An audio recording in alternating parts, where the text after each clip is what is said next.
A full stack Java developer is responsible for developing web applications and software using the Java programming language. They work on both the front end and back end aspects of an application, ensuring that it functions smoothly and meets the client's requirements. As a full stack Java developer, you have a wide range of job opportunities in various industries, including full stack Java developer, Java web developer, Java software engineer, Java team lead, and Java project manager. With the increasing demand for Java developers in the market, you can expect to find many more exciting job roles and opportunities in the future. As a full stack Java developer, you can expect to earn a competitive salary. In the United States, the average salary of a full stack Java developer is around $106,148 per year, whereas in India, it is around 16 lakhs per annum. In terms of education, most full stack Java developers holds a bachelor's degree in computer science or a related field, though gaining the necessary skills through boot camps is possible. If you want to kickstart your dream career and looking for online bootcamp training and certifications from prestigious universities, then take up the Full Stack Java Developer Bootcamp by Simplilearn. Get the ultimate boost for your career with world-class skills and career readiness training in one power-packed program. On that note, hey guys, welcome to this Full Stack Java Developer Bootcamp by Simplilearn. We'll start this bootcamp by understanding the fundamentals of Java, and following that, we'll learn about Git. Then, we'll move on to topics like Core Java, Maven, and Jenkins. Following that, we'll dive into little advanced topics like HTML, CSS, and Angular. And finally, we'll understand SQL and MongoDB. So, I hope you guys are ready to learn something new. So let's start this video with the fundamentals of Java. In today's era, the internet and smartphones have become an integral part of our lives. We use our phones for almost all of our day-to-day tasks. Earlier, we used to shop at malls, queue up in front of banks, and make our travel bookings at travel agencies. But now, we can do all this in the comfort of our homes using smartphones. All of this is possible because of a high-level programming language called Java. Hi guys, welcome to this video that will tell you everything you need to know about the class-based, object-oriented programming language Java. Java is an object-oriented programming language that is used in a distributed environment on the internet. It is a high-level language that is easy to read and understand. Java is popularly used in console, graphical user interface, web and mobile applications, game development, and also to make embedded systems. Apart from these, Java is also used to develop software for devices. It is used not only in computers and mobiles, but even in electronic devices like televisions, washing machines, air conditioners, and so on. Online forms, banking, and shopping are possible because of Java. Java is a computer-based programming language invented by James Gosling and Sun Microsystems in 1991. He had a single motto while creating the language. It was write once, run anywhere. This meant that the code would have to be written only once, but it could be used anywhere. They named this language Oak because of the oak tree outside Gosling's office. Later, it was named to Green, then to Java Coffee, which was named after the coffee from Indonesia, and finally to Java in 1995. There are 3 editions of Java. Each programmer can learn any of these editions based on the application they want to make. Firstly, we have Java Standard Edition. This edition contains core libraries like java.lang, java.util, etc. Secondly, we have Java Enterprise Edition. This edition has APIs like JMS, EJB, JSP, servlets, etc. And lastly, we have Java Micro Edition, which is used to program Java in cell phones, set-top boxes, handhelds, and so on. Java is an object-oriented programming language based on C and C++. However, it is improved and simplified to solve the errors in programming. Java files are converted to bitcode format using a compiler and then executed by the Java interpreter. The whole Java code is run on the Java virtual machine, which provides a runtime environment. Now, the main concepts in Java are its methods and classes. A method is a block of code that performs a task only when it is called. Consider this example. While watching TV, you use the TV remote to change channels. Each button on the remote performs a different task. Methods in Java are the same. We can have methods to add two numbers or email a person or to convert kilometers to meters. A group of methods make a class. Classes are used to organize code just like how fruits, vegetables, and clinical products are divided into different sections in a supermarket.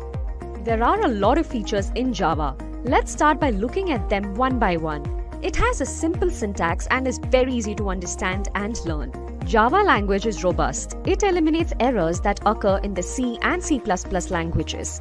Java also has features like garbage collectors and exception handling. This makes Java very unique. The most popular feature of Java is that it is platform independent. Here, compilation happens in bytecode, and because of this, Java can run on any machine. It is a very secure language as it contains no virus. Java has a feature of multi-threading. The feature of multi-threading helps Java do multitasking. Java is a portable language as it can run on any platform, and data type sizes are set permanently. So Java program has a fixed size of the code. The last of all, Java is not as fast as C and C++, but provides higher performance than any other language. Now let's see OOPS concepts in Java. Java has 4 concepts: abstraction, encapsulation, inheritance, and polymorphism. In Java, we use objects and classes related to the real world that makes the code easier to make and understand. Abstraction means showing the relevant information that is needed for a task. Encapsulation makes the Java code secure. Data is stored within the classes, and it is not easy to access the data. The next feature is inheritance. As the name suggests, the attributes and characteristics of one class can be inherited by another class. Because of this, coders take less time to create the code. Lastly, we have polymorphism, which means using the same method for different tasks. In Java, we can use the same object or variable in 2 different places where their tasks will differ. Hello and welcome to Git Commands. My name is Chidanand and I am with the Simplilearn team. Today I'm going to cover a few essential Git commands and walk you through a demonstration for most of it. I begin by installing a Git bash or the Git client and configuring it for its first time usage. Once I'm done with configuring the Git client, I'm going to spin up few repositories locally and work on these repositories using Git commands. Once I'm happy with my local changes, I'm going to commit few of them and then push these changes to a Git server of my choice. For today's demonstration, I plan to use github.com, which is a cloud-hosted free service, and it provides free account registrations for anyone. Eventually, I will cover a few topics regarding Git branching and merging, because these two, in my opinion, are the killer features of the Git distributed version control tool. Git is one of the most popular distributed version control tools of recent times, and like any other distributed version control tool, it allows us to perform various version control tasks without really needing a network connection. Before I jump into my demonstration, let me spend some time explaining to you the Git client-server working model. What does it take for a couple of users to collaborate and start working with Git? The bare minimal thing that any user would need in order to start working with Git is something called as Git bash or the Git client. This comes as an installer for all popular operating systems like Windows, all flavors of Windows, Linux, macOS, and other operating systems. So once you install Git bash, you get a command line utility using which you can fire up your Git commands and ensure that you can bring up repositories. You can work with these repositories by adding files to it, committing changes to it, and all those Git commands would work perfectly well. So you can bring up a small repository and you can work with your repository using this Git bash. But what does it take for you to share this repository with another user who has also got Git bash installed on his system? This is where you would need something called as a Git server. So for user 1 or one user to share his repository with another user, he would need to collaborate using something called as a Git server.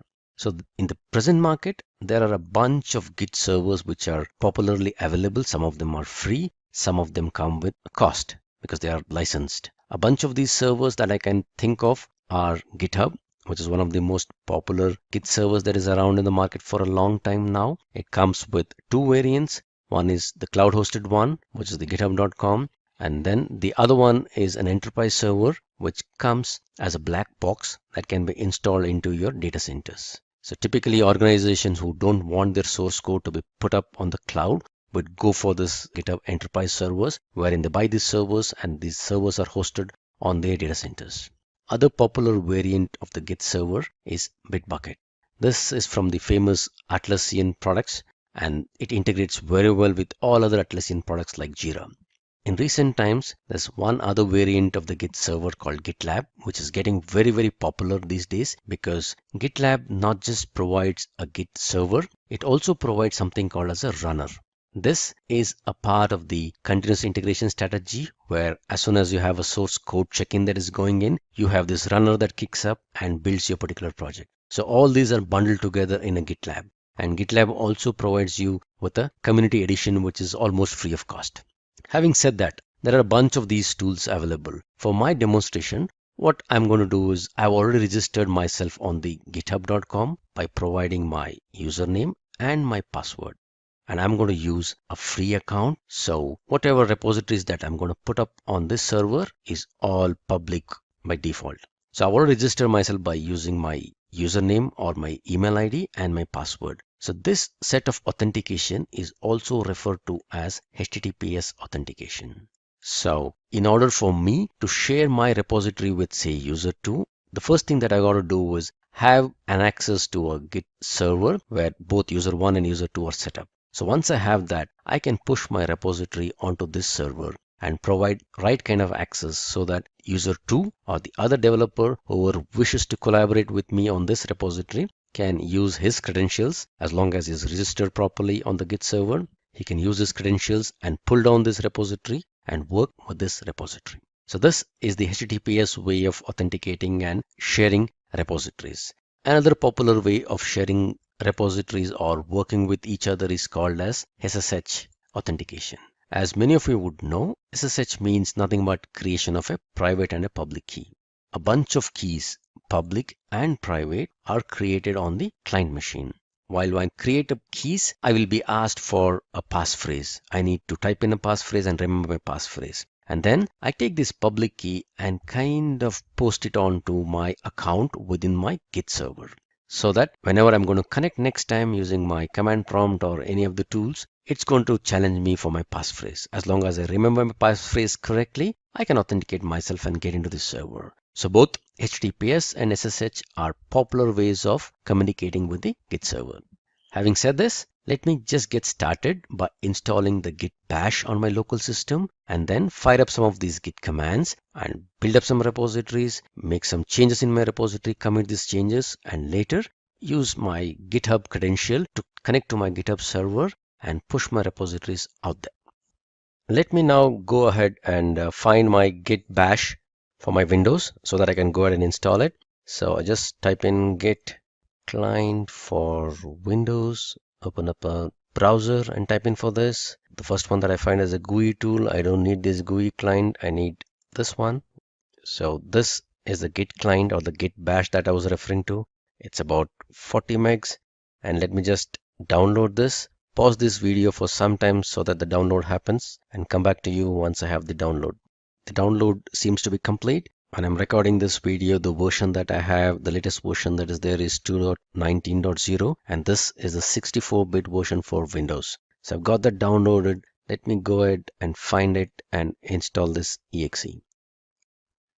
All right, I go ahead choosing all the default options. I want it to be installed in SQL and program files under the Git folder. Everything looks good for me. I'm not going to make any changes here. Git bash from Windows. Yes, I may want to use git from Windows command prompt. That sounds good for me. OpenSSH, that's fine. Looks good. Looks good. No, I don't want any of these new features.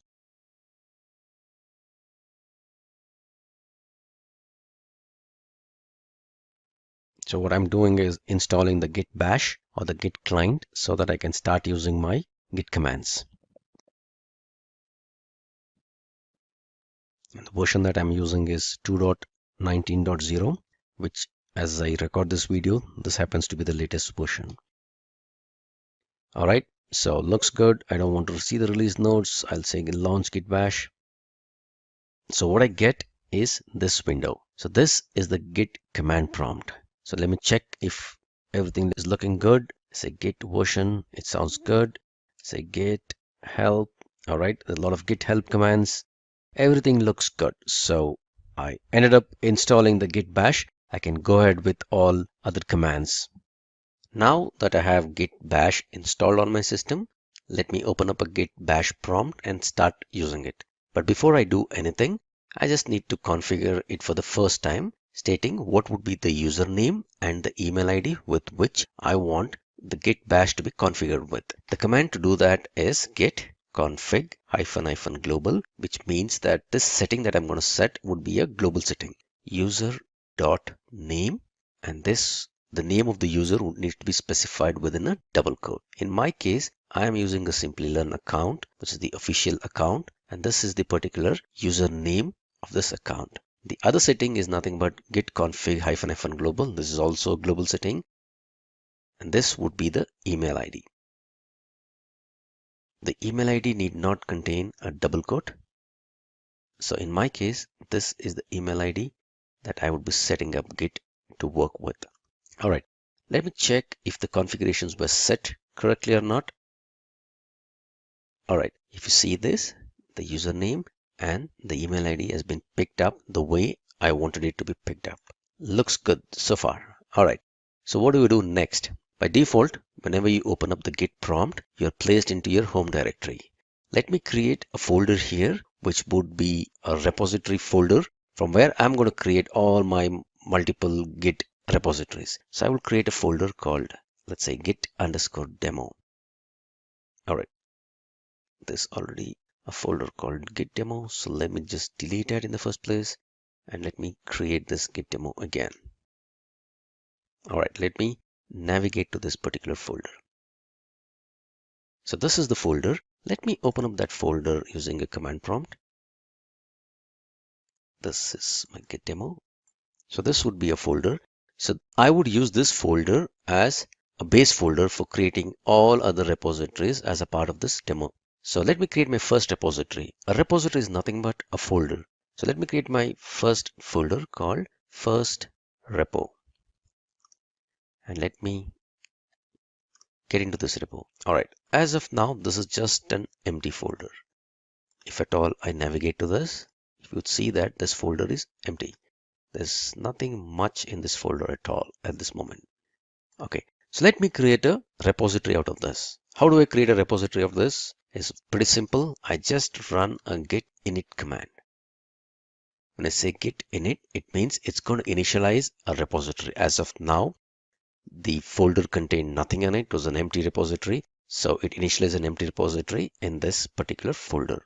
If at all I look at my content, you would see that there's a hidden folder. This would be a hidden folder since I've configured my Explorer to view all hidden folders. I see it, otherwise you wouldn't see it. So a folder by name .git is created within this first repo. And this was created because we ran the command git init.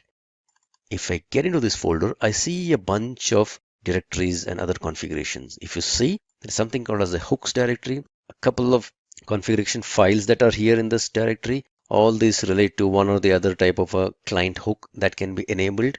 And there's info, there's objects, there's references, a bunch of stuff that is there. So what is this folder? This is a magical Git folder, and this is created whenever a repository is initialized. So by default, if at all you get into any Git folder or any Git repository, you would see this .git folder. A word of caution, do not get into this folder and try to modify anything, because if you fiddle around with this and corrupt this particular folder, your whole repository will go for a toss. So let me come out of this and let me show you another thing. Now, if you notice here, when I was in the folder, the repository did not have anything after this. Now, when I say git init, there is something called as a master that shows up. So typically what happens is whenever a Git repository is created for the first time, it creates a default branch. The name of the branch is called master. And that is why you would see master within braces. This doesn't mean anything else other than we have a repository out in this particular folder. And by default, there is a branch called master and we are currently on that branch. If at all I create multiple branches in this folder, whenever I navigate to different branches, the branch name within these brackets would change. All right, so far so good. So we created a folder, we made it a Git repository by initializing that with a Git init, and then I've not put anything yet in the repository. So let me try to do that. Let me create a few files within this particular repository. So I use a touch command. Touch is a Linux command. It kind of creates this particular folder. If at all you're not comfortable with the file creation by this way, you can always use a file explorer and create some files in this. So I create a file called touchmaster.txt. I'll open up in the notepad. Okay, so this is my first file. That's what I'm going to write inside this. I save this and I come out of this. All right, now let me do a git status command. So what does this tell you? There's no commit set. You're on the master branch. There is an untracked file, and this shows up in red. It also gives you all the commands that is supposed to be run. So if at all you want to add this file, you would say git add and the name of the file, and then you're going to commit it. So what happened is that when the repository was initialized, it was an empty repository. Now that a git notices that there is a new file in this repository called master.txt. If at all you want us to let git know that you want to track this file, we need to add this to the repository. So the command to add that is called git add. I can specify either the name of the file or I can give a wild character saying git add dot. Now if I run the git status command again, it says there's no commits yet. Added a file, and the file which was earlier in red now shows up in green, and it says it's a new file, master.txt. All right, it also gives you something called git remove command if at all you want to unstage or undo your changes. So what has happened is the file which was earlier untracked is been added into the git index, or it is ready for staging, or it's in a staged state. Now I can go ahead and commit this file if at all that's what I want to do. So let me do that. I'll do a git commit -m and I give a message that I want. I would say this is my first git commit. All right, I run the git status command again and see it says on the branch master, nothing to commit. It's all nice and clean. So typically what happened was I created an empty directory, made it into a git folder by doing a git init. I put a file into it. I made some changes to the file. I added that file into the repository and I committed to the repository. If at all I run the git log command, it says this was the commit ID or the commit number or the commit hashtag, and this is the author. If you notice, this is the email ID and the username that we set earlier. And this was done on this date, and this is the commit message that is there. All of it looks so good. Let me do one more commit into this repository. So I will touch master1.txt. I'll put in another file. I'll open up this particular file, write something into this. All right, I save this change. Let me also open up the older file, make some more change into this.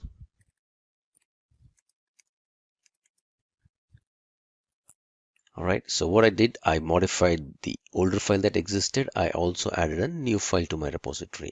Now, if I run the git status command, it says modified this file, which is showing in red, and it says you have one more file, which was an untracked file. All right, now let me add both these files because these are the changes that I want to incorporate. I would say git add dot. I run the git status command again, and it says now this is a modified file. This is a new file. Looks good to me. Let me go ahead and commit this. So git commit with a message that says this is my second commit. All right. If I do a git log now, it shows both the commits. The first commit is the one that shows up at the bottom, and the topmost one is the latest commit that is there. So far, so good. If at all you notice, I'm doing all these git commands without really connecting it to any git server. I don't need any network connection for doing any of these things. I can keep on doing more and more git commands and run git commands the way I want to without really having any connections to the git server. Now that I have my changes the way I wanted, and I've checked in all the code changes into my local repository, I may want to share my repository with somebody else and work in a collaborative way. So the way to do that is, as I mentioned earlier, to host this repository or to push this repository onto a Git server. I already have a GitHub account wherein I've registered myself using my username and password. So I log into my GitHub account using my username and credentials, and let me go ahead and create a new repository. My repository is already there on the local system, so what I essentially need is just a placeholder for my repository so that I can link them together and push the content from my local repository to the server. If you notice, the name of my repository is this first repo. So let me copy this. I would create a folder structure or a repository structure on the server with the same name so that when I pushed my repository from my local box, it will go ahead and get created in the server. So the repository name should be the same as what I created on my local box. Description, I would say this is my first GitHub repository on the server. This is just an optional description that will show up. And if you notice, I can't have any private repositories. So whatever repositories that I'm going to create here would be a public repository. So I choose public, and I don't want to initialize this with a README file or anything of that because I already have a repository with some content with some code checked in. All that I need is a placeholder for my repository on the server. So with this option, with just the name and with an optional description and the repository being public, I go ahead and click on the create repository button. So if you notice, it gives me a bunch of commands that I would need to run in order to create a repository and push it onto the server. And also, important point, it shows me two URLs. One is the HTTPS URL and the other one is the SSH URL. As of now, we do not have any SSH keys that is set up. So let me use this HTTPS URL to connect my local repository with the repository on the server. So I've done all these things. I already have the repository set up. All that I need is a placeholder for me to connect my local repository with the server URL. So this would be the command that I need to copy, which essentially links or adds an origin with the URL of the Git server. I just copy this command and run it here. Git remote add. The name of the remote is called origin, and it points to an HTTPS URL, which is nothing but the placeholder that I've created on the server. All right, so let me check if it's added correctly. Okay, the URL looks good. I'm all set. I've got 2 commits in my repository. I'm done with all the changes. So let me try to push my repository onto the server. The command for doing it for the first time is git push -u. This is for linking the upstream origin master. So git push -u upstream linking origin master, link the master branch of my local repository with the master branch on the server repository. And where is it going to push? It is going to push by default to an origin, and the origin points to this URL. All right, let me try doing this. So it essentially opens up an URL asking me the credentials with which I need to log into my GitHub server. So let me just copy and paste the username and the password with which I have registered. I would say login.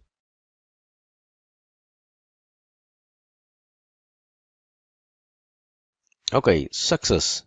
So I'm able to create a repository on the server, and the content seems to be pushed, and it created a new branch called master. It has linked the master branch from the local repository with the master branch on the server.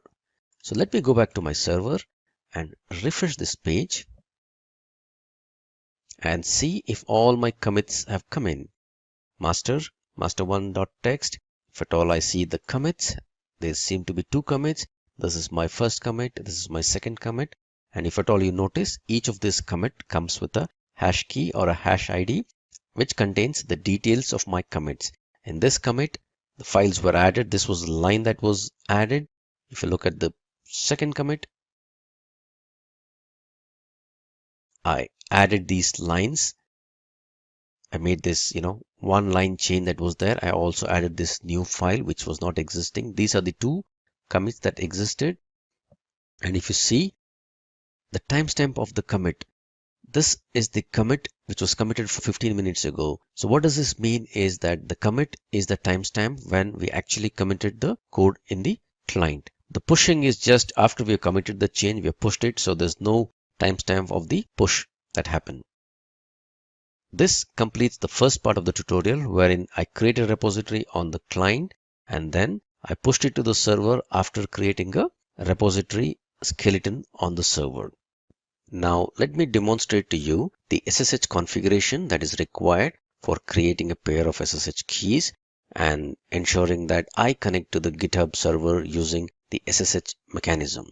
So for doing that, I need to first create a pair of private and public key. The command to do that is ssh keygen -t. I will use the RSA mechanism for creating my keys, capital C, and I need to specify the email ID using which I'm going to connect to, or I need to create the keys for.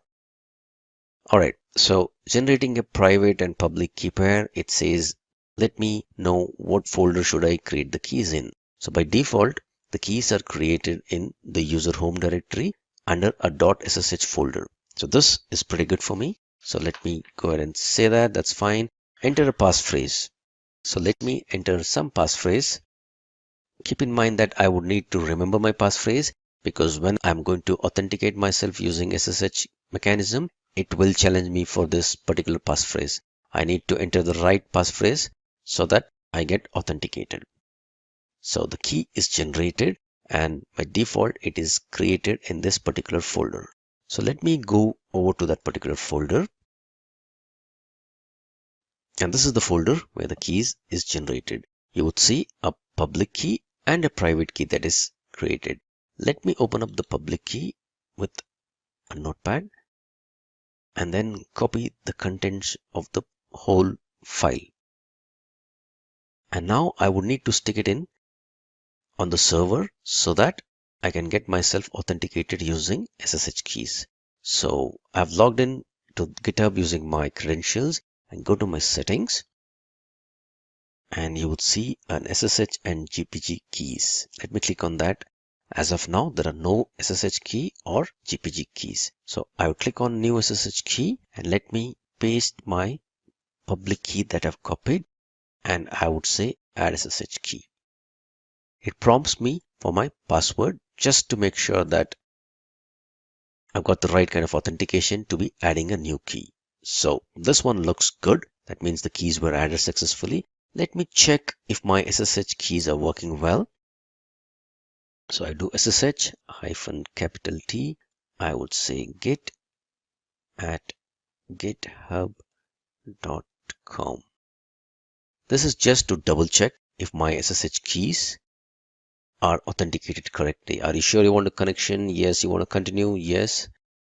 All right. Now a check for my passphrase. Let me enter my passphrase.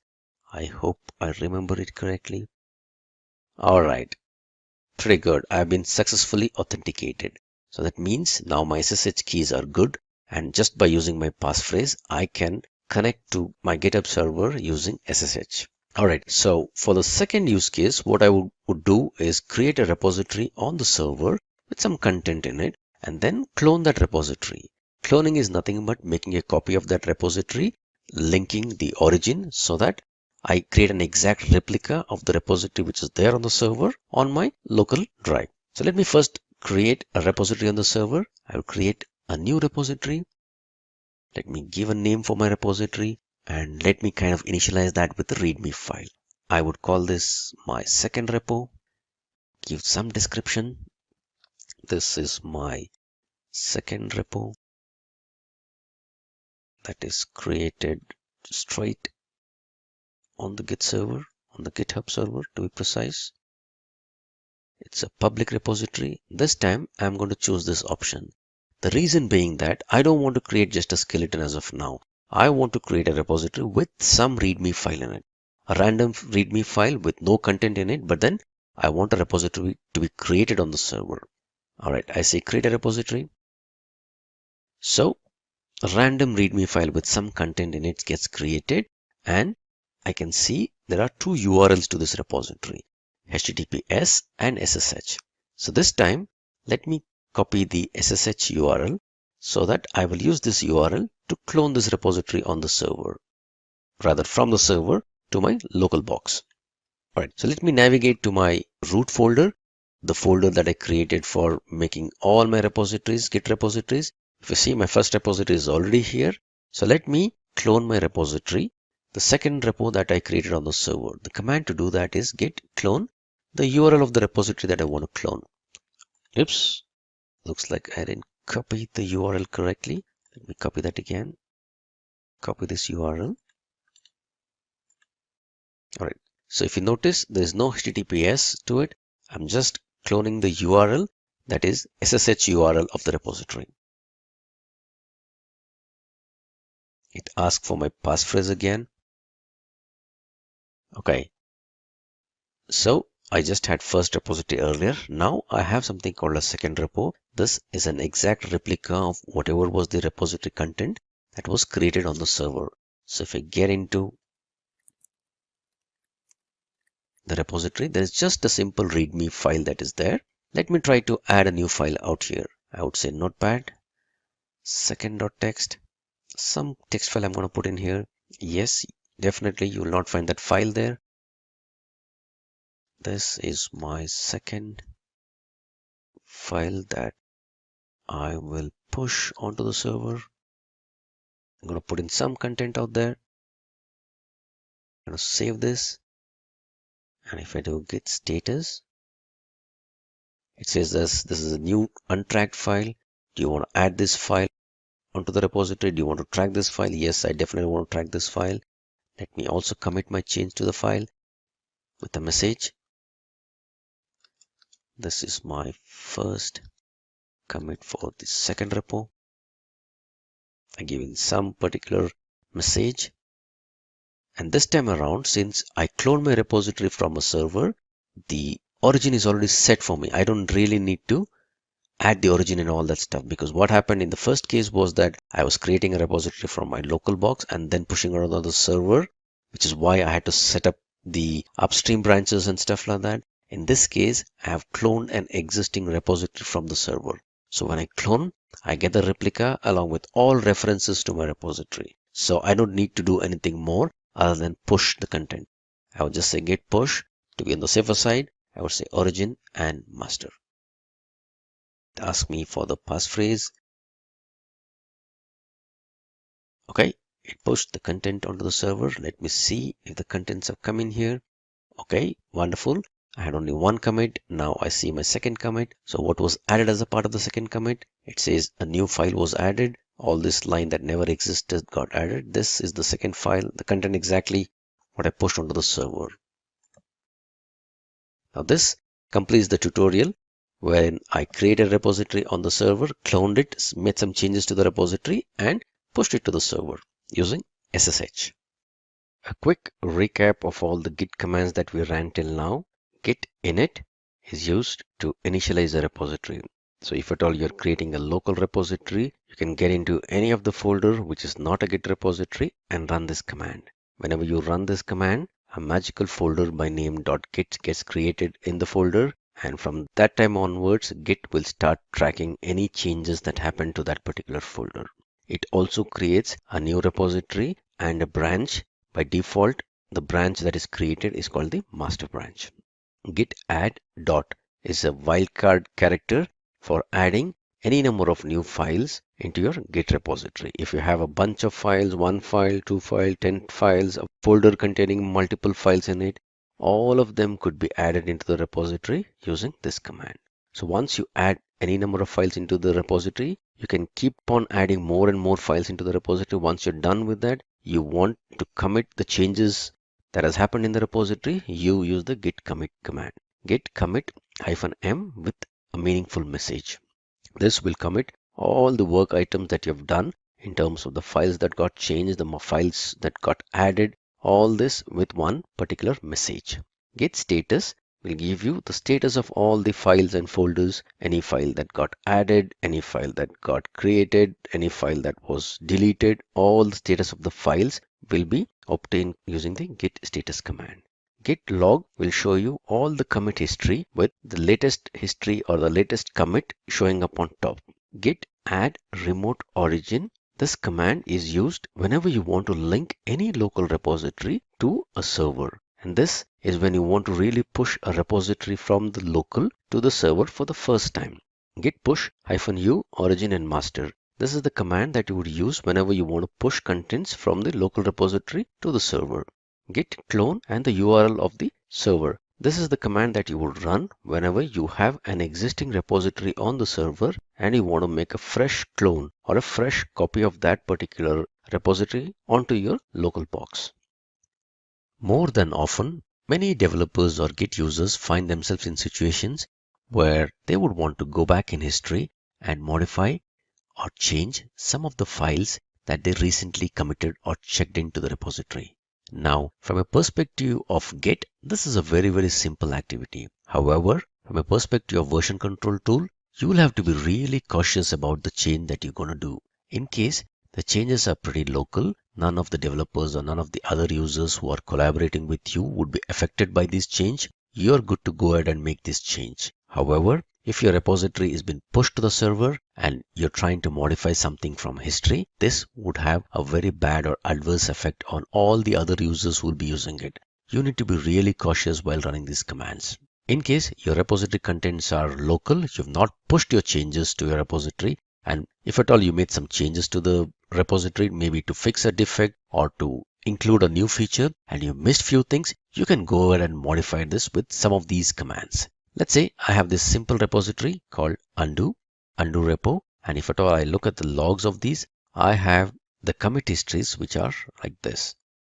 I have about 5 commits that is there in my repository, and in C1 I've added a file, in C2 I've added another file, in C3 I've also added some file, in C4 I've made some changes to M1 and M3, and in C5 I've added another file called M4. Now this is my commit history. Now let's say I made these 2 commits, but possibly I want to club them together along with some other changes because whatever changes I did not really fix things the way I expected it to fix. So there is a git command called git reset. This would allow me to go back in history, to go back to any of the snapshot, get rid of all this commit history or the commit messages, but retain the changes that were made as a part of these commits. So if at all I need to go back in history and go back to this particular commit, and however I just want to get rid of these commits that are there in terms of the commit messages, but I want the changes that were there as a part of these commits to still exist, I would do command called git reset -soft. Now this would go back or unwind my changes back to this particular snapshot, getting rid of all the commit messages that were there as a part of these 2 commits, but a soft would ensure that the file changes that were done as a part of these 2 commits would still exist or would remain. So the command for that is git reset -soft, which is the snapshot that I want to get back to. If this is the commit that I want to get back to, I just copy this and I paste this. All right, it doesn't give me any message, but if at all I do a git log pretty one line, what it says is C1, C2, now the head, which is nothing but the current pointer, which was earlier pointing to C5, it's gone back to C3. Now what happened to the changes that were there as a part of C4 and C5? If at all you do a git status, if you see the changes that were a part of C4 was some changes to M1 and M2, and C5, a new file got M4 got added. If at all I do a git status, you would see those changes still exist. However, from the git history or the git commit history, C3 is the topmost commit that exists as of now. C4 and C5 have been gotten rid of, but the changes that were there still exist. All right, now I can make some more changes that I want if as a part of my commit and possibly go ahead and commit this whole thing as a new commit altogether. Maybe I'll open up a notepad and possibly create a new file called m6.txt and say 1 new file that was missed out. I make this change. I go to a git status. All these files are still there. I would say git add dot. I would say git commit -m c4 rewriting history, and I do a git log pretty. There you go. So C1, C2, C3 still existed, and whatever was a part of C4 and C5, the older ones, I've gotten rid of this. Along with those old changes, I also added a new file. I made some changes and I was able to commit it. Now if you look at my git history, it's all nice and clean. However, do this activity only when you don't push your git repository to the server. One other most powerful and useful command while undoing or resetting the history is something called as revert. This is a safe way of undoing some things. Remember what I talked about when exactly you can do a reset? It's only when your changes are local and is not being pushed to the repository. Take this scenario wherein, let's say I have a Git server and I have the changes which are C1, C2, C3, and possibly C4. All right. So this is a bunch of commits that has happened. This was the oldest commit and this is the newest commit. And if at all developer 1 is the one who's responsible for pushing these contents in the first place. So he has got C1 to C4 on his history.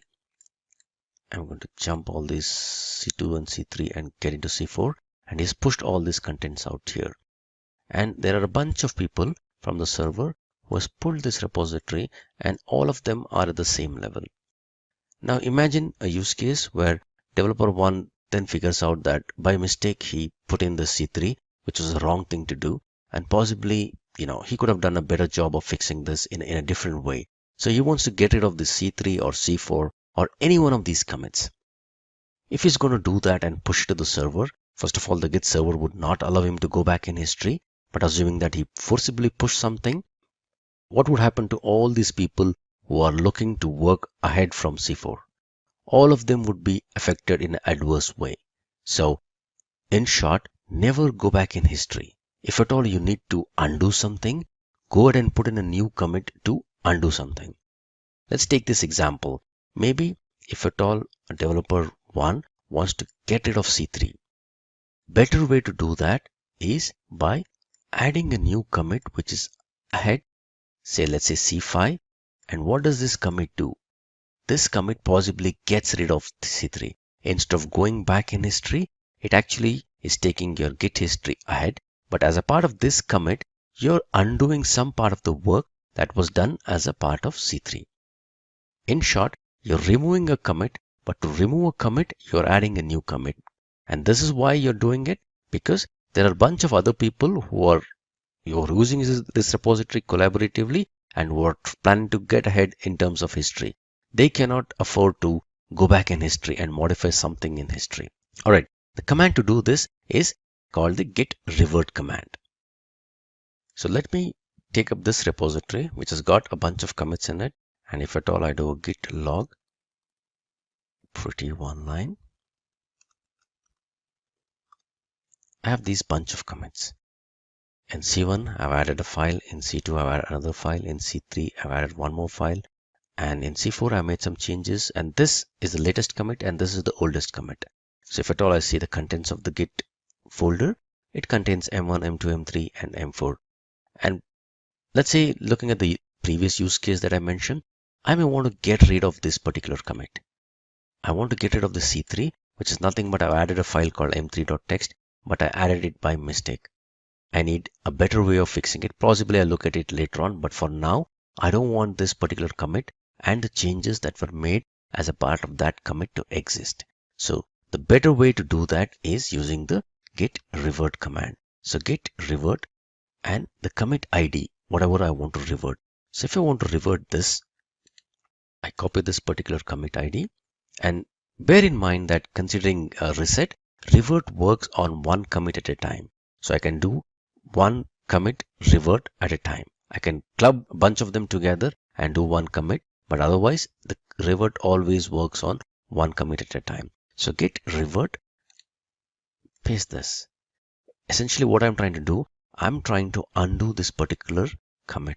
While I'm undoing this commit, what does git do? It safely adds a new commit, and a part of this new commit, it undoes whatever changes that were done as a part of this commit. So if I say git revert this, all right, I forgot to mention a message, which is why this window is showing up, but that message is good for me. I say write and quit. All right, and if I do a git log, all right, if you see this, C1 still is there in history, and our history is going ahead from C5. I see another commit, but what was there as a part of this commit actually is getting rid of this commit C3. So if at all I see my files here, there's only M1, M2 and M4. M3 was added as a part of C3. Now I've gotten rid of M3 by getting rid of the revert command for C3. So this is a better way of undoing things.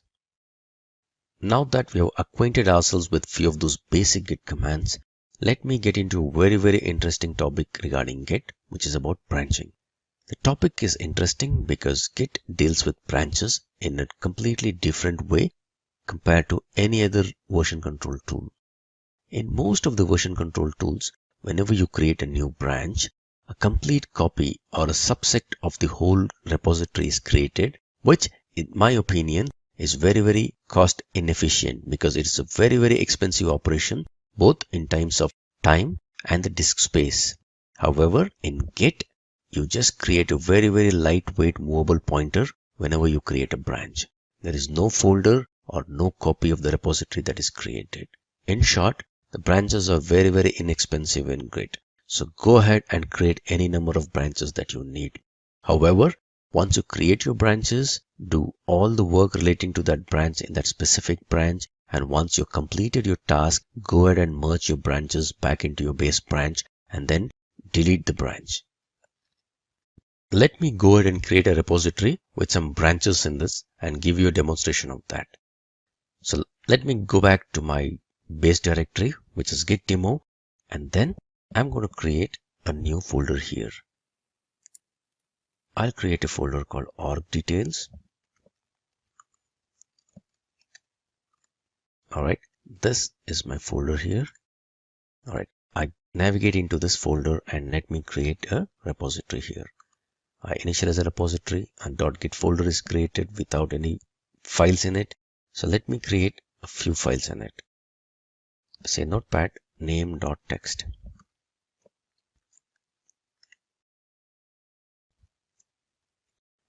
Organization name. I create a name.txt within this. Maybe I'll create one more file in this. Notepad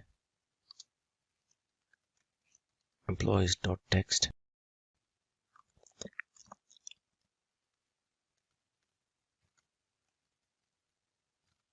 Simplilearn has over 3K employees.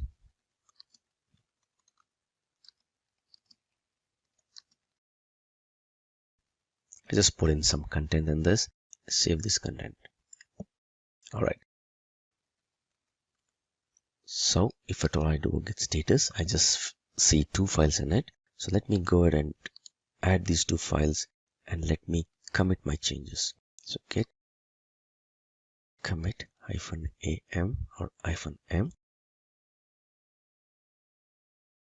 First commit. So if I do a git log,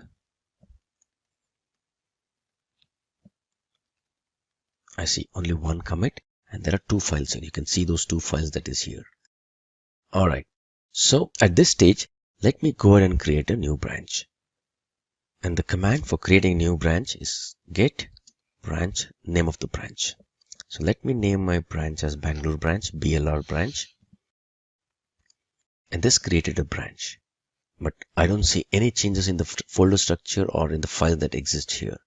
I've just created this branch. So if at all I do a git branch I see these two branches, and whatever star means I'm currently in this master branch. So let me go ahead and get into the BLR branch.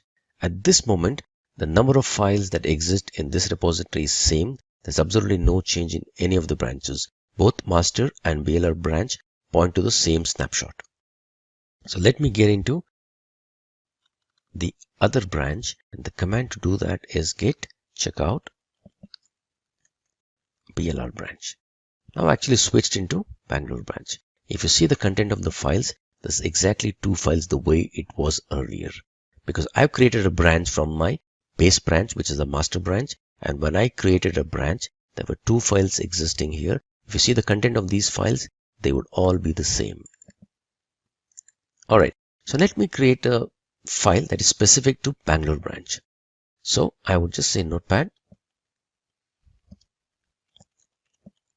Maybe I want to put down the address of this organization specific to Bangalore in this address.txt. So I say notepad address.txt. I'll say Simplilearn Bangalore office. Say located in some address. I would say Bangalore. That is the content of this file. And I'm creating all this new file in this BLR branch. So I would say git add dot, and I would say git commit -m Bangalore branch commit. Alright, if you see this, now I have an address.txt which is there only in the Bangalore branch that I'm presently on. Now let me switch back to my master branch. The command to do that is git checkout master branch. If you remember, when I forked out or when I created a new branch from the master branch, I didn't have this address.txt in it. So let me go back to git checkout master branch and keep noticing this particular. What happened to the address.txt? It kind of disappeared. Now how did that happen? It's all because of this magical git folder. So what happened is, now git knows that when you are in the master branch, the file that was there in the Bangalore branch, which was called the address.txt, didn't exist. So git is playing around with the file system snapshot. So if I come back, let's say I come back to git checkout Bangalore branch. If you see this, the address.txt file appears.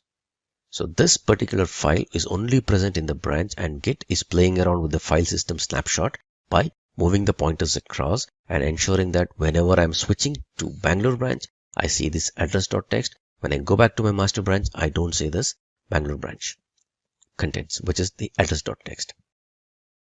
Alright, now that I created this branch, maybe I may need to push this onto the server. So let me go ahead and create a particular repository structure on the server, similar to whatever we did in our previous exercise. So the name of the folder needs to be exactly this one. So let me copy this and let me create a repository very quickly. I'll go here and say new repository. All right, this is the name of the repository, git branch demo. This is what I'm going to put in as a description. I would say public. I don't want any readme files in it because I already have a repository. I would just say create a repository. All right, let me use the SSH URL. Yeah, this is the SSH URL. This is good for me. So let me copy this URL. Let me add it here. I'm linking my local repository with the server, and let me come back to my master branch. Let me first push my master branch. So I would say git push -u origin master. It asks for my passphrase. All right, I pushed my master branch. It looks good. It says new branch master is created. So if I go back to my server and I do a refresh, if you see, it says only one branch, and it says what is the name of the branch? Master. If you see the contents, there is employees.txt and name.txt. Now let's try to push the other branch that is there. The command to do that is a little different compared to the way we created it on the client, because on the client we created the branch with a git branch command. Now this branch doesn't exist on the server and I need to push this new branch onto the server. So the command would be git push -u origin and the name of the branch that I want to specifically push.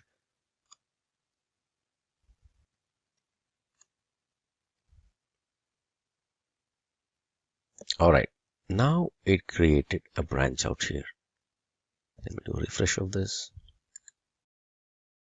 Alright, it says 2 branches. If I get into this Bangalore branch, I would see the address.txt. If at all I go back into master branch, I would not see this address.txt. Wonderful. Now let me do one thing. Let me try to get the changes from the branch that I created back into the master branch. That is what I would mean by merging. I would want the changes that is there as a part of the Bangalore branch to come back into my master branch. So if I go to git checkout,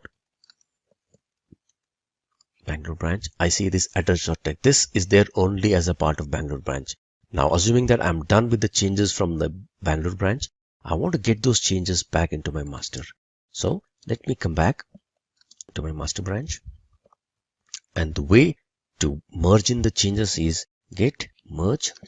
So what is it that you want to merge? I want to merge the Bangalore branch changes. And where will it merge? It will merge it into the current branch that I'm on. Presently, I'm in the master branch. So this command would merge the changes from the Bangalore branch into your master branch. So with this, if you'll keep looking here, the content that was there that was added as a part of Bangalore branch, which was nothing but the address.txt, this file should appear as soon as we do a merge. Alright, so it happened quickly and you would see this address.txt that is here. So if you see, let's check the contents in terms of the git log.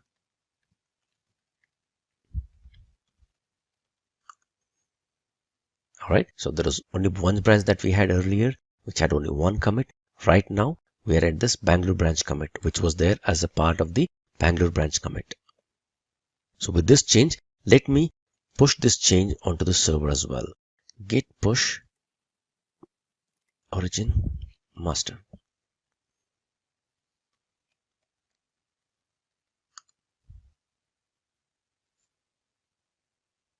Okay, those changes were pushed to the server. And now, if at all I do a refresh out here, okay, I'm in 2 branches. The branches is master. Even if I'm in master branch, I should see this address.txt that is there. Even if I'm in the Bangalore branch, the content is all same because we have merged these 2 branches. Now that I've merged this branch, I don't need this branch anymore. So I would go ahead and delete this locally as well as push it onto the server so that it gets deleted from the server as well. So delete branch locally. The command is git branch -d and the name of the branch. Only thing you need to ensure is that you should not be currently on that branch which you're trying to delete. So I would say git branch, and I'm presently in the master branch, so I can go ahead and delete the other branch. So git branch -d Bangalore branch. Alright, this got rid of our Bangalore branch locally. If at all I do a git branch -v, it shows there's only one branch as of now. However, this branch would still exist on the server because server doesn't know anything about the changes that we have done. We need to specifically push our changes onto the server. Okay, there are 2 branches still here. So let me go ahead and push these changes so that the branch gets deleted from the server as well. The command to do that is git push origin -delete and the name of the branch.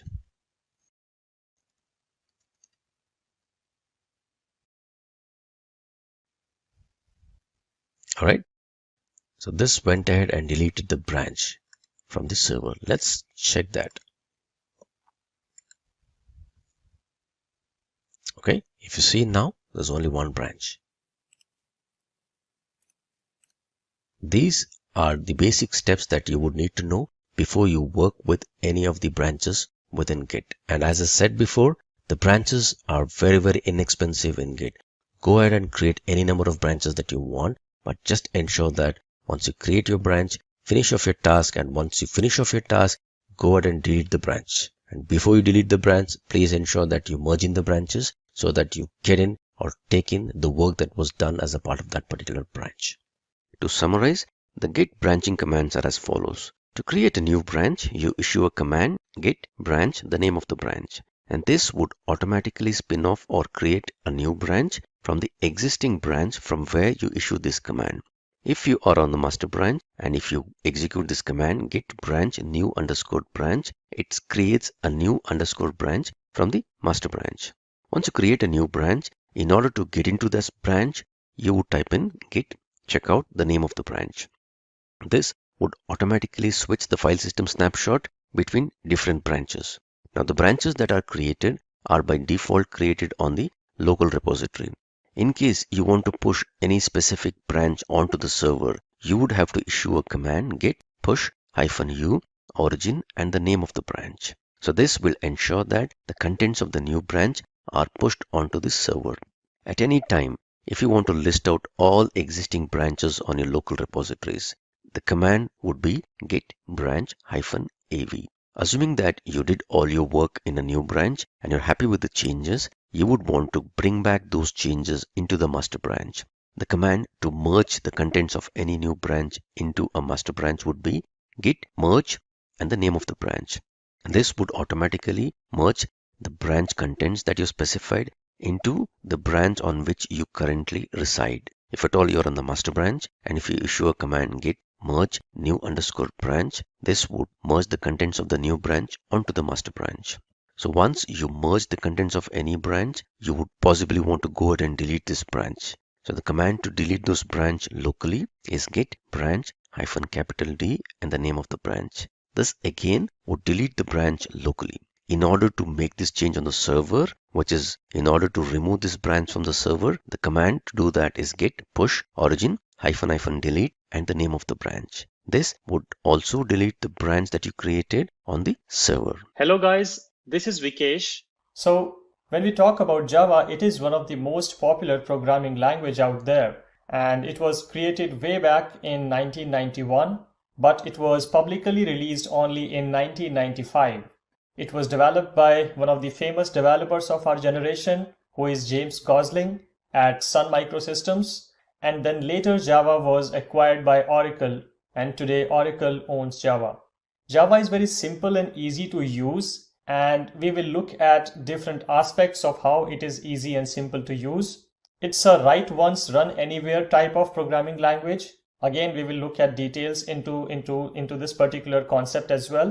And when we talk about the usage of Java, you can use it to build web applications, mobile applications, desktop applications, even command line applications. And at the same time, you can also use it to build complex applications like gaming applications, building microservices, or building distributed computing, etc. Let's talk about the features of Java. So one of the most prominent features of Java is that it's an object-oriented programming language, which means that everything which happens in Java happens around objects. Objects enable the execution of the program. Objects talk to each other to exchange data and messages. We will look at the concept of objects in details in the upcoming lectures. It's a platform-independent language, which means that, again, going back to the previous point of write once, run anywhere, it basically enables the program to be run on any platform once compiled. So once you have prepared your program and you have compiled your program, then your compiled program can be run on any platform. It is a strong type checking language, which means that it will force you to respect the contracts of the variables to the data types. For example, if you have created a collection which should accept strings, then you can only insert strings in that collection, and it will not allow you to add a number or an integer into that collection. So it's a strongly type checking language. So when you run your program, it's a two-step process in Java. You compile the program and then you execute the program, which we also call as interpretation. So you have a Java compiler and you have a Java interpreter. You first compile your program and then you run the program using the help of Java interpreter. Java also provides automatic garbage collection. It's a really important feature. And if we talk about the languages prior to Java, like C or C++, they did not offer this capability. And this capability made Java really popular because it could automatically find the unused objects and variables and remove them from the memory to free up memory space for the program execution. It also provides multi-threading support, which means that you can build multi-threading applications like a gaming application. If you take the example of a racing game, for example, so there can be one thread which is monitoring your leaderboard score. There can be another thread which is displaying the speed of the car. There can be another thread which is displaying the graphic. There can be another thread which is displaying the sound. So you see all of these threads are working parallelly, and Java provides the support to create such applications using the multi-threading capability it has. Java is secure by default because there are no pointers in Java, so there are no possibilities of having any memory leaks or any reference leaks from the application. Again, if you take the example of programming languages like C or C++, you had the concept of pointers, and we witnessed a lot of scenarios and a lot of incidents where there was a memory leakage happening in the production application, which was really a bad experience for the organizations. So Java removed the concept of pointers totally from its programming language. It's also a very robust language because it provides a really great exception handling framework out of the box, which developers can use and implement to build really resilient applications. So now let us understand how a Java program is run. So at first you basically write your Java program and you store your Java program into a .java file. Then you compile your Java file with the help of the Java compiler. Once the program is compiled, the compiler is going to generate another file, which is a .class file. And this .class file is basically the compiled file, or also known as the bytecode file. So this bytecode or the .class file code can be run on any platform, be it a Linux platform or a Windows platform or a macOS platform or any other platform. To give you some more context, the first two steps where you write your Java program and you compile your Java program can be run on any machine. Let's take the example that you ran these two steps on a Windows machine. So you write your program and you compile your program on a Windows machine, which generated a .class file. Then you transported this .class file to a Linux machine and it also worked there. You transported your .class file to a macOS machine and it worked there as well. And that's what brings the platform independence concept of Java, that you can write the program once on any platform, and once you have the bytecode available, then you can run this program on any other platform of your choice. Okay, so that was about how the Java program execution works and how the platform independence is actually achieved. Now let us spend some time to understand the anatomy of Java. So once you download Java and install Java on your local machine, you will hear the term JDK. Actually, we'll see that in the next lecture, that when you try to download the Java, it will say JDK download. JDK stands for Java Development Kit. So the Java Development Kit is the installation of the Java. This is what you're going to install on your machine. Once the JDK or Java Development Kit has been installed, the JDK will provide a lot of other components as well, like Java Runtime Environment or JRE, Java Virtual Machine or JVM, some class libraries, and some other supporting libraries. So let us understand what happens when your program is run and how these components work together to make sure that your program runs as expected. Let's start from here. So you install JDK or the Java Development Kit, you write your program, and then you compile your program with the help of Java compiler, which is provided by JDK. Once the program is compiled, your .class file will be generated, and then you can run that .class file using JRE. In fact, if you just run your program on your local machine, JRE will automatically kick in and run your .class file. So the Java Runtime Environment or JRE runs your .class file with the help of these three components. Let's talk about first component, which is Java Virtual Machine or JVM. So the Java Virtual Machine is actually the virtual environment inside which your program runs. This is the real main environment inside your .class file is running. So when this program is running, how does it achieve this environment? For achieving this virtual machine environment, it would need some runtime libraries, and that is provided by these class libraries. For example, there would be a runtime jar or rt.jar as a shorthand, which will be supplied to the program at the runtime to make sure that the program runs smoothly. Then there are other supporting libraries as well, which your program may be using. For example, if this program, this .class file is, let's say, a calculator program, then it might be using a square root function from java.math package. So how does the java.math package get supplied at runtime? It would be supplied by the other supporting libraries which are present inside JRE. So JRE will make sure that your program runs inside the Java virtual machine. It gets the required runtime libraries, and it also gets the libraries which are referred in your program at runtime. And this all together will make sure that your program is running. So you can see JDK basically provides JRE automatically and JVM automatically, but you can also install JRE separately. If you talk about that use case where you compile your program on a Windows machine using JDK, and then you exported your .class file to another machine, and there you just install the JRE. You don't install JDK there, you just install the runtime environment, and you can run the .class file just using the runtime environment. Let's get started with inheritance.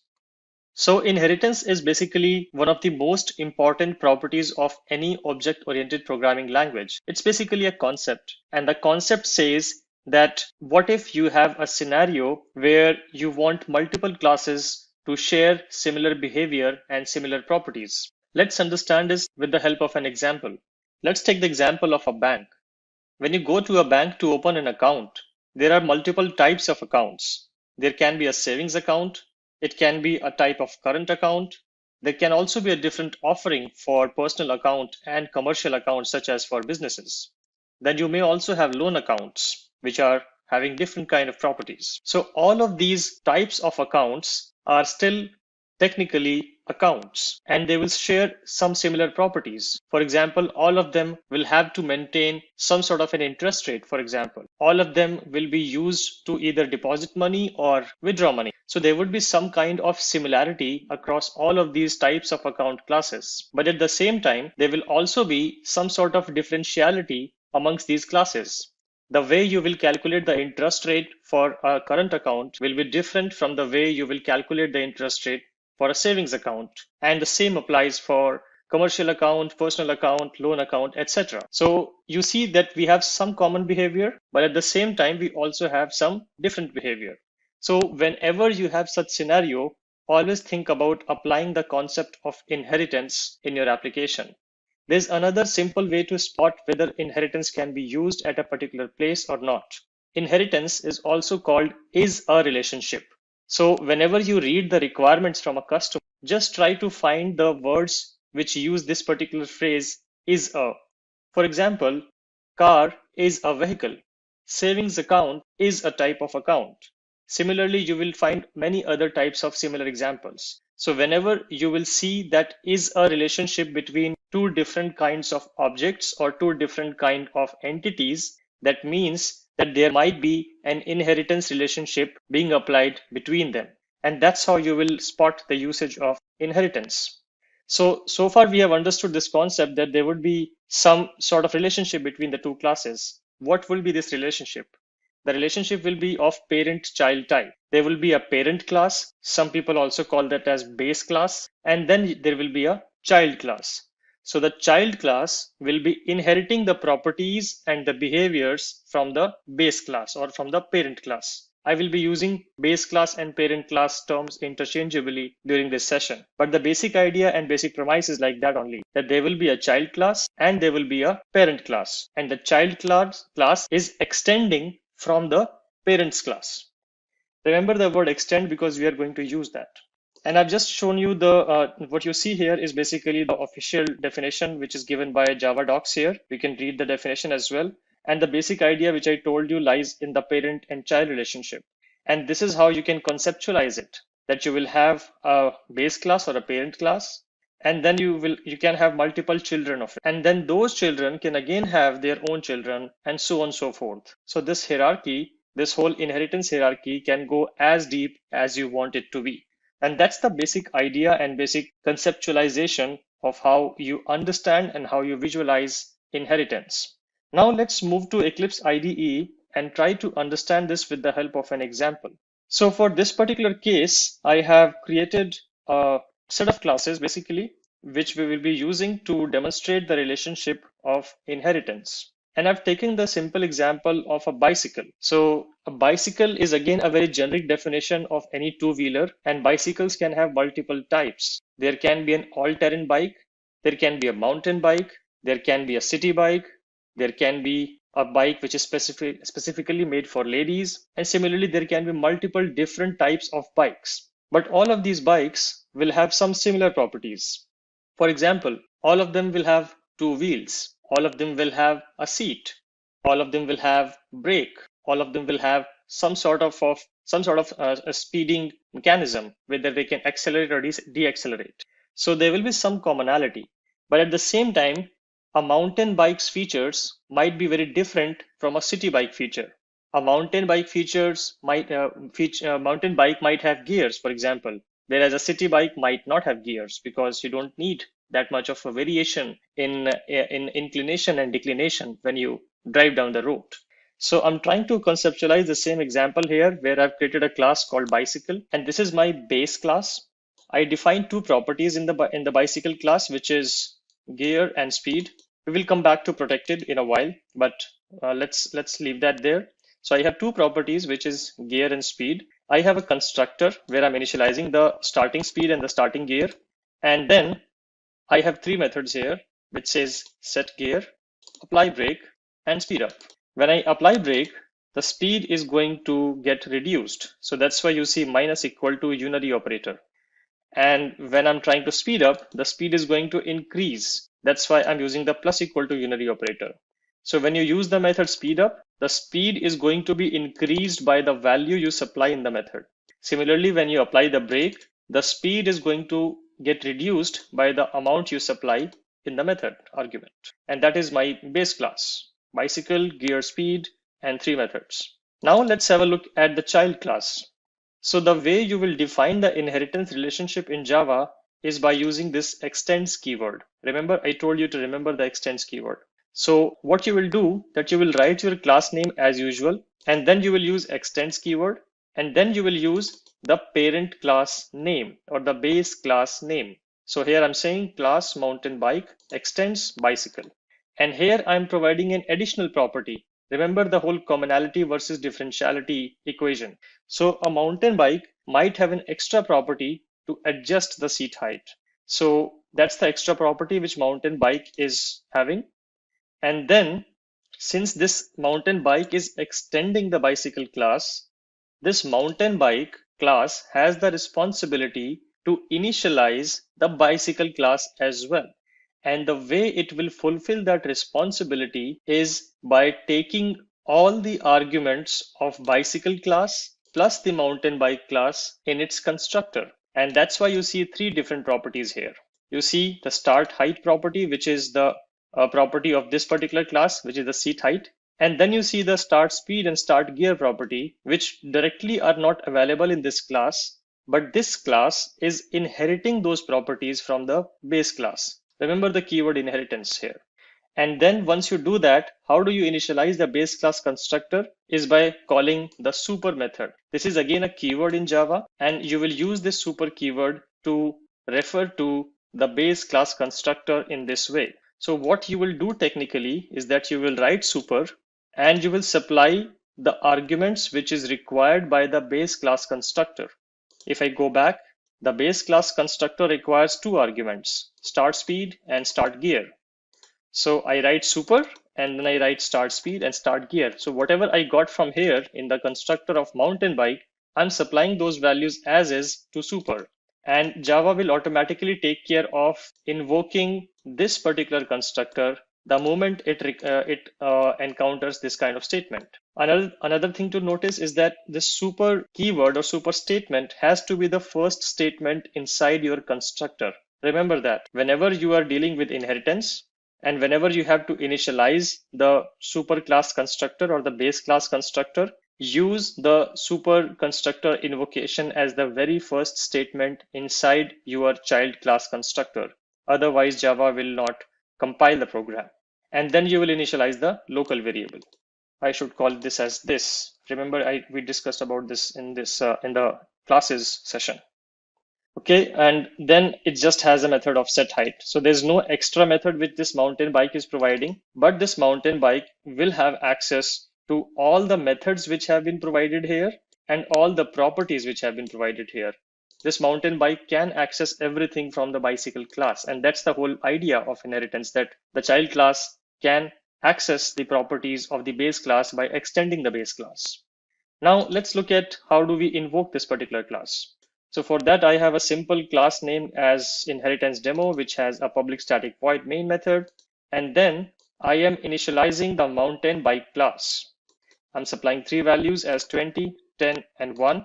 So the 20 goes to start height.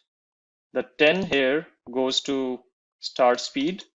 And 1 here goes to gear or the start gear. And that's how I'm setting the values. So when I call this particular constructor here, the mountain bike constructor is going to, mountain bike constructor is going to get called, and which in turn is going to call the base class bicycle class constructor as well, and everything will be set accordingly. And then let's try to access the gear property. Remember, gear is not directly available in the mountain bike class, but I'm still able to do mountain bike.gear because child class can access the parents class properties. Similarly, the same thing goes for speed as well. And seat height is the local property of this particular class, mountain bike. So it will anyways be accessible. So I can access all the properties of the base class and the child class itself seamlessly without any differentiation. Now let's try to call a method. So here I'm calling the method apply break.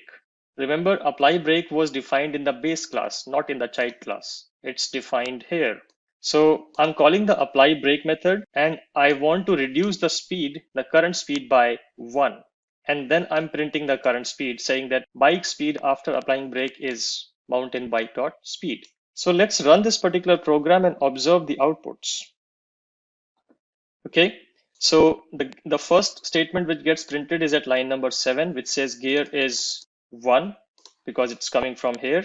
Then the seat height is mountain bike.seat height, which is 20, which is the first argument here. And then the bike speed is 10, which is coming as here and getting printed here. And then when I apply the break, let's go back to the apply break method. The logic is that whatever is the current speed, reduce it by the value I supply in the method.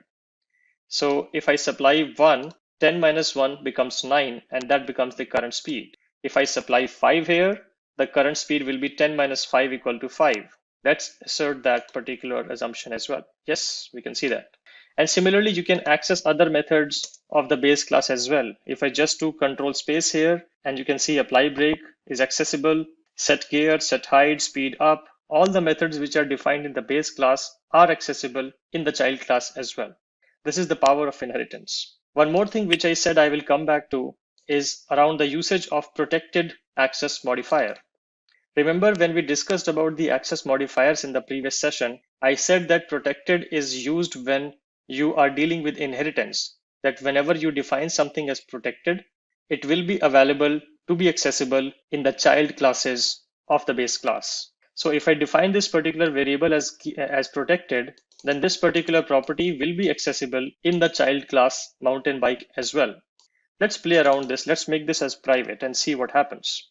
So if I make this private, now when I say private, the scope of this particular variable is within the class only, and nobody outside the class will be able to see it. And you can see the effect of it. I can see an error being coming here in my inheritance demo class because now mountain bike object cannot access the gear property because the gear property is defined in the base class and now it is private. That's why the child class now, mountain bike class, cannot access the property gear. And the moment you make it back to protected, it will be accessible. The error is gone. There's no red line here.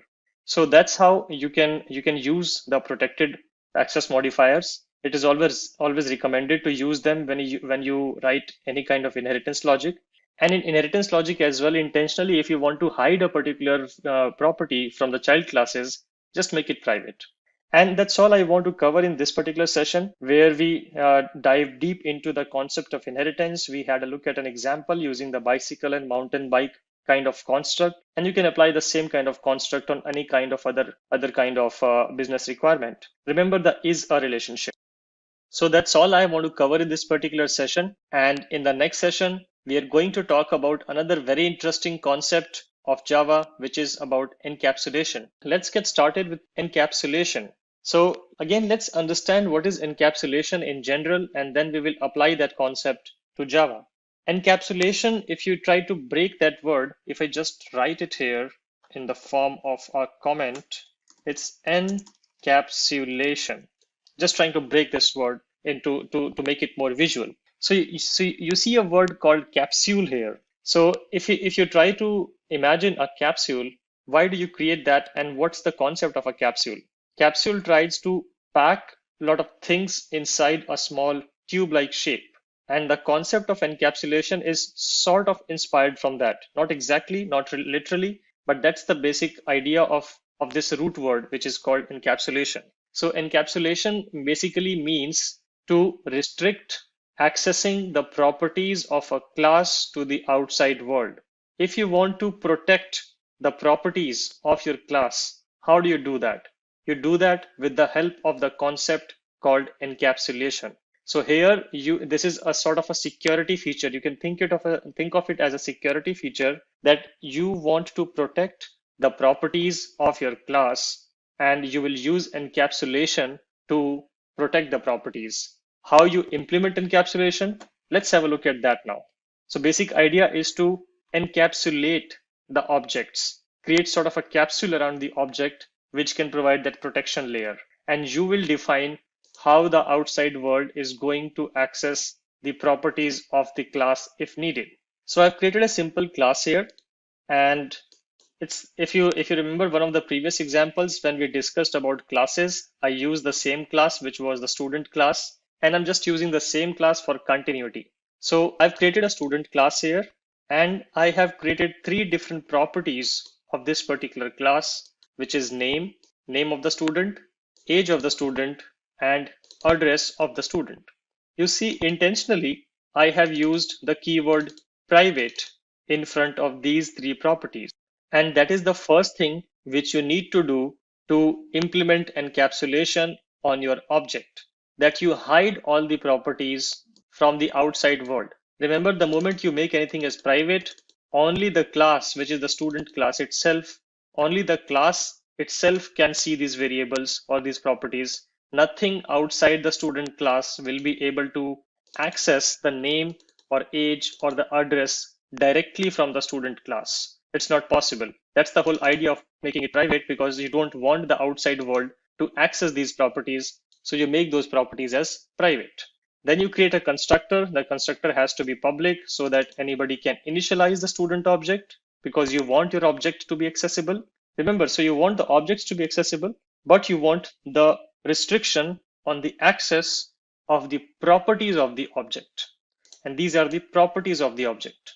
So you have restricted them by making it private, but that doesn't solve the problem, because there will be some illegitimate consumers of the student object which should not have access to the student properties, but there will also be some legitimate consumers of the student object which should be having access to the properties of the student. For example, the payroll application will need access to these particular properties. The examination application will require access to these particular properties. So how do you do that? You create getters. We call them getters because they start with the keyword get. So you create a getter method for each of the property. You create the method called as get name, and this is the naming convention which Java promotes, that you write get and then you write the name of the property in camel case. So you write get name, and this property is supposed to return the name property of this particular object. And here you say return name. So you're returning the name which is being stored by the current student object whenever somebody calls student object dot get name. And this is the way you have restricted the access of this particular object as well. So remember, you made it private so that nobody can access it. And then you defined your own way of providing access to the name property of this particular class. Now, if anybody wants to access the name value of your student object, there's only one way to do that, which is via calling getName. So you have provided restrictions and you have also provided prescriptive guidance on how you are going to expose the properties of your class. That's the second thing which you need to do to implement correct form of encapsulation on your object. That is to provide the getter methods with the right visibility. You want to make them public so that anybody can call them, but since you are governing which is what is written inside the method, you have full control on what kind of exposure you want to give for this particular property. Similarly, you create a getter for age, calling getAge, which returns the age, and then you call you write getAddress and return the address. Here it is simply returning it, but if you want to do more stuff here, feel free to do that. Like I said, you govern the control of how do you want to return the name. Maybe you don't want to return the complete name and you want to just return the initials. Then you can split the string, trim the string, and return only the initials. So that's the basic idea of getters. Now, after you have created the object, there might be use cases where somebody needs to overwrite the values of the properties like name, age, or address. What if a student's name was incorrectly mentioned when they called the constructor and now they want to overwrite the name or fix the name? So basically they have to replace the existing value of the name with a new name. So in that case, you need to provide what we call as setters, and they start with set. That's why we call them setters. And we follow the same kind of logic that you provide the setters for all the properties of your class. So you had three properties, which were name, age, and address, and you provided the setters for all three of them. And how do you provide that? You again make them as public because you want the outside world to access this setter method to override the values of the name. This method is not going to return anything, so it is going to be void. Then you write the name of the method, which starts with set, and then the property name in camel case. And then you provide the new value, which is the value which should be the new value, and this is the value which should replace the existing value.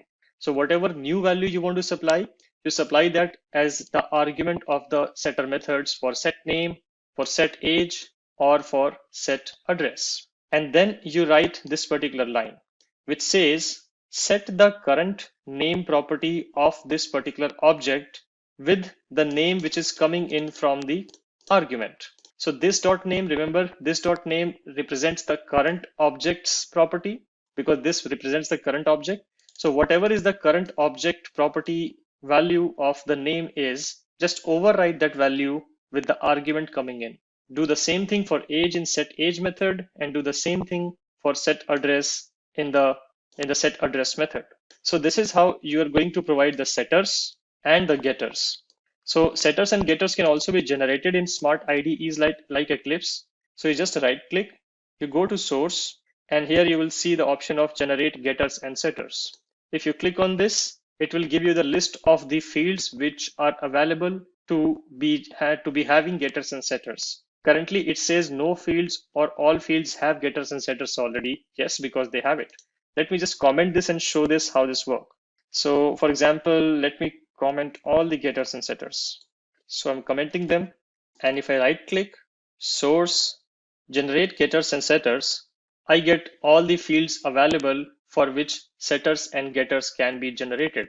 So you can select them and leave everything as default, hit generate. And it is automatically going to generate the getter and the setter. You see, all the code of the getter and setter is automatically generated. You do not even need to write it. And this is the power of the smart IDEs. Let me just revert what I did. So you created everything as all the properties as private, and then you define how you want to replace the values by providing the setters, and you define how you want the outside world to access your properties. So you have full control of the class now. You control the visibility, you control how they are going to get initialized, you are controlling how the properties are going to be overwritten or set, and you control how the properties are going to be returned. So you have complete control of the class. So you have created a perfect capsule here, a perfect form of encapsulation in this class. And this is how you can implement encapsulation. And that's all I'm going to cover for this particular session. In the next session, we are going to discuss about abstraction. Let's get started with abstraction. Let's first understand the definition of abstraction before we relate this to Java. Abstraction generally means hiding something. When you want to hide some details of a particular object from the outside world, you apply the concept of abstraction. For example, when you drive a particular car, you just hit the accelerator and the car speeds up. Now, it's not only one action. When you hit the accelerator, the whole machinery of the car and all the components, different parts of the car work together to speed up. There would be engine, there would be propulsion, there would be fuel, there might be some, if it's an electric car, there would be batteries, there would be whole different kinds of pistons and plugs which will make the car speed up. It's not only a single component, it's a lot of different components under the hood. And that's the concept of abstraction, that we only show the relevant parts to the user and we hide all the internal details from the user. That's the basic idea of abstraction. So a car manufacturer abstracts away all the inner technical details from the driver and just gives the driver a single pedal to speed up the car. For a user, it's a very good experience because he doesn't need to know about all the internals of the car. But the car manufacturer can hide all the details and provide a very simple interface for the driver to interact with, which is just a gas pedal. And that's the basic idea of abstraction. And we try to apply the same kind of concept to Java in the form of abstraction. And Java provides this kind of concept implementation with the help of a keyword which is called abstract. Now, abstract is a keyword which can be used in front of a class or a method. When you use it in front of a class, the whole class becomes abstract. Abstract class is a type of class. So the class itself becomes an abstract class. One of the things to remember is that abstract class cannot be instantiated, but can be subclassed. Remember, we talked about the concept of subclass and the parent class when we talked about inheritance. So if you make a class as abstract class, you cannot call the constructor of the class because you cannot instantiate it, but you can extend the abstract class and create a child class out of it. That's the concept of abstract class. Another concept is abstract method. You can also use the abstract keyword in front of a method. And when you use abstract keyword in front of a method, then that method is only declared without an implementation. You are not going to provide any implementation of the method, and you're just going to declare the method. Something like this. We will see a similar example in the hands-on as well. But that's the basic idea, that you just declare the method. You are not providing an implementation as to what does move to method actually does, because that's the whole concept of abstraction. And it is the responsibility of the child classes which inherit the particular class in which the abstract method would be sitting. So that child class will be having the responsibility to provide a concrete implementation of the declared method. Let's understand this better with the help of an example. So here I have created a class called graphic object, and I have made the class as abstract class. This is the keyword which you need to use in front before the class keyword, and the class becomes an abstract class. Now, when you create an abstract class, it automatically gets some properties. The first property is that this particular class must have at least one abstract method. And this is how you define the abstract methods, where you just provide the declaration, but you do not provide the implementation of the draw method or the resize method. And the way you will create the abstract methods is by using the abstract keyword before the actual method declaration starts. So general method declaration would look like this. And if you use abstract in front of it, this becomes an abstract method declaration.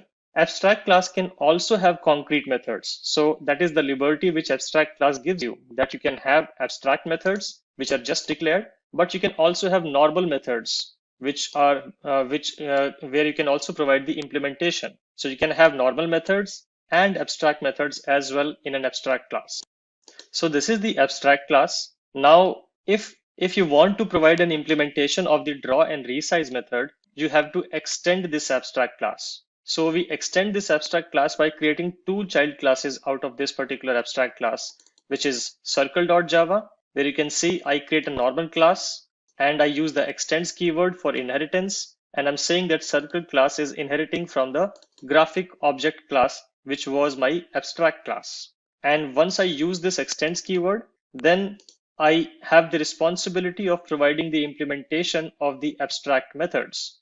Actually, Java will force me to provide the implementation of these two methods. If I do not provide all the declared methods, so there are two declared methods here. So if the circle class does not provide the implementation for both draw and resize methods, then Java will throw an error and it will ask you to take an action, which can be either define all the methods, meaning provide implementation for all the methods, or make the circle class itself as abstract. Let's see, if I just comment this particular out, I get an error. You see a red line here. And if you click on this particular balloon here, it will say either you can add the unimplemented methods or you can make the circle type as abstract. So these are the two options which you will get to fix this particular error.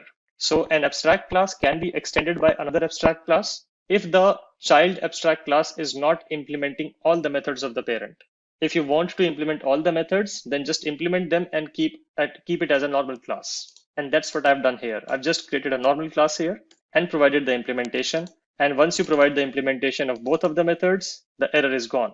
Similarly, I've also provided another child class because there can be multiple children of a particular parent.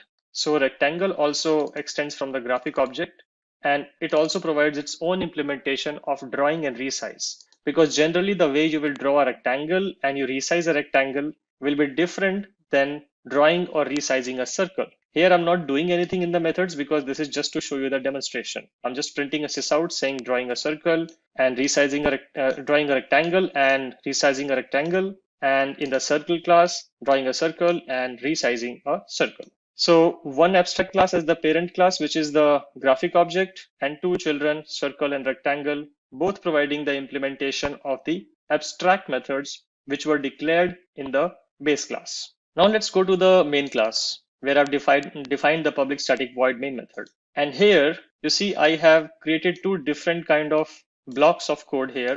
One block is where I'm saying graphic object, creating a reference of the graphic object named as circle and initializing the circle object. Now you see a difference here. Here is the abstract class and here is the concrete class. So whatever you define on the right hand side, whatever is the type of object will be the type of methods being called. So if you created a circle object and then if you call the draw method and resize method, these methods will be called from the circle class. If you initialized it as new rectangle, then you are creating a rectangle class object, and then the draw and the resize method will be called from the rectangle class. That's the basic construct, and that's how you will initialize a particular class which is using an abstract class. So I call graphic object circle, new circle, and I call circle.draw and circle.resize. Similarly, graphic object rectangle equal to new rectangle and rectangle.draw, rectangle.resize. Let's run this program and observe the output. So when I call this particular block of code, circle object gets initialized, and then circle.draw method prints drawing a circle, and circle.resize method prints resizing a circle. Similarly, when I create the rectangle class object, referencing it with the graphic object class, rectangle.draw prints this particular line, drawing a rectangle, and rectangle.resize prints this particular line, which is resizing a rectangle. And this is how you will use the concept of abstraction. There's another very interesting thing which is going on here. Remember, I told you if I do this and I just put a system out here, base abstract class. So if I do this here, if I still write a constructor, though Java says that it cannot be instantiated, if I still write a constructor of it and I do not do any changes here, and if I run this particular program, let's see what happens. You'll see the base abstract class being called here. Let me just reformat it by putting ln here so that we get a better output.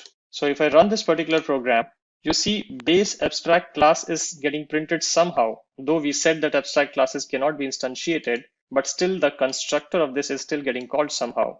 When I create a circle class, the base class constructor gets called, and when I create a rectangle class, again the base class constructor gets called.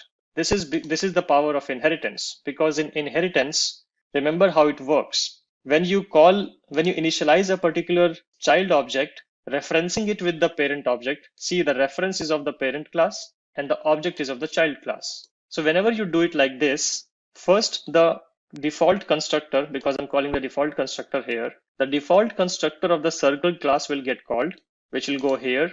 Remember, I told you that Java provides the default constructor automatically if you don't provide it.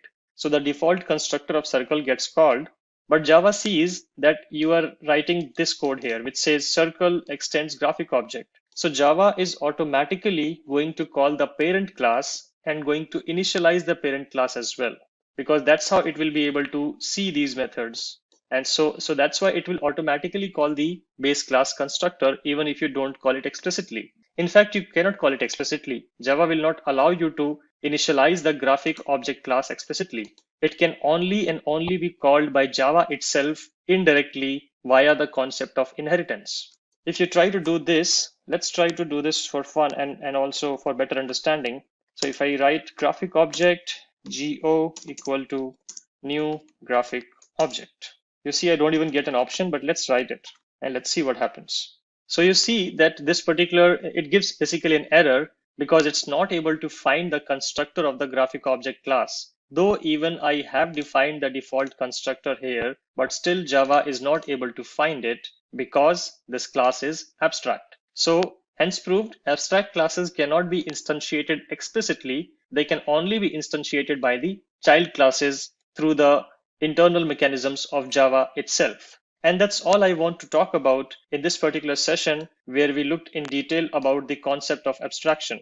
Couple of more things which I did not cover in the previous session. I just want to call them out for clarity. Java does not support multiple inheritance. When I say multiple inheritance, what it means that you will not have a scenario where a child will be extending from two base classes. Java does not support it. It does support it with the help of interfaces, but I will talk about interfaces in the coming sessions. But here, just understand this, that you cannot use multiple inheritance with classes in Java.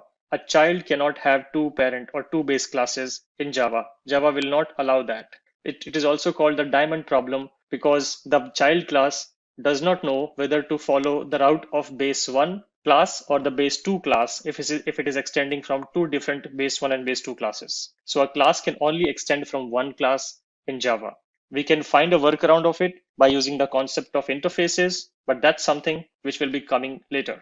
Another thing to understand is that when you create an abstract class, here these variables, you can declare these variables as well, and these variables will be accessible by all the child classes as you access them. Let's get started with polymorphism. So polymorphism is a very generic concept, which means that a particular object can take multiple form. Let's not even call it as object. Let's make it more generic. A particular entity can take multiple forms. If any entity in Java exhibits that kind of behavior, then we say that polymorphism is in action. That entity can be a class or an object or even a method. And in today's session, we are going to talk about that type of polymorphism which is exhibited by methods. So we will see how a particular method in Java can take many different forms containing different logics, but still having the same name. And that concept is called method overloading. So whenever you hear the word that you need to overload a particular method or this is method overloading happening, technically or conceptually, it's basically polymorphism in action, and polymorphism is being applied on a method here. And that phenomena we call as method overloading. So in today's session, we are going to have a look at how we can implement method overloading in Java. So the basic idea of method overloading is that the name of the method should remain the same. So you see in this particular class, which I have created to demonstrate the method overloading. So this is the class name, and the method name, which I am going to overload, is called multiply.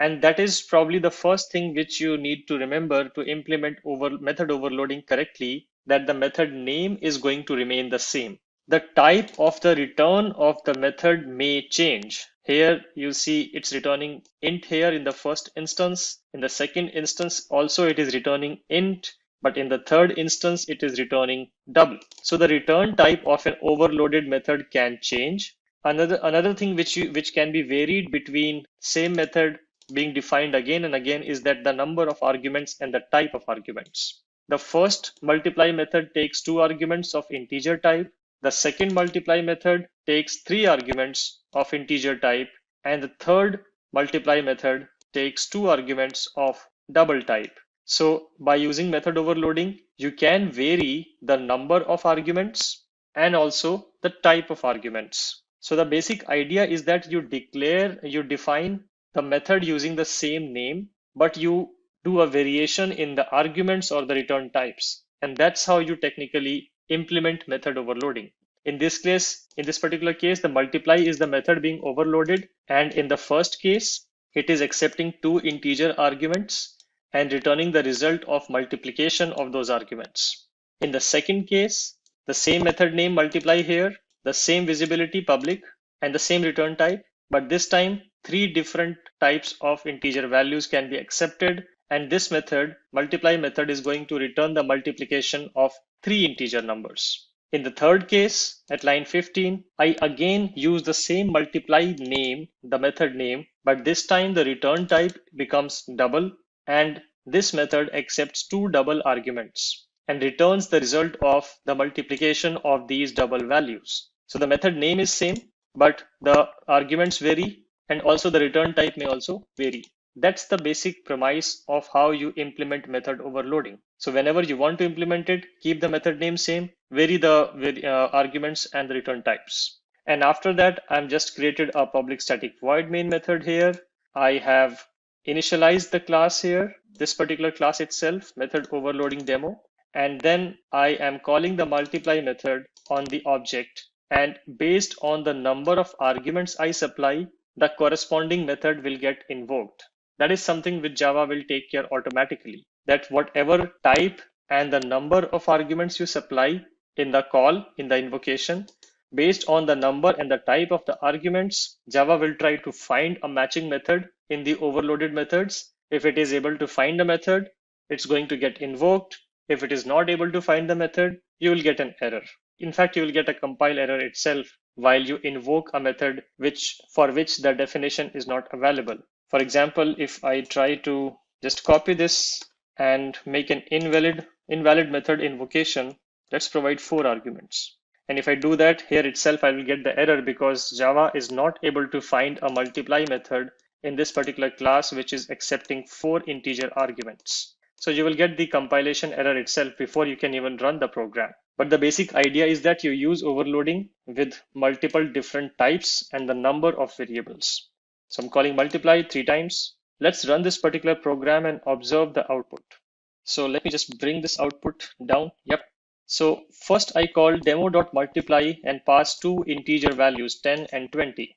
When this happens, this particular method gets invoked and it returns a result of 10 into 20, which is 200.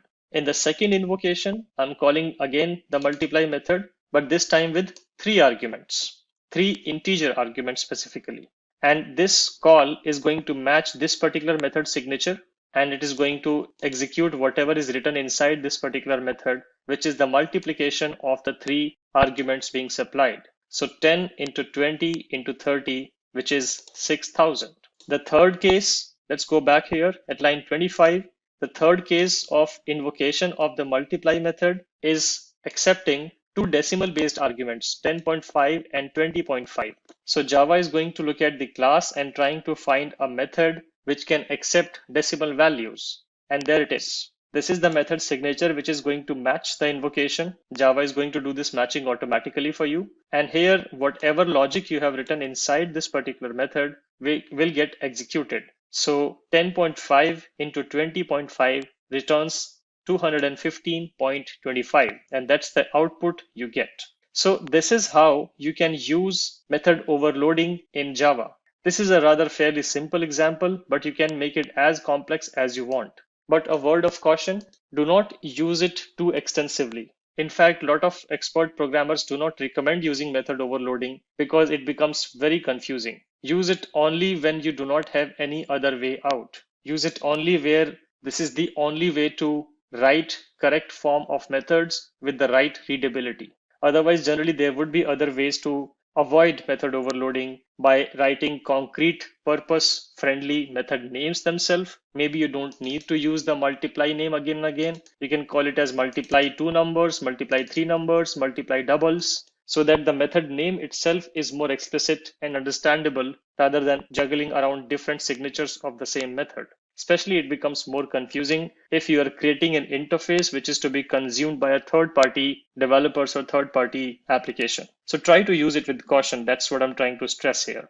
Let's get started with method overriding in Java. So in the previous session, we discussed about method overloading concept. Now, in this session, we'll focus on another interesting concept by which you can have the same signature of the method again and again be used in your code, but in a different way. And this concept is called method overriding. Method overriding basically is used together with the concept of inheritance. You will not be able to use the concept of method overriding without using the concept of inheritance. Remember when we talked about inheritance, I spoke about the subclass and the parent class concept. Sometimes we also call the parent class as superclass. So the basic idea is that if a superclass defines a method, remember I'm using the word define here. If the superclass uses defines a particular method, and then the subclass again tries to define the method with the exact same signature,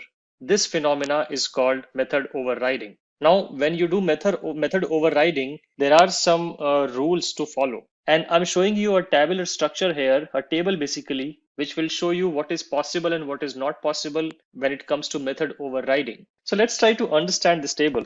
So if you try to define a method with the same signature as a superclass method, the rules follow as per this table. Let's go with the first one. If you have an instance method defined in the superclass, instance method is the normal method which you define in your classes. So if you have defined an instance method in your superclass, and if you define a method in the subclass with the exact same signature, then that concept is called method overriding, and it will be a successful override. Override also, let me also explain what override means here. Override means that once you try to initialize the subclass object, you will be able to invoke its own overridden method definition. If you call that particular method, the subclass's own instance method is going to get invoked rather than the superclass's instance method. We'll look at that when we look at the example as well. But that's the normal scenario where your superclass defines an instance method and subclass also defines an instance method with the exact same method signature. That concept is called method overriding. What if your superclass defines a static method? Static method is basically a method which belongs to the class but not to the object. Instance method is called instance method. A normal method is called instance method because it belongs to the object. You can call the method on the object, but static methods are called by class. So you say class name dot static method name. But when you call instance methods, you just call object name dot instance method name. So that is the basic difference. The static methods belong to the class. Once you have defined a static method, the same static method will be available to all the objects of the class. But instance methods are unique to each object. So that was a short tour of what static methods mean. So if you define a static method in the superclass, and then if you try to define an instance method with the same signature in the subclass, you will get a compilation error. It will not be allowed. It's not allowed in Java to override a static method from superclass. That's what it says. Next one, if your superclass has a normal instance method and then the subclass tries to use the same signature but creates a static method out of it, then again you will get a compilation error. So the overriding of an instance method to a static method is not allowed. And the last concept is again a very interesting concept and a very popular interview question about method hiding. So if the superclass defines a static method and the subclass also defines the static method with the exact same signature, then the superclass's static method gets hidden. it basically hides the superclass method. So that's the basic idea behind method overriding. So if you see, technically, it's a form of polymorphism because the same method is having multiple definitions. But when we looked at the previous example, the multiple definitions were in the same class. Here, the multiple definitions are in different classes, and those classes are having a parent-child relationship. That was about the theory of it. Let's go to an example of it to understand it better. And I've used again the same construct of bicycle and mountain bike, which we have been using in this series just to maintain continuity. So I have a parent class called bicycle here, which has two properties, gear and speed. It has a constructor, nothing unusual there. And then it has defined three methods: set gear, apply brake, and speed up. Set gear is just setting the new value as the gear value. Apply brake is going to decrement the speed by the value you supply, and speed up is going to increment the speed by the value you supply. Simple. This is exactly what we have seen before. Now, mountain bike tries to extend bicycle. So mountain bike becomes a child class. It defines a variable called seat height, defines a constructor called super here, nothing unusual so far. Also defines a setter for height, setter for the seat height, not exactly following the setter construct, but this is just to set the height. But here things get interesting. Let me just bring this down a bit. Yeah. So here it is overriding all the three methods of the base class. And by overriding, it is providing its own implementation of the same methods. Let's compare them. Here, when it overrides the gear and whatever value you supply, it adds 2 to the plus 2 to that value and then sets that value as the gear value. But in case of base class, it was just setting the new value as the gear value. So for instance, if you supplied 1 here, the gear value becomes 1. But here, if you supplied 1, the gear value becomes 3. Similarly, when you apply brake on the mountain bike class, whatever value you supply will be subtracted from the current speed, and 10 would be subtracted even more. So if the speed is, let's say, 50 and you supply the decrement value as 10, so it will be 50 minus 10 equal to 30. But in case of bicycle, if the speed was 50 and you supply 10, then it would be just 50 minus 10, 40. So there is extra 10 being subtracted from the speed when you apply brake in case of a mountain bike. Similarly, for speed up, it's increment of 10 in addition to what value you supply. So again, if the speed was 10 and you supplied 10 here in the argument, so 10 plus 10 plus 10, 30 will become the new speed in case of mountain bike. But in case of bicycle, if you supply 10 and if the current speed was also 10, then it becomes 10 plus 10 only 20. So that's the difference. So the basic idea, I hope you get the basic idea here, is that you override the methods and your own class provides its own implementation of those methods. That's the basic premise of method overriding. All good so far, and you do not have an obligation to override all of the methods because here we have the concrete implementation of the methods. So here, in case of mountain bike, you can skip overriding one of the methods if you like to. This is also fine. There will be no compilation error because speed up has a concrete implementation in the bicycle class as well. So it's up to you how much you want to override. So let's move to the main class now. So in the main class, we have created the public static void main method here, and let's look at what is happening inside the class. First, we initialize the bicycle class. So bicycle class reference and bicycle class object. Nothing unusual here. We supply the gear value and the speed value. Then we print the gear and the speed value. We apply brake on the bicycle, and then we observe the new speed of the bicycle after applying the brakes.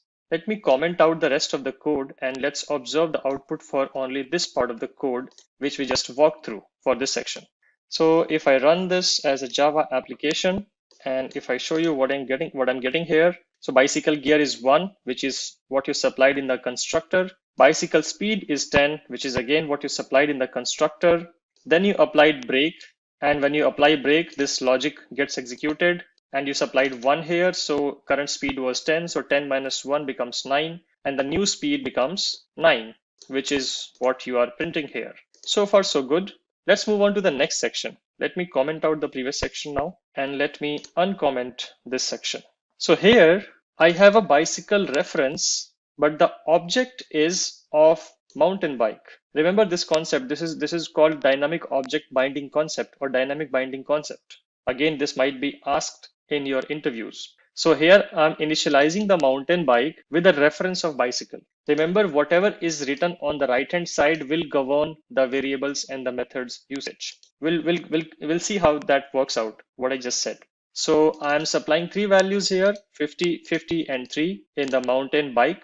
If I go here in the mountain bike constructor, so the start height, start speed, and gear are the three values, which is supplied as 50, 50, and 3. Then I'm accessing the gear and the speed. Now remember, gear and speed are declared in the bicycle class, but they are accessible in the child class due to the inheritance phenomena, which we have already covered. So if I print only this part, I should get the expected values. Mountain bike gear is 3, which is what I have supplied here, and mountain bike speed is 50, which is what I have supplied here. Then I apply the brakes. Now let's move on to this section. I apply the brake, supply the value as 1, and then I want to see what would be the new speed after applying the brakes. So let's see what happens when we run this particular code. So if I run this code, after applying the brakes, the speed becomes 39. Before applying the brakes, the speed was 50. So what happened here is 50 minus 1. Basically, this logic is getting executed here. 50 minus 1 minus 10, which becomes 39. That's why you get the value as 39 as the new speed. Similarly, if you want to call another method as speed up method was also defined here, where I'm saying speed plus the argument supplied plus 10. So the current speed is 39 right now. Then I'm speeding it up by 10. So by this logic, 39 plus 10 plus 10, which will become 59. And then I'm printing the new speed after speeding up. So let's see what happens. So if I go to run as Java application, and if I observe all the outputs, the speed was 50 initially. After applying the brakes, the speed became 39. And after speeding up, the speed became 59. So this was a quick demo to show you the power of method overriding and how you can override the behavior which is defined in the base class. And let's get started with exception handling in Java using try and catch blocks. So in the previous session, we had a look at the scenarios where an exception can occur. How do we see that there's a runtime exception, or there's a checked exception, or there's an unchecked exception, or there is a custom exception. Now, we did not talk about how to handle those exceptions, and now we are going to focus on the handling part.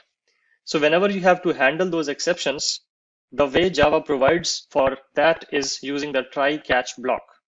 So try catch block is basically a bunch of syntax which you have to follow to handle different types of exceptions in your programming code. And the syntax of the try catch block is pretty straightforward. You write try and you put curly braces, and then you write whatever code which might throw an exception. You don't know that, but it's always safer to enclose your code in a try catch block so that you know that if an exception occurs in the try block, then you can handle it in the catch block. So it's always considered a better practice to enclose your application code in a try catch block so that you can handle the exceptions. So you put this try block and write all the suspicious or non-suspicious code which may or may not throw an exception inside the try block. Once you have done the try block part, then comes the catch block part. So let me go to the catch block. So this is how the syntax look like. Once you have written the try block, then you write catch and you put braces and you write the exception type which this block of code might throw, or the exception type which you are interested in catching. You might not be interested in catching all the different exceptions, but only a few ones based on your business requirements. So whatever exception type you want to catch, you are going to catch it like this. And if an exception occurs in the try code, let's say you have specified an arithmetic exception here, and if any line of code in the try block throws an arithmetic exception, then this catch block is going to catch that exception. And then inside these curly braces, you can decide what to do with that exception, whether you want to log that exception or whether you want to rethrow that exception, whether you want to embed some error code or get an error code out of it, or convert that exception into a business or custom exception of your own choice. So it's up to you what you want to do with that. But catch block will be able to catch that arithmetic exception. Similarly, you can specify as many exception types to be caught as you want and keep adding more and more catch blocks. Remember that these catch blocks work in a sequential fashion. So if an exception occurs here, it will first go to this particular block to match the exception type. If it didn't match, then only it will move to the second type. If it did match the first type, it is not going to execute the second type. So that is how the try catch block work. You can see an example here that if the code here is throwing an index out of bound exception, then it is going to be caught here. And we are just printing the index out of bound exceptions message. If it is throwing an IO exception, then I can do this. So you can keep adding different checked and unchecked exceptions in the catch block. You can also catch more than one type of exception with one exception handler. So rather than writing these multiple catch blocks individually, you can combine these exceptions together if your logic of processing both of these exceptions is the same. Remember, if the logic of processing these two exceptions is the same, logic means whatever you write inside these curly braces. So if that code is going to be the same for both of these exceptions, then why bother writing two catch blocks? Just write one catch block like this. Use the pipe operator to separate different types of exceptions and write the common code which is going to be applied if your try block is going to throw an IO exception or an SQL exception. So that depends upon you. That's the second piece. The third piece of the try block is the finally block. So we talked about the try block, we talked about the catch block. Now there's a finally block as well. Remember, this is finally and not final.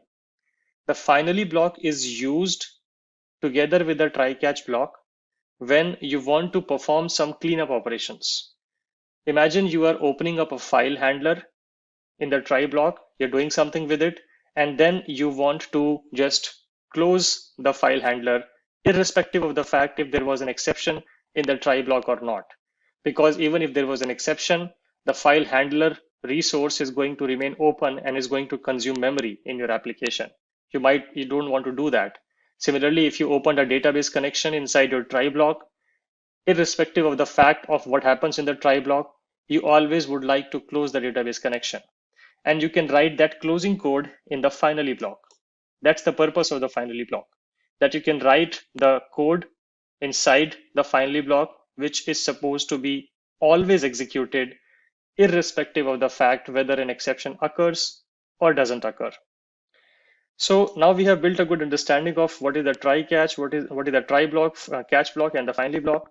Now, if you just put it all together, this is how it is going to look like. That you write the try block, you do something inside the try block, then you write the catch blocks. After that, you write the finally block. You can write the finally block without the catch block as well. Remember that. If you do not have any exception to catch, but you have some resources to close or free up after executing the try block, you can skip the catch block and just write try finally. That is also possible. With that understanding, let's switch to the IDE and let's look at some example. So I have a writer helper class, which is having a method called writeList. I have a try block here, and this try block is basically initializing an array list, adding an item to the array list, and then I'm accessing list.get1. Remember when I added this particular value, let me make it 10 to make it more understandable.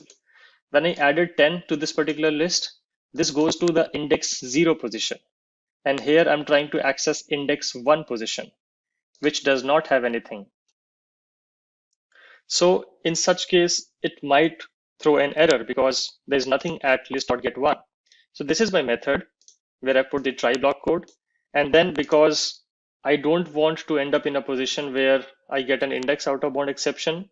Index out of bounds exception comes if you are trying to access an index which is illegal, which does not having any value. So I'm putting a catch block and catching the index out of bound exception and just printing the message of the exception. And then for simplicity, I'm showing a finally block as well, though I do not have any resource to close here, but this is just to show you how this looks like in the code. This is just to show you that I'm printing a sysout here. This is what my method is.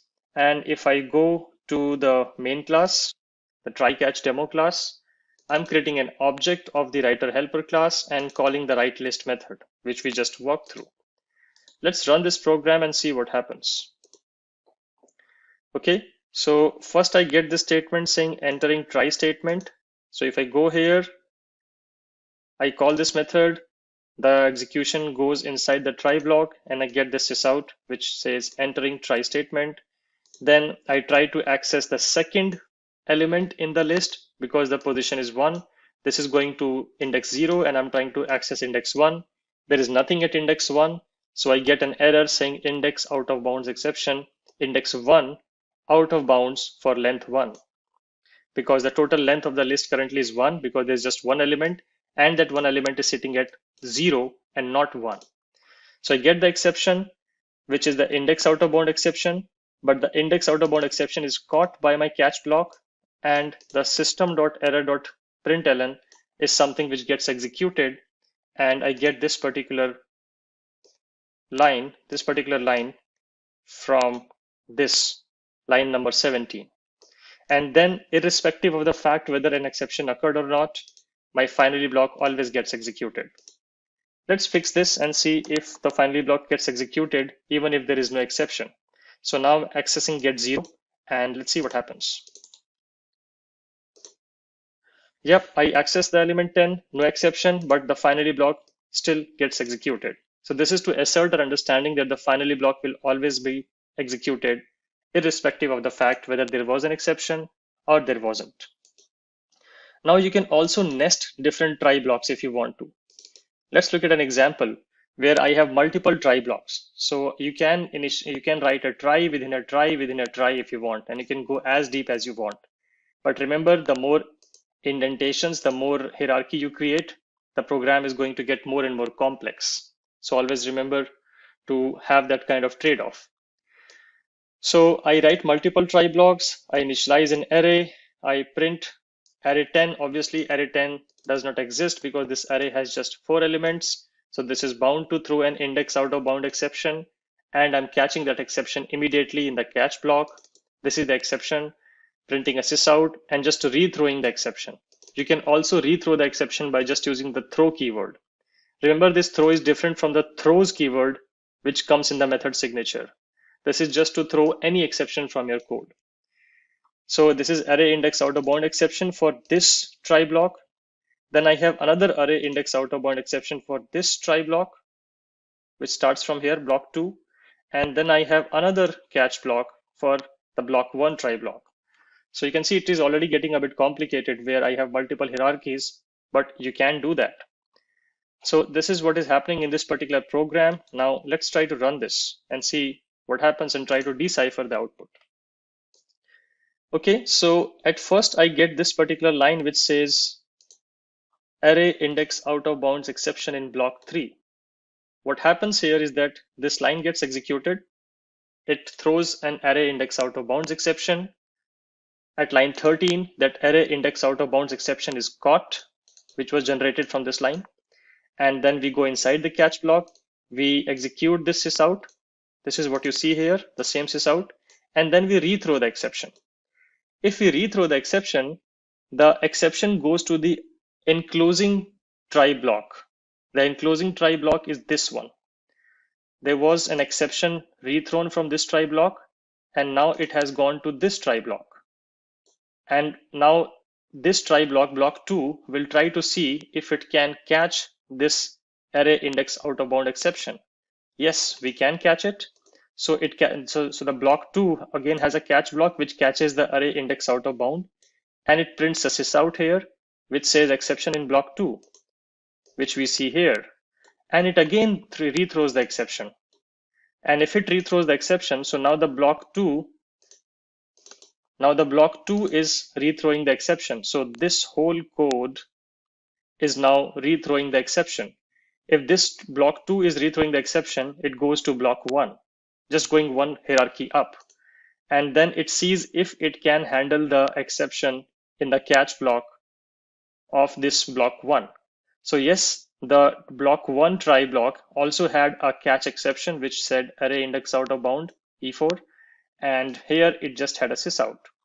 So if I just bring back the output, yes, we do get this particular exception printed here, which says array index out of bounds exception in block 1. This is what you see here. And this is where the exception just stops going propagated, because I'm not rethrowing the exception from this particular catch block. So that's where the exception ends. The reason you see a hyperlink here is because the text which I have printed here exactly matches with the name of the exception. So Java is pretty smart in that case. If you use the exact same name exception, it will link it to the matching class name in Java, which is pretty cool. I also have a redundant catch block here, which does not have a try block. This is just to show you that you can write a catch block without a try block, but it doesn't make sense. It is of no use, so I can just remove this particular catch block and the program still will compile fine. So this was a quick demo to show you how you can use try, catch, and finally blocks, and when would you use the finally block. And if you want, you can use a nested hierarchy of try blocks, and you can rethrow the exception from within the catch block only to be caught in the outside or the outer or the enclosing block. Let's get started with hashset in Java. If you remember, I covered in the collections framework session that hashset is part of the set interface hierarchy, and sets have a property that they keep the collections element unique. If you try to add duplicate elements to a set, it will not accept that, and it will still maintain the uniqueness property of the collection.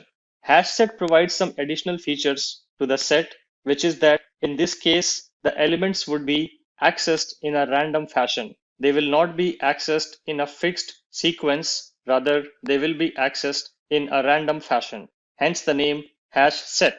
So if you read about this particular class in the documentation, it will basically cover all the things which I just described. It also accepts null elements if you want to insert null, but why would you try to insert null? That's the first question which you should ask.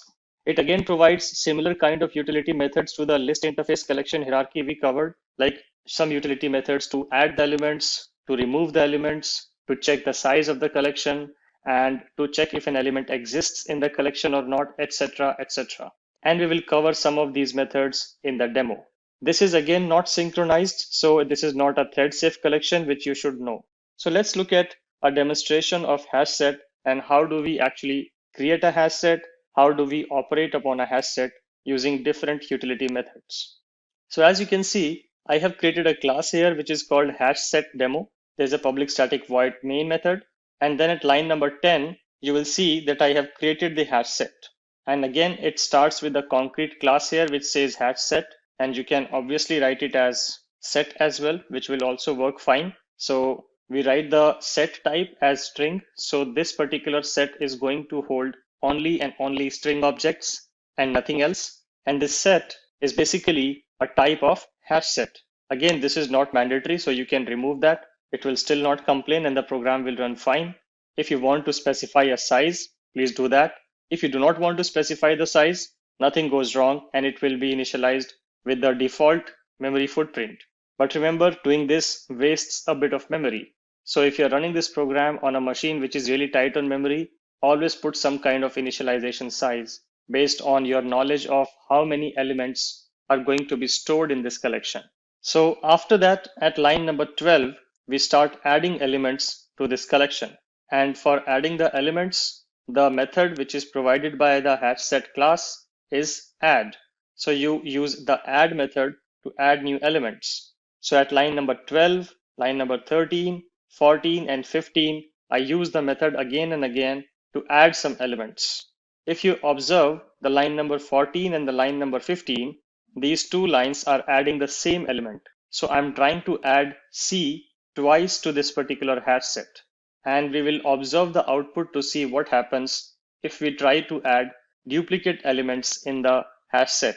Because if you remember, the sets are supposed to be unique. They should not be storing duplicate elements. That's the property of sets. So that's what I demonstrate by adding duplicate elements to see how it behaves. And let's do that. Let me comment the rest of the code for a while. And let's run just this part of the code where I add C twice and I print the hash set. And let's see what happens. So I go to run as and I click on Java application and I only see 3 elements. Even though I added 4, I only see 3 and C has been added only once, not twice. Now you might be wondering whether this C is the C added at line 14 or the C added at line 15.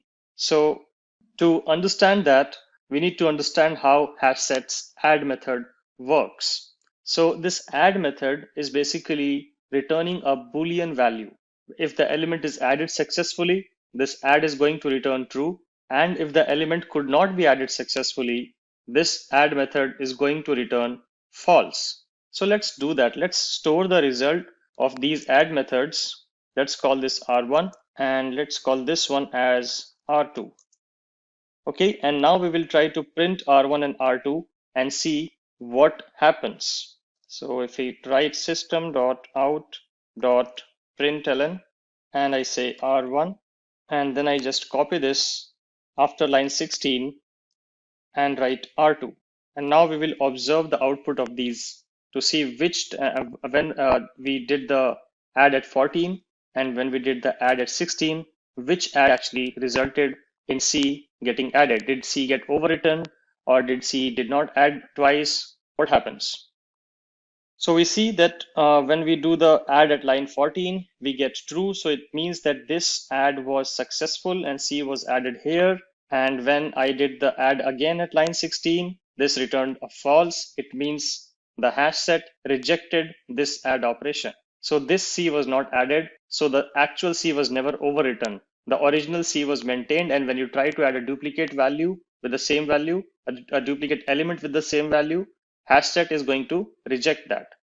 So that actually proves that the set will maintain the uniqueness property and it will reject all the duplicates subsequently. That was about the add property. Now let's understand another interesting property of the contains method. Contains method of the set class is used to find if an element exists in the set or not. So you can just use the hash set variable name dot contains and just type the actual element. And this is going to return true or false based on whether this element is present in the hash set or not present in the hash set. If it is present, then this contains method is going to return true. Otherwise, it is going to return false. So let's run this method and observe the output at line 21. So it says list, we are writing this particular string, which says, does list contain C or not? And it returns true because yes, my hash set does contain C. Now coming to line 23, I use another method of the hash set, which is the remove operation, which you can use to remove an element from the set. And then I'm again doing a sysout and I'm asking to print the set. This should be set and not list. So then I'm checking if what happens to my hash set if I call the remove method, and I'm just printing the modified hash set at line 24. So let's see what happens with the effect of remove operation. Okay, so after removing A, this is what remains in my hash set, and A has been successfully dropped if I call the remove method. And then I try to just iterate over the hash set to show you how does this iteration work. It again works on exactly the same way it has been working for the list implementations, that on the RHS of this column, you write the collection name, so hash set, and on the LHS of this column, you write the representation of the element. So this hash set is going to contain string, and this is just a placeholder. It can be anything. This is just a temporary variable to store the current value at the current step of the hash set iteration. And I'm printing all the items one by one. So if I run this, I'm able to print B and C because that's all which is remaining in this hash set. So this was a very quick demo to show you the functionalities of the hash set. How does hash set maintains uniqueness? How do you remove elements? How do you add elements? How do you check for an element's existence using contains? There's also a method to get the element of the hash set if you want to. So these are all the different properties and methods available in the hash set. And do check out the API documentation of the hash set to learn about more methods. So that's all I wanted to cover in this particular session, where we focused only on hash set. And in the next session, we'll be discussing about tree sets, and we will also see an example of how do we implement tree sets in Java. Let's get started with tree sets in Java. So in the previous session, we talked about hashset, which is one of the implementation of the set hierarchy. And today we'll be focusing on tree set. And if you remember when we talked about this collection framework, I discussed briefly about tree set that the main reason you will use tree set is basically when you want to maintain natural ordering of the elements. If you're adding your custom elements, then you need to tell Java how to compare and sort and order the elements. But that's for another day when we'll cover about the detailed comparable and comparator interfaces. For now, what you can understand that whenever you have to maintain the natural order of the elements automatically, then you should use tree set. Along with that, the set property still holds true that this tree set cannot have duplicate elements. We should also know that tree set is not synchronized, so it is not a thread safe collection. So be aware that whenever you are trying to use tree set in a multi-threaded environment, you need to write more wiring code around it so that tree set works as expected. Okay, that was about the brief theory about the tree set. You can read about it in detail in this tree set documentation class. And with that, let's switch to a demonstration of the tree set class. So I've prepared a class here which is called treeset demo. As you can see, it has a public static void main method. And at line number 8, I'm initializing the treeset. Again, it's the standard representation of initializing a collection which we have been using throughout the different examples of the collections. So treeset of string. So this particular treeset is going to hold only and only string elements. If you try to add another element, it is going to throw a compilation error. And on the RHS, I'm just saying new tree set. And again, this is not mandatory, so I can remove that and it will still work. You can specify the size. Whenever you know about the scope of the collection, you should always specify the size. For this demonstration, it's a lightweight program, so it's fine. After that, from line number 10 till line number 13, I'm again going to add some elements. And again, if you see, I'm adding elements in random order. I'm adding B, and then I'm adding A, then I am adding C twice just to show you the uniqueness property of the tree set. Does it still hold true or not? We will be able to figure that out from this particular example. And we will also see if I'm adding B before A, will it be printed in a fashion called BAC or will it be printed in a fashion called ABC? We should also know that. So let's try to run this program and understand the output. So if we look at the output, we see A before B. But here when we added the elements, we saw B before A. We added B first and then we added A and then we added C twice. And as per the uniqueness property of the set, the second addition statement at line number 13 returned false, and set rejected this addition because it could see that C was already present in this particular collection. So C is added only once. But what's interesting is that B is added first, but B is printed after A. So the natural order of the elements in this collection is automatically maintained by treeset.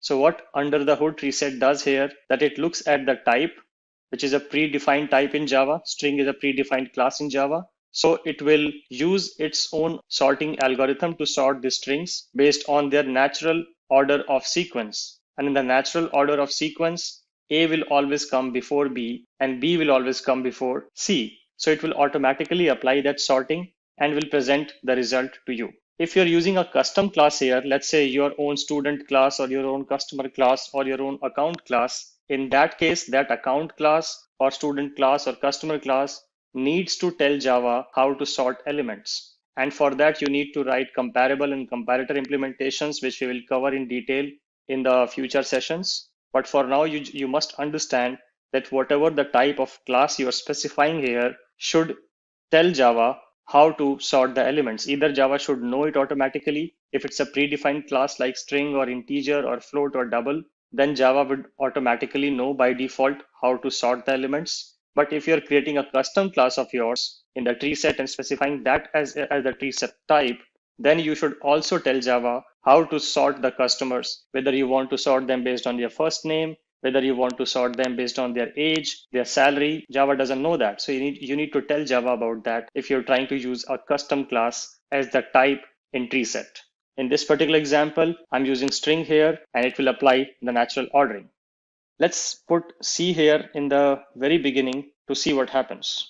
And I can comment this as we have already maintained and verified that C is only printed once and added once. So I'm adding C, B, A.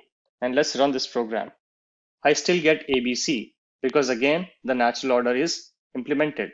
Contrary to this, when we talked about hashset, remember I told that hashset is a random access element collection list. So if you run the hashset, if you try to print the hashset again and again and again, you might see a different order. Sometimes if I use a hashset here, sometimes it will print ABC, sometimes it will print BAC, sometimes it might print CAB, any kind of sequence, any kind of random sequence, it will pick automatically. That's the property of hashset. But in case of treeset, no matter how many times you run it, you will always get the same order based on the sorting implementation available in the class type.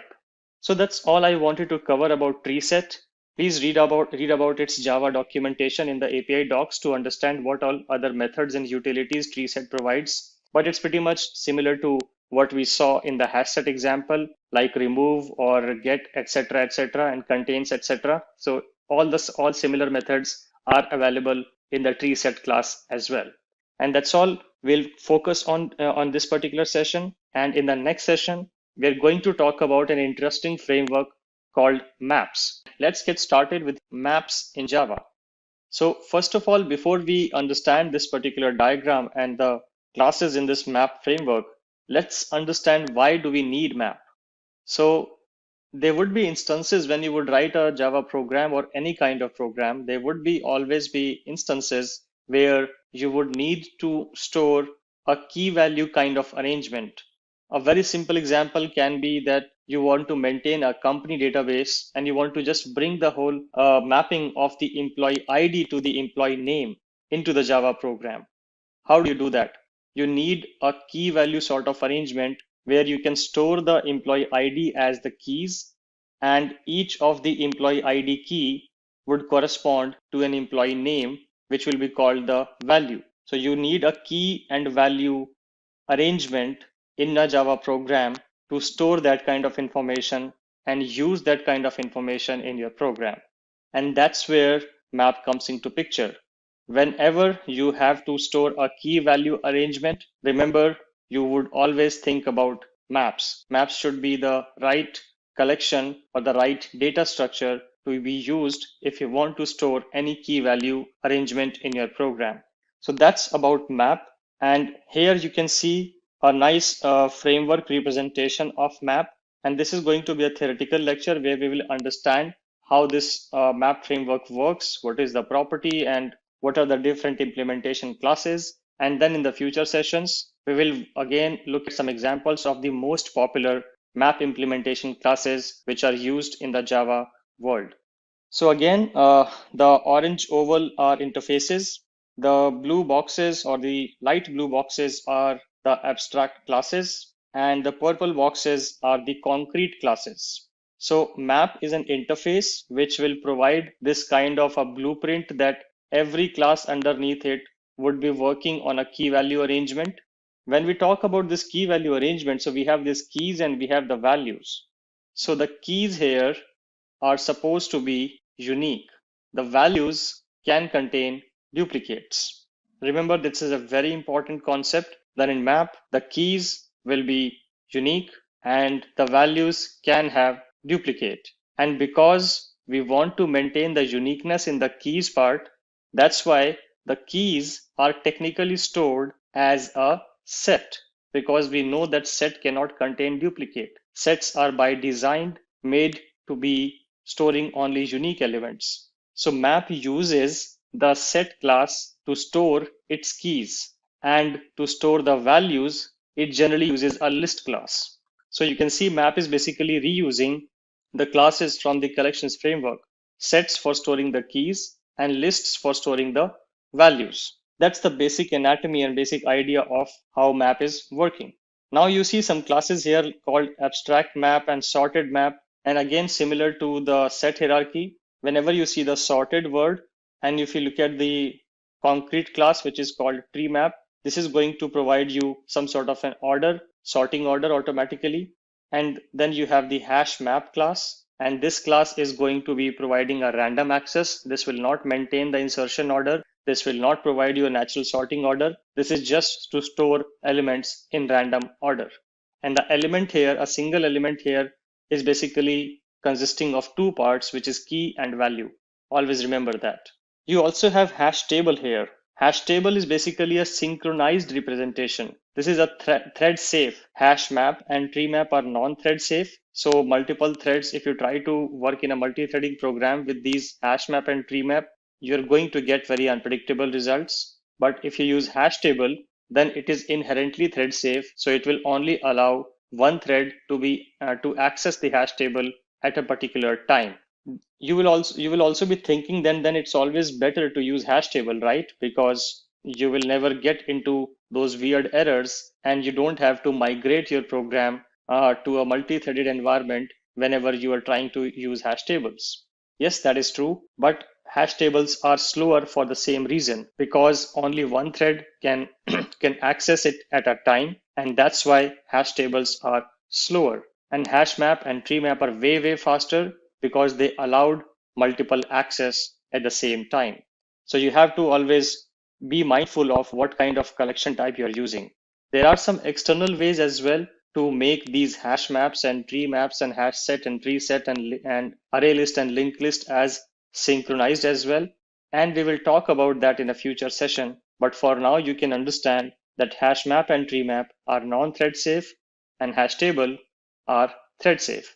There's another class which is coming out from the HashMap class, which is called linked HashMap. And linked HashMap, as the name shows, it will basically carry two properties. It will carry the property of HashMap, where the elements are stored or displayed or accessed in random order.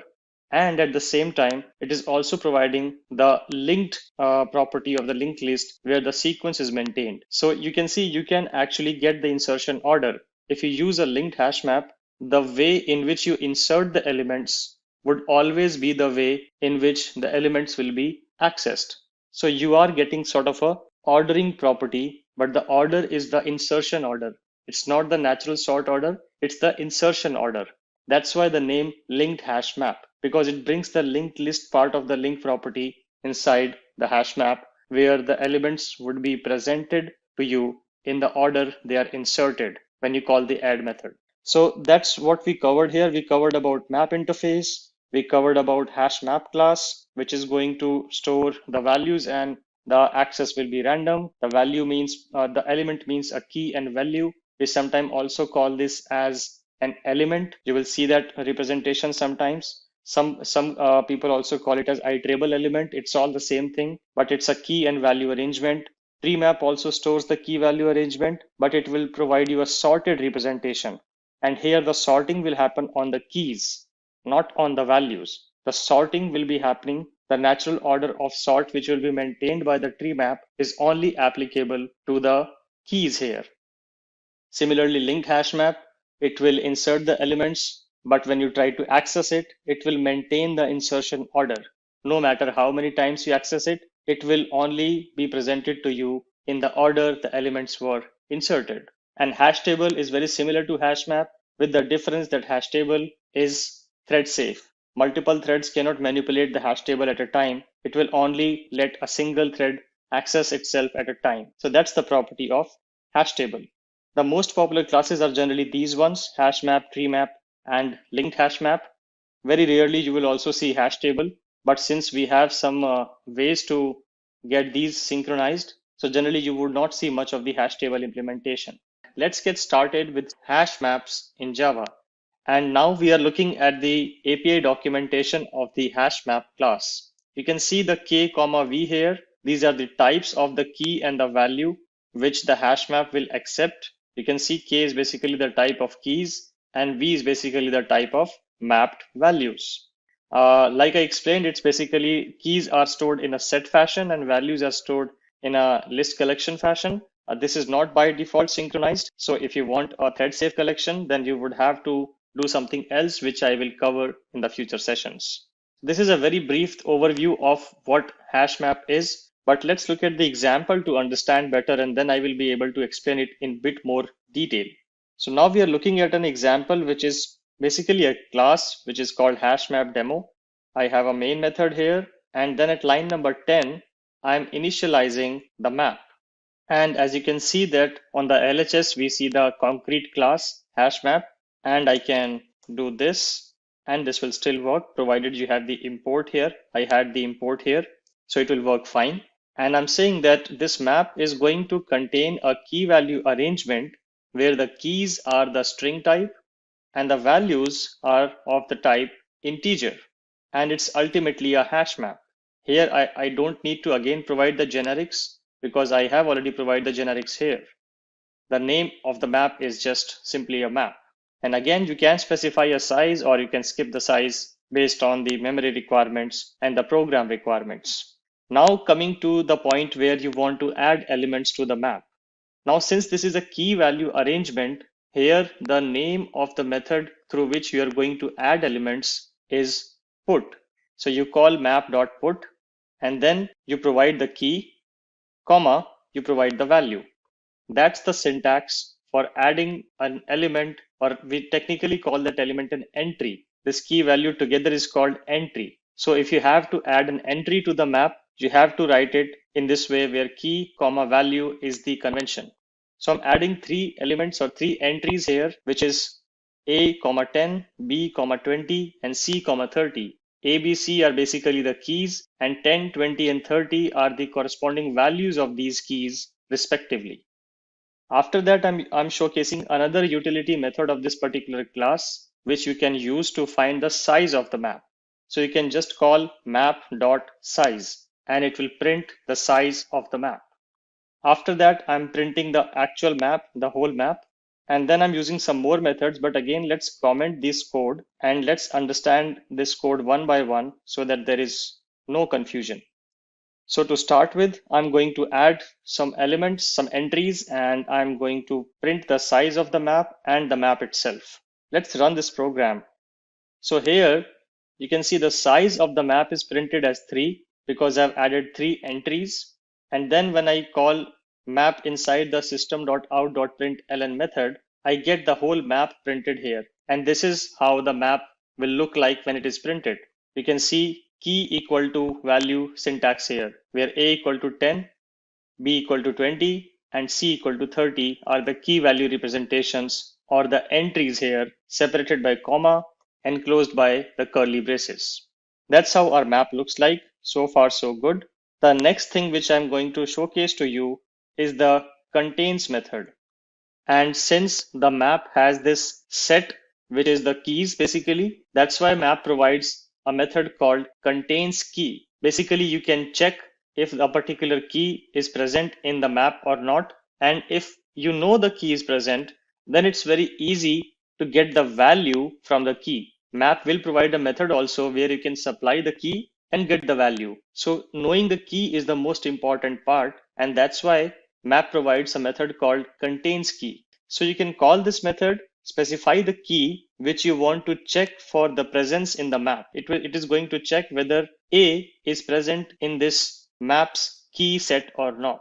If the A is available in this keys, we can see A is available, then this condition is going to hold true. And then, like I said, if you want to fetch the value, then you can call the get method providing the key. You can fetch the value from the key. That's the core idea which you should remember. So I call map.get, specify the key, and this is going to spit out the value which is being pointed by this particular key. In this case, A is pointing to 10. When I say pointing, it's not pointer, remember, it's just a reference. So map.get of A is going to get the actual value which this key is pointing to, which is 10. And then I am printing this integer A, which is the actual value pointed by this particular key. So let's run this program and see if this works. So we get these two outputs from the above, and then this is the output which is coming from the if block. So it checked whether the map is containing a key with the name A. Yes, it was able to find that. And then we asked the Java program to fetch the value corresponding to this particular key. So we just called map.get of A, and it fetched 10 and it printed 10 here. That's why you see 10 here. Okay, so that's how you can basically use the contains key method and the get method. Now, what if you want to iterate over all the keys? What if you what if you have to use the all the keys and you have to make some pattern or make some observation about all the keys in your map? You can do that by iterating over the key set. And for that, map provides a method called key set. So you just call map.keyset, and this is going to fetch all the keys in a set representation and will be provided to you. So here, when I call map.keyset, this is basically giving me a set which is containing all the keys, and then I'm iterating over the keys one by one. You would be familiar with this syntax by now, which is the enhanced for loop syntax. And inside this, I'm printing the key, which is the current temporary variable holding the current key, and the value pointed by that particular key at that particular step. And I'm again using the same method get, which I showed you here. Same method. So you provide the key and you will get the value. So I'm going to get all the keys, iterate over the keys, and then print the key and the value. Let's see how this looks like. So till this we were good. And here you will see the output which is coming out from this particular for loop. From this particular for loop, line 25 to line 27, where I'm iterating over the key set, printing the key and value one by one. So this is how to show you, if you just have access to the key set, you can still iterate over the whole map. But what if you know everything? You have access to the key set, you have access to the values, and if you just want to iterate over it, then you can use this particular way. And instead of map.keyset, you're going to use map.entryset. If you remember, map treats each key value arrangement as a single entry. Entry is the keyword here. So map.entryset is going to give me all the entries in the map, and then each entry is basically of type entry class. This is the representation of each entry. And we know how this representation formed. Entry is the class basically, which is coming out of this map collection hierarchy. And then let me just save this. And then string is the key and integer is the value held by each entry inside the map. So that's what we are going to do. We are going to pick up all the entries in the map and going to iterate over the entries one by one by writing this enhanced for loop. And entry is the temporary variable which is going to hold each entry one by one at each step. And then it's very simple. You call entry.getKey, you will get the key, and you call entry.getValue, and you will get the value. So it's much simpler than this one where you had to do map.get to understand. Here it's very implicit. Get key is going to get you the key, and get value is going to get you the value. So you just need to call map.entryset, iterate over the entry set, and get each entry's key and value and print them or do whatever your program requires to be done. That's how you will use it. So let's run this one as well to verify if this works. Okay, so this is the output which is coming from the last loop, this loop basically. You can see key, I did not put any space. That's why you see key A, key B, and key C together. Let me put a space here and put a hyphen so that the output looks better. And let me rerun this. Yeah, this is much better. So you can see the key A, value 10, key B, value 20, and key C, value 30. This is coming from this particular for loop, which I just showed you. So this is all I wanted to cover in this particular session. We went deeper into the hash map representation and we saw a bunch of methods, contains key, key set, entry set, get, put, etc. And we showed how we can use the hash map for different purposes in the program. In the next session, we'll go deeper into the TreeMap concept and we'll also look at a demo of TreeMap and we'll understand how it works. Let's get started with TreeMaps in Java. Now, if you remember, in the last lecture, we talked about hash maps in Java, and we also had a look at an example where we saw how a hash map works and how we can use a hash map. We also had a look at different utility methods of the hash map as well. Now, in today's lecture, we are going to focus on tree maps, which is another type of map as we discussed when we were discussing about the map framework. And the main property of a tree map is that when you enter elements into a map, they will naturally be sorted or naturally be ordered. Now, when I say naturally ordered, what it means that if you put the keys as, let's say, integer, then the tree map will automatically sort all the map entries in an integer sorted fashion, where you'll see the natural number sorting behavior like 1, 2, 3, and so on. Similarly, if you store alphabets or strings, then those will be sorted in a natural sorting alphabetical order starting from A to Z. So these are the data types which the Java is already aware of on how to sort them, like integers, doubles, floats, strings, etc. But there can be a case where you have your custom key. This particular key is your own custom class. If that is the behavior, or if that is the scenario, then in that case, you will have to provide an implementation to Java to know how to sort those elements, because Java doesn't know, for example, a student class or an account class. Java doesn't know how to sort that. So if you have that kind of scenario, then in those cases, you will have to provide your own sorting implementation. And we will cover about what kind of sorting implementation you can provide in those kind of scenarios in the upcoming lectures. For now, we will have a look at an example of TreeMap, where you can see that I've created a class which is called TreeMap demo, and I have initialized a TreeMap with the keys as integer and the values as string. So this means that each entry of the map will have key as the integer value, and the value of that particular entry will be of string type. So basically, an integer to string mapping is what each entry of this tree map is going to store. So nothing different here. You would have already seen this kind of initialization for any kind of map. And after that, at line 11, I use the standard put method of the map, and I started storing the values. So at line 11, I'm saying store 3 and A. So 3 is the key, and string A, remember this is not a character, this is a string, because I have specified string here. If you specify a character here and if you try to store a string, this is going to throw an error and you need to fix that. So I store 3 as the key and A as string as the value. Similarly, at line 12, I store 2 as the key and B as the value. And at line C, I store 1 as the key and C as the value. So these integers are the keys and the string are the values. And if I just put them and if I just try to print them, what happens? What kind of order can we expect? Let's try to analyze that.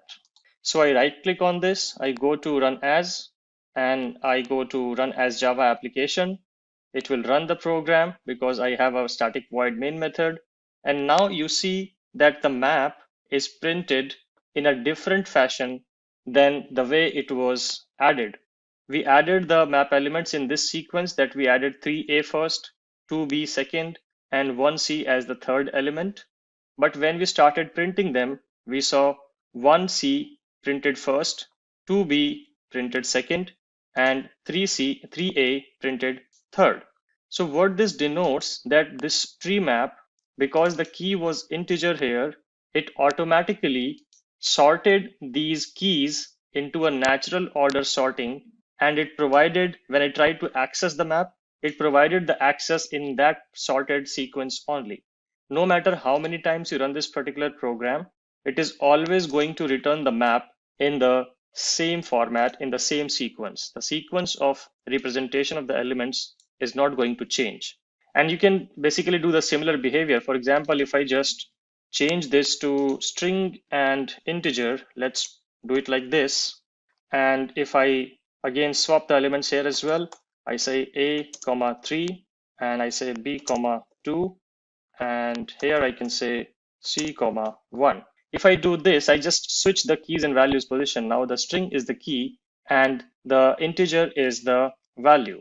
And let me just put these two before A so that we can demonstrate the behavior of the tree map properly. So I'm inserting B2 first and C1 second and A3 third. And I just save this file, and now let's run this file and let's see how the output comes. So now you can see that since the key is now string, it has automatically applied the natural sorting ordering of strings, which is starting from A going till Z. And that's why you see A entry as the first entry, B entry as the second entry, and the C entry as the third entry. Again, no matter how many times you run it or you iterate over it, you try to access it, you will always get the sequence in the same fashion. So this is a basic overview of how tree maps work. Now you can, and I would strongly recommend you to go and read about all the other methods which are available in the tree map, which you can use. For example, how can you remove elements? How can you iterate the elements of the tree map, etc. In fact, the iteration is going to be exactly the same way as we have seen in the case of hash maps, because iteration behavior doesn't change. But if you want to see what all different kinds of methods TreeMap support, it supports a lot of different methods. We can't cover all of them in this short tutorial, but I would strongly recommend you to go and read the Java Docs API of the TreeMap to get familiar with those methods so that you know what kind of functionalities TreeMap can provide. In this, we are going to talk about the Maven here. Now we will be talking about that how exactly we can make use of Maven here in performing various kind of operations, whether it's a build, compilation, various kind of stuff there. So let's talk about it, why exactly we use Maven here. Now Maven is something which is a kind of a build tool which is there for most of the Java based projects here. So this tool also helps us in building up the source code by downloading some couple of dependencies. These dependencies are something which is being configured by the developers, which a developer feels that the project is dependent on, and he requires those dependencies to be downloaded. So this tool is specifically used to build and manage any kind of a Java based project, whatever the complexity of the topic or the project is there. So this tool will be able to handle that particular requirement or that project. So it simplifies the day-to-day work of a Java developer and helps them in their projects for performing daily to daily activities. Right now, Maven also helps us in getting the specific jar files for each and every project. So if you are going, you can pretty much make a jar file, var file, or ER file, any kind of a package mechanism you can follow for your Maven there. So to download the dependencies, we don't have to actually go to the official website of each and every software.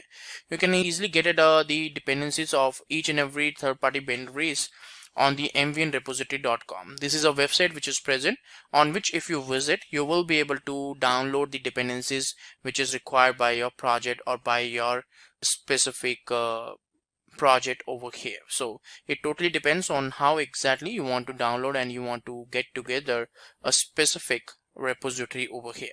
So mvnrepository.com is the one. If you visit, you will be able to download and go through all the jar files, dependent jar files as in dependencies which you require for your current project.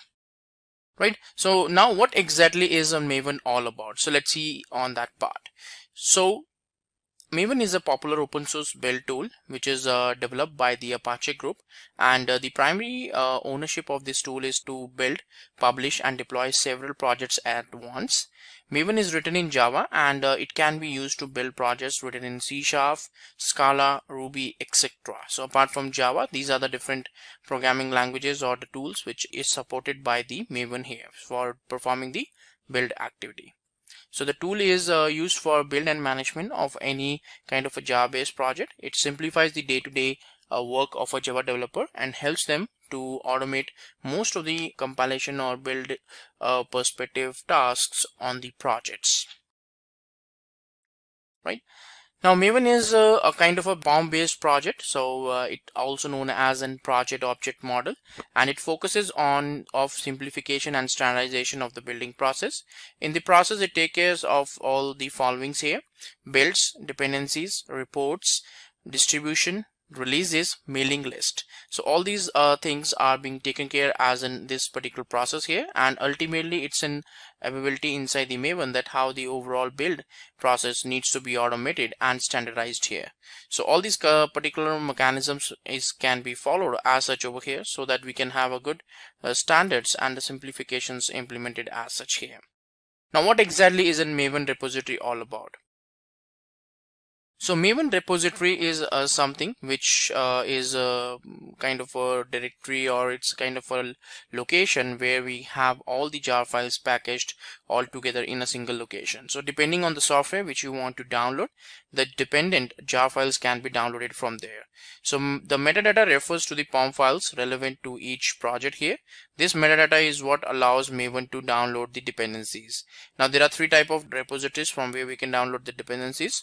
The first one is the local repository, second one is the remote repository, and the third one is the central repository. So these are the primary three type of repositories which is available there for a specific Maven over here.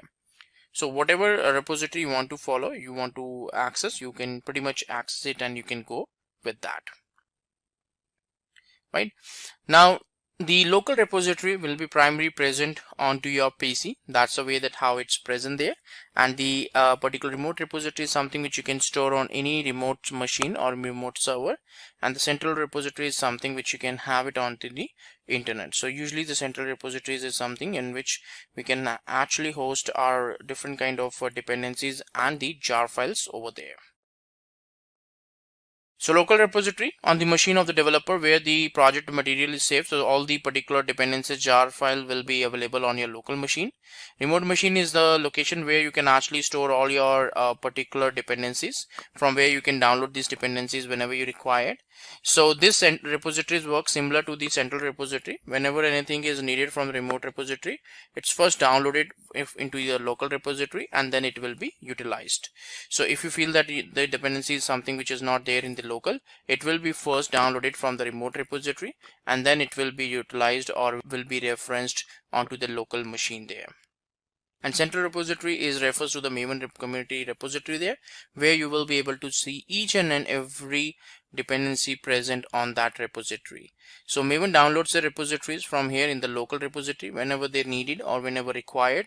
All these dependencies are cached locally, from where it will be referenced in the next, or whenever we want to refer that, we will be able to do that particular reference easily on that part. So this is the way that how the three particular repositories or Maven repositories really helps us for performing various kind of automations as such here.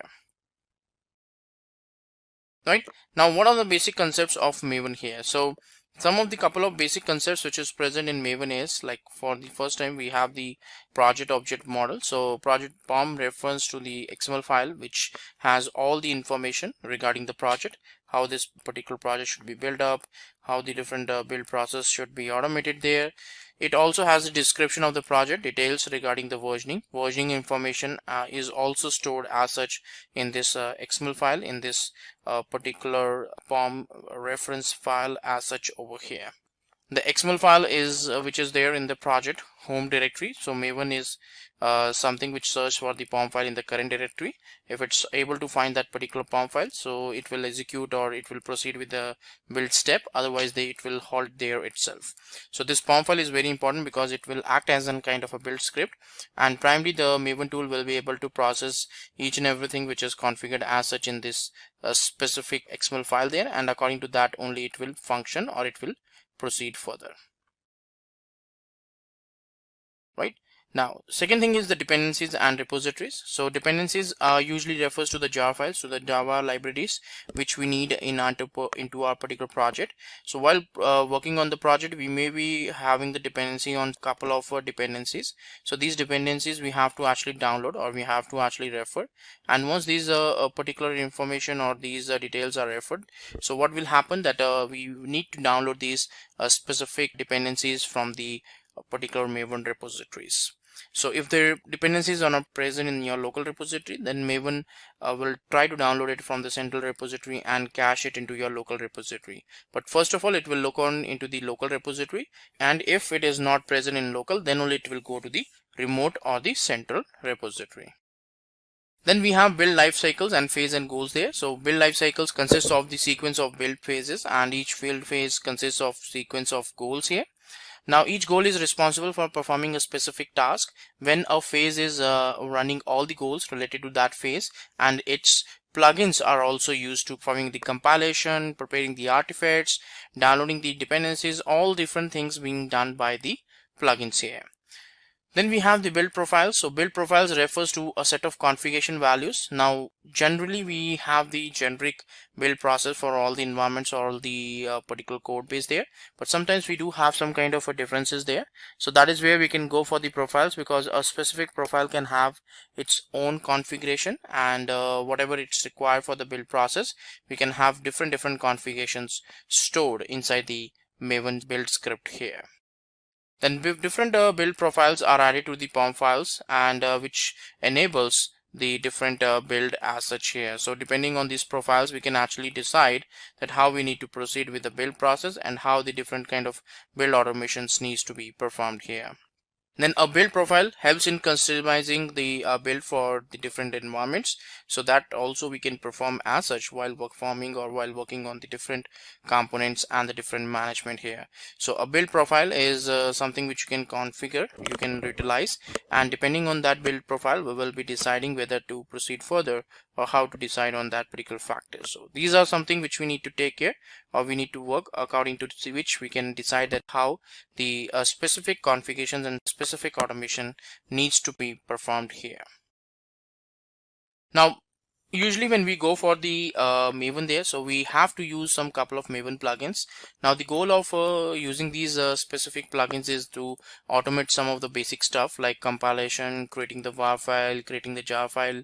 So when we are using the plugins, we don't have to configure the steps or write the steps that how these specific plugins should be installed or should be referenced. It's ultimately the internal configurations which we are looking forward or which we are using while working on these specific plugins. So you can download some couple of plugins using which we will be able to decide that how a specific goals needs to be achieved here. So Maven has its own standard plugins that can be utilized. So if want to go for a custom one, so you can do that, but pretty much you can go for the default one, and you can pretty much have some specific goals executed with the help of these build plugins.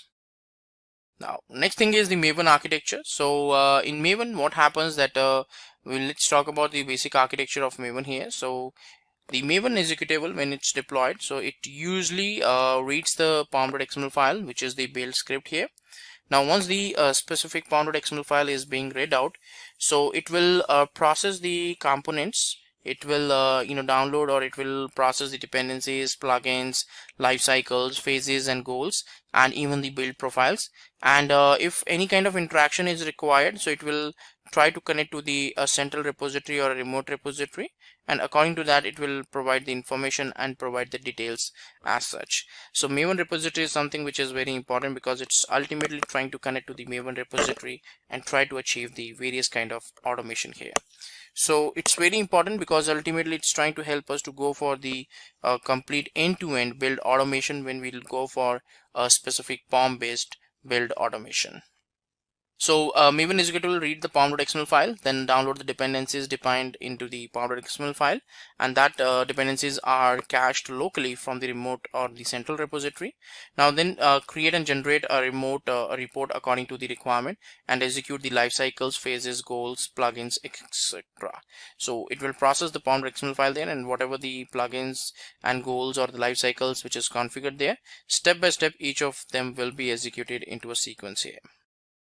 Now let's talk about the overall build lifecycle of the Maven here. So what happens that the Maven build lifecycle is something which is a kind of a collection of different steps there, and this is something which is followed to perform a build automation for a specific project. So that there are pretty much 3 steps which is being done. So first one is the default.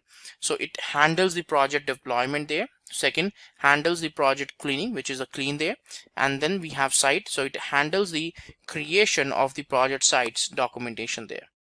So these are the 3 built-in particular life cycles which is available there at the Maven level, which you can utilize to perform a various kind of particular steps execution for your project. Right, so the build cycle has the different build phases or stages there, because when we are performing a build, a variety of things needs to be performed over here. So the first one is the compile, then test compile is there. So compilation is there for the source file, and test compile is there for the test cases. Test will execute the test cases, package will package the bundle. Then we have the integration test to run the integration test cases.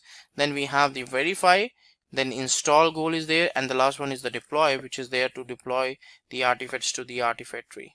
So all these things are the different phases and the stages which is being followed as per a specific build here. So during these builds, these are the different phases and the stages which we normally follow for performing the build automation. Now, what is the exactly advantage of a specific Maven here? So that is something which we need to talk about, that how the particular automation needs to be done, or how we can actually go for the configurations where we feel that yes, we want to perform or we want to take certain benefits out of the implementation of Maven here. So for that, what happens that we have to see that the various kind of benefits. The first one is that Apache Maven helps manage all the processes there, such as building, documentation, releasing, and distribution in project management here. So the tool simplifies the process of project building. It increases the performance of the project and the building process altogether. And the task of downloading jar files and other dependencies is also done automatically. We don't have to indulge in any kind of download part as such manually over here, right? And Maven provides easy access to all the required information. So Maven makes it easy for a specific developer to build a project in the different environments. So we don't have to worry about the environment, we don't have to worry about the infrastructure, nothing is required. Everything is available there inside this package. And depending on the particular, you can write the source code on one machine and you can pretty much do the build on another machine. And this is the reason how the build automation really happens on the first place, because the developer is writing the source code in one location and the same code is deployed onto the particular, or built onto this Jenkins or any kind of build tool there. Right? In Maven, you can easily add new dependencies. So you must write the particular dependencies in the POM file. So if you feel that you want to download some particular dependencies, so all you have to do is that you have to put that dependency into the specific pom.xml file there. And depending on that, the execution will be really performed and executed as such here. Right? So let's talk about the demo now. So let's see that how exactly we can go for this demo and we can perform the various kind of automations. So this is the virtual machine which we have here, on which the Maven is already installed. So we can run like mvn. So Maven will be available as in 3.6.3 here. Now I'm going to run a particular command called mvn archetype generate here. Let me create a directory here, a temp directory, and to perform this activity over there. So mvn archetype generate. Now once we run that, so what will happen that it will download some of the binaries there, because ultimately what we are trying to do is that we are trying to generate a new project, like a Maven project. So a couple of particular plugins will be downloaded by the Maven executable so that it can achieve that particular execution. So we just have to wait for downloading all these values. Now here it's trying to give us a particular attributes, like it's asking the different attributes over here. So what exactly we want to configure. So if you want to configure, you can provide that details, otherwise you can perform or whatever the setup you want to perform. Now here it's asking for the version, so which kind of version we want to follow. So I'm going to follow like 5 here, so I'll press 5. Then a group ID which is there, so it's basically a kind of a group mechanism, so I can say like com.Simplilearn. So that's the value which I'm providing here. Artifact ID, I can make it like a sample project or something like that. I can do, so that will be the artifact ID which is there. So version I am keeping the same only. So and yeah, so package same here. So I just want to create, so I'll just provide the value called yes and enter. So with this, what will happen that a sample project will be created here, right? So whatever the artifact ID you provided, so according to that the project is created in this directory. So you have to go into this directory and see that what exactly the files are created there. So you have the pom.xml file. Now this pom.xml file, when I open, so you can see here that there are some attributes, like you can have the values related to what version or group ID you want to follow. So this is the group ID, this is the artifact ID. So this is jar file by default, you can change it according to your requirement. Then this is the version, and if you feel that you want to do the changes to the name, that also you can perform here. So by default, the JUnit dependency is added, but if you want to keep on adding your own custom dependencies, you will be able to do that. Now in this case, if you run like mvn clean install, so it will be considered as a particular Maven project. A .xml file is already there present in the local directory. So according to that, the execution of the steps will be performed, and according to that, you will be able to get some desired values here. So ultimately in the target directory, you will be able to see that some couple of jar file or a specific jar file is generated here. So you can see that in the target directory, this jar file or this artifact is generated here. So this is a way that how we can actually go for a generic one, like a new particular project, and later on you can, depending on your understanding, you can keep on adding or you can keep on modifying the dependencies, and that's how you can get the final result there. So that's it for this demo, in which we have find out that how exactly we can go for a particular project preparation with the help of mvn executable. Let's get started with Jenkins. Jenkins, in my opinion, is one of the most popular continuous integration servers of recent times. What began as a hobby project by a developer working for Sun Microsystems way back in early or mid 2000s has gradually and eventually evolved into very powerful and robust automation servers. It has a wide adoption since it is released under MIT license and is almost free to use. Jenkins has a vast developer community that supports it by writing all kinds of plugins. Plugins is the heart and soul of Jenkins, because using plugins, one can connect Jenkins to anything and everything under the sun. With that introduction, let's get into what all will be covered as a part of this tutorial. I will get into some of the prerequisites required for installing Jenkins, post which I will go ahead and install Jenkins on a Windows box. There are a few first-time configurations that needs to be done, and I will be covering those as well. So once I have Jenkins installed and configured properly, I will get into the user administrative part. I'll create few users and I will use some plugins for setting up various kinds of access permissions for these users. I will also put in some freestyle jobs. Freestyle job is nothing but a very simple job, and I will also show you the powerfulness of Jenkins by scheduling this particular job to run based upon a time schedule. I will also connect Jenkins with GitHub. GitHub is our source code repository where I've got some repositories put up there. So using Jenkins, I will connect to GitHub, pull up a repository that is existing on GitHub onto the Jenkins box and run few commands to build this particular repository that is pulled from GitHub.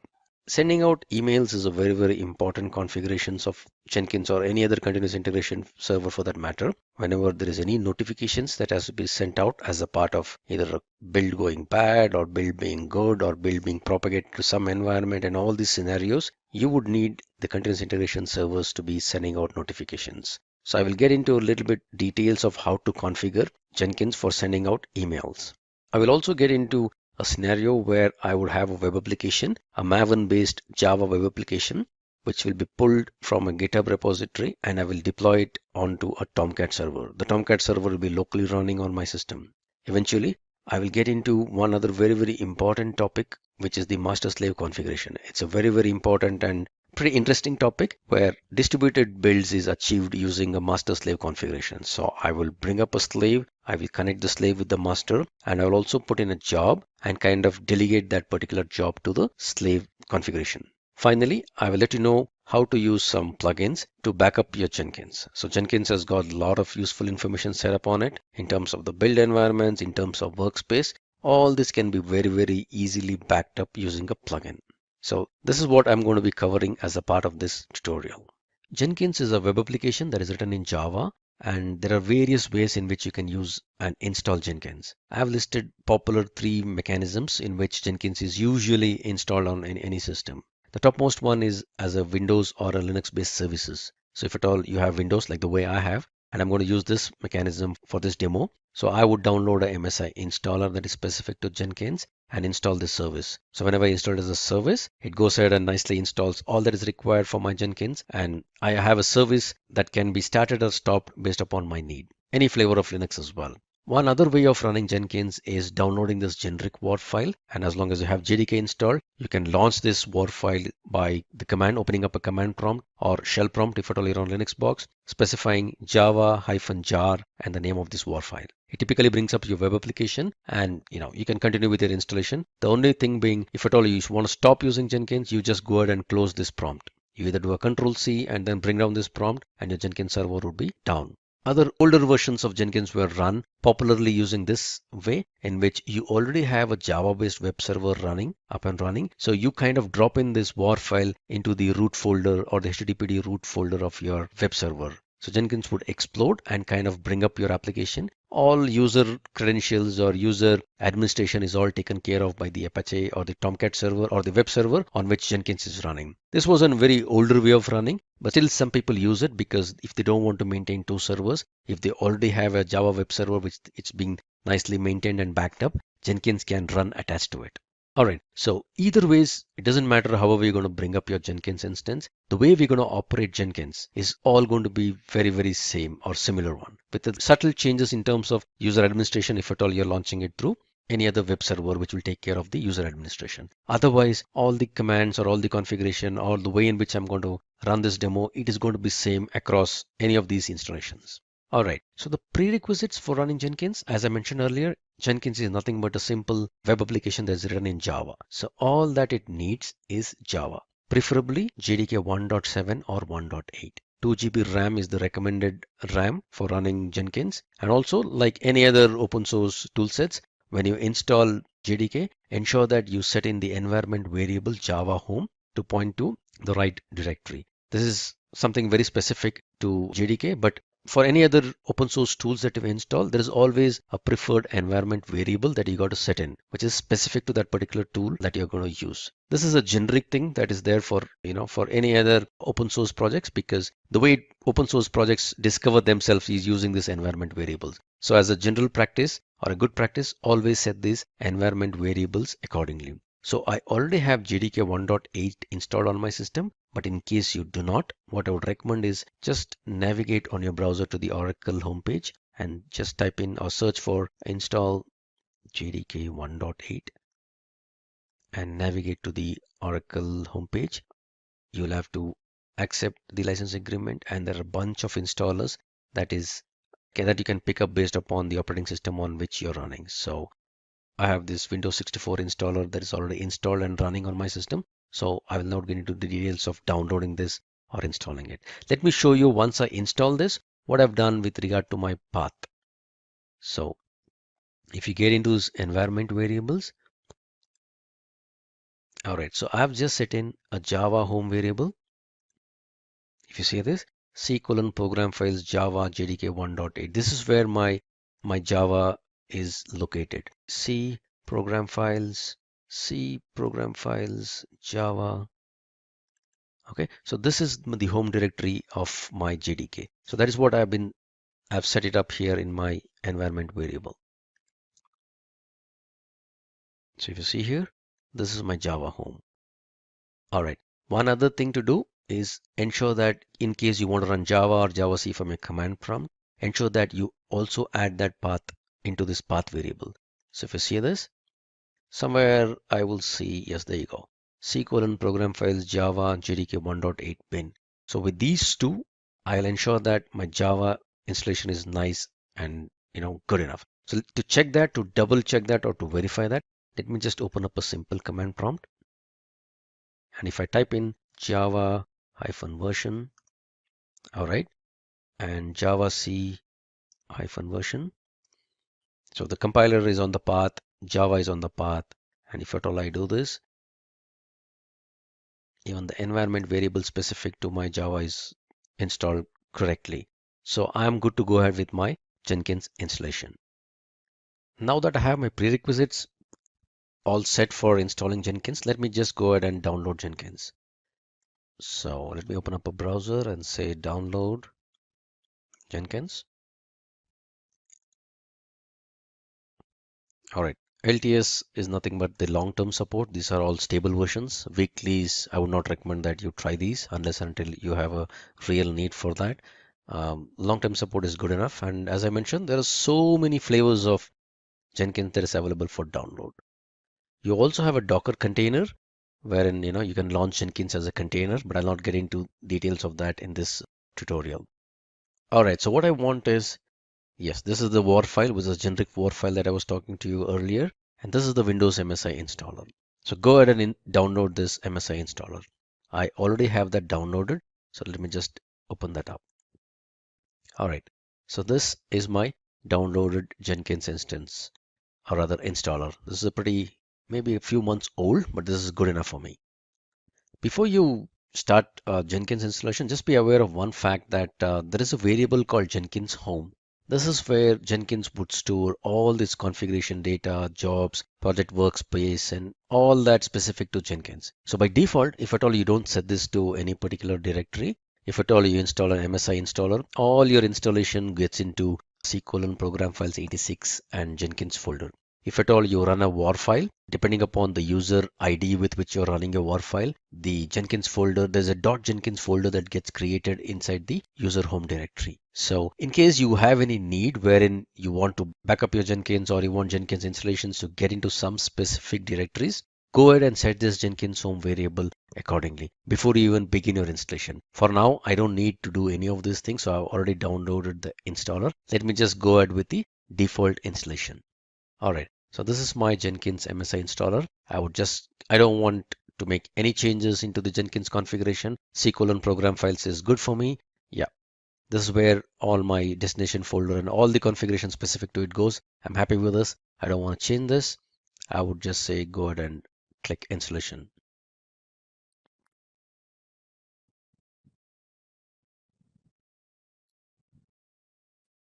Okay, so what typically happens once the Jenkins installation gets through is it'll start installing itself, and there are some small checks that needs to be done. So, and by default, Jenkins launches on the port 8080. So let me just open up localhost 8080.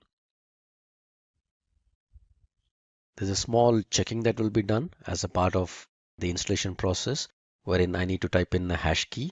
All right. So there's a very, very simple hash key that gets stored out here. So I'll have to just copy this path. If at all you're running as a WAR file, you would see that in your logs. All right. So this is a simple hash key that gets created every time when you do a Jenkins installation. So as a part of the installation, it just asks you to do this. So if that is not correct, it'll crib about it, but this looks good. So it's going ahead. All right. One important part during the installation. So you would need to install some recommended plugins. What happens is the plugins are all related to each other. So it's like the typical RPM kind of a problem where you try to install some plugin and it's got a dependency which is not installed and you get into all those issues. In order to get rid of that, what Jenkins recommends, there's a bunch of plugins that is already recommended. So just go ahead and blindly click that install recommended plugin. So if you see, there is a whole lot of plugins which are bare essential plugins that is required for Jenkins in order to run properly. So Jenkins as a part of the installation would get all these plugins and then install it for you. This is a good combination to kind of begin with. And mind you, at this moment, Jenkins needs lots of bandwidth in terms of network. So in case your network is not so good, few of these plugins would kind of fail. And these plugins are all available on openly or mirrored sites, and sometimes some of them may be down. So do not worry in case some of these plugins kind of fail to install. You'd get an option to kind of retry installing them, but just ensure that at least most or 90-95% of all these plugins are installed without any problems. Let me pause the video here for a minute and then get back once all these plugins are installed. My plugin installation is all good. There was no failures in any of my plugins. So after that, I get to create this first admin user. Again, this is one important point that you got to remember. Give in any username and password, but ensure that you kind of remember that, because it's very hard to get back your username and password in case you forget it. All right, so I'm going to create a very, very simple username and password.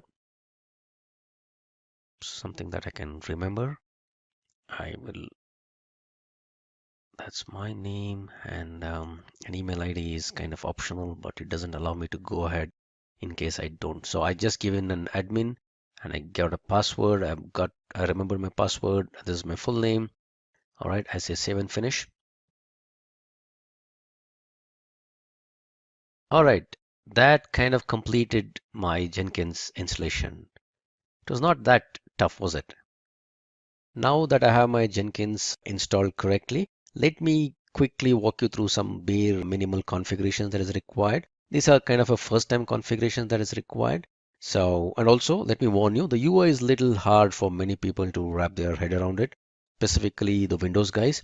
But if at all you're a Java guy, you know how painful it is to write UI in Java, you will kind of appreciate, all the effort that has gone into the UI. Bottom line, UI is little hard to, wrap your head around it, but once you start using it, possibly you'll start liking it. All right, so let me get into something called as Manage Jenkins. This can be viewed like a main menu for all the Jenkins configuration. So I'll get into some of those important ones. Something called as Configure System. Configure System, this is where you kind of put in the configuration for your complete Jenkins instance. Few things to kind of look out for. This is a home directory. This is a Java home where all the configurations, all the workspace, anything and everything regarding Jenkins is stored out here. System message, you want to put in some message on the system, you just type in whatever you want and it's possibly show up somewhere up here on the menu. Number of executors, very, very important configuration.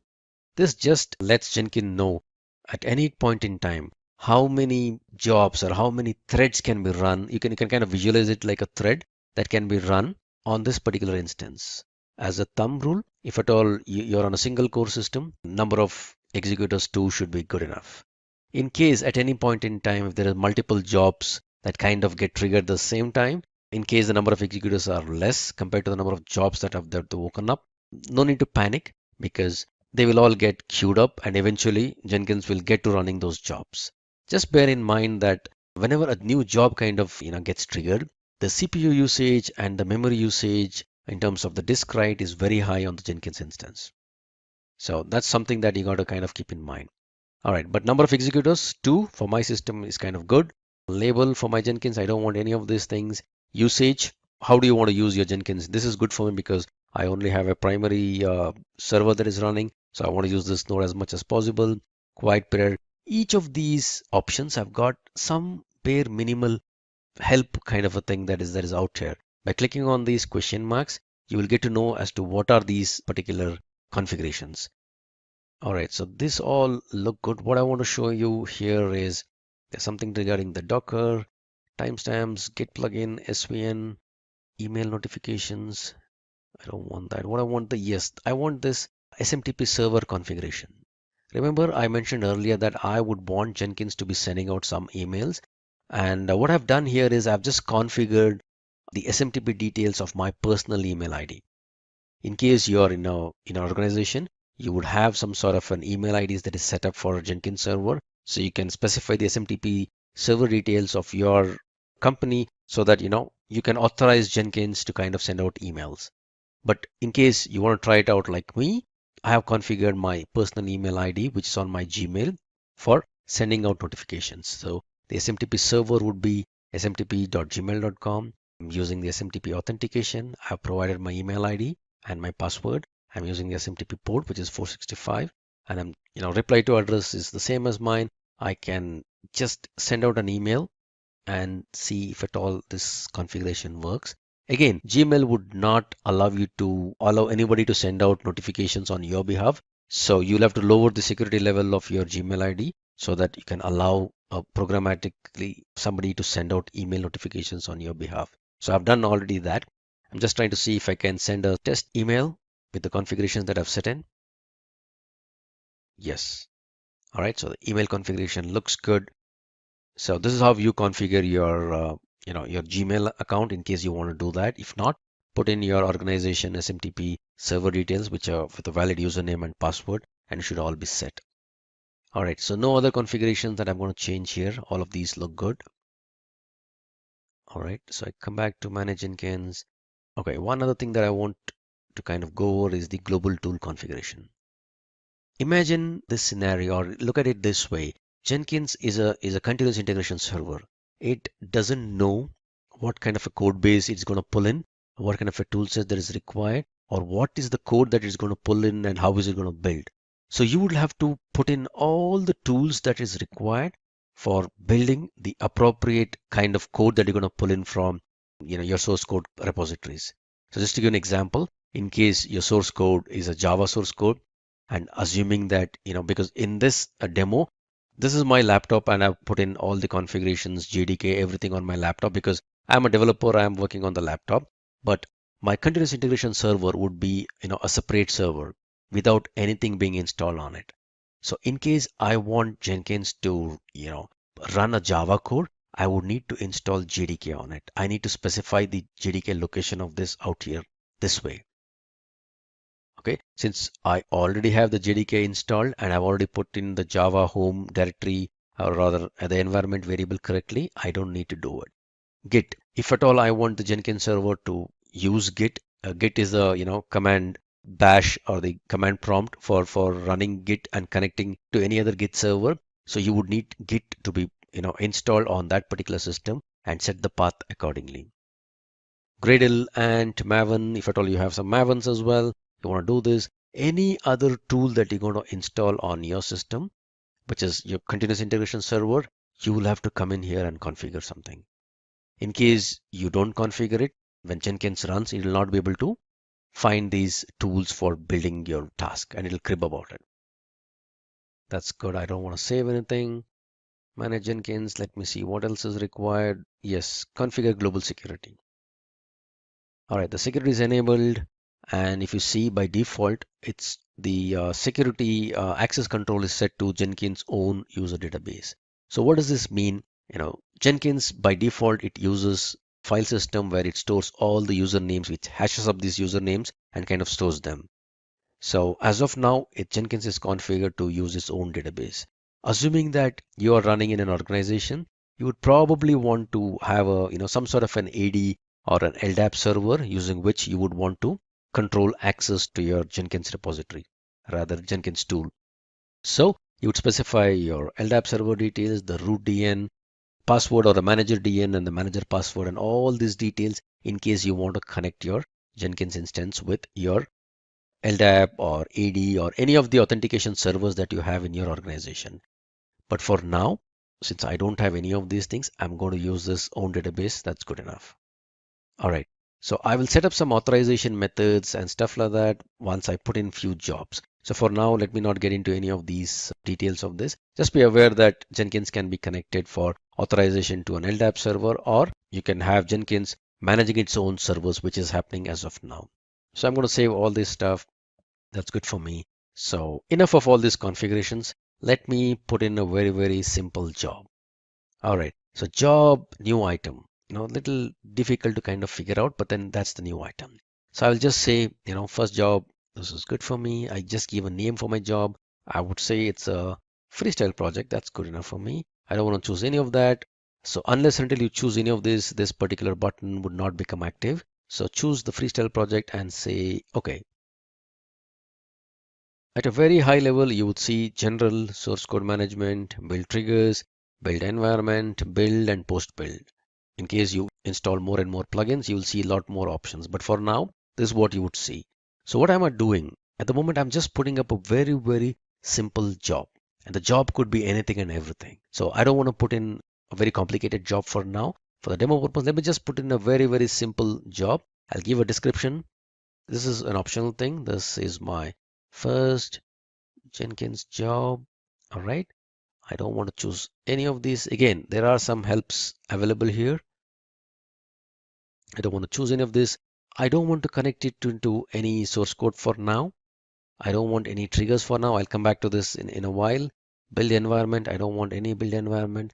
As a part of this build step, I just want to, run few things so that I kind of complete this particular job. So since I'm on a Windows box, I would say execute Windows batch command. All right. So what do you want to do? Let me just echo something. Echo. Hello. This is my first Jenkins job, and possibly I would want the date and the timestamp pertaining to the job. I mean, the date and time in which this job was run.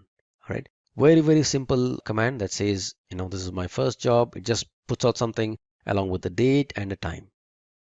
All right, I don't want to do anything else. I want to keep this job as simple as this. So let me save this job. All right, so once I save this job, the job names comes up here, and then I need to build this job. And you would see some build history out here. Nothing is there as of now because I've just put in a job. I've not run it yet. All right, so let me try to build it now. You see a build number, you would see a date and a timestamp. So if I click on this, you would see a console output. If I go here, okay, as simple as that. And where is all the job details that is getting into? If you see this, if I navigate to this particular directory, all right, so this is the directory what I was mentioning earlier regarding Jenkins home. So all the job related stuff that is specific to this particular Jenkins installation is all here. All the plugins that is installed, the details of each of those plugins can be found here. All right, so the workspace is where all the jobs that I've created, whichever I'm running, there will be individual folders specific to the jobs that has been put up here. All right, so one job, one quick run, that's what it looks like. Pretty simple. Okay, let me do one thing. Let me put up a second job. I would say second job. I would say freestyle project. All right, this is my second job.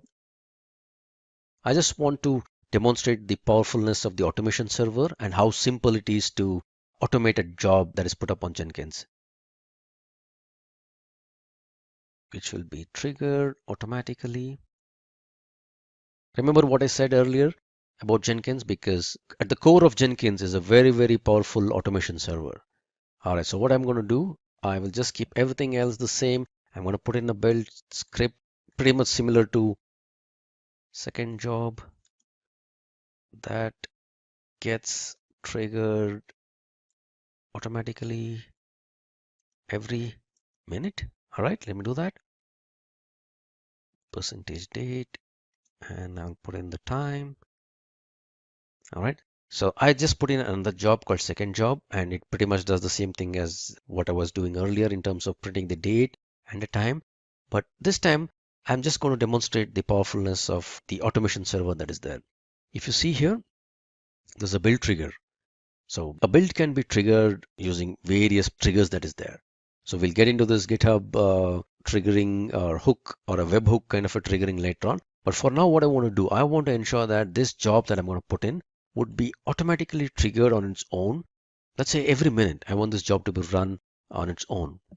So build periodically is my setting. If you see here, there's a bunch of help that is available for me. So for those of you who have written cron jobs on Linux boxes, you'll find it very, very simple. But for others, don't panic. Let me just put up a very, very simple regular expression for scheduling this job every minute. All right, so that's 1, 2, 3, 4, 5.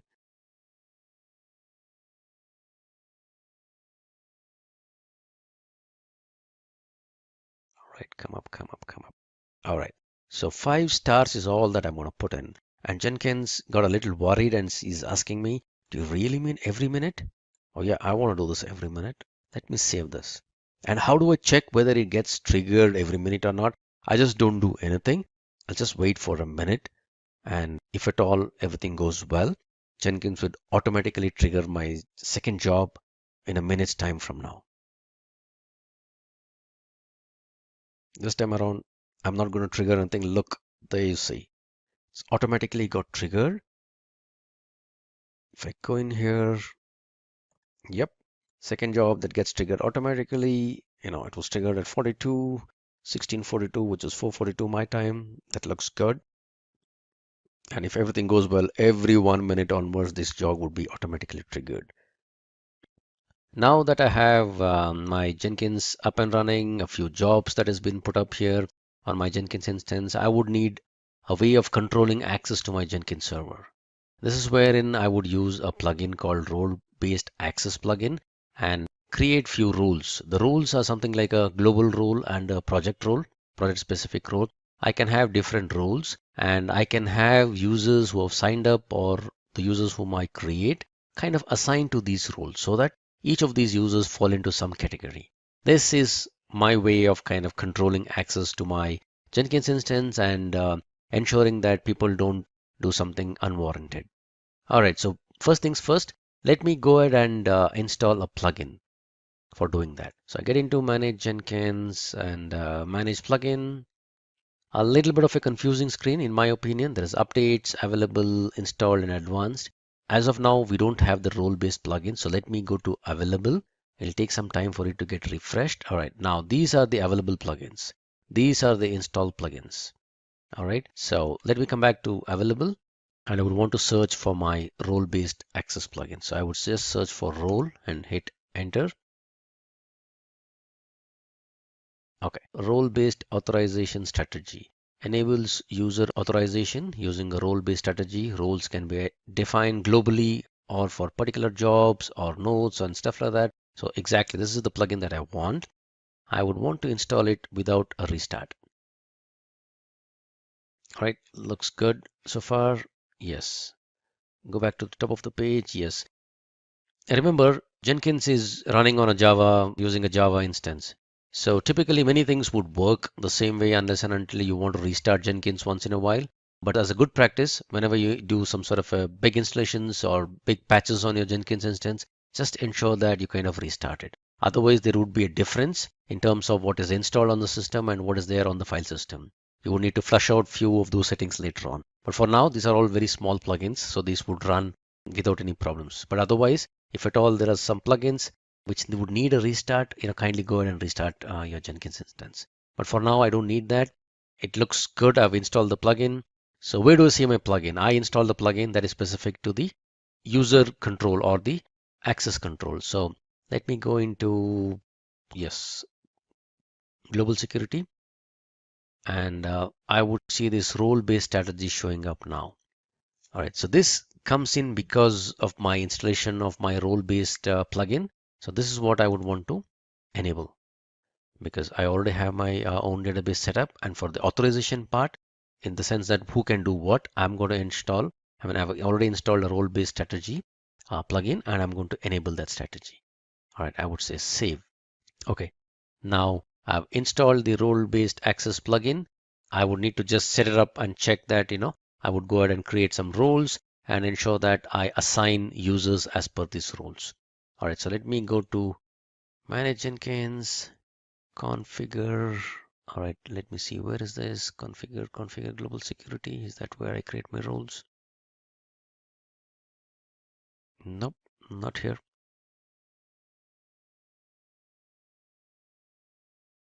Yes, manage and assign roles. Okay, again, you would see these options only after you install these plugins. So for now, I've just enabled the plugin. I've enabled role-based access control, and I would go ahead and create some roles for this particular Jenkins instance. So I would say first, manage roles. So I would need to create some roles here, and the roles are at a very high level. These are global roles, and there are some project roles, and there are some slave roles. I'll not get into details of all of these. At a very, very high level, which is a global role, let me just create a role. A role can be kind of visualized like a group. So I would create a role called developer. Typically, the Jenkins instance or the CA instance are kind of owned up or controlled by QA guys. So QA guys would need to provide some sort of limited access to developers. So that's why I'm creating a role called developer, and I'm adding this role at a global role level. So I would say add this here, and you would see this developer role that is there. And each of these options, if you hover over it, you would see some sort of a help on what are these permissions specific to. So what I want is it sounds a little different, but I would want to give very, very little permissions for the developer. So from an administration perspective, I would just want him to have a read kind of a role. Credentials, again, I would just want a view kind of a role. I don't want him to create any agents and all that stuff. That looks good for me. For a job, I would want him to just possibly read. I don't want him to build. I don't want him to cancel any jobs. I don't want him to configure any job. I don't even want him to create any job. I would just want him to read few things. I would not give him possibly a role to the workspace as well. I mean, I don't want him to have access to the workspace. I would just want him to read a job or check, have read-only access to the job. Run. No, I don't want him to give him any particular access which will allow him to run any jobs. View, configure, yeah, possibly create, yeah, delete. I don't want to read, yes, definitely. And this is the specific role. So what I'm doing, I'm just creating a global role called developer, and I'm giving him very limited roles, in the sense that I don't want this developer to be able to run any agents, nor create jobs, or build jobs, or cancel jobs, or configure jobs. At the max, I would just want him to read a job that is already put up there. Okay, so I would save. Now I've created a role. I still don't have any users that is there on the system. So let me go ahead and create some user on the system. That's not here. I would say configure, manage Jenkins, manage users. Okay, let me create a new user. I would call this user as, yeah, developer one sounds good. Some password that I can remember.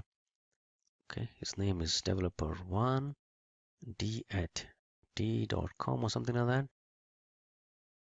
Okay, so this is the admin with which I kind of configured or brought up the system, and developer one is a user that I have configured. So still have not set any roles for this particular user yet. So I would go to manage Jenkins. I would say manage and assign roles. I would say assign roles. Okay, so if you see, what I'm going to do now is assign a role that is specific to that particular developer. I will find the particular user and assign him the developer role that I've already configured. The role shows up here. I would need to find my user, whoever created, and then assign him to that particular role. So if you remember, the user that I created was developer one. I would add this particular user, and now this particular user, what kind of a role I want him to have, because this is the global role that I had created. So developer, I would assign this developer one to this particular global role, and I would go ahead and save my changes. Now let me check the permissions of this particular user by logging out of my admin account and logging back as developer one. If you remember, this role was created with very less privileges. So there you go. I have Jenkins, but I don't see a new item. I can't trigger a new job. I can't do anything. I see these jobs. However, I don't think so I'll be able to start this job. I don't have the permission set for that. The maximum I can do is look at the job, see what was there as a part of the console output and stuff like that. So this is a limited role that was created, and I added this developer to that particular role, which was a developer role, so that the developers don't get to configure any of the jobs, because the Jenkins instance is owned by a QA person. He doesn't want to give developer any administrative rights. So the rights that he set out by creating a developer role, and anybody who is tagged, any user who is tagged as a part of this developer role would get the same kind of permissions. And these permissions can be, fine grained. It can be a project specific permissions as well. But for now, I just demonstrated the high level permission that I had set in. Let me quickly log out of this user and get back as the admin user, because I need to continue with my demo.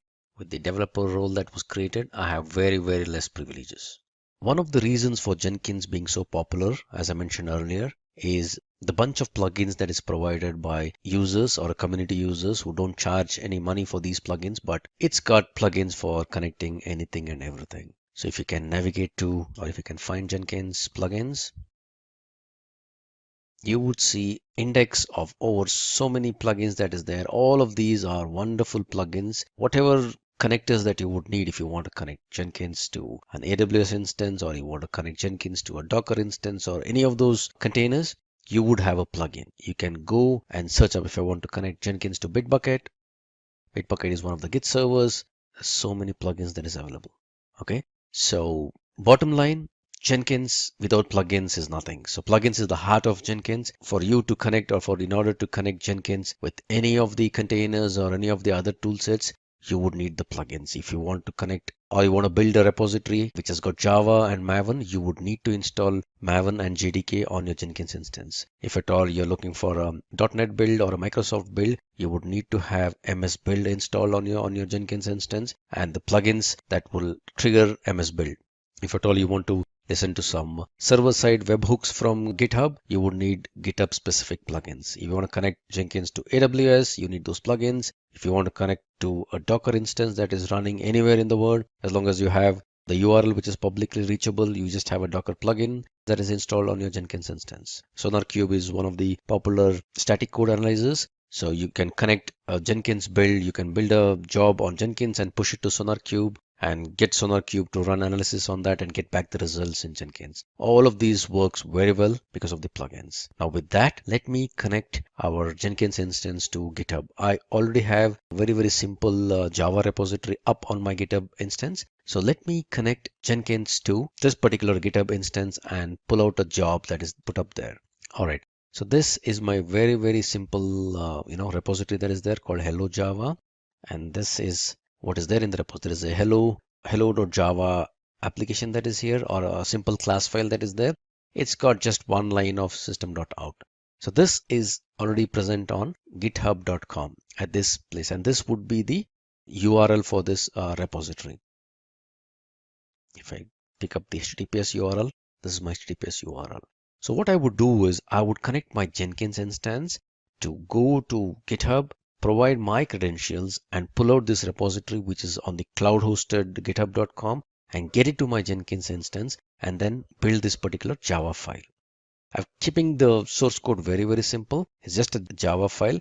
How do I build my Java file? How do I compile my Java file?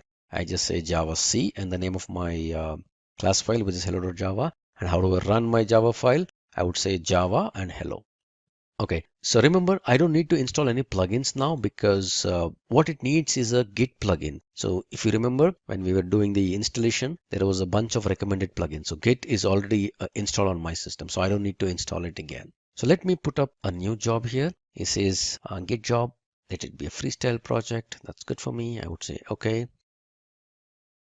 All right, so the source code management. Remember in the earlier examples, we did not use any source code because we were just putting up some echo kind of jobs. We did not need any integration with any of the source code systems. So now let me connect this. So I'm going to put up a source code and Git would show up because the plugin is already there.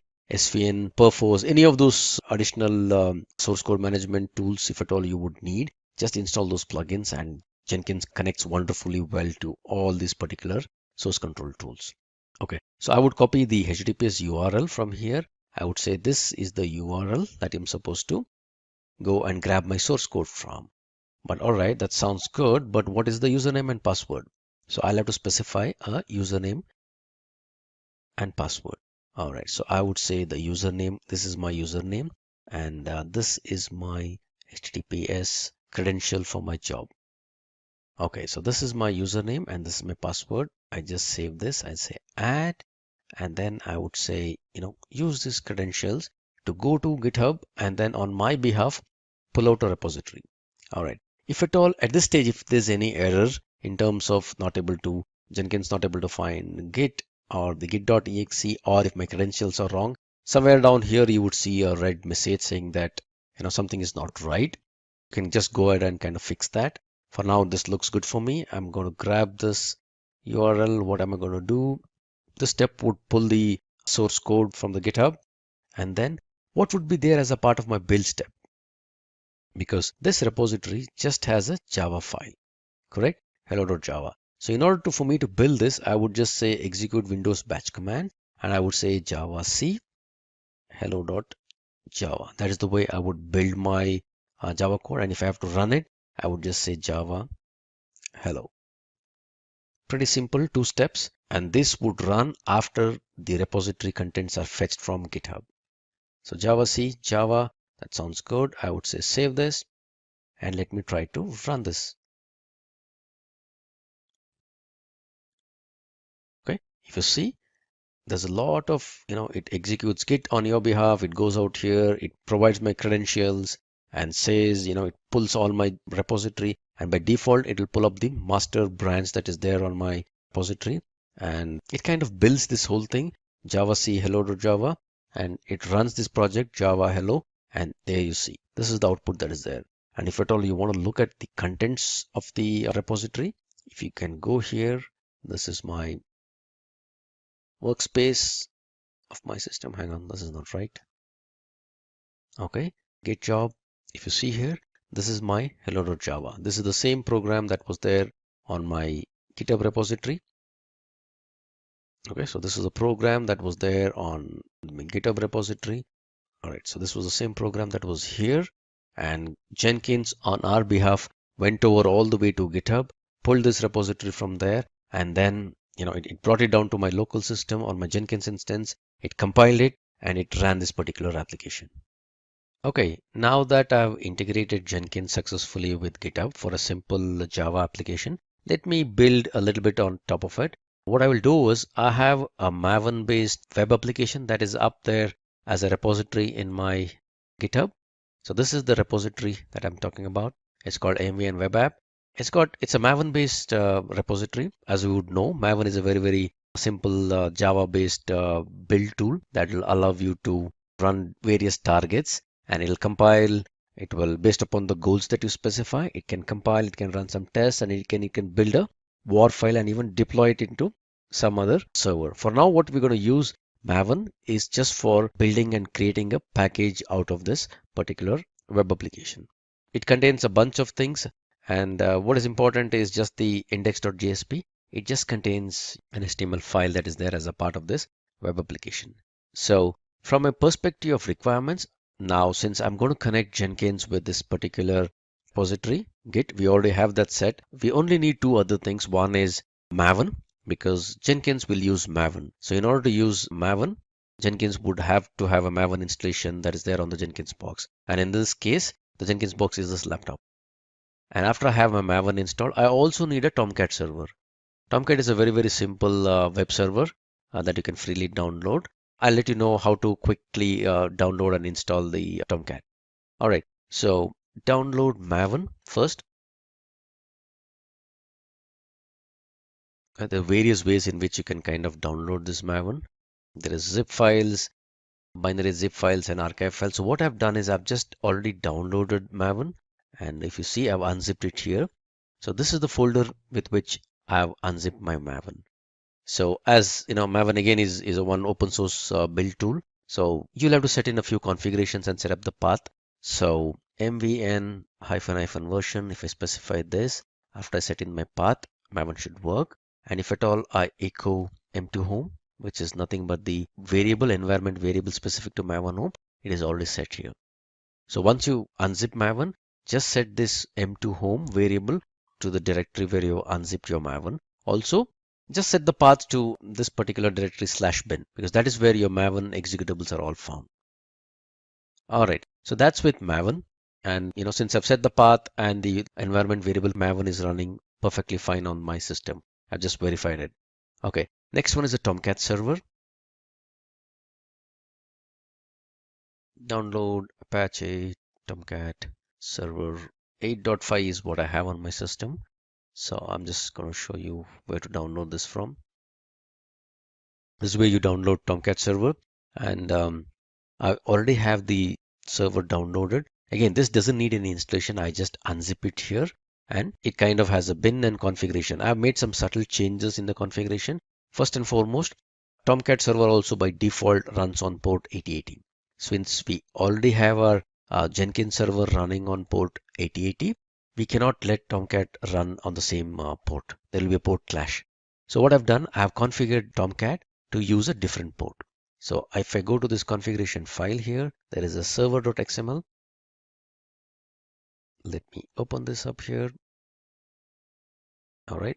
Okay. So this is the port. By default, it will be 8080. I've just modified it to 8081. So I've changed the port on which my Tomcat server would run. All right. So that's one change. Second change, when Jenkins kind of tries to get into my Tomcat and deploy something for someone, he would need some authentications so that he'll be allowed deployment by Tomcat. So for that, I need to create a user on Tomcat and provide this user credentials to my Jenkins instance. So I would go to Tomcat users.xml file here. I've already created a username called deployer and the password is deployer, and I've added a role called manager-script. Manager-script will allow programmatic access to the Tomcat server. So this is the role that is there. So using this credentials, I will enable or I'll empower Jenkins to get into my Tomcat server and deploy my application. All right, only these two things that is required. Let me just start my Tomcat server first.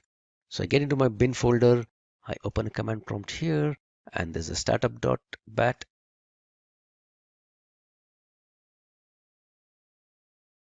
It's pretty fast. It just takes a few seconds. Yes, there you go. Tomcat server is up and running. Now this is running on port 8081. So let me just check if that looks good. So localhost 8081. Okay, my Tomcat server is up and running. That sounds good. The user is already configured on this. That's also fine. So what I'll do as a part of my first job, Maven is also installed on my system. So I'm good to use Maven as a part of my Jenkins. So I will put up a simple job now. I will say job MVN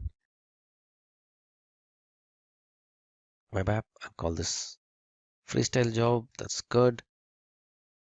Okay, so this will be a Git repository. What is the URL of my Git repository? Is this guy, HTTPS URL. Okay, that's this URL. I will use the credentials. The old credential that I set up will work well because it's the same Git user that I'm kind of connecting into. All right, so now the change happens here where after I get this, since I said this is a simple Maven repository, I will have some Maven targets to run. So the simple target first is, let me run Maven package. This creates a war file. Okay, so MVN package is the target. Package is the target. So whenever I run this package, it kind of creates it, it builds it, it tests it, and then creates a package. So this is all that is required. Maybe let me try to save this and let me first run this and see if it connects well, if there's any problem with my war file or the war file gets created properly.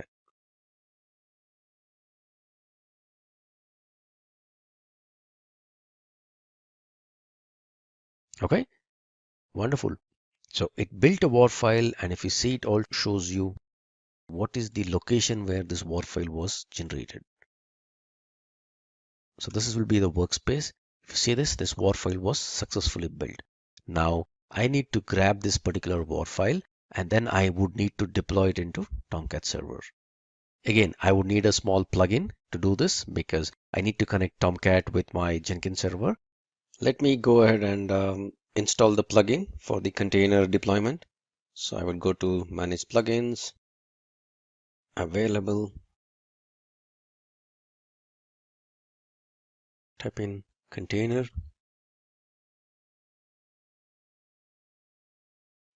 container,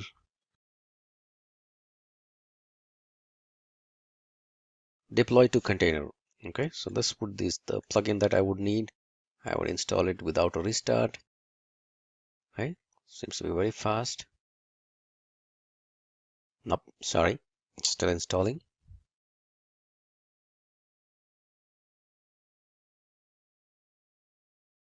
Okay, it installed the plugin. So if at all you see this, if you go to my workspace,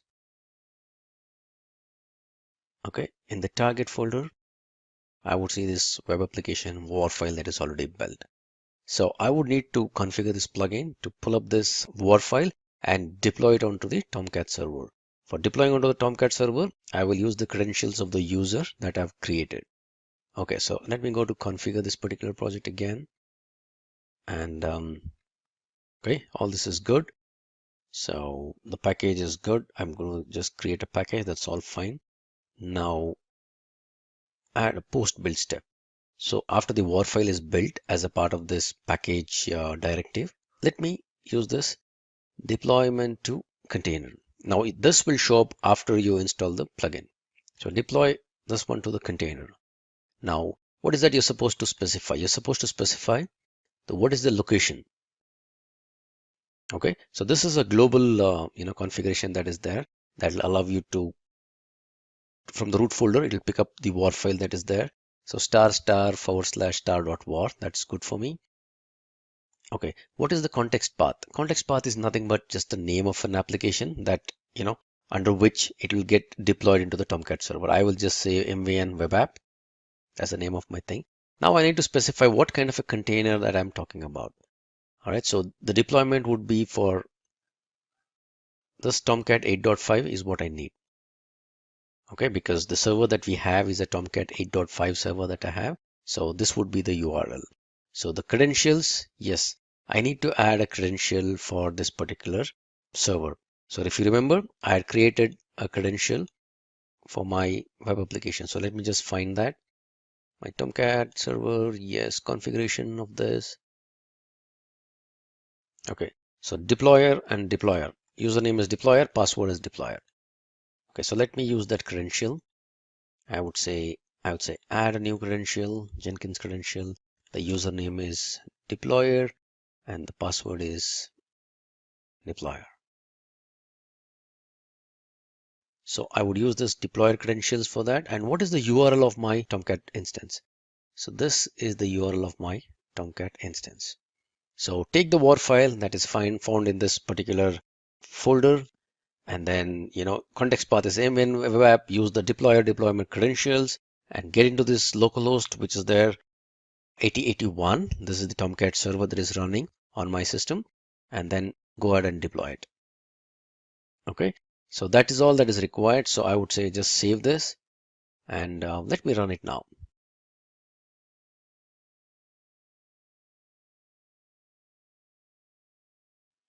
Okay, it successfully built the WAR file. It is trying to deploy it, and looks like the deployment went ahead perfectly well.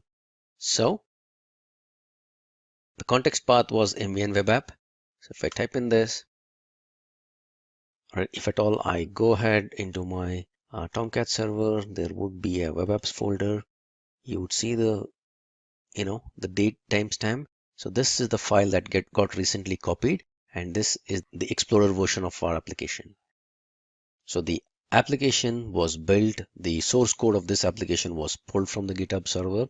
It was built locally on the Jenkins instance, and then it was pushed into a Tomcat server which is running on a different port, which is 8081. Now for this demo, I'm running everything locally on my system, but assuming that this particular Tomcat instance was running on some other server with some other different IP address, all that you got to go and change is the URL of the server. So this would be the server in case you already have that, if you have a Tomcat server which is running on some other machine, that's all fine. With a different IP, that's all good enough. The whole bundle or the WAR file that was built as a part of this Jenkins job gets transferred onto the other server and gets deployed. That's the beauty of Jenkins and automatic deployments, or rather deployments using Jenkins and Maven.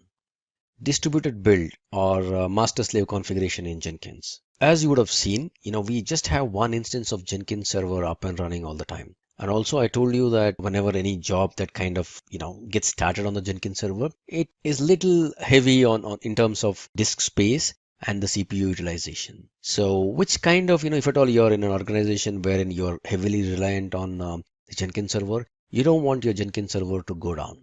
So that's wherein you kind of start distributing the load that is there on the Jenkins server. So you primarily have a server, which is just a placeholder or like a master who will take in all the kind of jobs. And what he'll do is based upon trigger that has happened to the job or whichever job needs to be built, if at all, he can delegate these jobs onto some other machines or some other slaves. That's a wonderful thing to have. Okay, use case 1. Use case 2, assuming that, if you have a Jenkins server that is running on a Windows box or on a Linux one, and if at all you have a need where you need to build based upon operating systems, you have multiple build configurations to support. Maybe you need to build a Windows, Windows based .NET kind of a projects where you would need a Windows machine to build this particular project. You also have a requirement where you want to build Linux based systems. You also have a Mac, you support some sort of an apps or something that is built on Mac OS. You would need to build, Mac based system as well. So how are you going to support all these needs? So that's wherein a beautiful concept of master slave or primary and delegations or agent and master comes into play. So typically you would have one Jenkins server who will just, configure it with all the proper authorizations, users, configurations, and everything is set up on this Jenkins server. His job is just delegations. He will listen to some sort of triggers, or based upon the job that is coming in, he will, if there is a nice way of delegating these jobs to somebody else and taking back the results, he can control a lot of other systems. And these systems may not have a complete, or there's no need to put in a complete Jenkins installation. All that you got to do is have a very, very simple runner or a slave that is a simple jar file that is run as a low priority thread or a process within these systems. So with that, you can have a wonderful distributed build server that can be set up. And in case one of the servers goes down, your master would know that what went down and kind of delegate the task to somebody else. So this is the kind of distributed build or the master slave configuration. So what I'll do in this exercise or in this demo is I will set up a simple slave. But since I don't have too many machines to kind of play around, what I'll do is I will set up a slave in one other folder within my hard drive. So I've got the C drive and D drive. My Jenkins is on my C drive. So what I would do is I would just use my E drive and set up a very, very simple slave out there. I'll just show you how to provision a slave and how to connect to a slave and how to delegate a job to that slave. Let me go back to my Jenkins master and configure him to, talk to an agent. So there are various ways in which this client and server talk to each other. What I'm going to choose is something called as JNLP. Java Network Launch Protocol. So using this, I would ensure that, the client and server talk to each other. So for that, I need to ensure that I kind of enable this JNLP port. So let me try to find out where is that. Let me try this. Okay, yes. Agents, and by default, this JNLP agents thing would be disabled. So if you see here, there's a small help on this.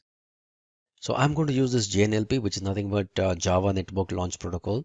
And, I'll configure the master and server to talk to each other using JNLP. So for that, I need to enable this guy. So I enable this guy instead of making by default, the configuration was disabled. So I make him random. I make him, enabled, and I say save this configuration. All right. So now I configured, or I made a setting for the master so that the JNLP port is kind of opened up. So let me go ahead and, create an agent. So I'll go to manage nodes. So if you see here, there's only one master here. So let me provision a new node here. So this is the way, in which you bring up a new node. You have to configure it on the server. Jenkins would put in some sort of security around this particular agent and let you know how to launch this particular agent so that he can connect to your Jenkins master. So I would say new node. I would give a name for my node. I would say Windows node because both of these are Windows only. So that's fine. I'll just give an identifier saying that Windows node. I would say this is a permanent agent. I would say, okay. So if you see the name, let me just copy this name here with the description, number of executors. Since it's a slave node and both of these are running on my system, I will keep the number of executors as 1. That's fine. Remote root directory. Now this is where, let me just clarify this, since I have both my master is running on my C drive program files 86, or hang on, not 86, C:" program files. It is indeed 86. All right, Jenkins. So this is where my master is running. So I don't want the C drive. What I'll do is I'll use something called as A drive. I have another drive in my system, but please visualize this like, you're running this on a separate system altogether. So I create a folder here called Jenkins node, and this is where I'm going to place I'm going to provision my slave, and I'm going to run him from here. So this is the directory in which I'm going to provision my slave node. So I'm going to copy this here, and that is the remote root directory of your particular agent or slave. So I just copy it here. The label, probably this is fine for me. And usage, how do you want to use this guy? So I don't want him to run all kinds of jobs. I will only build jobs with label expressions that match this particular node. And so this is the label of this node. So in order for somebody to kind of delegate any task to them, they will have to specify this particular label. So imagine this way, if I have a bunch of Windows mesh system, I name it as Windows star. Anything that starts from Windows, I can give a regular expression and say that anything that matches Windows, run this particular task there. If I have some Mac machines, I name all these Mac agents as Mac star or something like that. And I can delegate all tasks, saying that start with whatever starts with Mac in this node, run the Mac jobs there. So you identify a node using the label and then delegate the task there. All right. So launch method, we will use Java Web Start because we're going to use JNLP protocol. Okay, that sounds good. Directory, I think nothing else is required. Availability, yes, we'll keep this agent, yep, online as much as possible. That sounds good. All right, let me save this. All right, I'm just provisioning this particular node now. So if I click on this node, I get a bunch of commands along with an agent.jar. So this is the agent.jar that has to be taken down to the other machine or the slave node, and from there I need to run this along with a small security credential. So let me copy this whole text here in my notepad. Notepad plus plus is good for me. Okay, I copy this whole path there. I also want to download this agent.jar. I would say yes. And this agent.jar is the one that is configured by our server. So all the details that is required for launching this agent.jar is found in this. For launching this agent is found in this agent.jar. So typically I need to take this jar file onto the other system and then kind of run it from there. So I have this agent.jar.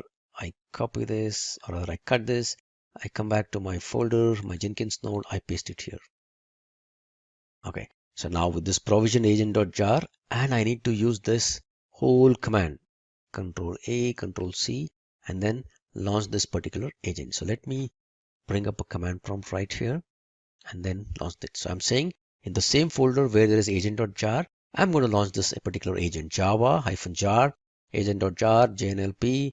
This is the URL of my server. In case the server and client are on different locations or different IPs, let us specify the IP address. All this anyway would show up. And then the secret and the root folder of your Jenkins or the slave node. Okay. So something ran and then it says it's connected very well. It seems to have connected very well. So let me come back to my Jenkins instance and see, if at all you see earlier, this was not connected. Now let me refresh this guy. Okay, now these two guys are connected. Provision a Jenkins node, and then I copied all the credentials of the slave.jar along with the launch code and then took it to the other system and kind of ran it from there. Since I don't have another system, I've just got a separate directory in another folder, another drive, and I'm launching the agent from here. As long as this particular agent is up and running or this command prompt is up and running, the agent would be connected. So once I close this, the connection goes down. All right, so successfully we've launched this particular agent. Now this would be the home directory of this Jenkins node or the Jenkins slave. So any task that I'm going to delegate to this particular slave would all be run here. It will create a workspace right here. All right, so good. So let me just come back and let me kind of put up a new task here. I will say that, delegate job is good. I say freestyle project. I'm going to create a very, very simple job here. I don't want it to connect to Git or anything like that. Let me just create a very, very simple echo delegated to the slave, delegated to, I don't like the word slave, delegated to agent. Put this way. All right. So delegated to agent sounds good. Now, how am I going to ensure that this particular job runs on the agent or on the slave that I've configured? Right? Do you see this? If at all you remember how we provisioned our particular slave, we gave a label, right? So now I'm going to put in a job that will only match this particular label. So I'm going to say that whatever matches this, Windows label, run this job on that particular node. So we have only one node that's matching this, Windows node. So this job will be delegated out there. So I save this and let me build this. This is again a very, very simple job. There's nothing in this. I just want to demonstrate how to kind of delegate it to an agent. So if you see this, it ran successfully. And where is the workspace? The workspace is right inside our Jenkins node. It created a new workspace, delegated job, it put in here. So my old or my primary master job is in SQL program files under Jenkins, and this is the slave job that was successfully run. Very, very simple, but very, very powerful concept of master slave configuration or distributed build in Jenkins. Okay, approaching the final section where we've done all this hard work in bringing up our Jenkins server, configuring it, putting up some jobs on it, creating users and all this stuff. Now, we don't want this configuration to kind of go away. We want a very nice way of ensuring that we back up all this configuration.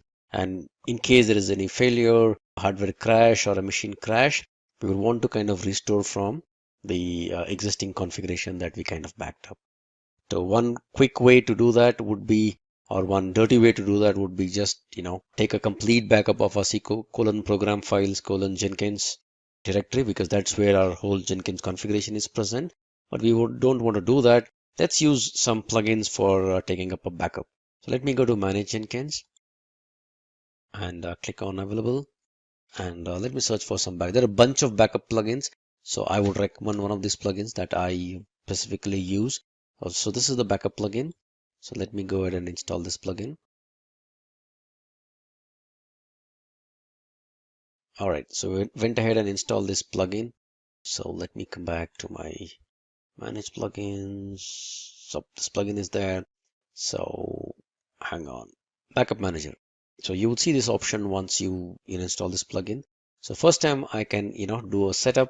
I would say backup this particular. I'll give a folder. This folder is pertaining to the folder where I want Jenkins to back up some data. And I would say the format should be zip format is good enough. Let me give a name or a template or a file name for my backup. This is good. I want it in verbose mode. I don't want to shut down my Jenkins, or should I shut it down? No. Okay. One thing that you got to remember is that whenever a backup happens, if there are too many jobs that is running on the server, it can kind of slow down your Jenkins instance, because it's in the process of copying few of those things, and if the files are being changed at that moment, it's a little bit problematic for Jenkins. So typically you back up your servers only when there is very less load, or typically try to bring it to a shutdown kind of a state and then take a backup. All right, so I'm going to back up all these things. I don't want to exclude anything else. I want the history. I want the Maven artifacts. Possibly I don't want this guy. I would just say save, and then I would say back him up. So this would run a bunch of steps, and all the files that is required as a part of this is pretty fast. But then if at all you have too many things up on your server, for now we didn't have too many things up on our server, but in case you had too many things to kind of back up, this may take a while. So let me just pause this recording and get back to you once the backup is complete. So there you go. The backup was successful. Created a backup of all our workspace, the configurations, the users, and all that. So all this is kind of hidden down in this particular zip file. So at any instance, if at all I kind of crash my system for some instance, or say hard disk failure, and I bring up a new instance of Jenkins, I can kind of use the backup plugin for restoring this particular configurations. So how do I do that? I just come back to my manage Jenkins, come back to backup manager, and I will say restore Hudson or Jenkins configuration. Today's topic is Learn HTML in 10 minutes. First, we'll go through a quick introduction to basic web architecture to understand how the internet works. Then we'll understand what exactly HTML is. After that, we'll have a look at what CSS is. Then we'll go through JavaScript. And in the end, we'll create a simple web page using HTML and CSS to gain a better understanding of the HTML tags. So without further ado, let's begin. Now, what exactly is the basic web architecture? Now, web architecture is made up of three essential elements. That's the website, that is the front end of a web application that is visible to the user. Then there is the server, which constitutes the back end of a web application and holds and manages all the data. And finally, there's the IP address, that is the address assigned to a website in order to be accessible on the internet. First up, let's have a look at what website is. So your browser starts by loading the main HTML file and then the CSS and JavaScript. The user interacts with the website and is not concerned with the backend of an application. Now, secondly, we have the server. Once you've developed your website, you'll have to host it on your server to make it accessible on the internet. Server, along with the database, contains all the data of a website and facilitates user interaction. Lastly, there's IP address, which is the third element of the web architecture. Now, website is hosted on an IP address. We put a domain name over that IP address, the same way we put names over people's phone numbers. When you type a domain name in the browser, it will give you the server call. The server will then send over the website to you. Next, what is HTML? HTML is the most widely used markup language for developing and structuring web pages on the internet. It defines the structure of websites and formats these web pages. So what exactly is CSS then? Now, CSS is a simple design language used for making web pages look more beautiful and presentable. It can be attached to any HTML element to style it or even position it according to the developer's choice. Then you must be wondering, what exactly is JavaScript? Now, JavaScript is a powerful interpreted language targeted for web development. It is used for making web pages interactive and bringing the web pages to life. So now let's create your first website. Now, HTML, short for Hypertext Markup Language, is the coding standard for documents designed for web browsers, consisting of a series of elements or tags and which can be used to structure a web page, right? So these elements can include headings, paragraphs, div containers, tables, and more. HTML tags are nested, meaning there are opening and closing tags with the content in between those tags. So now let's write a simple HTML code that will help you understand the basics of the language. So for this, I'm using the text editor, that is Visual Studio Code. You can go ahead and download this text editor from their official website. So here I've created a simple .html file in my VS Code and I've added the initial HTML files. Now let me explain to you one by one. Now, doc type is not so much of a tag, but it is more of an instruction. Now this indicates the browser that the document type to be served to the user is in fact an HTML document. Now this doc type instruction should always be included at the very top of your HTML page. Next up, you have the HTML tag that is used to contain all the web page's HTML code, right? So it contains an opening and closing tag with contents in between them. The HTML tag can also have attributes. Now, for example, there's the lang attribute allowing you to specify the spoken language of the contents of the page. Followed by the HTML tag, there's the head tag. Now, this is the first section of the code that contains all of the information about the web page's properties, links, and more. It could have page's title, description, additional meta tags, and CSS code. So here I've used the title tag, and let's give a title, say HTML in 10 minutes. Alright. You can also add CSS to the head tag by using the style tag and change the display styles of HTML elements that are being used. The next section is the body tag.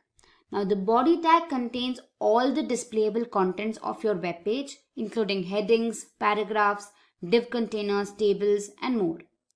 Now the HTML header tags are used to add headings to a web page. There are several types of headings available for developers to add to a web page, right? So first up, let's have a look at them. I'm going to create a simple h1 heading tag, and the message I'm displaying is this is the first heading. Alright. After this, I'm going to add a paragraph tag which creates padding in the top and bottom of the element to help separate the text between each paragraph. Right? So I'm going to add a p tag and say this is the paragraph tag. After this, let me add a simple h2 tag, which is another heading tag, and say this is the second heading. Now you can also add line breaks which are helpful from time to time. If you want to provide a single line break in your content, you can do so by adding the BR tag. So here, let me just add one for better understanding. Now the HTML div tag defines a division or a section in an HTML document that is used as a container for other HTML elements. Now these elements can include content areas, sidebars, page bars, page headers, footers, etc. This tag is used to apply styles to HTML elements that cannot be added otherwise. We can also make use of the HTML image tag to add images to a web page. Now these images in a web page are a very common sight and they can make the website look more attractive. So for that we can use the image tag. So say img, within which I mention the source.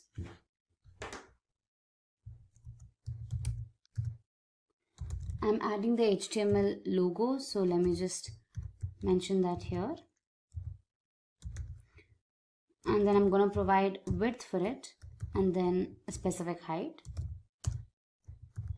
Alright, so when you save the file and when you look at the browser, you can see that the first heading is displayed, then your paragraph tag is displayed, followed by the second heading and then the image.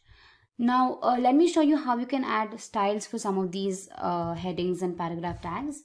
So here back in my first heading tag, let me just say styles and let me change the font of the content that is being displayed, and I'm going to change it to Career New. And for my paragraph tag, let me display the content in italics, so I'll say font style and make it italics. So let me save this, and when I look at the browser, you can see that the font has changed and so has the font style here. So now we've covered a few important HTML tags used to develop a web page. Now there are many other tags available for almost everything you'd want to add to a web page. Now all of these are available on the internet for you and you can use them in your website. Welcome to this crash course video on CSS. This video will help you understand all the concepts of CSS and provide lots of hands-on examples. We'll start with understanding selectors, box model, grid layout, flexbox, differences between grid layout and flexbox, and some more basic topics. Then, building on these basics, we'll make a navbar, learn how to create animation and transitions, and finally, we'll move on to CSS advanced functions. So, let's begin. In this video, you will learn what are CSS selectors and what are their different types. So let's start by discussing the agenda for this tutorial. So in this tutorial, we will learn what are CSS selectors and what are their different types. We will also look at an examples to how to work with CSS selectors. So, what are CSS selectors? CSS selectors allow you to select and style HTML elements. Selectors are used to find elements based on their ID, classes, types, attributes, value of attributes, and much more. Let's discuss the most common selectors. There are several different types of CSS selectors. The most common of them are CSS element selectors, CSS ID selector, CSS class selector, CSS universal selector, and CSS group selectors.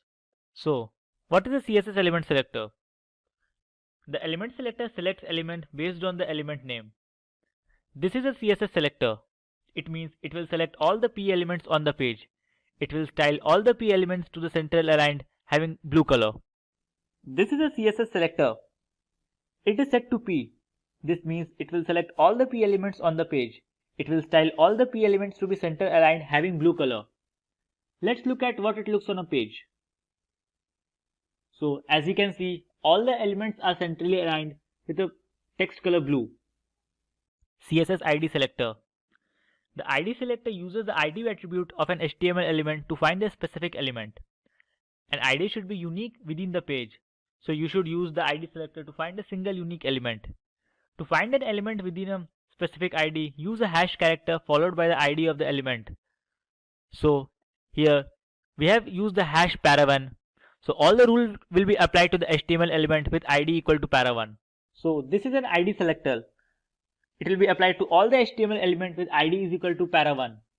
As you can see, it is applied to the element having the ID para1 and all the other elements are defaultly styled. CSS class selector. The class selector finds the element with a specific class set by the HTML class attribute.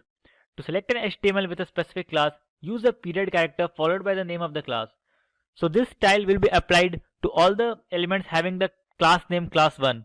This is a class selector. It is denoted by a period symbol. All the elements having a class name class1 will be styled with centrally aligned and color blue. As you can see, the element having the class name class1 is styled and all the other elements are set to default. CSS Universal Selector.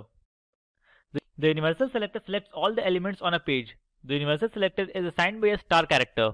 The Universal Selector selects all the elements on a style sheet. As you can see, it is denoted by a star mark. All the elements inside our web page will be centrally aligned and the color will be set to blue. As you can see, all the elements are centrally aligned and the colors are set to blue. CSS Group Selector. In style sheets, there are often elements using the same style. To minimize the code, you can group selectors. To group the selectors, separate each selectors with a comma. Here, we have group selectors for H1, H2 and P. So, style is applied to H1, H2 and P elements only. It is better to group the selectors to minimize the code. Here we have group selectors P, H2 and H3. So, style will be applied to only elements having P, H2 and H3. As you can see, so all the elements of P, H2 and H3 are centrally aligned and colored to red. In this video, we will discuss what is the box model and its various properties. We will also do an example to understand the box model better. So let's get started. Every element that can be displayed on a web page is comprised of one or more rectangular boxes. CSS box model typically describes how these rectangular boxes are laid out on a web page. These boxes can have different properties and can interact with each other in different ways.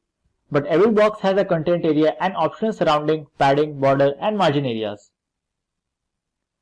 The following diagram demonstrates how the content, padding, border and margin CSS properties determine how much space an element can take on a web page. The content area consists of content like text, images or other media. It is bounded by the content edge and its dimensions are given by the content box width and height. The border area is the area between the box padding and margin. Its dimensions are given by the width and height of the border. The margin area consists of spaces between the border and the margin. The dimensions of the margin area are the margin box width and margin box height. It is useful to separate the element from its neighbors. The padding area is the area that includes the element's padding. This area is actually the space around the content area and within the border box. Its dimensions are given by the width of the padding box and the height of the padding box. Now let's jump to an example to understand the box model better. So, we are on the Sublime Text Editor. To get started, I have created a box named Simplilearn with background color pink. The font size is 30 pixels and we have set the border to 0 solid green. Let's see how it looks on our page. So, as you can see, we have a box named Simplilearn with background going all the way to the end. I have also removed all the padding and margin from the page so that the boxes are pushed just at the corner of the page. As you can see. Let's start by adding a padding of 20 pixels to the box.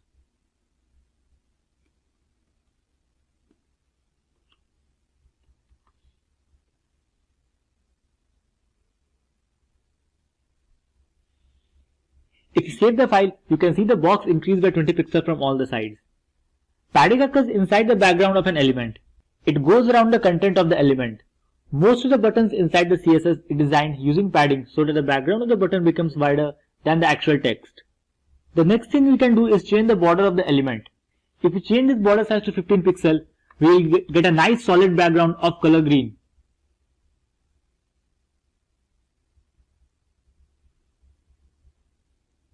The border goes around the padding of our element.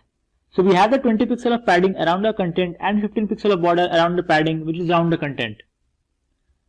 Now we'll see the working of the margin. If we add 30 pixels of margin to our element, you can see the spacing on the outside of our border.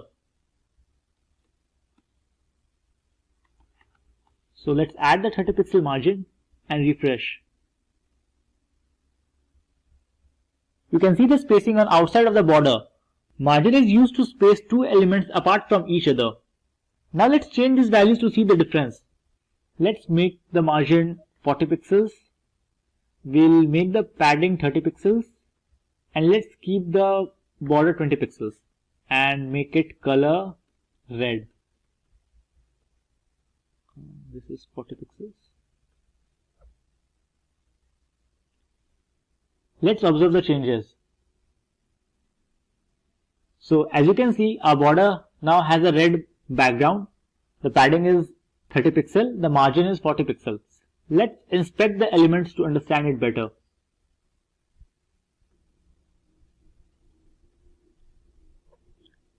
By clicking on inspect, you can see the different styles. Here in the computer tab, you can see the box model. This is the content area, this is the padding area, this is the border, and this is the margin area. We have the margin of 40 pixels around the border. So you can, when you click on this area, you can see the margin gets highlighted. The border area gets highlighted of 20 pixels. This is the padding and this is the content. You can change the size of the content by adding the height and width. So let's try adding height and width.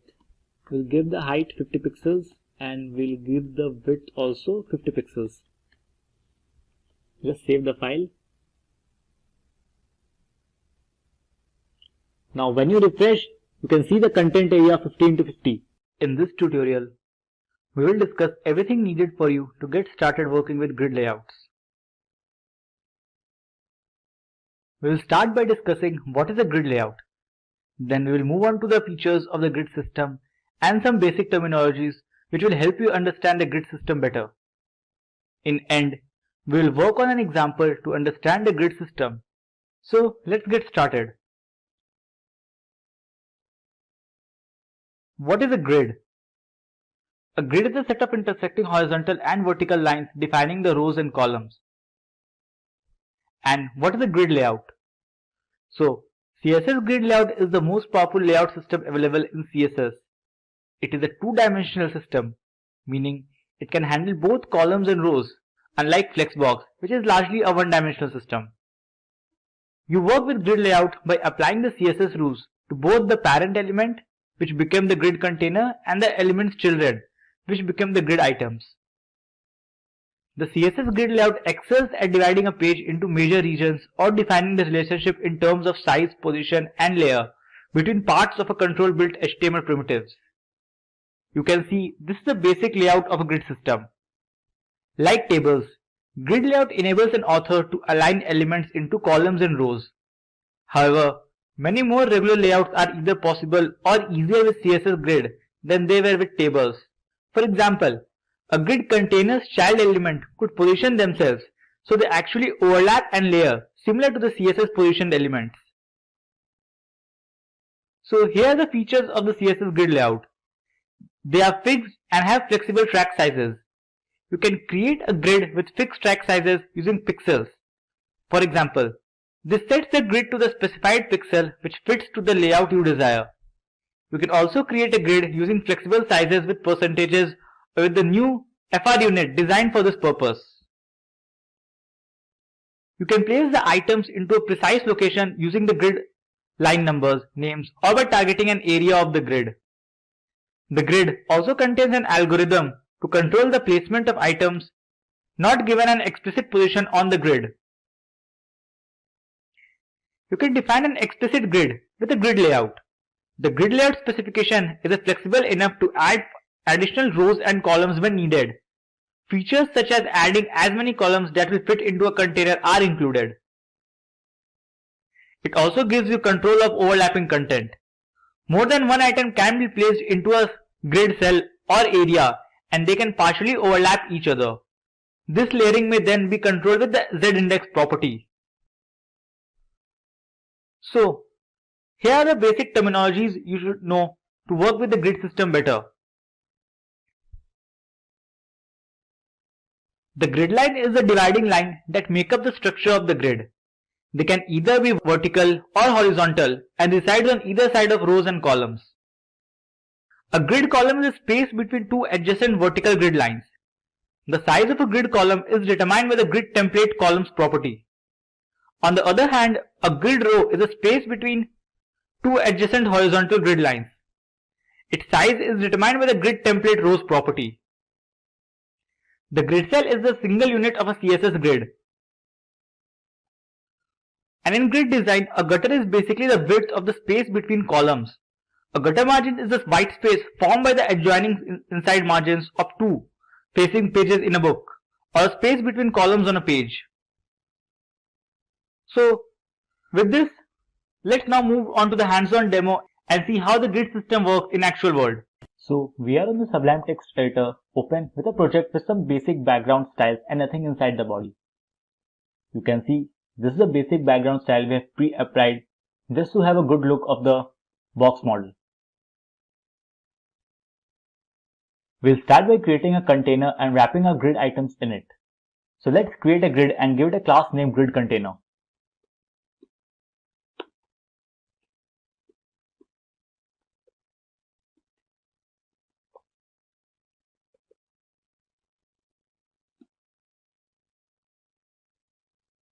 And inside of it, we'll put our different grid items. So we'll just create different grid items and give them a class grid item followed by a class number they belong to, so that we can easily distinguish between them.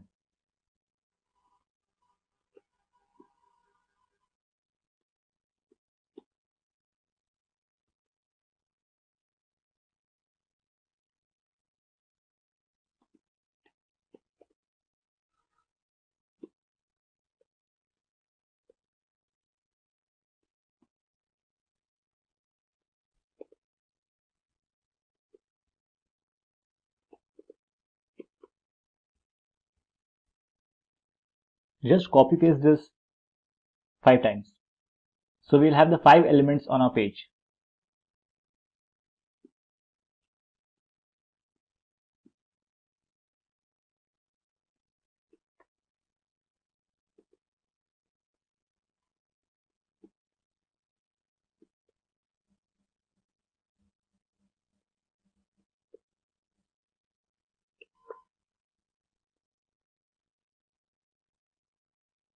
Let's save the file and see how it looks on the page. So you can see we have the different grid items on the screen, so that it's easy for us to visualize. We have not applied any styles to them other than the visual styles. So we'll go back to our code. Let's go back to the CSS styling sheet. So to create the grid, we'll open our style sheet. We need to display grid on our grid container. So we'll select our grid container and set the display to grid. If you save now, you will see nothing changes. This is because the grid itself doesn't define any rows and columns for us to work with. It just, they give the alignment properly. Therefore, by default, it looks just exactly the same. To make the grid look actually grid, what we need to do is define columns and rows for a grid. So to do this, you will use a set grid template and set the column if you want to set the size of the column. We'll set the size to 100 pixel and 150 pixel.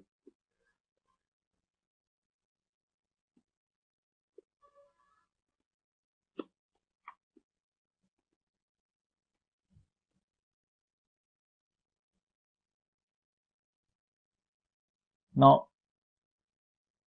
if you refresh, you have the 100 pixel column on the left and a 150 pixel column on the right, and then the grid captures our next row. But what if we want our box to flexible size themselves according to the items inside of them? Here, we'll use a fraction in it. Instead of a 150 pixel column, we want one fraction of our size, and instead of a 100 pixel, we want the 2 fractions of our size. So we'll just replace with 2 fractions and this with 1 fraction. Now if you save the file and go back to the page, you will see that the items on our left here in our first column are twice as large as the item on the second column. And that's because of the FR units we have defined. You can see the difference in the sizes. The item 1 is the twice of the size of the item 2. Another thing you can do is with columns is use repeat. Suppose you want 4 columns of a size 100 pixel wide. You can just write repeat command and inside of it how many times you want to repeat the size. So we'll just delete this and use the repeat. We'll set the number of times we want to repeat and the size of the columns. Now if you save the file, you will see we have a 4 columns 100 pixel wide. We can do the same things for row. Just set the grid template rows and define the size you want.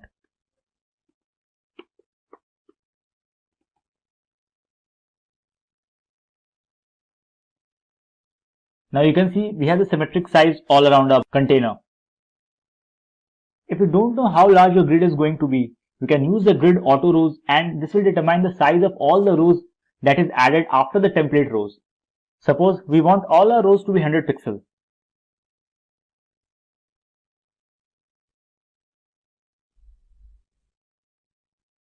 So we'll just delete the grid template rows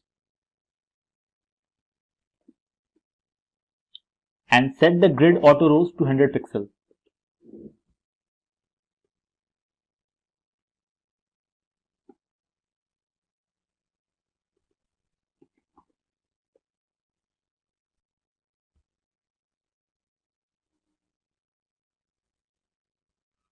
Now you can see all the rows are now 100 pixel tall. Let's change our column back to 100 pixel and 150 pixels so that it will be easier for us further.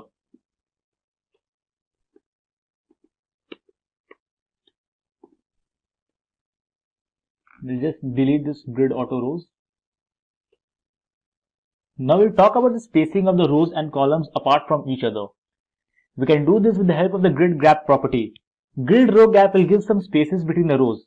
Similarly, the grid column will give you the spaces between the columns.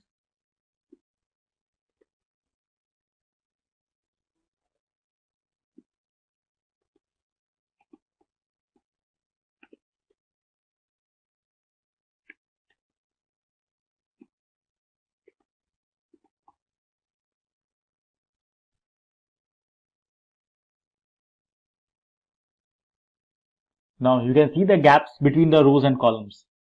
Now if we want the same value for both the columns, you can use the grid gap property and mention the space. We'll just delete this too. And instead of it, we will use just the grid gap.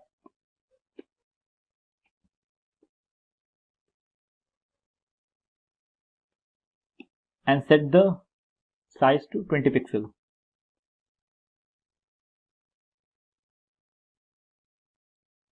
Now you can see the evenly spaces between the rows and the columns.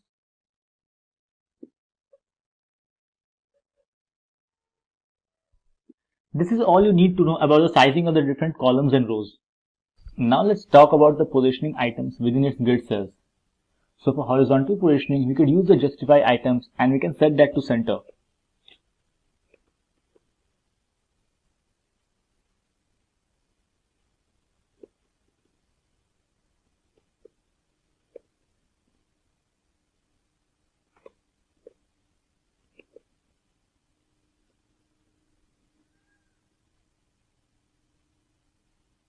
So that centers each item within the cell. By default, it is set to stretch. You can also set it to start.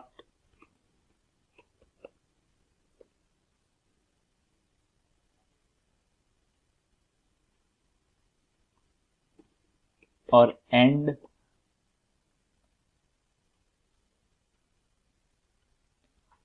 Or space around.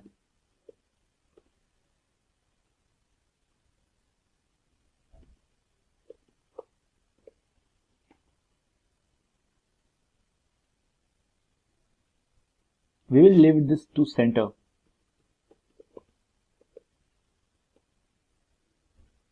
To vertically position the content, we could use the align items. The align items also accept the same values. We can set it to center. We can also set this one to start or end.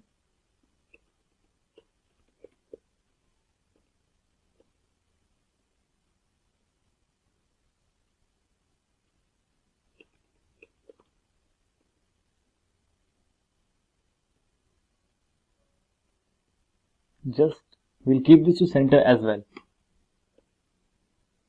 You can also align the entire grid within the container. So let's get rid of these to just demonstrate them in a proper manner. we could use the justify content, and that will align the content horizontally within the container.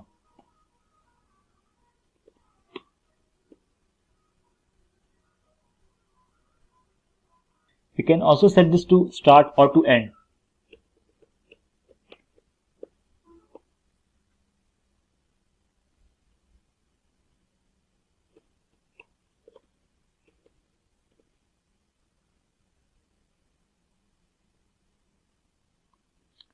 Just set this back to center. To align the content vertically, we could use the align content, and the align content also accepts the same value. We can set it to center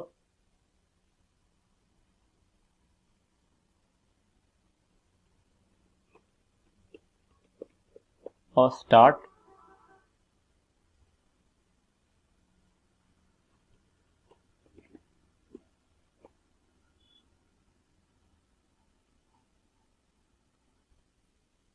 If you inspect the elements,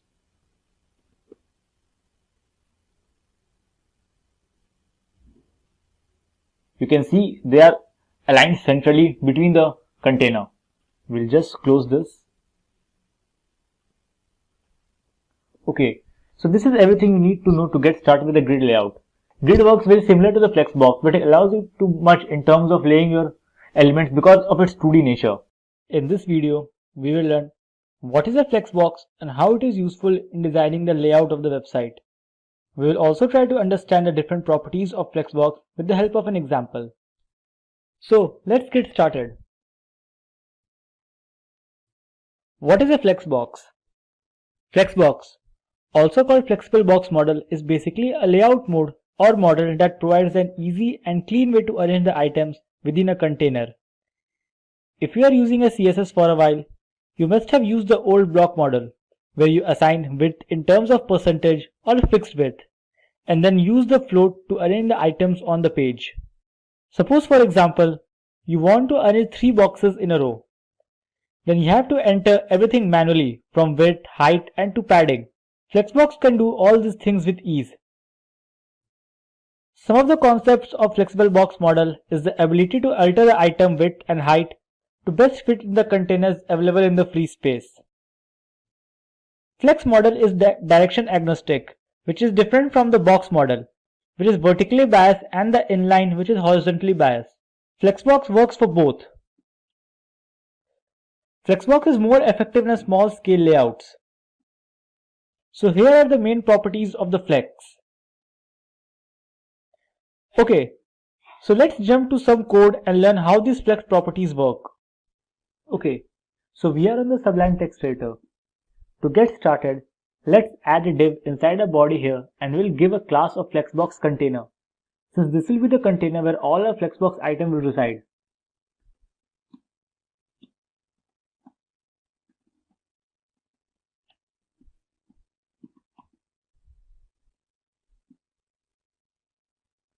Then inside this container, we will add another div and give it a class flexbox item and one more class flexbox item 1, which will help us to understand which items we are referring to when we style our elements individually.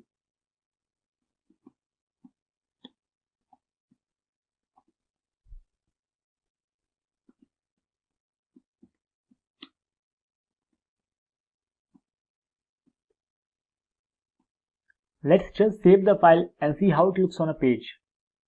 Now if you save the file, you can see we have the box because I have already applied some of the styles to these flexbox items. Let's just see the styling. So you can see we have the items styled, just a basic styling, so that we get the box on the web page.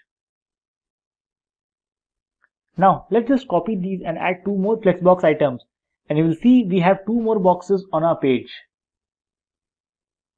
Just copy and paste them below. Give them the class name flexbox item 2 and flexbox item 3. Just save the file.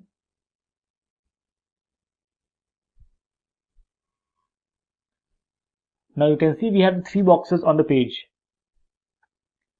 Now to create a flex container, we will add display flex to our flex container, and this is how we create a flex box container. So here we will just add display flex. Just save the file. Now you can see all the items are in the same height and they are all in the same row. You will also notice that if we shrink our browser, the items adjust themselves accordingly to fit within the browser. Now, if we want to style the elements on the main axis, we will use the property justify content inside a flexbox container. Let's make it a center. Save the file. Now you can see that all the elements are in the center of the page.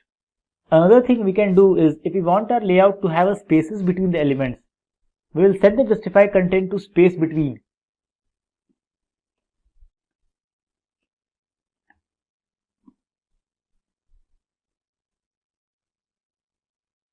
You can see all the items are now evenly spaced. If you want to lay out your items on the cross axis, we will use the align items property. The default value for this is stretch. If we want to keep the size of our items, we will use the center, and then all our items will be center vertically. Before Flexbox, aligning the items vertically inside the container was nearly impossible. With Flexbox, you can do it easily. Now you can see the items are aligned vertically inside the container. Now let's just delete everything and we'll just keep the display flex. Now if we want to have a column layout instead, we will use the flex direction and change it to column. Flex direction, column. Now if you refresh the page, you will see all the items are shown up in a column. Now we can start talking about the different properties that can be applied to our different Flexbox items as opposed to the Flexbox container items. The Flexbox container is only for laying out and spacing between your items as well as the positioning of your item inside the container. The actual Flexbox item properties are used to override those item properties or to apply different sizing to these elements. Now, if we want our first item that it does not shrink when we shrink our browser, we'll set the flex shrink to 0 to our first item. So, we'll set the flex shrink to 0. Now, if you go back to the page and try to shrink this, you'll see the first item remains the same. It does not shrink. Now, in the same way, you can set the items to grow in proportion with the web browser. Suppose we want our Flexbox item to grow with as the page grow and cover all the empty spaces. So we'll set this flex grow to 1. Now you will see all the empty spaces are taken by the second item. Let's say we want our second box to be the center of the container instead of stretching to full height. We can use the align self property and set it to center.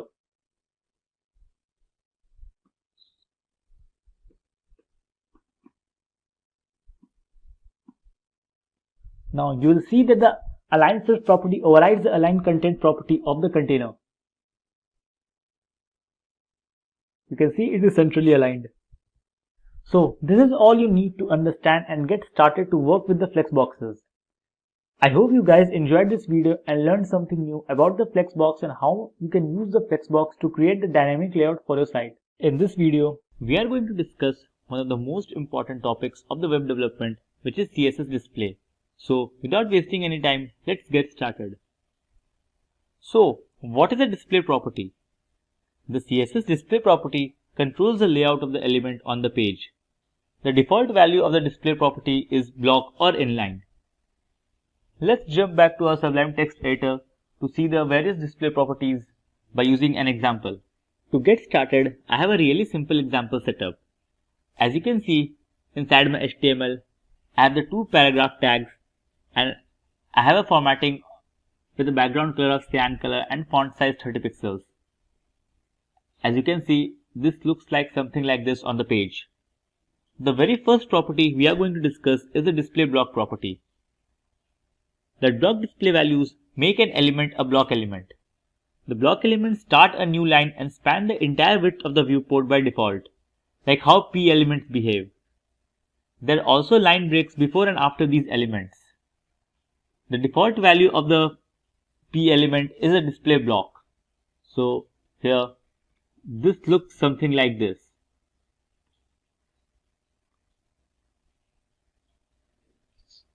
What display blocks does is it means that it is going to take the entire width given to it.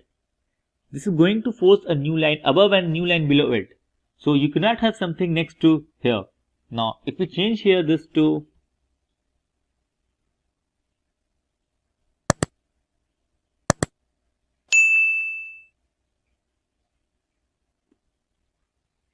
the next property we are going to discuss is inline. The inline display value turns any element into an inline element. These elements will appear on the same line without breaks. Now if we change here this to display inline, now all the p tags will behave as an inline element. Now if we go back to our page and refresh, you can see now this is an inline element. The inline element takes the minimum amount of space possible. As you can see here, the cyan color takes the minimum amount of space to fit all the content inside of this P. So this is what an inline element does. Also, all the inline elements are on the same line. They share the space together because they take the minimum amount of space possible. There are no line breaks in these elements and they try to fit as closely as possible. Now, one of the demerits here is we cannot change the height and width of the inline element. If you change here height to 200 pixels and width to 100 pixels and save, just go back and refresh, you'll see nothing happens. This is because in the inline display property, you cannot change the height and width of the element. The next property we are going to discuss is the inline block value. The inline block value is a hybrid of inline and block elements. Elements assigned display inline block appears on the same line with the other inline elements, a characteristic of inline elements.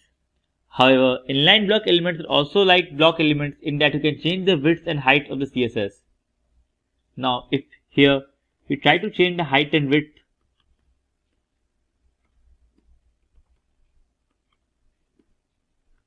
of the element, just change this to inline block.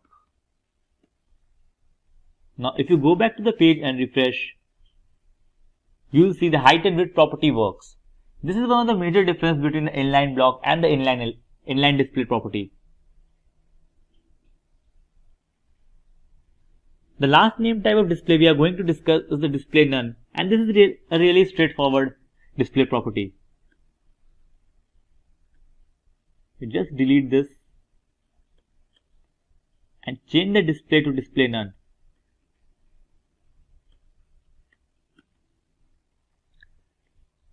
Now if you save the file and go back and refresh, you will see both the element disappears. The display none removes the targeted elements and all its child elements from the page. This causes accompanying elements to behave as if this element does not exist. In this video, we will discuss everything you need to know about CSS positioning. By the time this video is over, you will be able to position the elements in CSS like a pro. So let's get started. First, let's cover the theoretical part. Here, we will discuss what is CSS position property and its different types. After that, we will jump to practical example to learn how to work with these properties. So let's get started. So what is a CSS position property? The CSS position property allows you to define the position of an element on a web page. The top, right, bottom, and the left CSS position properties are used to determine the final location of the element. There are 4 values that you can use to set the position of an element on a web page. They are static, fixed, relative, and absolute. Using one of the 4 values above, you can specify how an element should be positioned. You can also use the top, bottom, left, and right properties to further define the element's position on a page. So let's discuss each of the properties individually. CSS static position. This is a by default position for HTML elements. It always positions an element according to the normal flow of the page. It is not affected by the top, bottom, left, and right properties. It is important to note that having a static position is the same as not setting the position property at all. The next is CSS fixed position. The fixed positioning property helps to put the text fixed on the browser. The fixed text is positioned relative to the browser's window and does not move even when you scroll the window. The next is CSS relative position. The relative positioning property is used to set the element relative to its normal position. The relatively positioned element behaves the same way as a static element, except that it is now subject to the values of the 4 other CSS properties.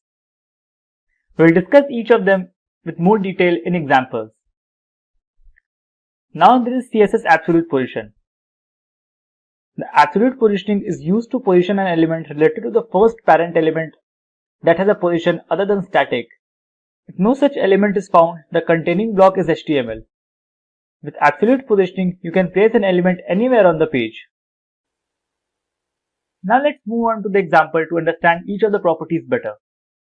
To demonstrate the properties, I have the simple example set up. Currently, we have 3 elements with just basic coloring style. We have not applied any position style to them. Now let's click on this element 2 and inspect it. Just go to the computed and type here position to see the position of this element. So you can see that currently the position is static. Static is the default value of all the elements of the page in starting.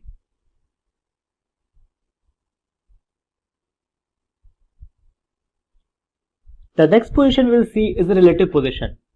It works almost in a similar manner to static. If we go here and change the position to relative,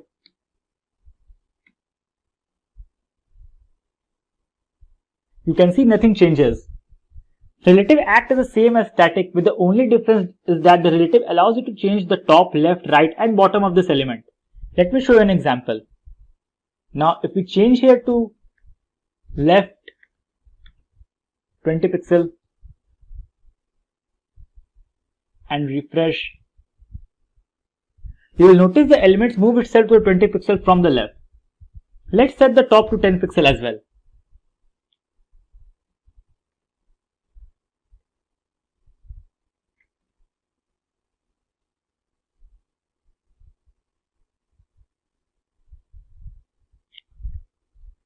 You can see the element has moved 10 pixels from the top and even overflows the element below. This is because relative position when applied with the top, right, left and bottom actually takes that element out of the document flow. So let's just reset it.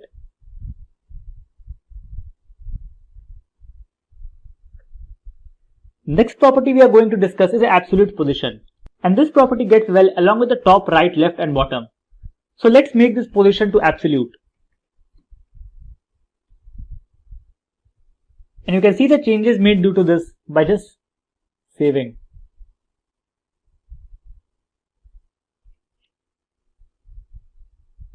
The absolute value completely removes the element from the document flow.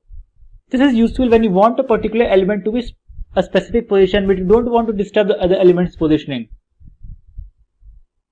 Absolute position positions the element inside some parent container that it can reference.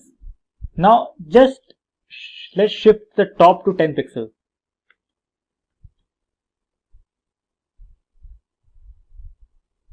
You can see the movement of this element.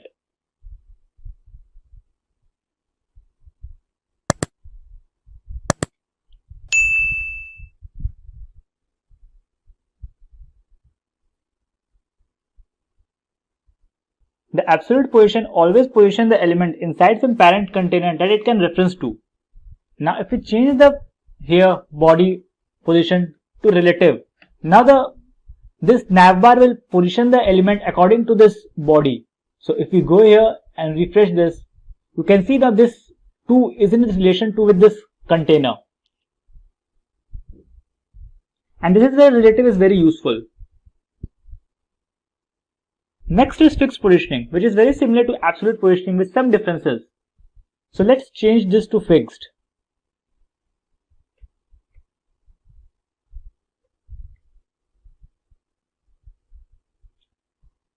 And just save this.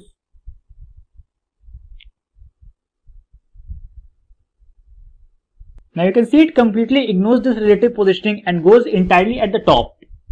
This is because fixed position elements are always fixed based on the entire HTML element. It has nothing to do with the parent elements. One unique feature of the fixed element is they stay in the same place when you scroll. Let's make the height here to 200 vertical height.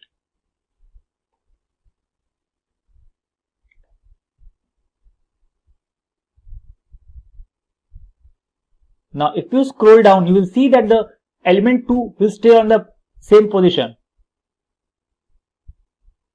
See, the two elements stick to the same position.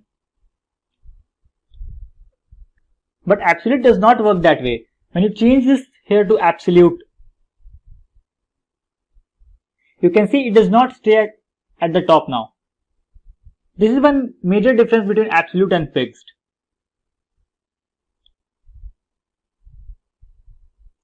So that's it. You can see the working with the CSS position is super easy. In this video, we'll discuss the differences between both the layouts and we'll discuss which one you should use. I will also show you both the layouts in a practical example without diving too deep. So let's first understand the theory.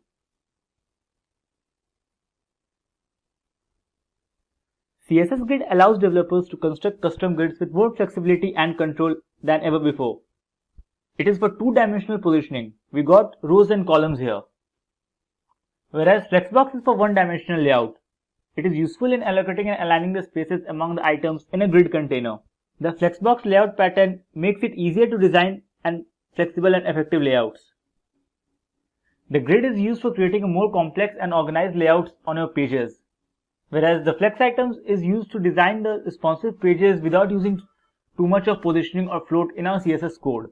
To work with the CSS grid layout, you have to add display grid property to your element. Whereas to create the flex container, you have to use the display flex property. So this is the main difference between the layout of the grid and the Flexbox. Here in the grid layout, you can see that there are rows and columns with all the header, menu, main, right and the footer included. Whereas the Flexbox is only for one-dimensional positioning.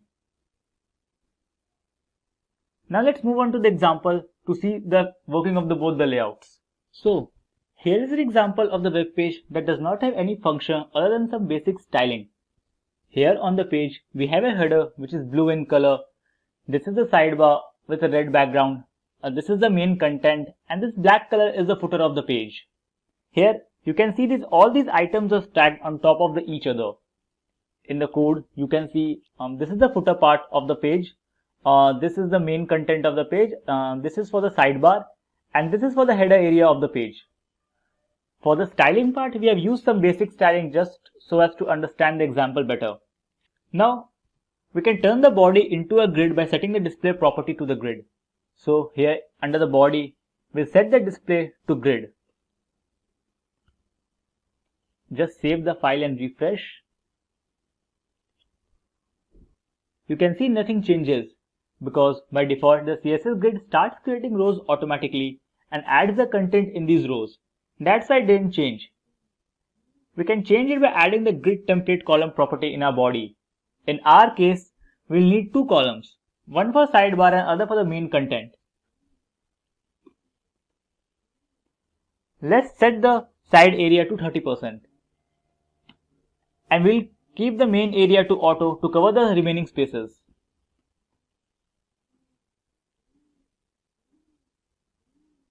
Now if you save the file and reload, you can see the elements are broken into the cells we created. We'll also define the rows for our header and we'll use the grid template rows. We'll set the grid template rows for the header to 60 pixels. For the sidebar and for the main content, we'll set it to auto.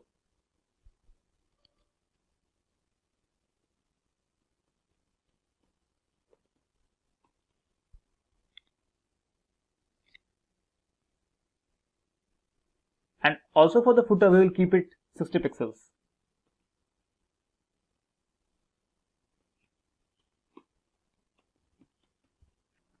Now if you save the file and reload, you can see the elements are adjusted in a 2D manner just as we wanted. This shows the power of the grid and the flexibility it provides to the developer. However, we can see that the items are not positioned properly in the header and the footer.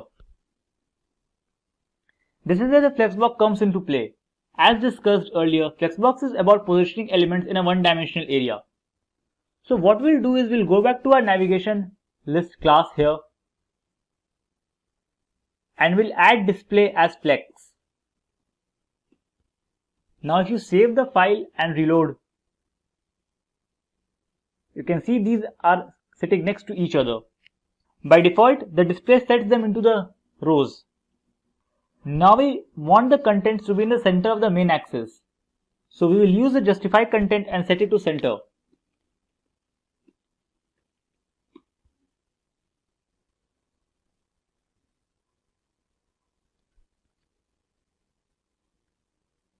You can see the items are now in the center of the main axis. To center them vertically, we will use the align items and set it to center as well.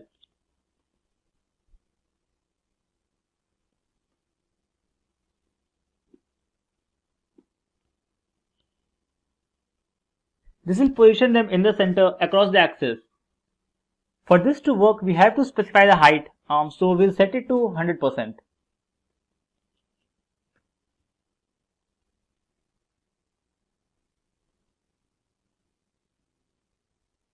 So now you can see the items are aligned centrally both on the main axis and the cross axis. Let's now add some spacing between these items. So to give some spacing between, we'll add a margin to navigation item class.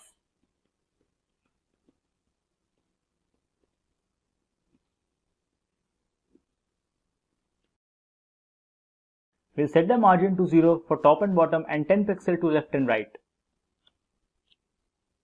If we save the file and refresh, you can see we have the spaces between the items. In this video, you will learn how to set a background image on a web page. You will also learn some of the basic properties of the background that are used to set the image. So let's start by discussing the agenda for this tutorial. In this tutorial, we'll discuss what is CSS background image. After that, we'll discuss some of the basic properties of the background image. In the end, we'll add a background image to our web page by adding the code to our text editor. So let's begin by discussing about the background property of the CSS. The background image property specifies an image to use as a background of an element. The background is defined in the body element of the HTML code. To add a background image on an HTML element, use the HTML style attribute and the CSS background image property and mention the path of the image inside the URL attribute. There are several properties of the background that are used to define the image on a page. Some of the common ones are background image, background repeat, and background position. By default, the image is repeated so it covers the entire element. Let's switch to the text editor and see how we can add the background image to our page. So, we are on the Sublime text editor. Let's start by opening a style tag. The background image is always set on the body tag. So type body and open the curly braces. The background image is always set on the body tag. So open the body tag with curly braces and start typing background image. Use the URL value of the background image to set the path of the image. Make sure the image is in the same folder as of the HTML file. Here we have our file nature3.jpg. So mention the path inside the double quotes.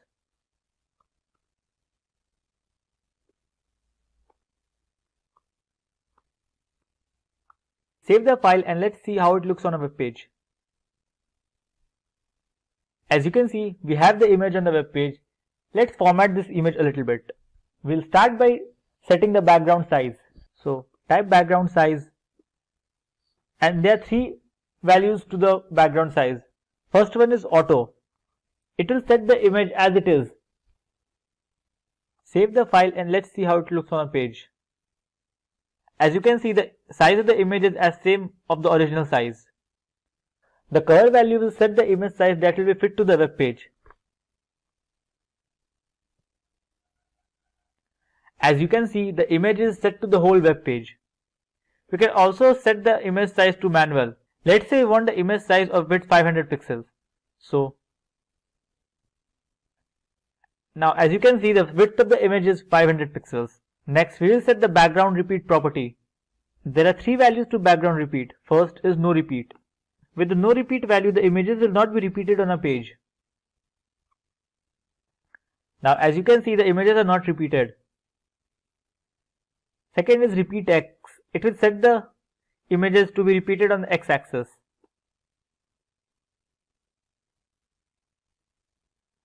As you can see, the images are not repeated on the x-axis. Similarly, repeat the images on the y-axis. As you can see, the images are now repeated to the y-axis, and there is a default value repeat which will repeat the images on the web page. So let's keep it to cover. So let's keep the background size to cover and set the background repeat to no repeat. Let's save the file and look it on a web page. Now, as you can see, the image is fully fit to the web page. Let's add a text above our image to see how it looks like. So I'll add a paragraph tag and type some random text here.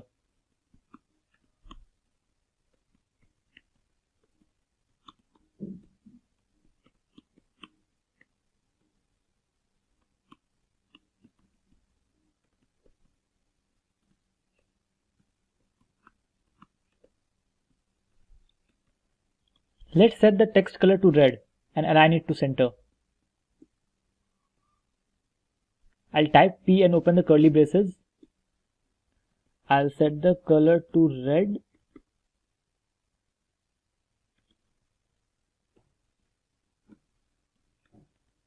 And I'll set the text aligned to center.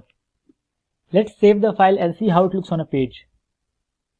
As you can see, we have a text above our image which is centrally aligned and the text color is red.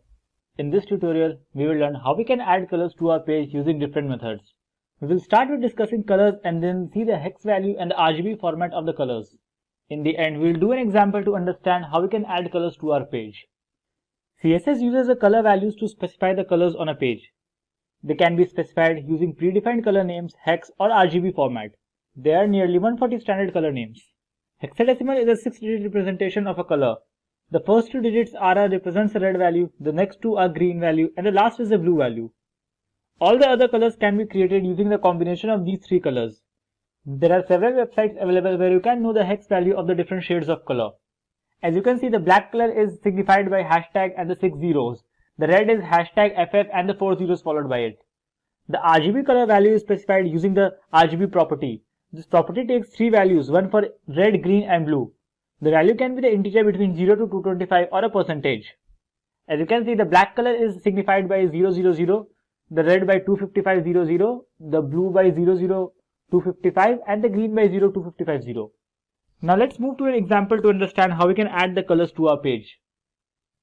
In this example, we will see how we can add colors in different ways to our HTML. So we are on the Sublime Text Editor. As you can see, we have the standard boilerplate ready with an H2 and a paragraph on our page. Open the style tag and make the font size of the paragraph to 25 pixels so it is clearly visible.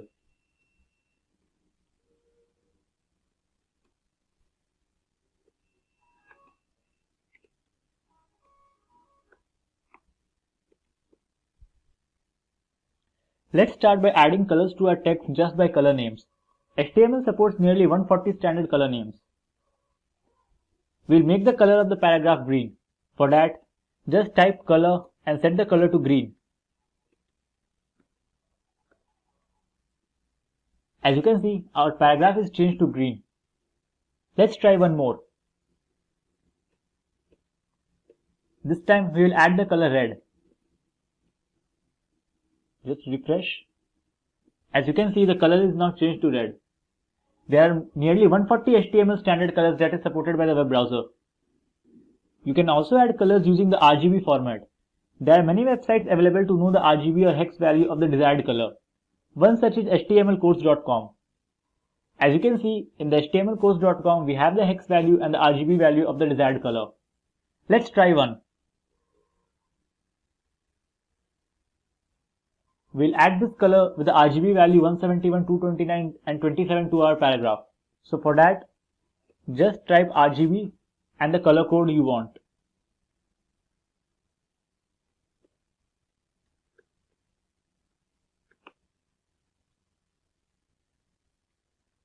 As you can see, the color is not changed to our RGB value. Let's try one more.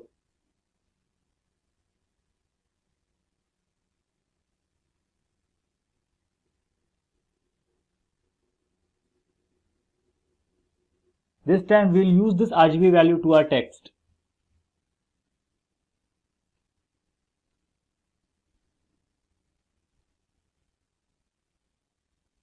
You can see the color is changed to a desired value.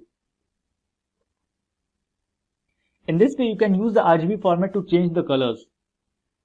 The next way is using the hex values. Hexadecimal is a 6-digit representation of a color. The first 2 digits are red, next one 2 are green, and the last are the blue value. Let's see how you can use the hex values. As you can see, the hex value for this color is #31787F. We'll use this value to our text.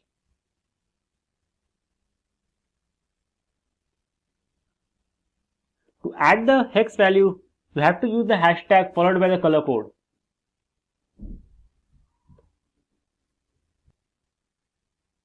You can see that color is changed to a hex value. Let's try one more.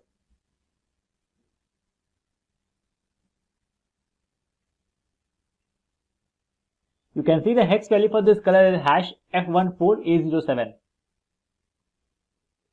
Just copy the desired value to your file.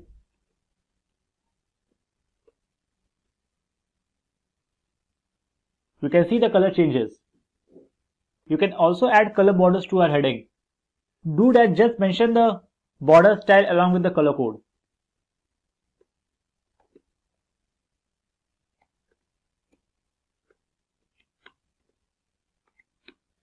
We'll add the border color red to our H2.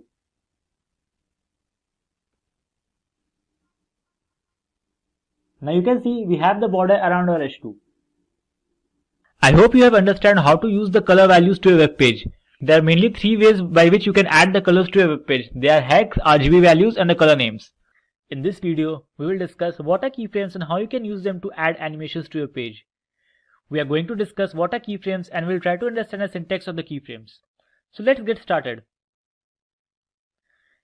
The keyframes are used to specify the animation code in the page. They are used to change the animation from one pattern to another. Keep in mind that the keyframes do not have any selectors on them. They are not nested inside anything. They are on the root of the CSS page. You write @keyframes and the name. You can name it anything you want. We are going to use that name later on to call the selector. In this case, we are looking at from and to. From implies the initial state and to the ending state. Here in this example, the element will start from 0 pixel and will go all the way to 100 pixel. So what we are going to do right now is we are going to jump to the keyframes and work out some examples to understand the working of the keyframes better. So we are on the Sublime Text Editor and this is a simple setup. We have created one HTML element named box and we have a CSS body of padding 50 pixel and the box element has an inline block, background red with height and width 200 pixel. And also I have an animation style declared on the box. Currently it's doing nothing because it is calling keyframes called myFrames. But we have not yet created any keyframe. We will discuss what this animation line means at later stage, but right now I need those lines to be able to explain you to the functioning of the keyframes. You can see we have a box on our page with the color red and padding 50 pixels around it. We are going to write add the keyframes and I am going to use the name myFrames. Then we will write from condition to have the starting state and let's just keep the height 200 pixel.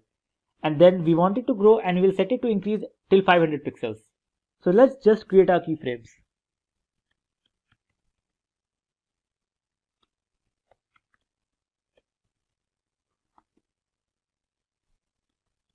This is a from condition.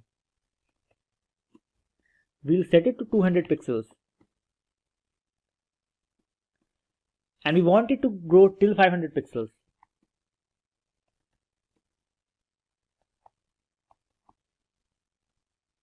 Just save the file.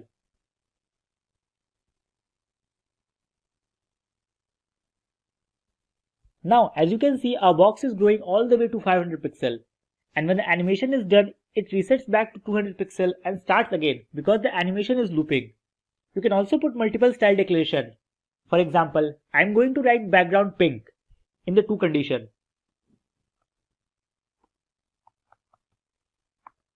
Just save the file.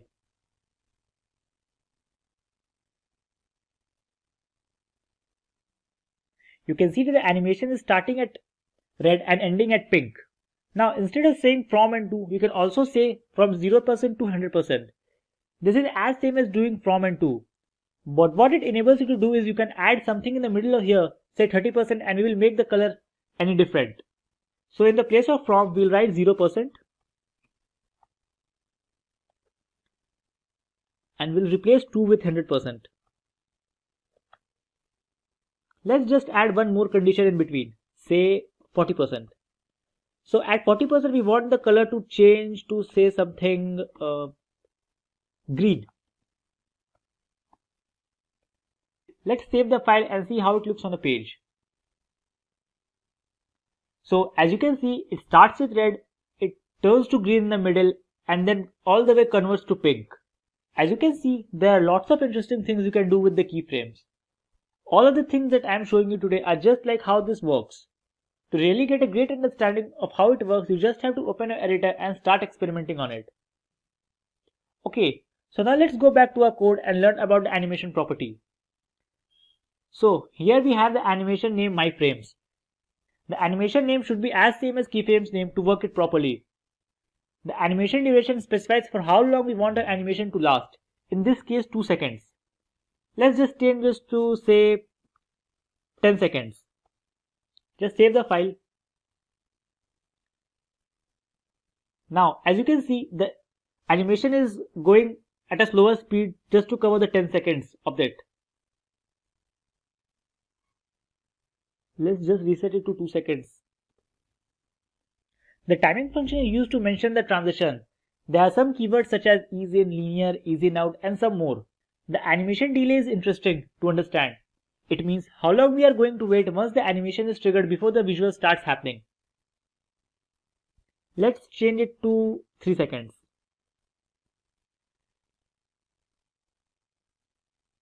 As you can see, the animation starts after the 3 seconds. Iteration count specifies how many times the animation should happen. Here we have set it to infinite, which means animation will keep on going. Let's change it to something, say 5.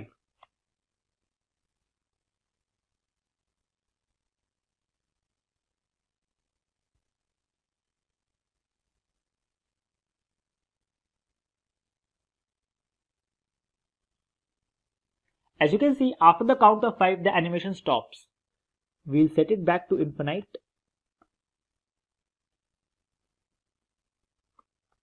Animation running state can be paused or the running state. In this video, we are going to break down everything there is to know about the CSS animation. CSS animations make it possible to animate transitions from one CSS style configuration to another.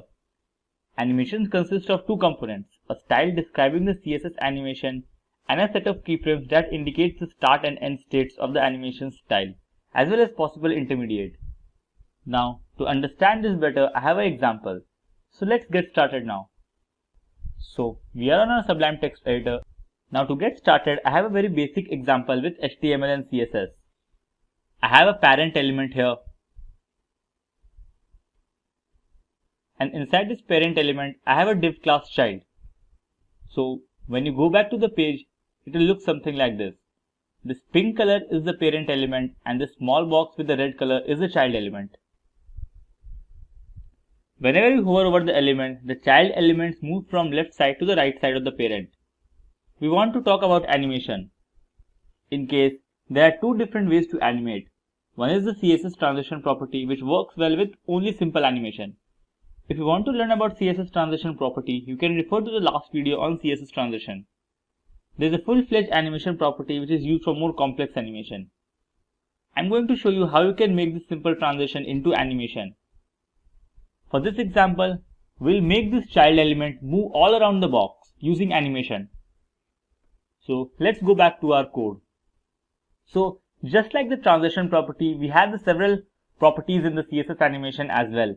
This consists of like timing function, fill-in mode, and several other functions in the CSS animation. So to convert the transition into animation, all we need to do is write the word animation. And you write the animation where you want it to happen. In our case, here is our hover, so we write the animation here. And as you write, you will notice that you have more properties in animation than transition. In general, you will write everything in this animation keyword because it is easier. You can write it separately as well, like animation delay, duration, animation name. But we will use the shorthand property of the animation. So we'll select the animation, and the first thing that the animation needs is the animation name. So we will give some name to this animation, say example. This is just like transition. We can specify our duration. In our case, we will use 1 second. So we have given the name of the animation. We'll give the duration. We can define a timing function which will be ease out. This is all the code we need for our animation. This line is same as writing it individually, like animation name,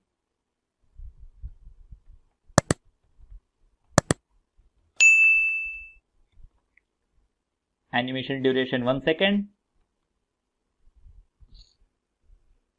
and animation timing function, which will be ease out, or let's say ease in. So for the better understanding, let's just remove this shorthand property and use the individual properties.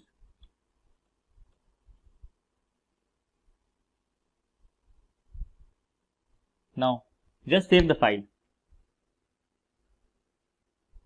Let's understand briefly what each of these properties do. The animation duration property defines how long time an animation should take to complete. If the animation duration property is not specified, no animation will occur because the default value is 0 second. The animation timing function property specifies the speed curve of the animation. Now comes the keyframes. Keyframes are used to define the animation name. We'll come down here and write at the rate keyframes, followed by the name of the animation. The keyframes has to be put outside any selector. Keyframes essentially determine what our animation looks like between the value 0% and 100%. So at our animation, we want to have this translate.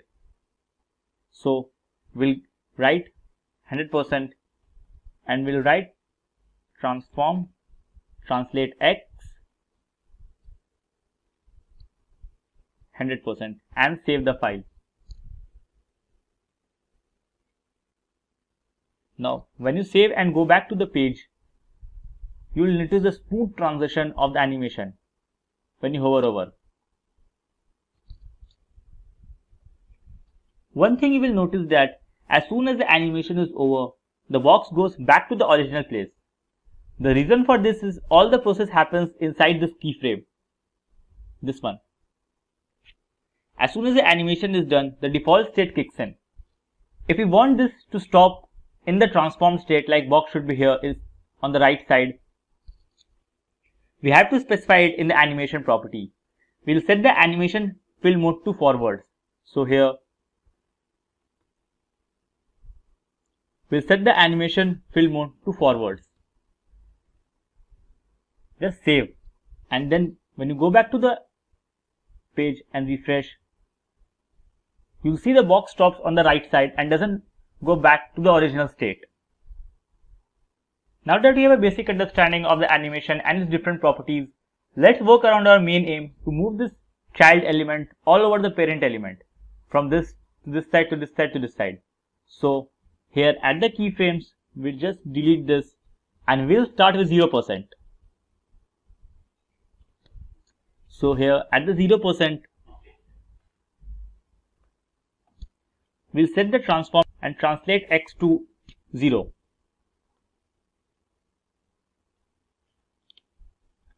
After that, at the 33%,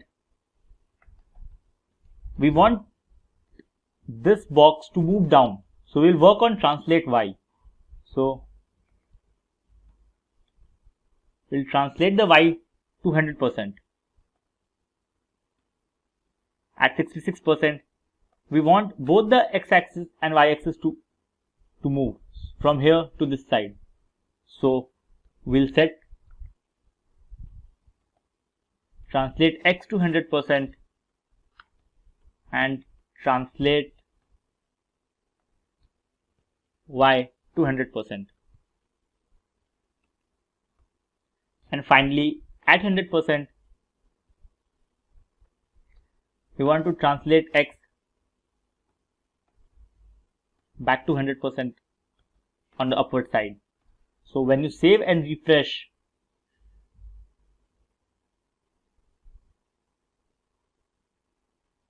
you'll see we have achieved our target. The child elements move all over inside the parent element.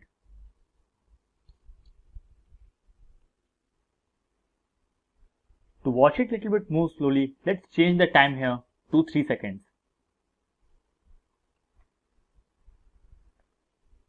When you go back and refresh, you can see the box move a little bit slower.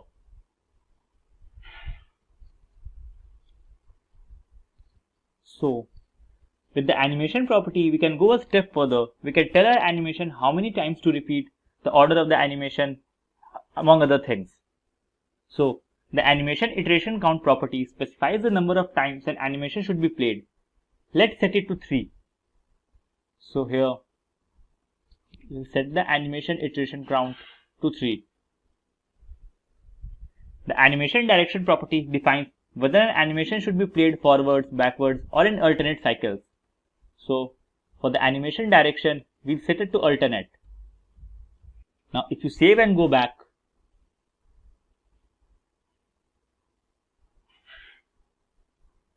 that's 1, 2, and 3. After the 3 count, the animation will stop. And you must have noticed that the box were moving on the alternate rounds. Let's go back to see it again. This is the first cycle. Now it moves on the other direction. And now on the other direction. So this is for animation. You can see animation property is as same as a transition property with some more functions and sub-properties. You can add more complex animations to the page with the help of this animation property. The CSS transition property is the simplest way to add the animation to our website. And in this video, we are going to see how to use it. So, animation is a good way to catch attention on the page. And if done properly, it increases the user experience. The most basic way to animate something is by transition. According to the MDN definition, transition enables you to define the transition between two states of an element. Basically, when the state of an element changes, such as hover, focus, or anything else, we can change the CSS property through a transition. There are a handful of transition properties. Let's discuss what they are and how they work. So, we are on our code pen.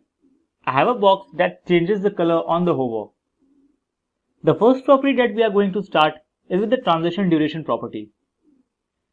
The transition duration property specifies how many seconds or milliseconds a transition effect takes to complete. So here I can write transition duration and I can write here a number. Take note that here we can enter time in milliseconds or seconds. I will suggest you to use the milliseconds since JavaScript does not accept time in seconds. So I will enter here 500 milliseconds. Now, when you go here and hover over this box, you will see the color changes from pink to green in about 500 milliseconds. Let's change this to say 2 seconds and see the difference. Now if you hover over this box, you will see it takes 2 seconds to change the color from pink to green.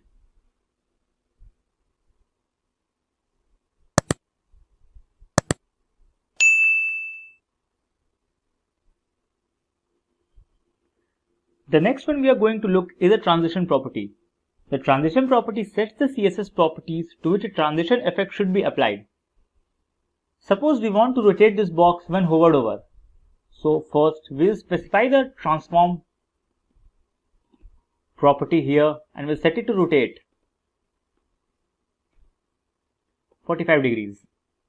Now here we will specify the transition property and set it to transform.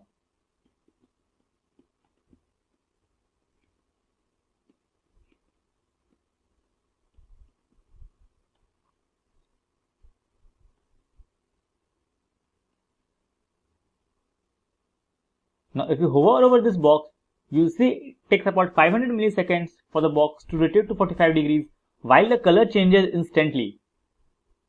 Suppose we set it here to 2 seconds and save. Now you will notice the box will take to about 2 seconds to rotate to 45 degrees while the color will change instantly. You can see the difference here. Now the next property is transition timing function. The transition timing function property specifies the speed curve of the transition effect. The default value is ease. Ease means it specifies the transition effect with a slow start and then fast and then ends slowly. Suppose here we'll set the transition timing function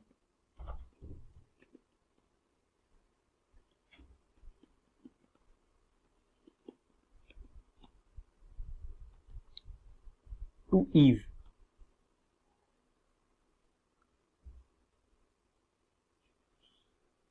There are four major values for this timing function. They are ease, linear, ease in, and ease out. Let's see one by one in detail. So, the linear function specifies the transition effect with the same speed from start to end. So, if we change here to linear,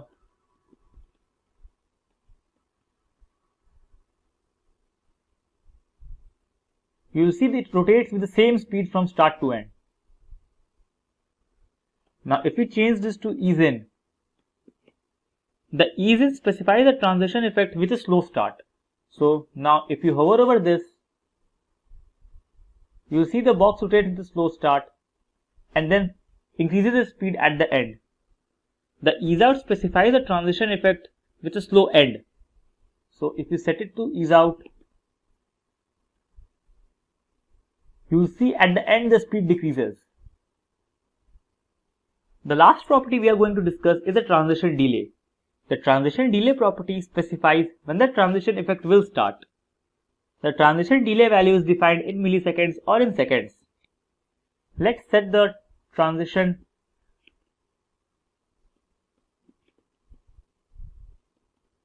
delay to 2 seconds and just remove this.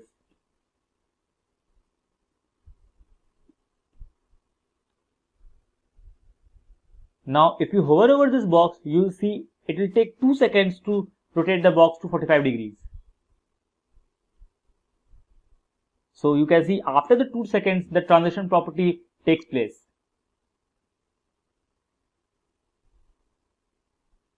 Now, if we change here to background,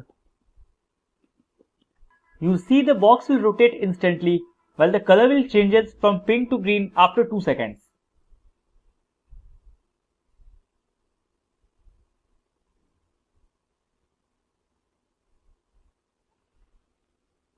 So, this is a transition property.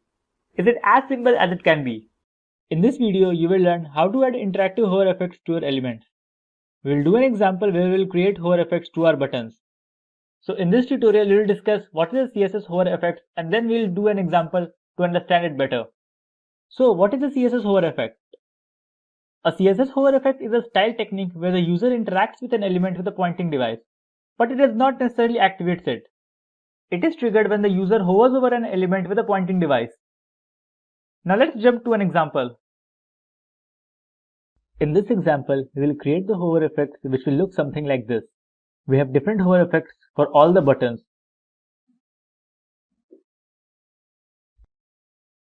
So let's get started and see how you can make this all by yourself. So we are on the Sublime text editor. Create two new files, index.html and style.css, where we will write our HTML and CSS code respectively. Start by linking the CSS file with the HTML file.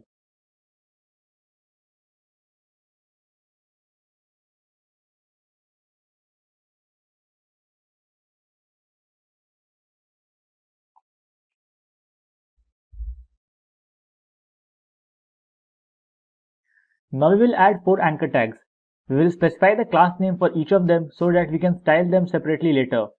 Put all the anchor tag inside the div tag and name the class middle.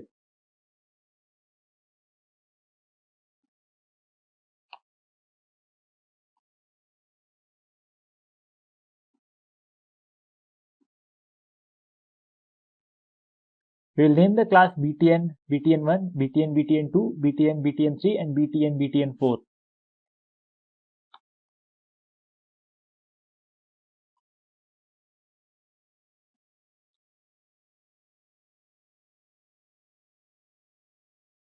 Just copy paste it 4 times.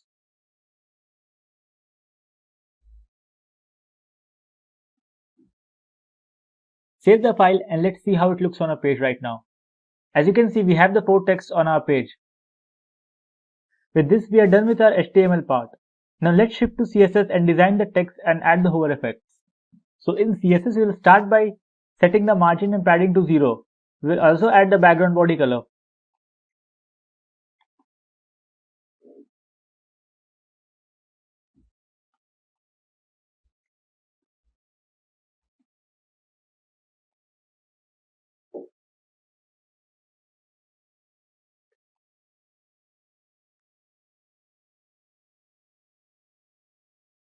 As you can see, the margin and padding is now 0 and we have a good background color.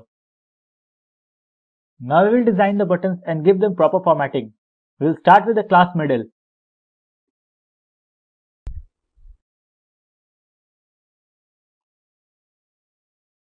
Set the position to absolute.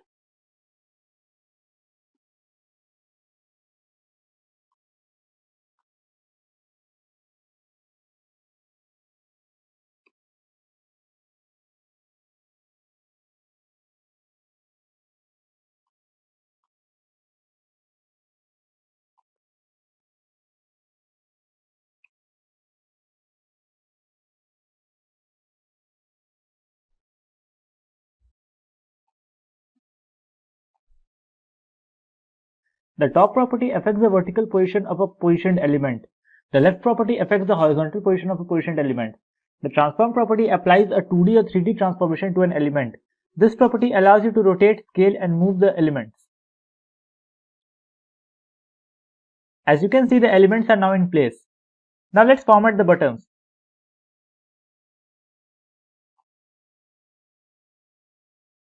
Set the position to relative. Display block.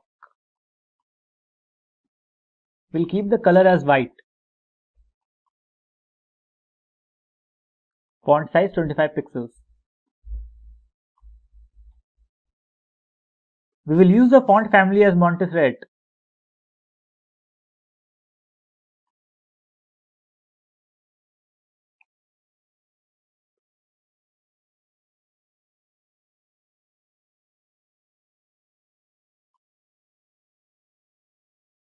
Keep the text decoration to none.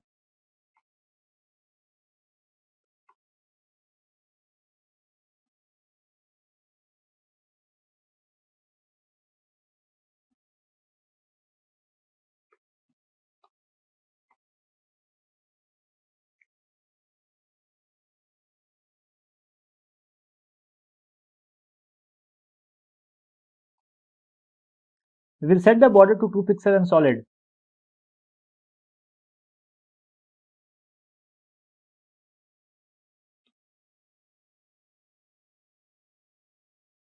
We'll keep the text transformation as uppercase.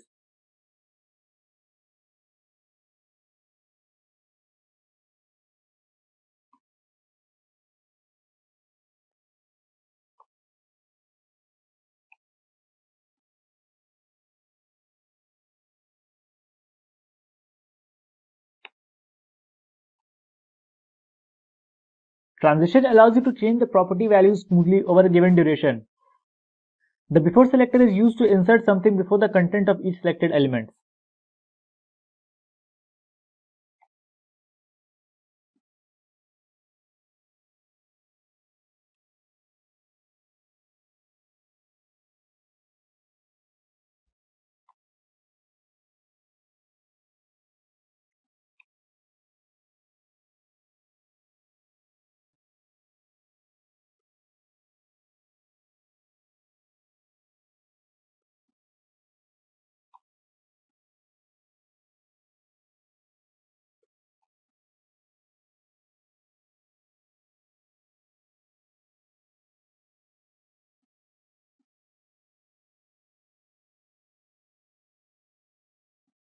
Keep the position to absolute.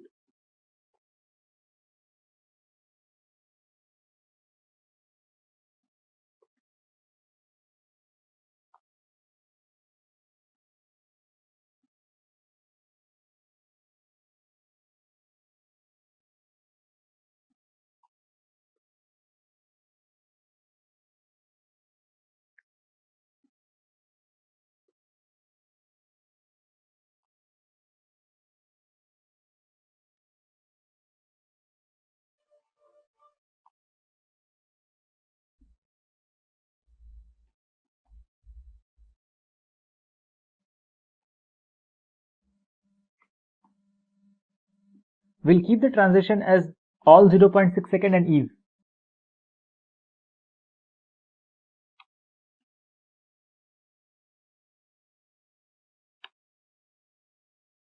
Let's save the file and see how it looks on a page. Now, as you can see, all the elements are in place with proper background and text. We have the padding and border properly formatted, and now we can add the hover effects to this button. Now we'll add the hover effects to the first button.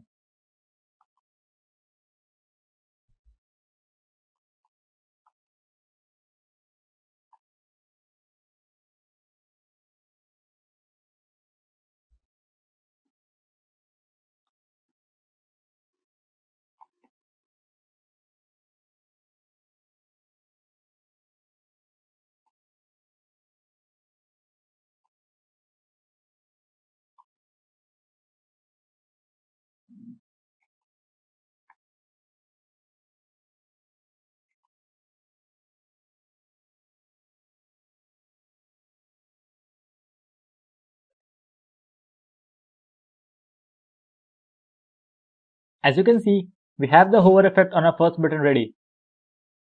In a similar manner, we can add the effects to the second and third button as well. We'll just copy and paste this above code below and make changes to this code. We'll set the width to 100% here and height to 0.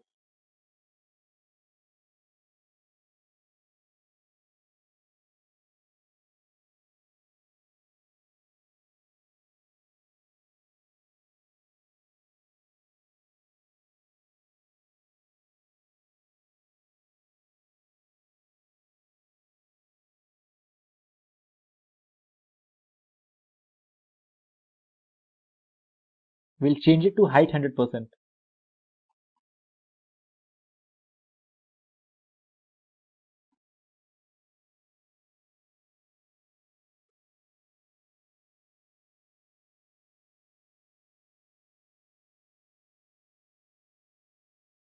Just save the file and refresh the page. As you can see, both the buttons have the hover effects now. Now it's time to add the hover effect to our third button.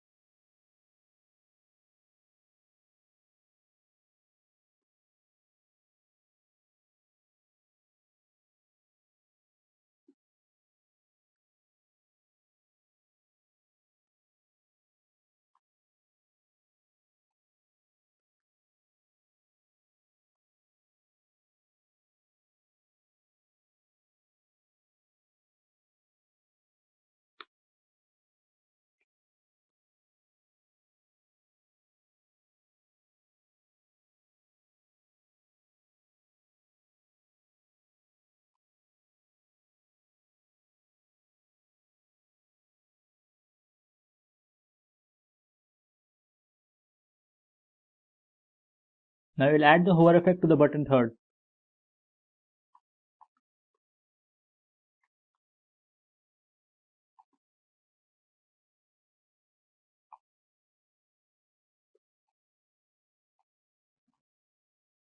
Just save the file and go to the page. As you can see, all the three buttons are ready. Now it's time to add the hover effect to the fourth button.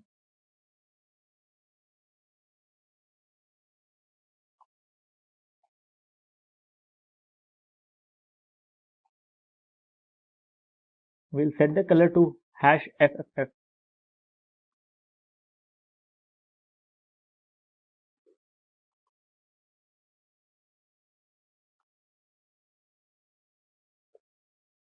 This will change the text color to red when we hover over the fourth button.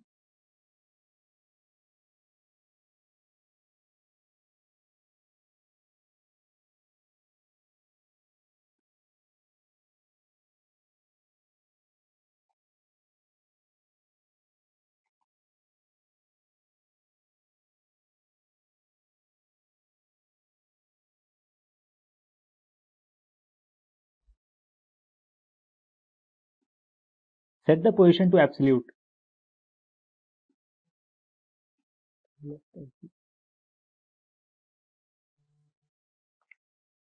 Keep the width as 200%.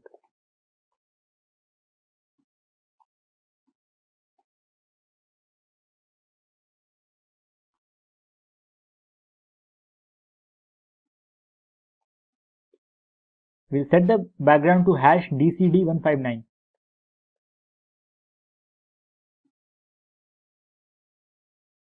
We'll keep the Z index as -1. Keep the transition to 0.8 seconds.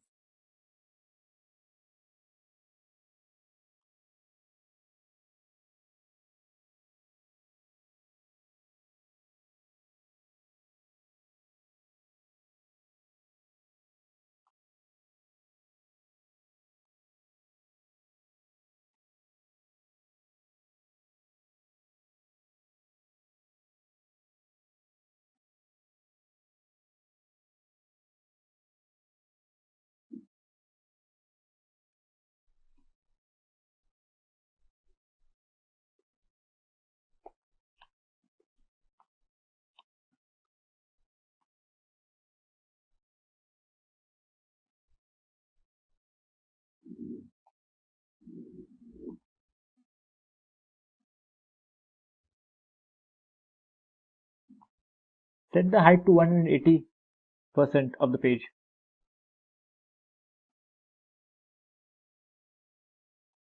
Now to add the hover effect, write the following code.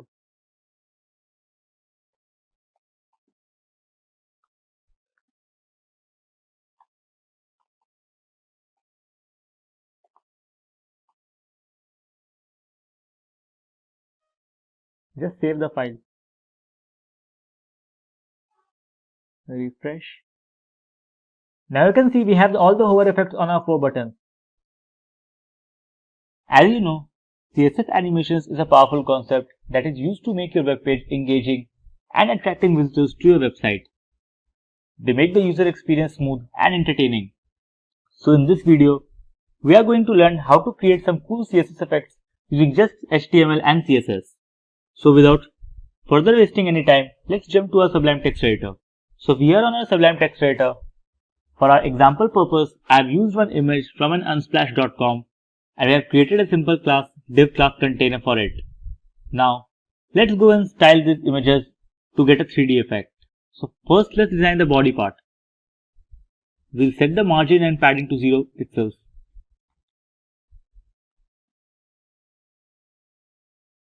We'll set the width to 100% and we'll set the height to 100% vertical heights. We'll keep the display as flex and we'll align the items in the center and we'll justify the content in the center as well.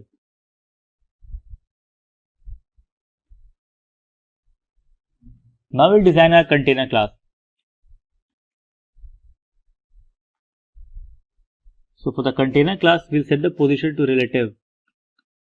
We'll set the width to 360 pixels and we'll keep the height to 640 pixels.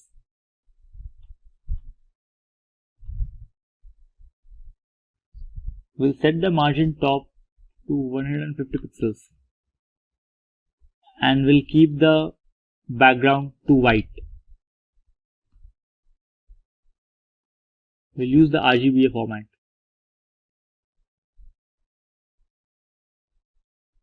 We'll use the transform property to apply a 2D or 3D transformation to an element. So we'll use the transform and we'll use its properties. We'll keep this to 30 degrees. We'll set the skew to say 25 degrees and we'll scale it to 0.8. Let's discuss more about these properties. So, the translate property defines the 2D or 3D translation. The scale defines the 2D or 3D scale transformation. And the skew property is used to skew transformation along the X or Y axis. Now let's design the images.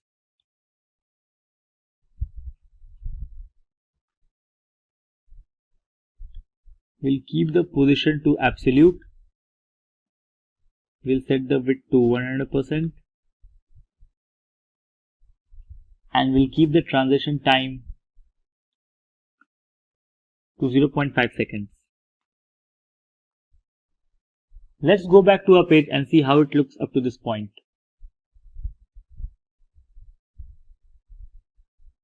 So as you can see, we have the images aligned as we want on a flat side. Now we will create the 3D transformation when we hover over it. So let's go back to our CSS file. So for the 3D effect, we are going to use the nth child property. The nth child selector allows you to take a single argument that describes a pattern for the matching element indices in a list of siblings.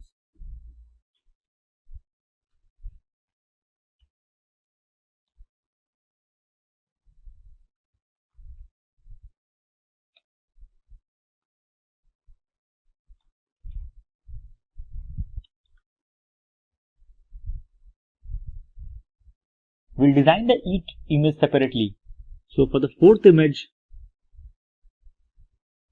we'll use the transform property and we'll translate it to 160 pixels and minus 160 pixels.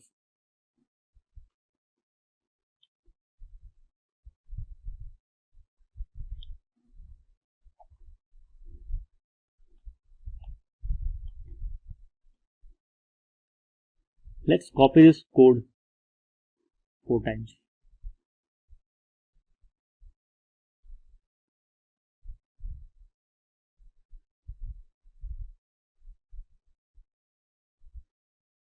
Okay, we have to set the opacity as well. So we'll set the opacity here to 1. The opacity property sets the transparency of the element. Just change the number of the nth child elements. So here we'll keep it to 120 pixels. Minus 120 pixel, we'll set the opacity to 0.8.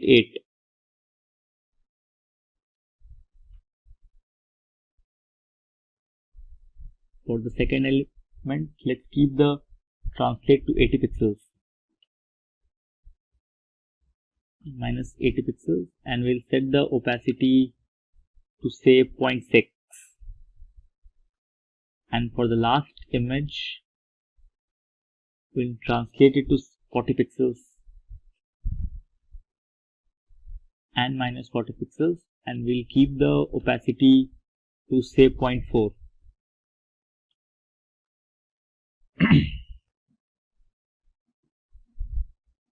So now when you save the file and you will go back to the page, let's see how it looks. So if you refresh and hover over it, now you can see the image has a 3D over effect over it. There are 4 layers to the image and we have designed the opacity according to the image layer. So this is a 3D image hover.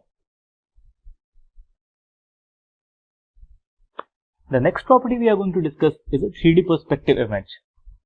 For this, let's use a new set of images. So we'll go back to the unsplash.com again and let's select one image. This one looks beautiful. So let's copy the image address and mention it under the image tag. Just save.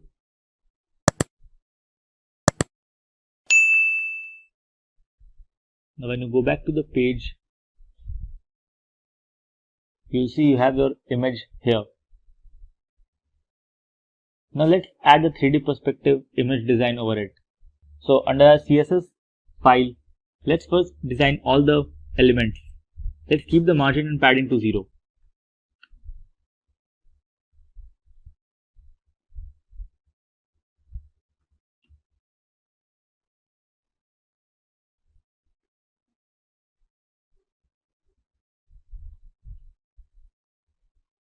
Let's keep the width of the container elements to 100 pixels or say 100%. Let's keep the minimum height to say 100 vertical heights. And we'll use a background color of #333.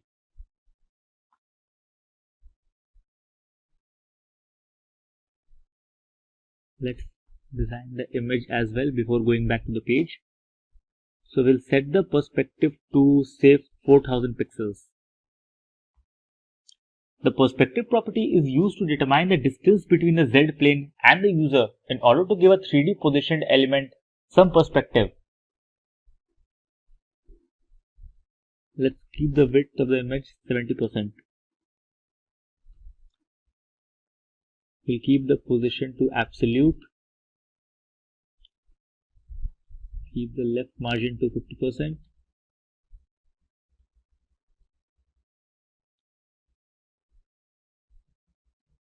And top to 50% as well. We'll use the transform property and use the translate value of it to minus 50% and plus 50%.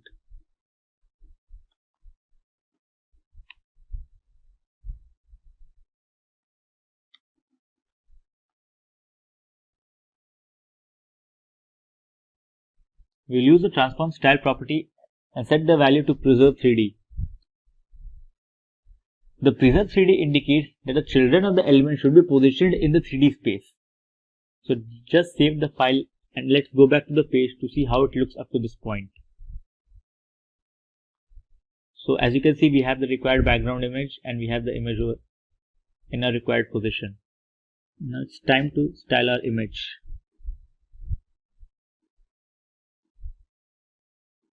So we'll use the transform property and we'll rotate. We'll use the rotate X property of it. We'll keep it to 70 degrees.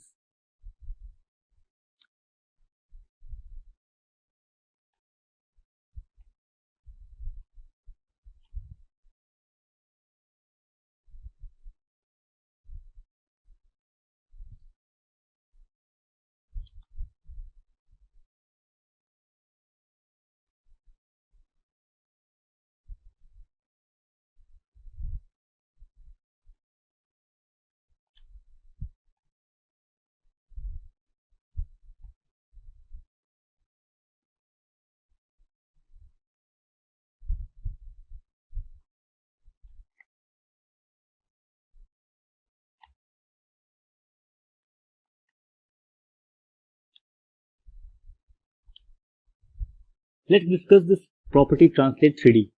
The translate 3D CSS function repositions an element in the 3D space. It results in the transform function data type. The transformation is characterized by a 3-dimensional vector. It coordinates how much the element moves in each direction.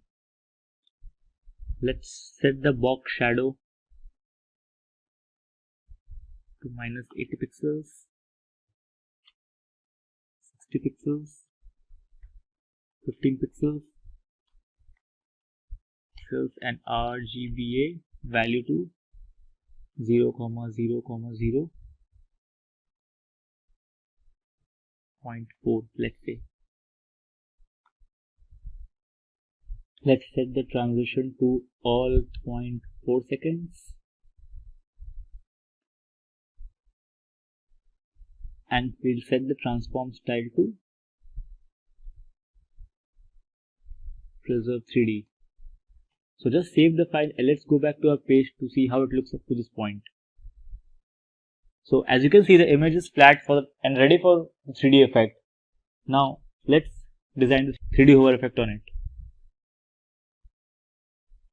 So for the 3D hover effect, we'll use the hover property image :hover over the image.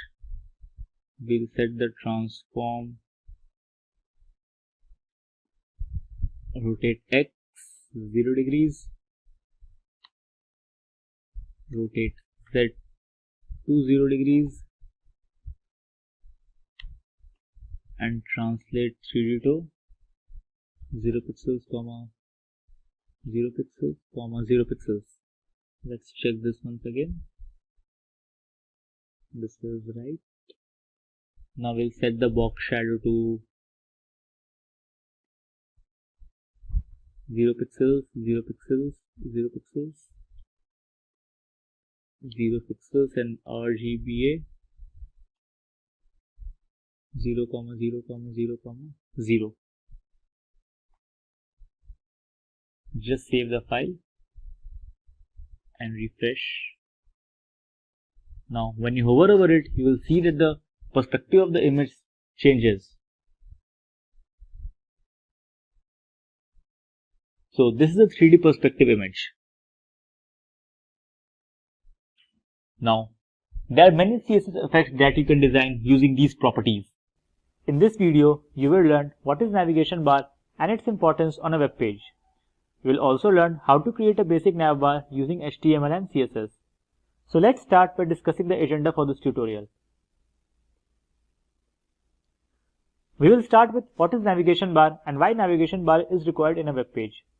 You will look at some of the well-designed navigation bars on websites. After that, you will work on the code to create the basic navigation bar using HTML and CSS. So let us begin by discussing what is navigation bar.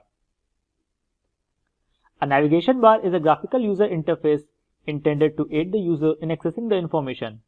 It is usually placed at the top of the page. A navigation bar needs standard HTML as the base. Navigation bars can be created either vertically or horizontally. So, what makes a navigation bar so important? A navigation bar is an important element of website design since it allows users to quickly visit any sections within the website. If you have ever visited a website without a navigation bar, you may have found it difficult to locate the page you need. You may have also had to click back several times in order to find a link to the next section you wanted to visit. Thankfully, web design has become more standardized in the recent years and nearly every website now includes a navigation bar. Keep in mind that you want to keep people on your site to explore further. A well-designed navigation bar is an important part of the user experience. Now, let us look at an example of a navigation bar on a website. We are on the homepage of Amazon website. As you can see, this is the navigation bar that has several elements on it. As the user clicks on these elements, they will be directed to the different sections of the website. The navigation bar allows the user to easily move through any section of the website. By clicking on the Best Sellers button, you will be redirected to the Best Sellers page on the Amazon. Now we are going to create a navigation bar with HTML and CSS that's going to look like this. We'll have the following sections with submenus in some of them. Make sure you have a text editor to write the code. I'll be using a Sublime text editor for this purpose. We will create two new files, index.html and style.css, where we will be writing our HTML and CSS code respectively. Let's start by adding the standard boilerplate. Keep the title as CSS navbar. Link your CSS file with the HTML file by using the link tag and href attribute.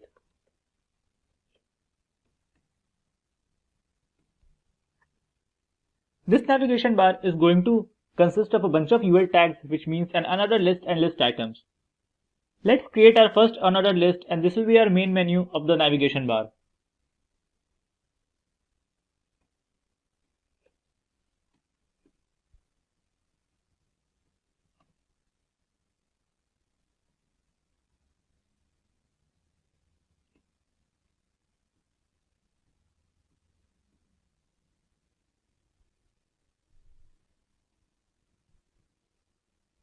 I have options such as home, about, contact, services and news.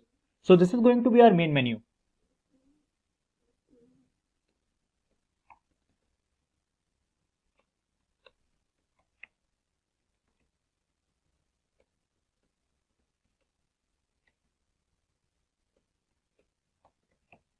Save the file. Let's see what it looks like right now by opening it inside our browser. You can see it is just an unordered list with no menu at this point. Let's go ahead and add our submenus. Home will not have any submenus, but the about list item is going to have a submenu. Add another UL tag inside the li tag. This will create a submenu inside the about item. Save the file.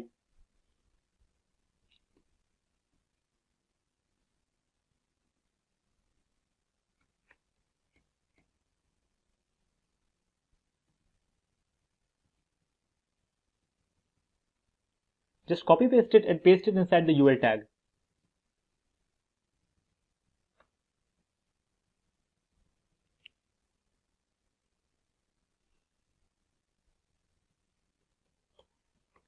Name them as team,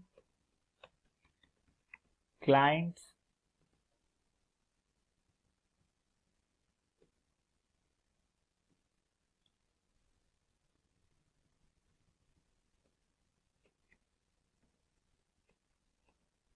careers and legacy.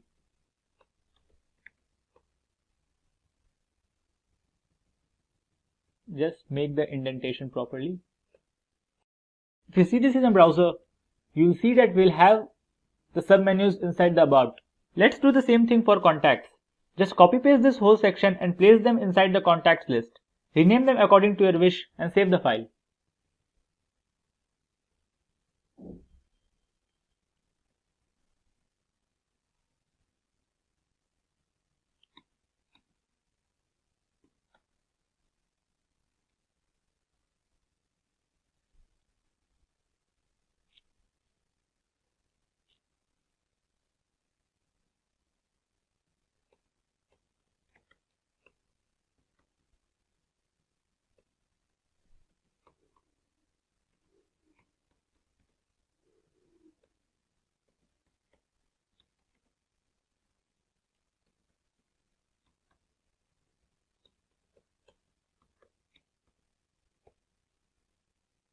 If you go back to the browser, you will see that we'll have the submenus inside the contacts as well.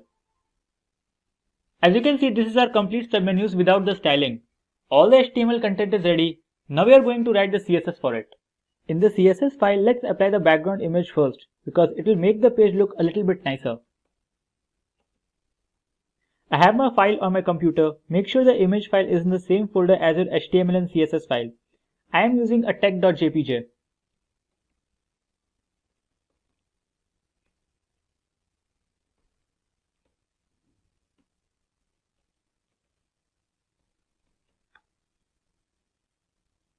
And for the background size, I will set it to the cover, which is going to adjust it to the image screen, and it's going to cover the whole background of our web browser.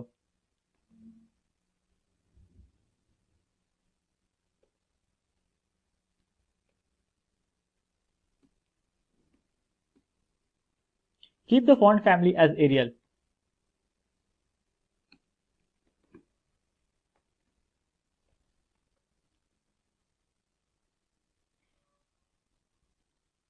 Let's see what it looks like at this stage. You can see we have our background image and the font is changed to Arial. Now let's make sure our unordered list does not have any margins or padding by setting it to 0.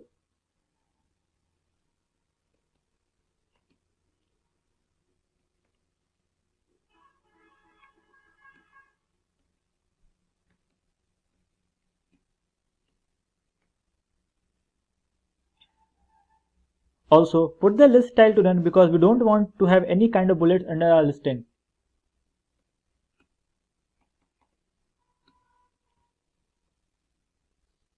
Now, unordered list items.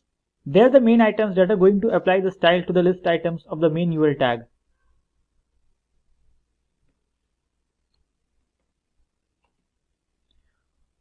Float all the text to the left.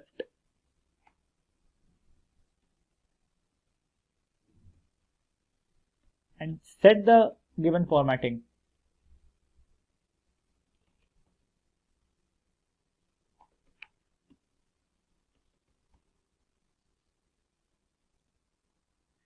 We will set the background color with the hash value 003542. You can choose your own value from our website known as colorpicker.com.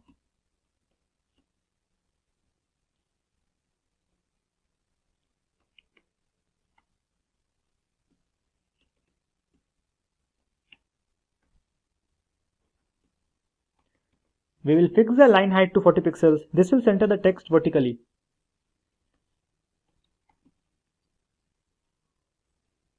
Text align to center. This will align the text horizontally and font size to 20 pixels. Font size 20 pixels. Let's see what it looks like now. You can see the text is floated to the left. Now, let's style the actual menu link. So the menu link will be ULLIA. ULLIA. Keep the text decoration to none and color white.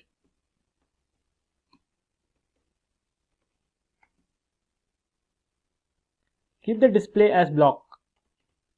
Now it's time to set the hover effect of our array. The UL-li hover will set the formatting when the user hovers over the menu.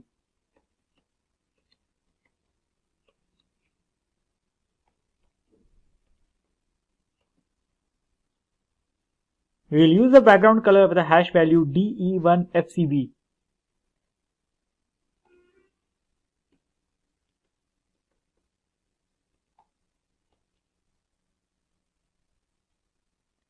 Save the file and let's see what our page looks like up to this point. You can see we have the hover effect over our menus and we have the sub-menus under the main menu. We want our sub-menus should be visible only when we hover our menus. So we will set the UL-li to display none and we will set the hover effect to the block.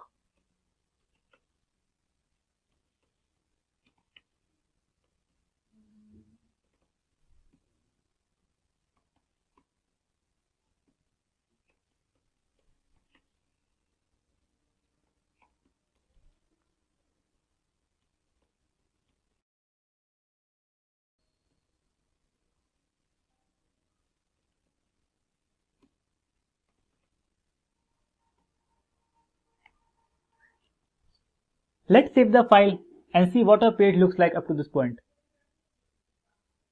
Now you can see our navigation bar is ready with all the sub-menus and menus at proper places. We have this nice hover effect over the menus. In this video, we will discuss some cool tricks that every web developer should be familiar with and which will help you during the time of designing of a web page. So let's jump onto the Sublime Text Editor and see these tricks. So the first trick is called the CSS blend mode. The CSS background blend property sets the blend mode for each background layer and you can blend it with image or with different colors. With the help of this property, we can blend background image or blend them with colors. So here's an example of the CSS blend mode. Here you can see the images are blended with different colors.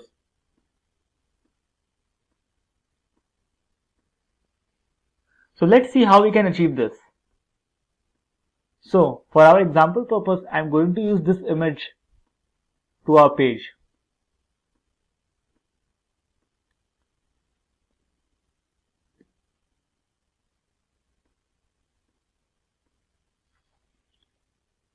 So in the body tag, add the image URL and the location of a file. Keep the margin left and margin right to auto. Now let's add some style to our body tag. In the blend mode, there are several modes such as normal, multiply, darken, lighter or screen. Let's blend that image with one color. So you can select the color from this HTML color codes. I'll use this color for my purpose. So just copy paste here.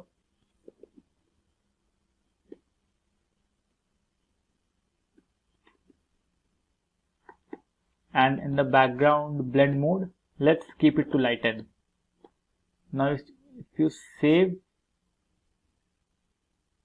and then refresh here, you can see we have blended our image with color. Let's go back and change here something different. Let's keep it to darken.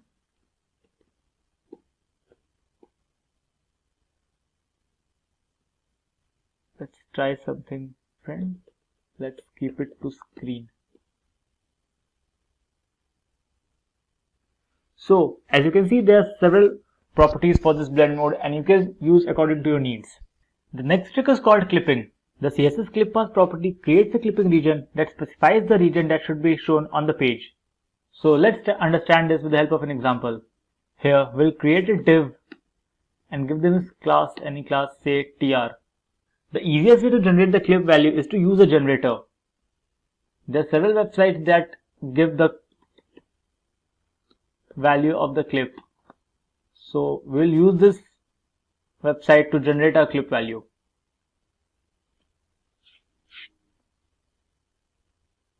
Suppose we want a hexagon shaped image on our page.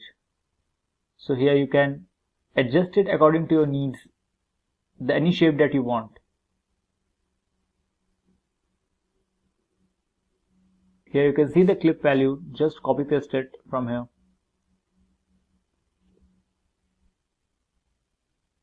Now here we'll use that class that we have specified we'll just copy paste the clip value here. We'll keep the height to say 50%, let's say 60%. Set the width to 60% as well. Select the color you want to give to your clipped image. I'll use the same color from the previous example. So just copy paste this color code.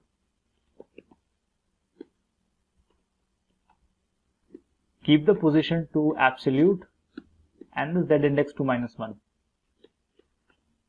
Just save and go back to the page and refresh.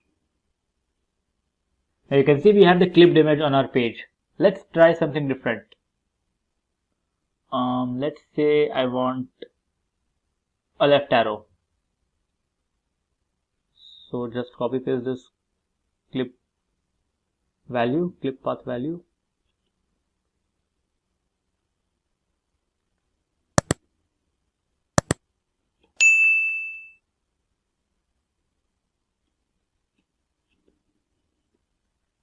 Just save the file. And you can see we have the arrow on our page. Another must-have for web developers is animations. CSS allows us to animate almost every property that we use in the CSS. Let's look at one example. So here an HTML file, we'll just add one div tag first. And to start with animation, we'll have to mention a keyframe. The keyframes allows us to create different steps for our animations. We'll keep the keyframes name to blink. So here in this example, we'll create a box and we'll add different colors at different points of animations. Right, so we'll write 0% and we'll set the background to indigo.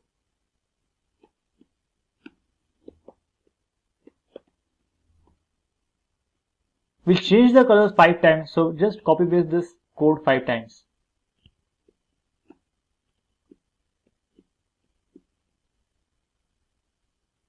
We want next change at 30%, so we'll set the background here, suppose say red.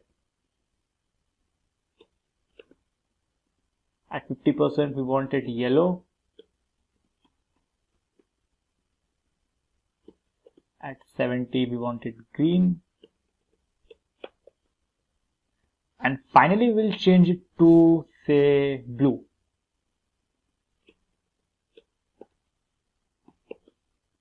So inside the div tag, we'll mention the height and width of the box first. Let's say 400 pixels and width also 400 pixels.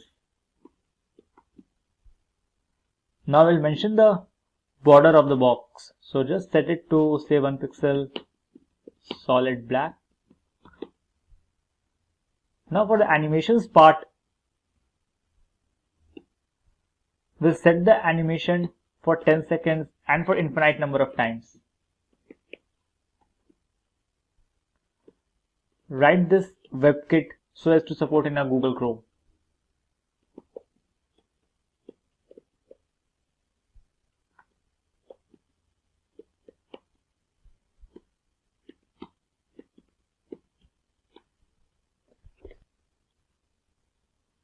Now just save the file and go back to our page.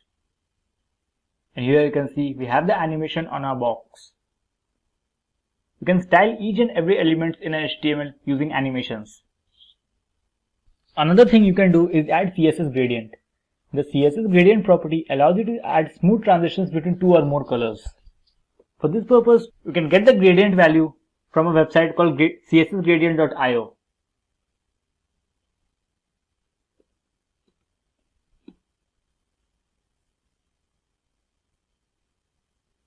Here in this website, you can get the mix and match of the different colors you want to use. Let's look at one example to understand better. So here in this HTML file, first let's set the height. So we'll set the height to 100%. Now inside the body tag, we'll keep the height as 100%. We'll mention one background color. Let's select different color this time. So we will use say this color this time. Just copy paste the value here. Now, for the gradient value, just go back here in this website and you can select the color you want. Let's say I want a mix of this color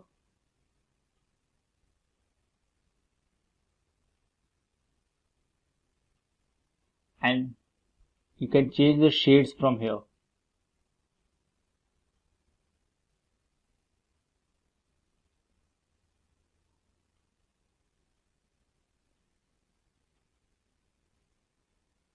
Now when you're done with the colors, just go back below and copy this code here to your page.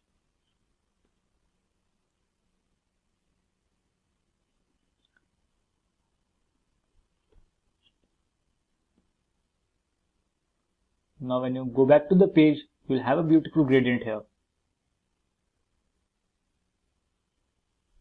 Let's try one more. This time a linear gradient.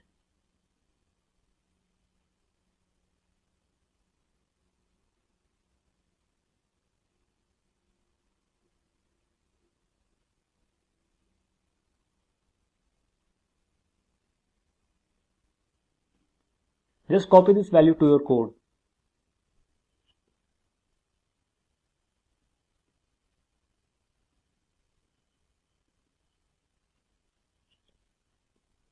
Just save the file and go back to the page. And you will have a linear gradient here. In this video, we are going to learn some of the more advanced features that can be used to optimize your web page and add some extra features to it. So let's get started. So, the first function we are going to discuss is a CSS pseudo class. A CSS pseudo class is a keyword added to a selector that specifies the special state of the selected elements. Pseudo class lets you apply a style to an element not only in relation to the content of the documentary, but also in relation to external factors like history of the navigator, the status of its content, or the position of the mouse. Like hover, which lets you know if the mouse is over an element or not. So, the first pseudo class we are going to discuss is CSS hover. This pseudo class is used to add a special effect to an element when our mouse pointer is over it. Let's work an example to understand how this works. So we are on our Sublime text editor and we have added a standard boilerplate to it. So first I'll create a box element.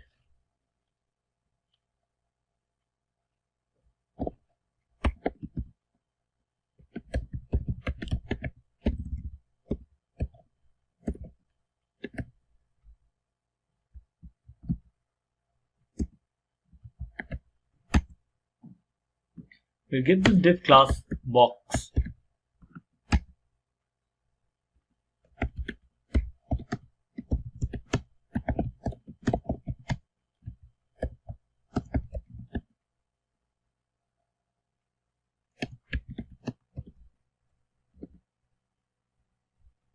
Let's save this and see right now what is the status of our page. So as you can see, we have this Simplilearn tag and the heading that we have given that the color changes when you hover over me. Now add a style tag to define the styling of the box. So we'll keep the background color of the box as pink. We'll keep the width to 300 pixels and height to 200 pixels. We'll set the margin to auto. Let's keep the font size to 40 pixels so that we can see the text clearly. And we'll align the text to the center. Just save and go back to the page. Now you can see we have this box with the tag, the color changes when you hover over me. Now to add the hover effect, you just have to mention the class with semicolon and hover. So we'll mention the class box with a semicolon and hover.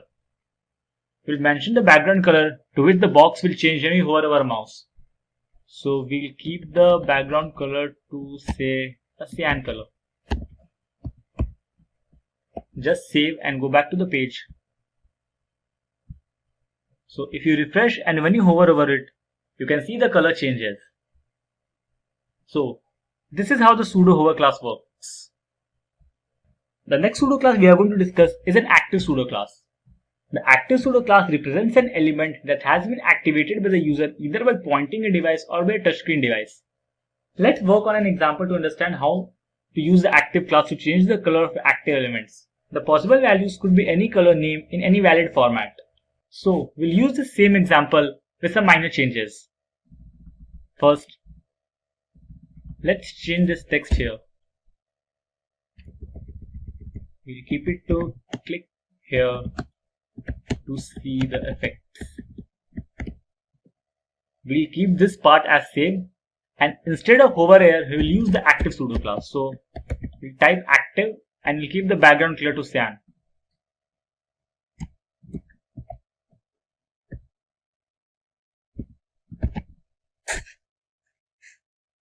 Let's text align this H1 to the center.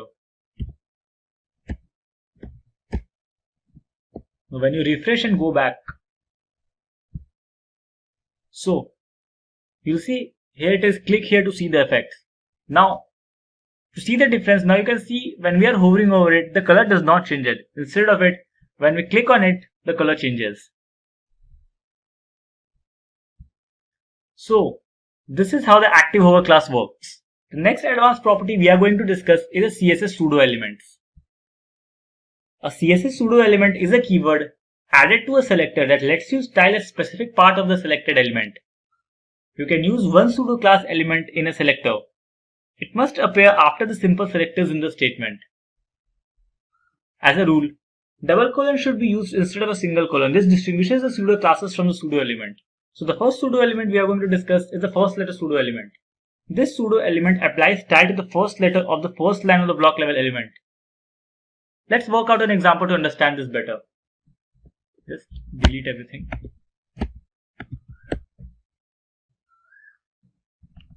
So let's add some content to the body. We'll add an H1 which says welcome to Simplilearn.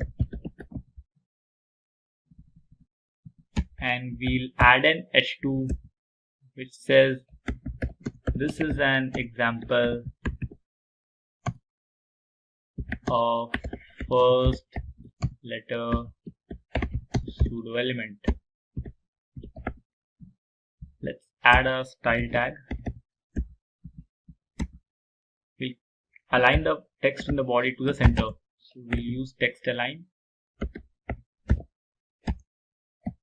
center. Let's just give proper spacing here. Now to this H1 tag, we'll add the first letter pseudo.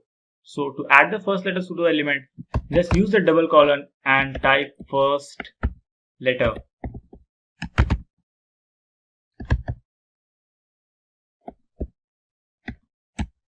We'll keep the font family of the first letter as say Lucida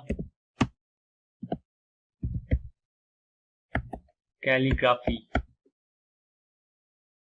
There's a spelling mistake.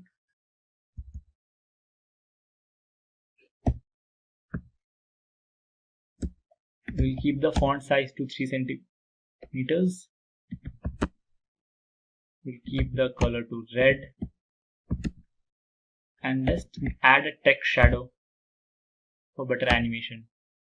So we'll keep the text shadow to 5 pixels, 8 pixels, 9 pixels, and a color cyan. Now when you save and go back, just refresh. So this WUC is a first letter pseudo element. As you can see, we have changed this first letter with a proper shadowing of a cyan color and a different font size. So this is how the first letter pseudo element works. The next one we are going to discuss is the before pseudo element. The before pseudo element can be used to insert some content before the content of an element. Let's work out an example. So just add the standard boilerplate. Inside the body, let's add welcome to Simplilearn. we'll add the text inside the Q tag. The Q tag defines a short quotation. So inside the Q tag, we'll add welcome, Q tag closed, to, and again Q tag, Simplilearn. Now that we have the text inside the body, let's add the styling.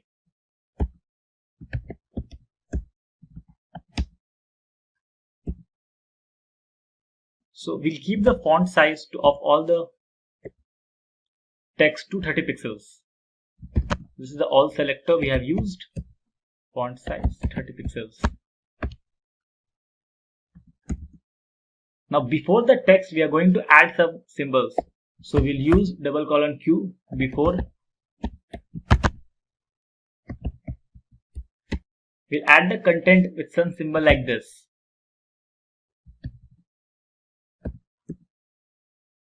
We'll keep the color of this symbol to blue.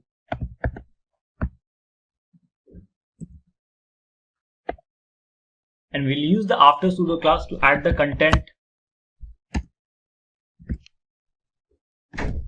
like this. We'll keep this color to red.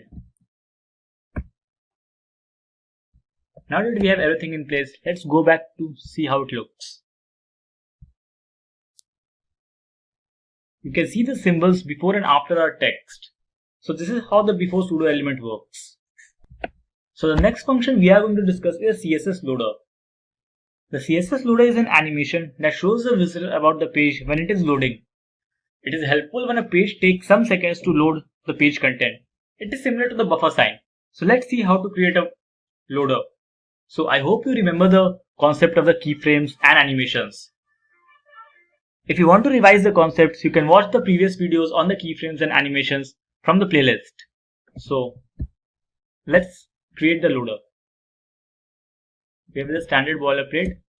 So inside the body tag, just add the center tag, and inside it we'll add one h1 which says welcome to Simplilearn.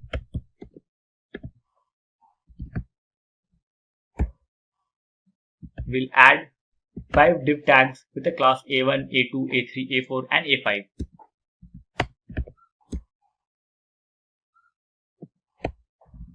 Just copy paste it 5 times.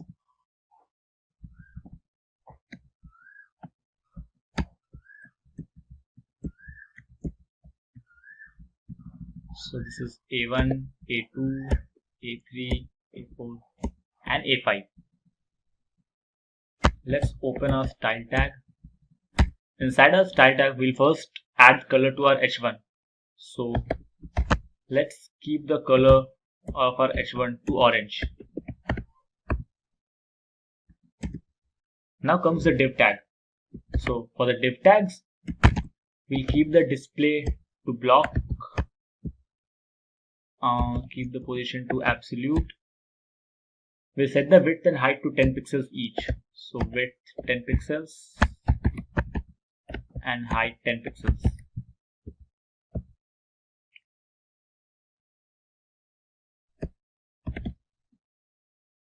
We'll use the calc function to determine the left margin. So to use the calc function, add calc 50% and -1 em. The calc function performs a calculation to be used as a property value.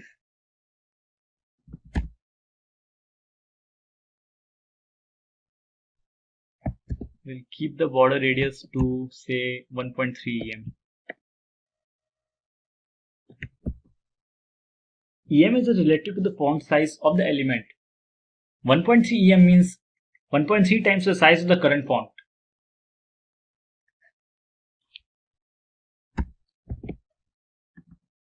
We'll use the transform origin function with the value 1.3 em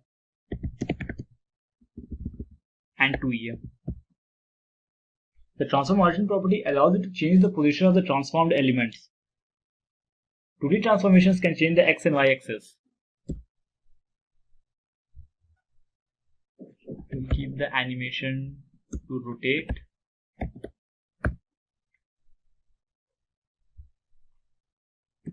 We'll keep the animation iteration count to infinite. And we'll keep the animation duration to 2 seconds. Let's save and go back to the page to see how it looks at this point. So as you can see, we have our heading and you cannot see it, but we have a loader ready and we just have to add some keyframes and animations here. So let's define keyframes with the name of the animation, rotate.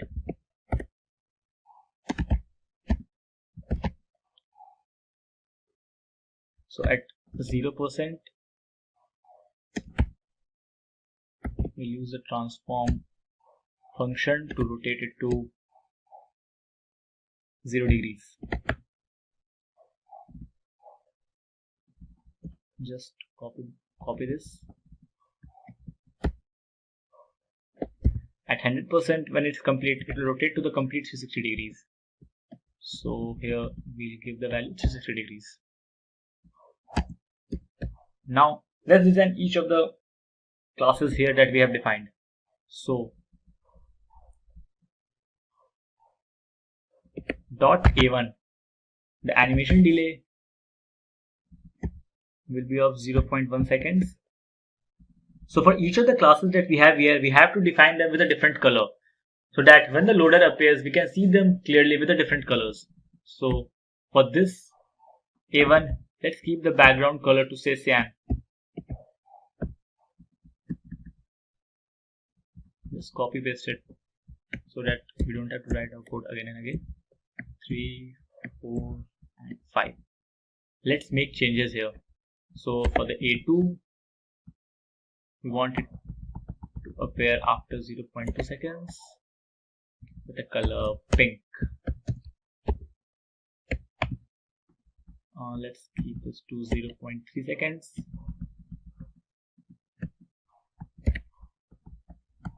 The color purple.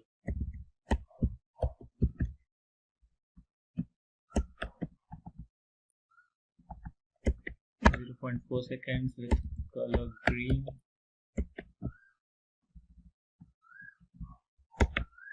0.5 seconds with color black.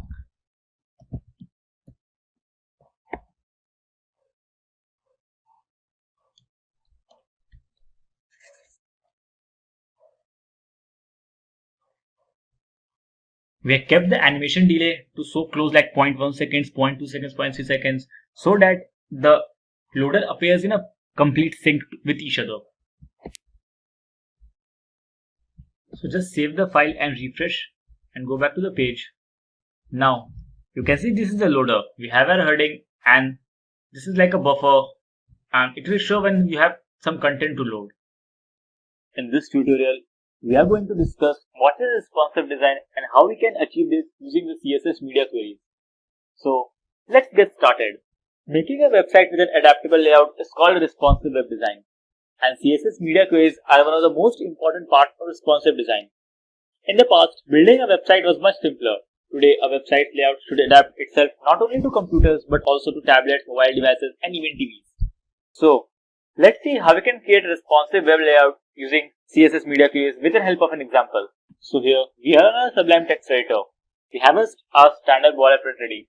So let's create something. So let's start by creating the 4 divs here. We'll give it a class name box.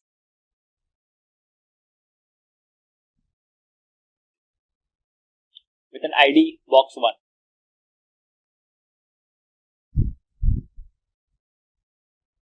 We'll name this Windows. Just copy it 4 times.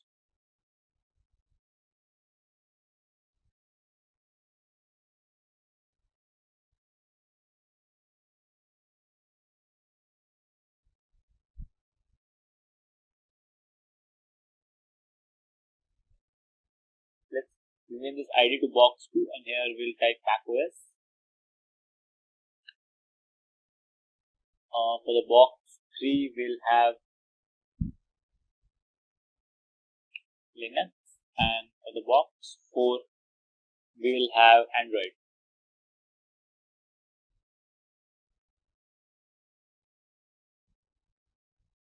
Let's add some styling over here. So just open the style tag. I will text align the text to, we'll set the text align to center.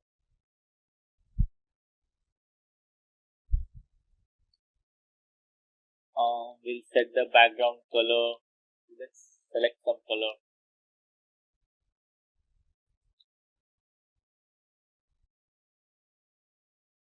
So we'll go to this website HTML color codes, choose a good color.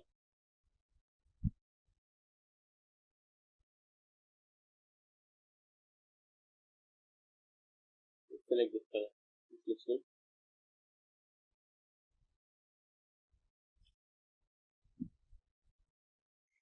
We'll set the text color to white. And we'll set the font size to say something 50 pixels. And just save the file and let's go back to and refresh the page. We have some error, let's figure it out. Okay, so first this is not valid. Split this.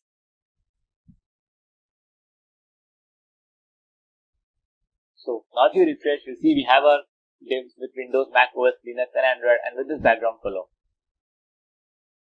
So to design a responsive web pages, we use the media queries. So what are media queries? Let's first discuss this. So a media queries are used when we want to customize the website's presentation according to the user's screen size. With the help of the media queries, we can display different markups based on the device's general type, mobile, desktop, tablet, you name it. A media query is a logical operation. Whenever a media query becomes true, then the related CSS is applied to the target element. So to start the media query, just type @ and media. Now here, we'll mention the max width to say 400 pixels. And inside this media query, we write the CSS code that should take in effect when this condition is satisfied. So here, we'll set the box 1 to display block. Now, if you go back to the page and you refresh, you see nothing happens because we have not made this display to none. So first, go back to the CSS code and set here display to none.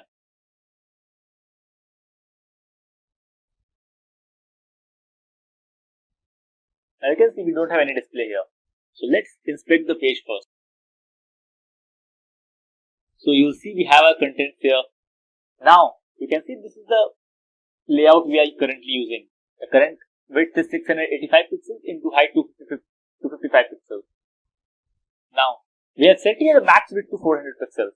This means if this width decreases to less than 400 pixels, this CSS code will kick in. So let's decrease the width here. So as you decrease this width, you see as soon as it gets less than 400 pixels, our CSS kicks in.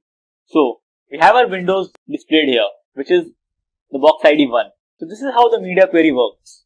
Let's add some more media queries to understand it better. So let's copy this code down. So now let's set this minimum width to 401 pixels and maximum to say 600 pixels. Now when this condition is true, let's say we want our box to display block with color green. So let's set the background color here to, let's say, green. Now we'll add one more media query. So just copy this code,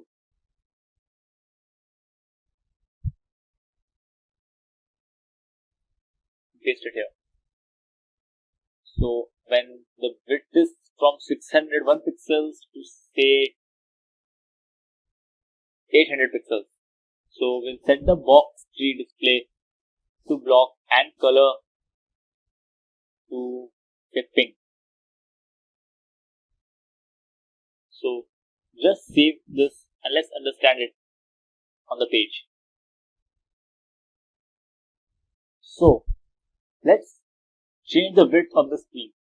So see, as soon as the width goes less than 400 pixels, we have our windows on display. Now, when we increase the width size and it goes more than 401 pixels, we have the Mac OS display. Keep on increasing it.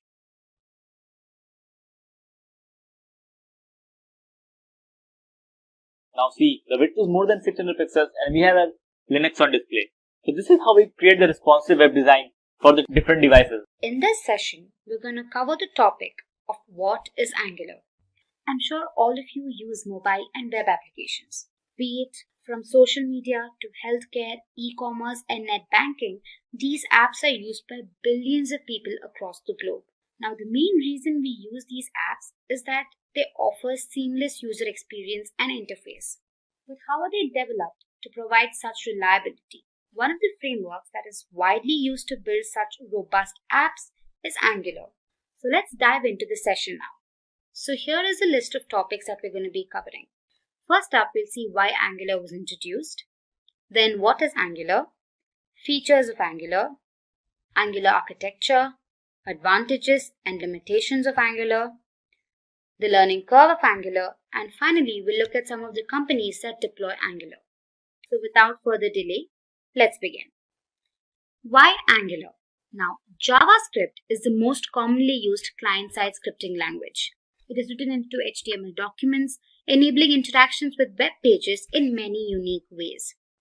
So, as a relatively easy to learn language with almost pervasive support, it is exceptionally well suited to develop modern applications. But the question arises, is JavaScript ideal for developing single-page applications that require modularity, testability, and other features? Perhaps not. However, we have a variety of frameworks and libraries designed to help us with such things. With respect to front-end development, Angular and JavaScript together bring in structure and consistency to your web applications and also provide scalability and maintainability. Angular is specifically developed for single-page applications. So now the question arises, what exactly is Angular? Angular is an open-source JavaScript framework written completely in TypeScript.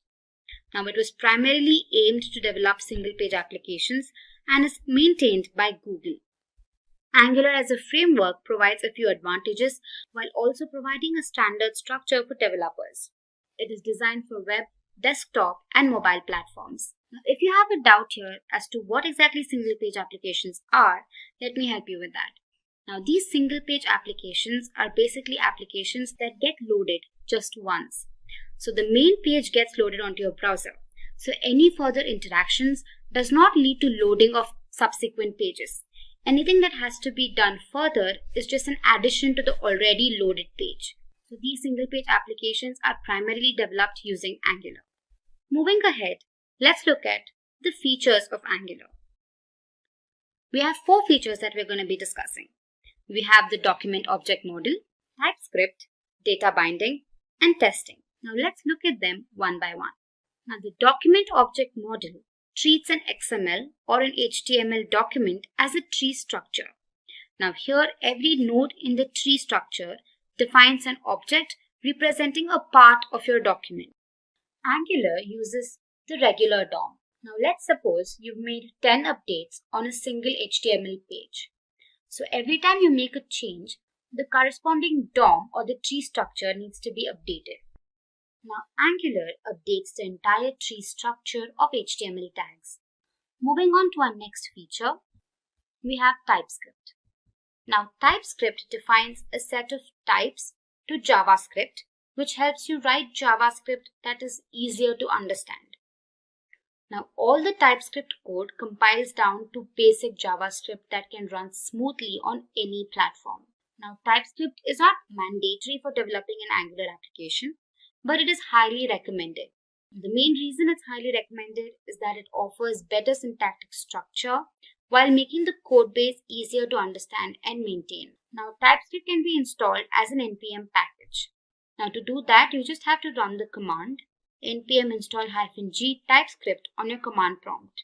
Next up is data binding. Now, data binding is a process that allows you to manipulate web page elements using the web browser. Now, it mainly employs dynamic HTML and does not require complex scripting or programming.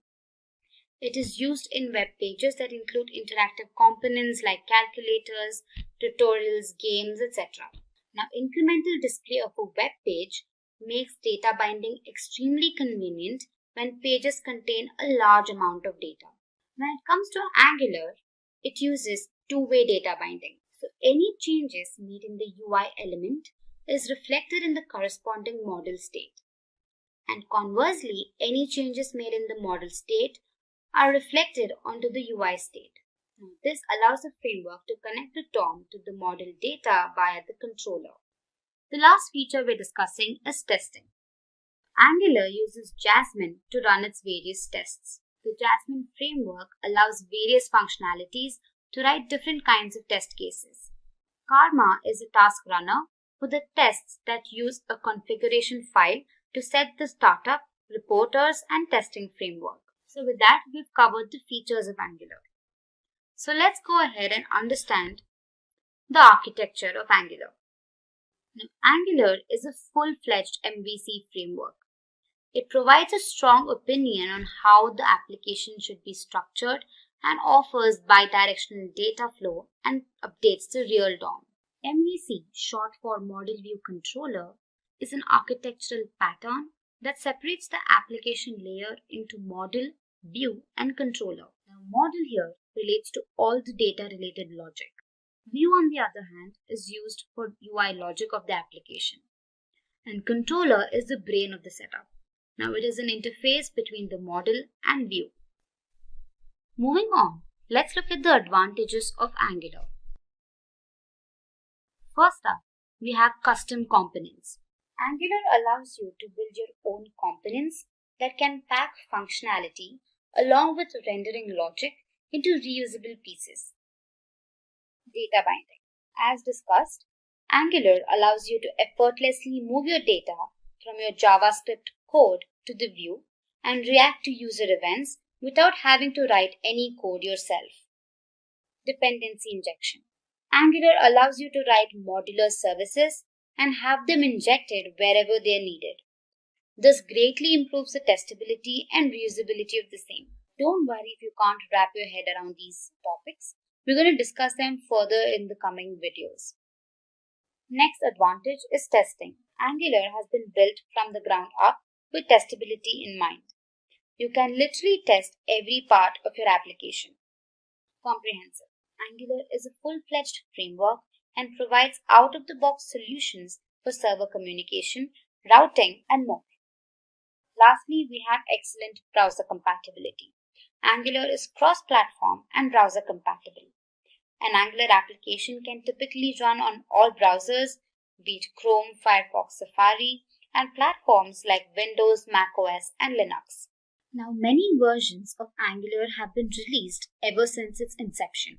All of these versions have added to the efficient working of the framework. Now, here are the different versions released. First up was Angular 1. It was built on JavaScript and completely based on controllers. Next release was Angular 2. Now, this incorporated the component-based approach, wherein the entire UI was divided into several components and lastly integrated to give the final logic. Next was Angular 4. It included router updation. Angular CLI or Command Line Interface 1.0 was introduced, however not deployed. In this release, the Angular CLI was optimized and commands like ngupdate and ngadd were added. In the Angular 7 release, prompts were introduced which provided tips in CLI about the functions being used. In Angular 8, Ivy Renderer and Bazel were introduced. And finally, the most recent release was Angular 9. Now this came with the better framework and Angular material. Now this completely switched to the Ivy renderer as a default compiler. Now that we've learned about the pros of using Angular, let's look at some of the limitations of Angular. First up is a steep learning curve. Now, since Angular is a complete full-fledged framework, it becomes difficult for learners to begin with. You need to be acquainted with simple topics and then move on to more advanced topics to become proficient in this language. Next up is limited SEO options. Now, Angular offers limited SEO options and poor accessibility to search engine crawlers. It's verbose and complex. Now, a common issue faced by the Angular community is the verbosity of the framework. It also poses to be complex compared to other front-end tools. And lastly, migration. Now, one of the drawbacks of Angular is poor migration. Now, it becomes difficult to port legacy code to Angular-style architecture. Also, with each new release, it is painful to upgrade and a lot of them are not backward compatible. Next up, let's look at the Angular learning curve. Now, if you wish to learn Angular, you need to be acquainted with basic topics in Angular. Some of them are directives, modules, decorators, components, services, dependency injection, pipes, and templates. Now, once you've mastered your basics, you will want to go and understand more advanced topics such as change detection, zones, AOT compilation, and rx.js. However, the learning curve of Angular is clear-cut. In the beginning, it could be a little intimidating, but once you start using the tool, it becomes way more easier to comprehend and understand what is going on. And lastly, let's look at some of the companies that use Angular today. Many top-tier companies like Nike, Forbes, Google, HBO, Sony, Upwork, among others, readily deploy Angular. So moving on, let's look at the prerequisites for Angular. First up, we have Node.js. Angular uses Node.js as its base for a large part of its build environment. So as a result, to get started with Angular, you will need to have Node.js installed on your environment. So head to their official website and download the latest release for your corresponding operating system. Next up is the Angular CLI. Now, this command line interface is a tool that makes it easier to bootstrap and develop your Angular applications. Now, to install the latest version, run the command npm install-g at angular/CLI. You gotta run this command on your command prompt. And finally, to confirm installation, check for its version. Now, the next thing that you will need is an IDE or a text editor to type your code. Now, there are several IDEs that you can choose from. But in this series, we've used VS Code throughout.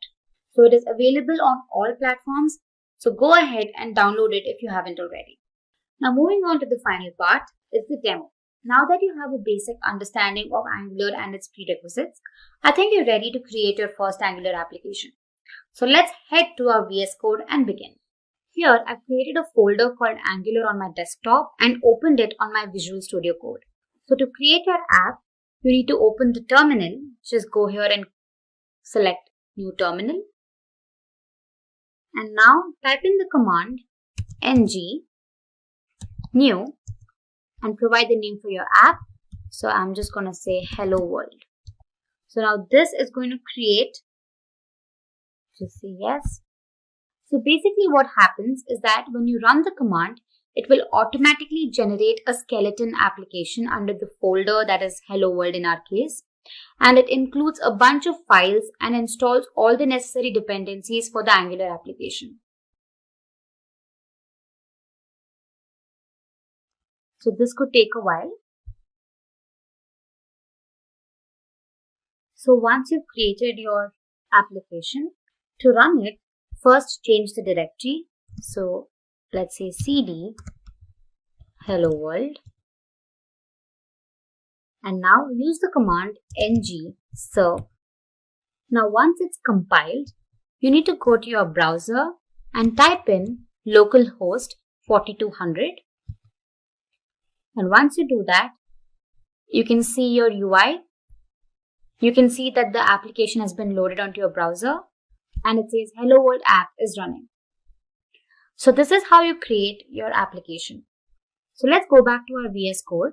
Now, as you can see here, there are many files and folders that are created, right? So let's look at a few of them. Of course, we can't explain everything, but I'll brush through a few of them.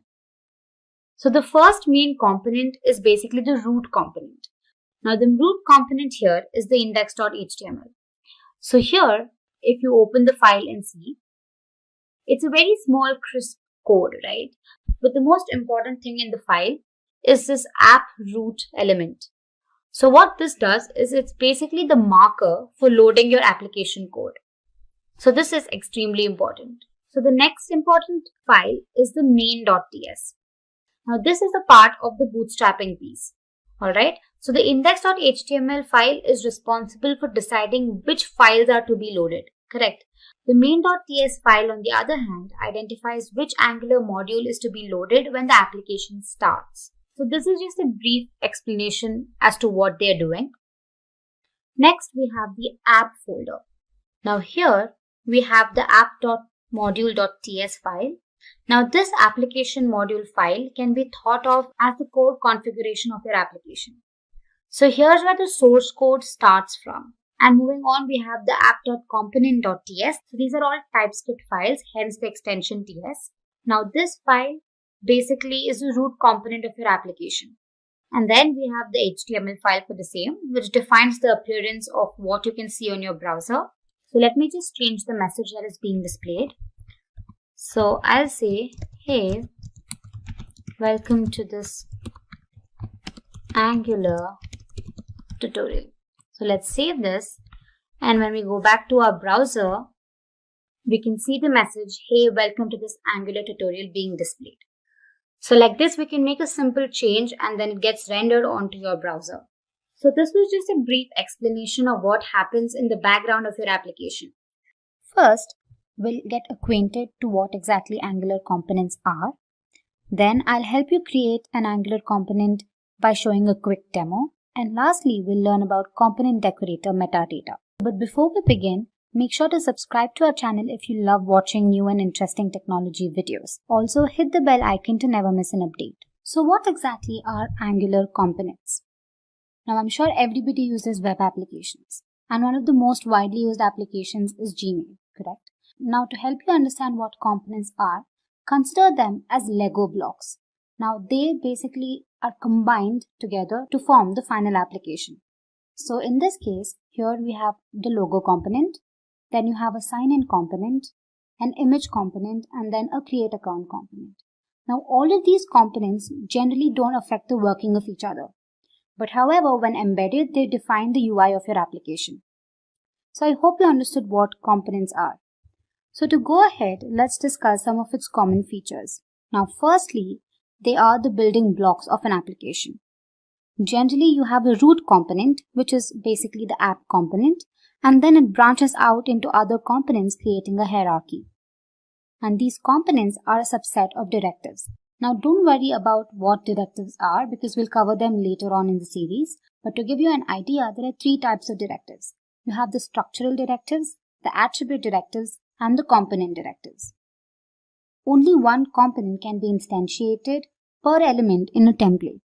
Now, components are typically custom HTML elements, and each of these elements can instantiate only one component.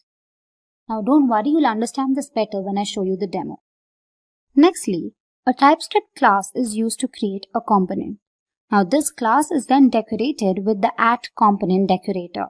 Now, the decorator accepts a metadata object that gives information about the component. Now, a component must belong to the ng module in order for it to be usable by another component or application.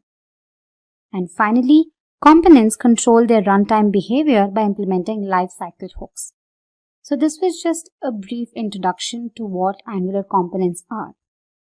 Now, you will only be able to understand the working of components when I show it to you practically. So let's head over to our Visual Studio Code. Now here, back in my VS Code, I've created a folder called Angular Demo, within which I've created an Angular application called Demo Components. Once executed, the browser looks something like this. So if you haven't watched our previous video on getting started with Angular, that is Angular Hello World, I highly suggest you go through that video first. It helps you create your first Angular application. So now let's go ahead and create our first component. Now the command used to create our component is ng-gc and your component name. Once executed, it creates 4 different files. Now let's just see how this works on our VS Code. Now what you can do is head to your terminal and type in the command ng-gc and provide a name for your component. For example, I'm going to just call my component text component. Alright. So what it does is that it creates 4 different files. You can see you have 4 different files that have been created, and finally it updates the file that is app.module.ts, indicating that this new component has been created. So here in your source folder, within which there's an app folder, and again here you can see that your 4 different files have been created. First is the HTML file, wherein you can define all the code that you want for your component. Next you have the CSS file for your styling. Then you have the .ts file, which includes the component decorator. And finally you have spec.ts, which is basically a unit test file. Alright.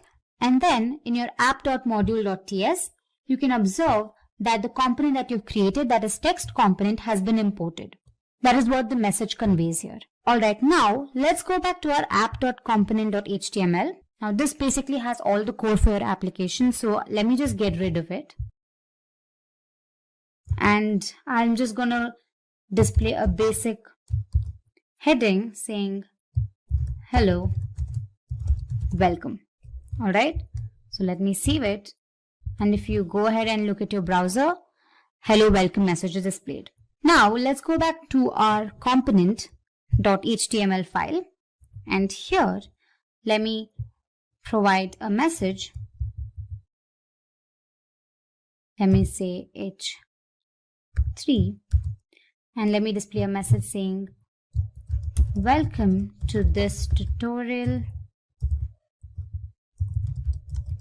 on Angular components. Alright. Now in your text component.ts file, which is your TypeScript file, the selector mentioned here is app-text component. Now go ahead and copy this. And in your final component.html, go ahead and create your custom HTML tag with the selector that you just copied. Now this indicates that the component that you just created, that is the text component, is being incorporated in the final render. So what happens is that whatever is defined in the component.html file is also being rendered in your final output. So when I save this, let's go ahead and check our browser. You can see that the message welcome to this tutorial on Angular components is displayed. So this was a simple creation of a component. Now for this, let's give it some styling. So here, go to your .css file and provide some styling. Say for example here, I just say text align. And let me say center. And also in my app.component.cs, I'm going to give the same thing. I'll say h1 text align is center. Alright, so let me save this and there we go. Now we can also create multiple components and define the tags in the app component. Now the components are executed sequentially. So now let's create another component just to give you a brief insight into it. Let's say ng-gc image component. Now here I'm going to be adding the Simplilearn logo. So I'll show you how that works. Now you can see that a new component has been created with 4 files again. So in my assets folder here, I've added the logo. So what I can do is back in my HTML file, I can go ahead and create an image tag. So first, let me just display another message here just to avoid any confusion. And let me say this is the image component. And then let me say image source equals, so the source is basically assets / logo .png and class equals center. Alright, so you can also head to your CSS file and provide any sort of styling that you need. So let me just say text align to be center, and then let's create a styling for the image, and here I mentioned the code for the image. So let's save this, and from the .cs file let's copy the selector and create a custom HTML tag in our final component.html file. So there we go. Let's save this and check the output, and there we go. First, the hello welcome message is displayed. Next, you have the message displayed from the first component, and then you have the second component. So this is how you can create your own components, and don't forget to incorporate these selectors into your final HTML file. So moving on to our next topic, component decorator metadata. Now, as mentioned earlier, the @component decorator accepts a metadata object that provides information about the component. Correct? Here is a list of properties of the metadata object. First up is the selector. Now, basically, the selector is a CSS selector that identifies this particular component in a template. Now, this corresponds to the HTML tag that is included in the parent component. You can create your own HTML tag. However, the same has to be included in the parent component. So to help you understand that better, let's head back to our VS Code and say, for example, in our text component here, the selector says text component, correct? For the time being, let's change it to say n component. All right. Now, when you save it and look at the browser, the message is not displayed. So what we can do is you can copy this selector and then include this here. And now you can see that the same component has been rendered onto your output. Alright, so the selector plays a crucial role in that. Next up, we have the template. Now, a template is an inline defined template for the view. Now, the template can be used to provide some particular markup. The markup could typically include some headings or paragraphs that are displayed on the UI. Next up, we have template URL. Now, it is the URL for the external file containing the template for the view. So here you can see, this is basically the external file that contains the template for the view. Next up, you have styles. Now, these are also inline defined styles that can be applied to the components view. So any code that you provide in the .css file can also be included here. Next, you have the style URLs. Now, this is a list of URLs to your style sheets that are applied on your components view. Next up, you have providers. Now, this is again an array where certain services can be registered for your component. Lastly, we have animations. As the name suggests, these are animations that can be listed for your components. First, we'll understand what exactly dependency injection is. Then we'll understand the demerit or the drawback of not using dependency injection. Then we'll understand dependency injection as a design pattern. And finally, I'll help you understand the entire concept with the help of a demo. So let's begin. What exactly is dependency injection?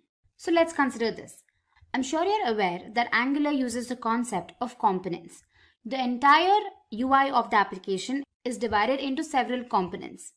Now, what if all of these components perform similar tasks, be it accessing the database, rendering images, etc.? Now, instead of writing the same piece of code for every component, you could write the code once and then perhaps inject the same code into every component. Now, this is supported by dependency injection. Now, to give you a better example, consider two classes A and B. Now, let's assume that A uses the objects of class B, and normally in object-oriented programming, an instance of class B is created so that A can access its objects. With using dependency injection, we move the creation and binding of dependent objects outside of the class that depend on them. So dependency injection or DI keeps the code more flexible, testable, and mutable. Also, classes can inherit external logic without having to create on its own. And lastly, DI benefits directives, pipes, and components. Next up, let's have a look at the drawback of not using dependency injection. Now let's consider class postal details that is dependent on the number and the address class. In the postal details class, the constructor creates copies of the number and address. So when you instantiate a new postal details class, the constructor instantiates a unique number and address. Now, although this looks simple, there's a problem with this code. Let's assume that the number and address class constructors now accept parameters. When we change the numbers class, the postal details class gets broken. Now, to overcome this, what we need to do is we need to pass parameter to the number constructor. So this applies to address as well. The first drawback of using this traditional method is that the code is not very flexible. Anytime the dependencies change, the postal details class needs to be changed as well. And the second drawback is that the code is not suitable for testing. Once you instantiate the new postal details class, you get the same number and address. Even if you change the number and address classes every time, what if these classes are in turn dependent on other classes? Then it's going to be a chain reaction. So to overcome this, we make use of dependency injection. Now let's look at DI as a pattern. Dependency injection, as you all know, is a coding pattern where a class receives its dependencies from an external source rather than creating them on its own. So here in the above example, we have moved the definition of dependencies from inside the constructor to the constructor's parameters. So the postal details class doesn't create the dependencies anymore. It just consumes them. So the postal dependencies class doesn't create the dependencies anymore. So with that, we overcome the drawbacks of not using DI. So now that you know what exactly dependency injection is and how vital it is, let's look at a simple demonstration to understand the concept better. Now, services, classes, modules, components, all of these are benefactors of dependency injection. So in the demo, I'm going to be showing how dependency injection can be used with the help of services and injecting these services into classes. So the main thought behind this is normally components are used to ensure just a good user experience. These components do not generally execute tasks. So to execute these tasks, we make use of services. So a component can delegate tasks like fetching data from the server, any network related issues, etc. to a particular service. And these services can be made available to components. With the same thought, what I'm going to be doing is I'll be creating a service that performs the task of displaying an employee list. Later, we're going to inject this service into the class using dependency injection. So let's head to our Visual Studio Code for the demonstration. Alright, so as discussed, I'll have to first create a component that displays a button for the employee, and then I have to create a service class and inject it into my component. Now this service holds the employee details such as name, employee ID, email ID, etc. So first, let's go ahead and create a component. So here, let me just type ngGC, and the name of the component I'm providing is info. If getting your learning started is half the battle, what if you could do that for free? Visit SkillUp by Simplilearn. Click on the link in the description to know more. Alright, so as you can see here in my app folder, I have the component with 4 different files. Alright, so the next thing we have to do is we have to create a service. So to create that, we make use of the command ngGS. You can either give S or service, and the service name I'm providing is records. So let me just say records here. Alright, here you can see 2 files are created. There is a spec.ts file and the .ts file. Alright, so now the service contains all the employee data that needs to be displayed. Right, so let's go ahead and write the data. So first we're going to make use of 3 arrays. I'm going to be displaying employee records for 3 employees. So I'll have to create 3 arrays and provide certain information. So let's go ahead and do that.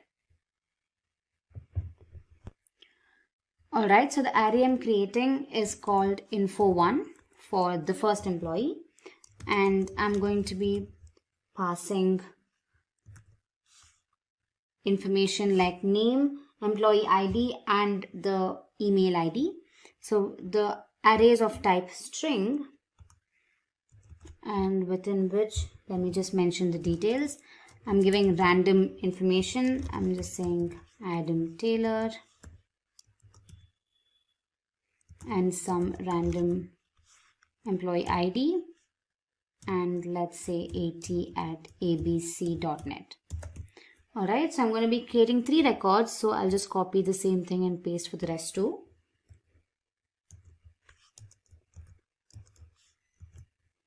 Let's just change here,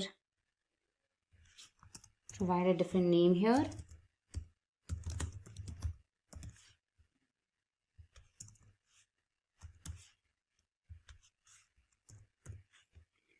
And same for the last one.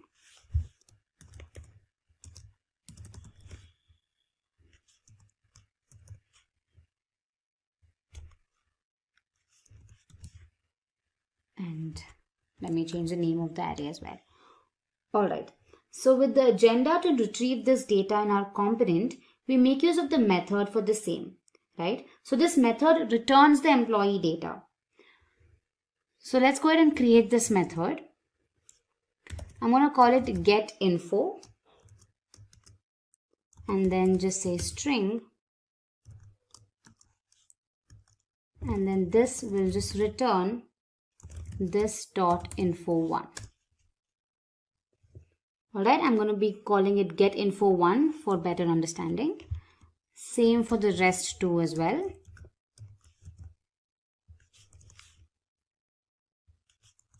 I'm just going to return different arrays here. Alright, and lastly info3. Alright. Now in order to retrieve this information in our component, we need 3 more arrays, right? 3 more arrays that will receive this data. Let's go back to our component.ts file here and then type in the following code. So I've created 3 arrays again. Info received 1, 2 and 3. Now what we need to do is we have to accept the information that is being sent from the service, correct? Now as I mentioned, services are implemented with the help of dependency injection. So what we need to do is we'll have to first import the service into the component.ts file.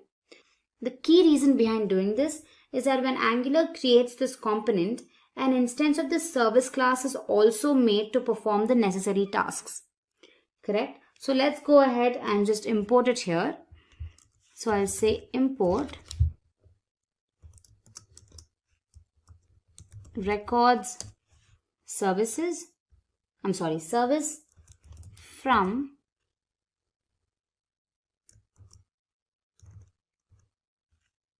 and let's say records.service. Alright, and what we have to do next is that we must also declare this instance that is being created in the providers array of the component. Alright, so let's just say providers and then say records service. Alright, now we've created the instance of this class, right? However, to access this instance, an object is also created. So this object will in turn access the methods and variables of the service class. So for that, we have to create another object. So let's do that here in our constructor method. Let's say constructor private. And the object I'm creating is called our service. You can give a name of your choice. And then I'm going to just say records service. Alright, now this object will help me retrieve data from the service. So let's go ahead and use this in order to get the employee details. Alright, so I've created 3 different methods here: get info from service class 2, 1 and 3.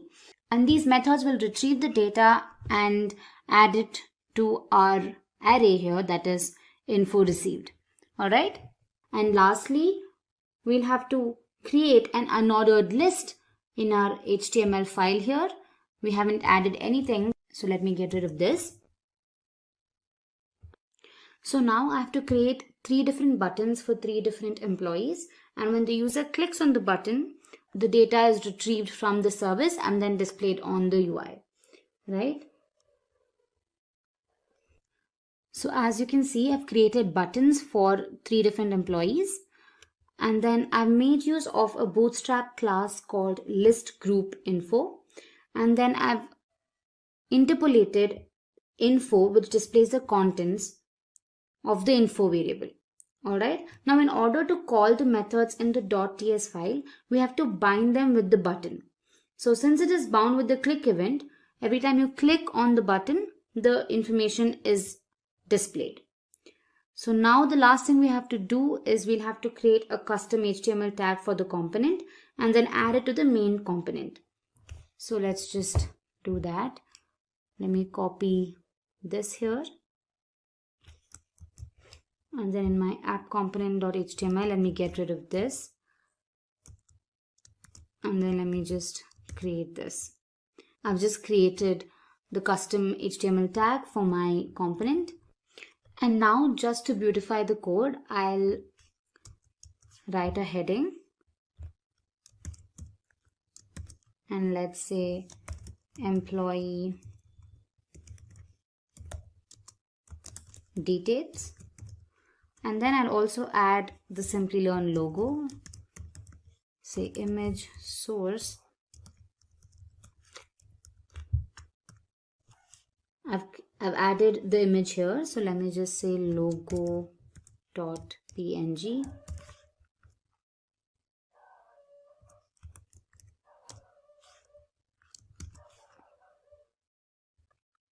I've also added some styling to it.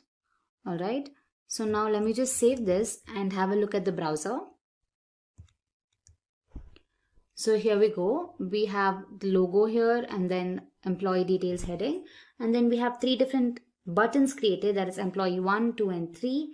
And when I click on it, the information of the employee is displayed, the name, the ID and their email address. So yeah, so this is how you can make use of dependency injection and inject a service class into a component. Dependency injection plays a crucial role in Angular. We'll understand what Angular forms are. Then we'll look at the different types of form building supported by Angular. Next up, we'll get acquainted with features like form control and group control. And we'll learn all of this with the help of a simple demo. So without further ado, let's begin. So what exactly are Angular forms? Now I'm sure every application that you use comes with certain amount of form filling, correct? Be it your login credentials or your sign up forms or any sort of registration forms, etc. So forms are an integral part of a web application. You need forms to update your profile or to enter sensitive information, or also to perform any sort of data related tasks. So now let's look at the different types of form building supported by Angular. First up, Angular supports 2 types of form building. First, you have the template driven approach, and second, you have the reactive approach. Now let's look at them one by one. So talking about template driven approach, in this method, the conventional form tag is used to create forms. So Angular automatically interprets and creates a form object with the help of the directives. Now controls can be added to the form using the ng-model tag. Now multiple controls can be grouped using the ng control group module. So it basically uses several module classes to provide controls. Now if you don't get this, don't worry, you'll understand better when I'm showing you the demo. Next up is JSON values. So form value can be generated using the form.value object. Form data is exported as JSON values when the submit method is called. Lastly, basic HTML validations can be used to validate the form fields. In the case of custom validations, directives can be used. So arguably, this method is the simplest way to create an Angular form. So moving on to reactive approach. Now this approach is the programming paradigm revolving around data flows and propagation of change. Now with reactive forms, the component directly manages the data flows between the form controls and the data models. Now reactive forms are code-driven unlike template-driven approach. Reactive forms eliminate the anti-pattern of updating the data model via two-way data binding. So it does not use two-way data binding. And typically a reactive form control creation is synchronous and can be unit tested with synchronous programming techniques. So now let's go ahead and look at form control and form group. So consider a typical form consisting of fields like name, age, and location. Now a form control is basically a class that enables validation of these fields. For each input field, an instance of this class is created. Now these instances help check the values of the field and see if they're either touched, untouched, dirty, pristine, valid, invalid, and so on. So this allows you to check every field for the value. It makes it easier to understand which field's value is invalid or which field has not been entered, etc. Now moving on to form group. So a form group class represents a group of controls. A form can have multiple group controls. The form group returns true if all the controls are valid and provides validation errors if there are any. So I hope this was clear. So moving ahead, let's look at the demo to explain all of these features. I'm sure it will become extremely clear once you look at the demo. So for that, let's head to our VS Code. So back in my VS Code, I've created a component called form component, and I've also included the Simplilearn logo just to beautify the appearance. So once you execute the code, this is what you're going to see on your browser. So you just have the logo at the moment. The first thing we need to do is we'll have to import the forms module. Alright. So, but before we begin, let me tell you what the use case is.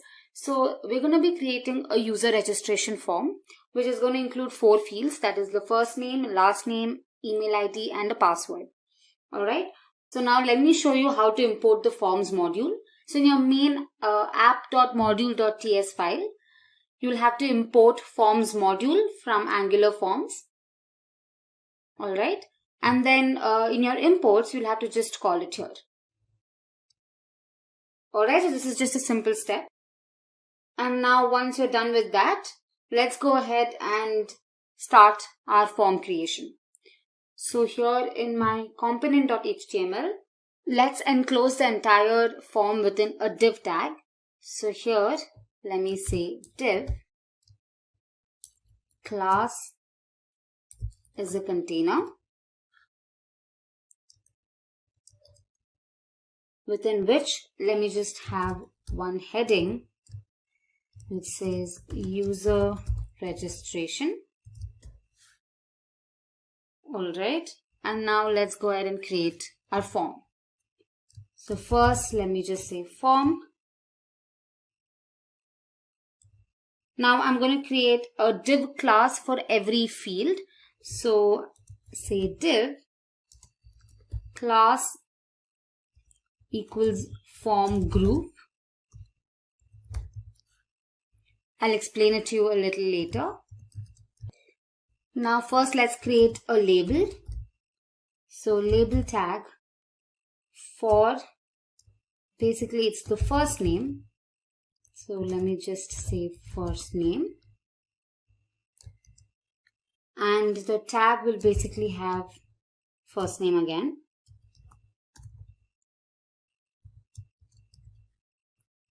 Alright, and let me just break the line. Next we have the field. So let's say input. Type is text. Name is first name. And we have a class which is the form control class. Alright. So this we'll have to do for all the other fields. So let me just copy this and paste it like 4 times. I'll also add the tag pre for spacing. Let's do that here. And finally, we'll have the button. So let's just add that here with a type submit. And let's just say submit on the button. So now let's go ahead and change these values here. So here let me just change it to last name. Here as well. And here as well. And in this case it is going to be email. So let me just change it here.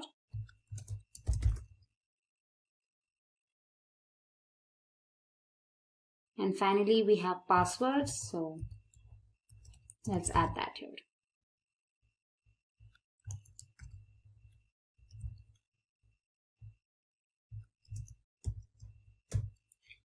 Alright, so let's save this and just have a look at our browser. So there we go. We have our user registration form ready, but I would like to align it to the center. So let me just do that. So here in my CSS file, I'm just going to align all the div tags to the center and the label tag to the left. So let me save this and look at the browser now. And there we go. We have our registration form with a logo.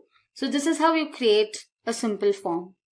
Now we'll have to add a directive called ngModel.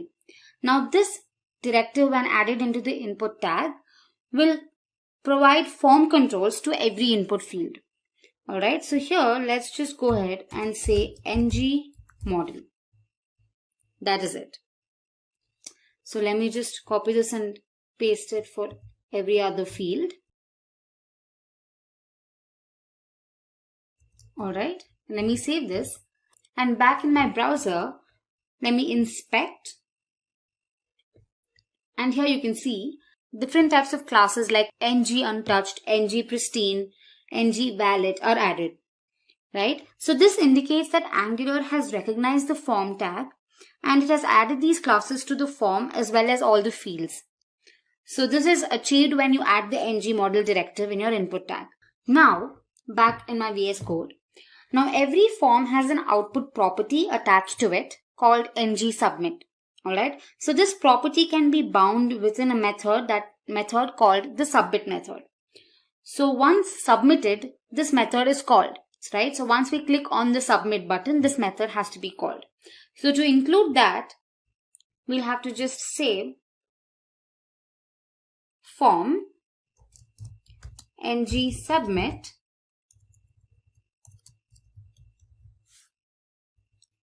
equals submit. Alright, so now we'll have to define the submit method in our component.ts file. So here, let me just go to our component.ts file and let me just get rid of unnecessary code here. And let's define a function called submit. And then here, let me just console log form submitted. Alright, so let me just get rid of this as well. It's unnecessary here. Let's save this. So what it means is that every time you click on the submit button, this method is called. Alright, so let's just have a look at the browser. So first let's go to our console. And when I click on submit, it says form submitted. Alright. So the next crucial step is to generate JavaScript representation. Now we'll have to make use of another directive called ngForm that is assigned to a template variable. Okay, so this JavaScript representation helps with validating all the fields. So I'll help you understand that better. So back in our HTML file, let's just create a variable first. Let's call it login, alright, and say ng form. Okay. Now the ng form object includes the JavaScript representation. So now while you're calling the submit method, you're going to pass login as a parameter. So let's just say login here, and in my TS file, again let's just say login, and along with it I want login to be displayed, so I say login again. So now let's save this, and if you have a look at the browser, let's click on submit, and now here you can see the JavaScript representation. So within form, I can check for email or say first name, and here for this field first name, you can see different properties attached. You can see invalid, is it invalid, or is it untouched, which is true, or are there any errors? So this basically gives you all information about the particular field. So we can make use of this feature to validate the information. So we're going to learn about that in our next segment. Moving on to form validation, one way to ensure that incorrect fields are not submitted is by disabling the submit button. Correct? Now apart from this, you can also specify certain properties in your input tag for the corresponding input field. Now let's say that the fields can't be empty, and the form only accepts names with a minimum length of 2 and the maximum length of 7. Alright, so here in my input tag, I just mention required, meaning this field cannot be empty, and min length to 2 and max length to say 7. Alright. So to check this, let's go to our browser, and here let me submit the form without filling the first name, and evidently there has to be an error. So when I submit it and I look here within forms and here controls, and my first name, you can see that an error is shown. Here it says required equals true. That means that there is one error. Now you can make use of these form control objects. You can leverage form control objects to ensure field validation and display a message whenever an error occurs. Right? So to do that, you need to access these objects like errors or invalid or touched. All of these properties or objects need to be accessed. For that, we'll have to create a template variable. And then this variable is assigned to this object. So back in our VS Code, let's create a variable. Let me call it name. And let's say ng model. Alright. Here the variable name receives the control object. So here back in my browser, when I submit again without the first name, you can see that the invalid property is set to true. Correct? So this helps us use this property to alert the user with the help of a simple if logic. So back in my VS Code, let me create another div tag within which I mention ng if, within which I'm going to use a simple if logic. So let's say ng if name, which is our template variable, name dot touched and name dot invalid is true, right? Then I'm going to alert. So I'm going to make use of an alert here. Let's say alert danger. Alright. So in my CSS file, I'll have to mention the simple styling for alert. So here, let me just say, so we're going to have the background color red for danger, alright? And here I'm going to display the message invalid in bold. So now let's go back to our browser and check it. So let me proceed without entering the last name. It says invalid here. So this was a simple demonstration to show you form validation. Of course, you can modify the code depending on your requirement. Say suppose the length of the first name is too short, then you can alert the user with a different message. Or suppose they have missed out on filling a form field, then you can again alert the user. So you can basically make use of the nested if condition, right? Now just to help you understand that better, let me just show it to you. Now back in my HTML file, instead of invalid, let me have another tag, a paragraph tag, within which I make use of ngIf again. Now ngIf name.errors.required is true. Then I display the message first name required. Alright. And if the length of the first name is not 2,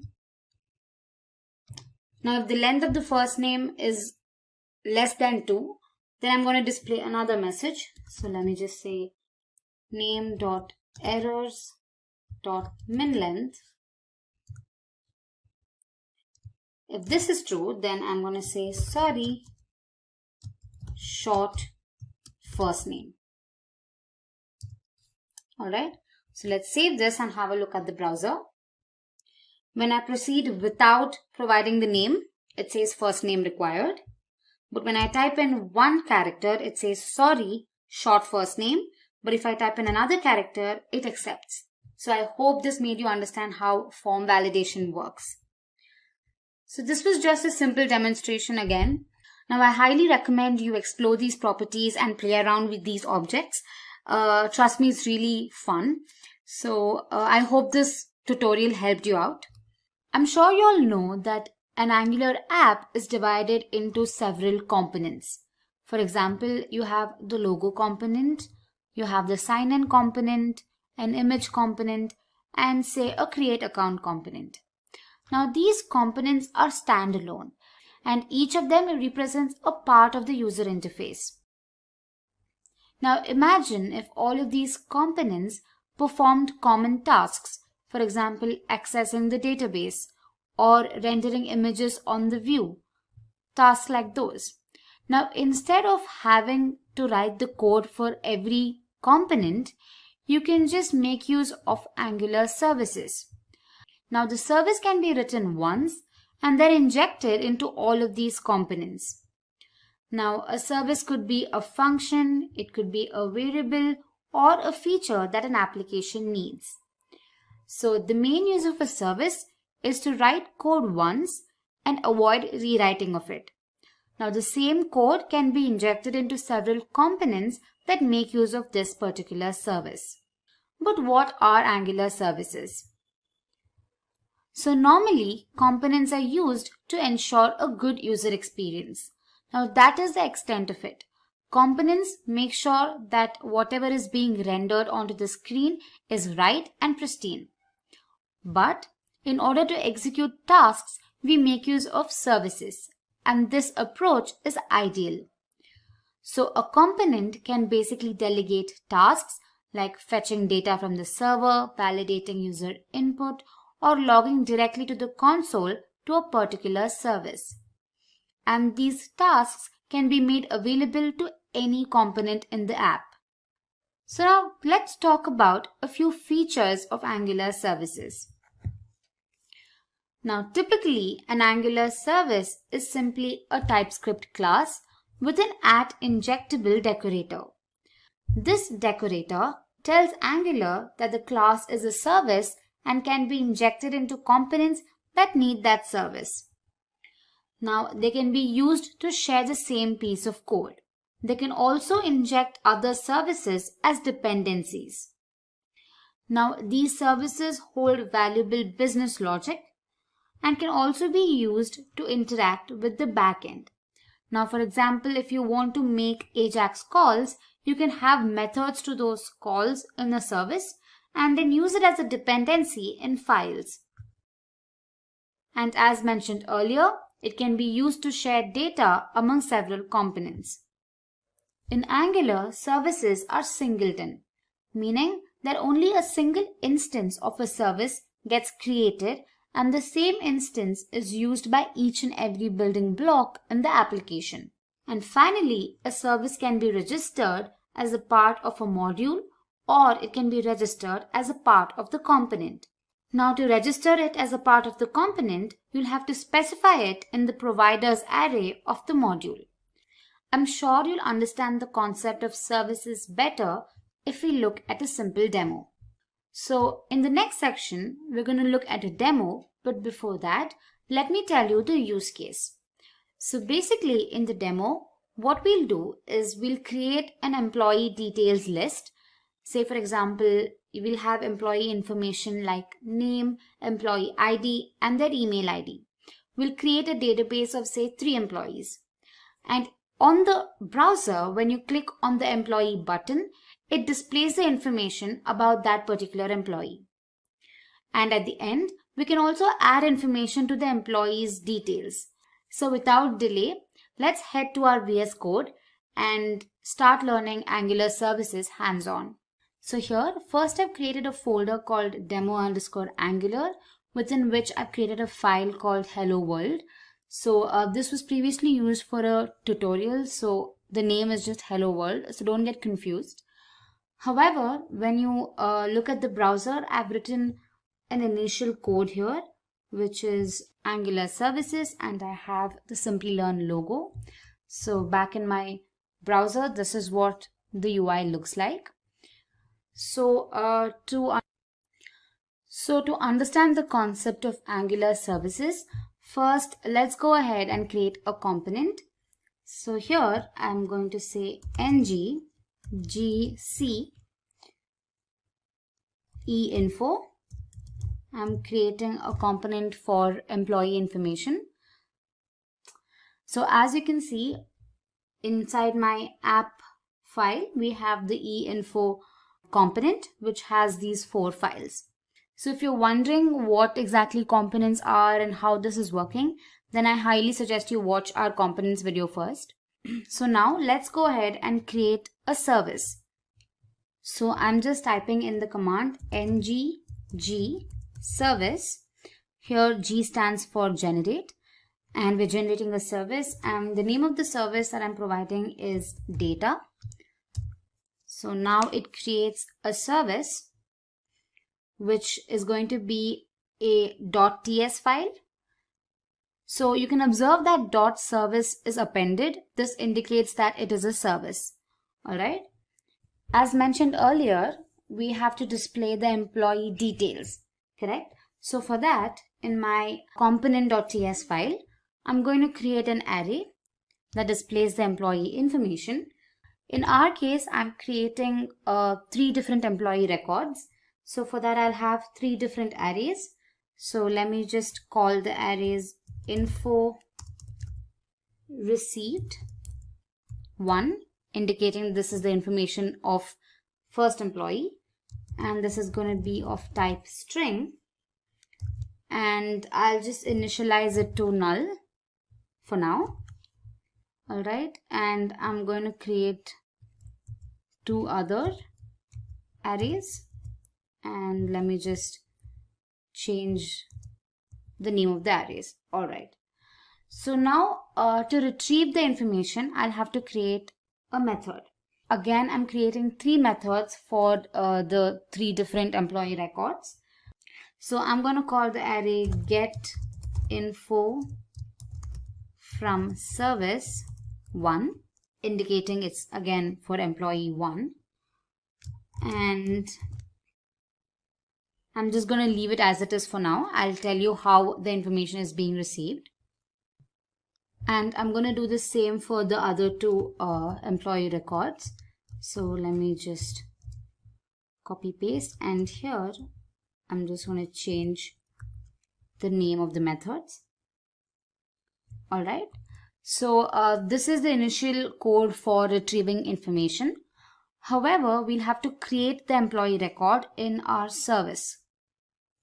So back here in my data.ts file, what I'm going to do is I'll create 3 different records for the employees. So let me say info1, which is going to be of type string. Alright, and let me just give random names. Say for example, I say John Matthew. Alright, and employee ID say E354, and let me just give a random email ID and say jm@abc.net. Alright, so I'm going to do the same for the other two records. So let me just create another one and call it info2, and the name I'm providing is say Rob Wilson with a different employee ID, say 673, and I'm just going to make it rw@abc.net, and another record for employee number 3, and I'm just gonna say Rose Adams with some employee ID and an email ID. Alright, so now we've created the employee records. So what I have to do is I have to create a method that returns these employee records, correct? So for that, I'm just gonna create another method called getInfo1, which is of type string, and it just returns this dot info1. Alright, similarly for the rest of the 2 records, I'm just going to retrieve them. Let's say info2 and get info2, and again I'm just going to make it get info3, and this is going to return info3. Alright, so I'm sure you've got an idea as to what I'm doing here. So basically this information is going to be retrieved in our employee component, correct? So for that, I'll have to make use of dependency injection. So here I'll have to import the service that I've created. So let's go ahead and say import. The service was data service, alright, from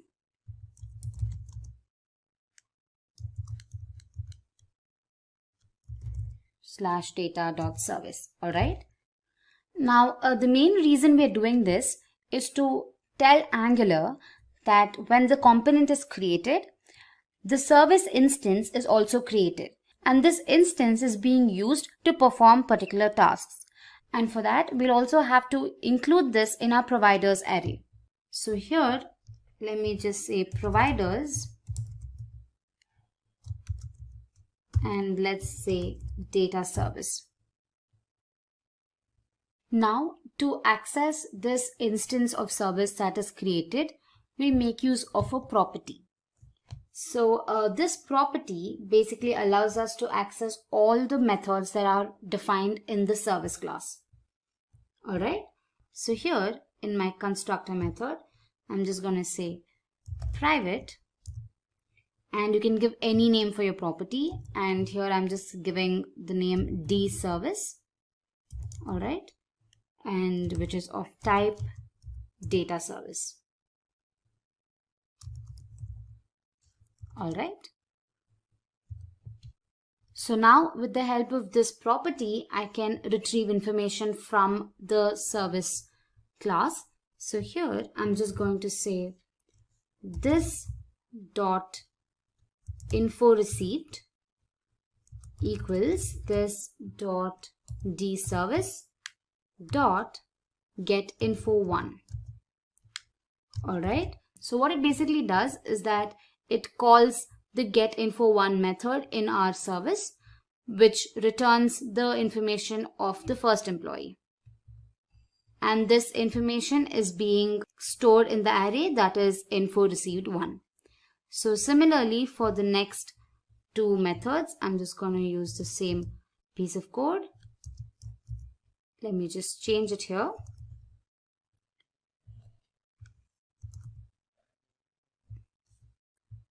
And same for the third one.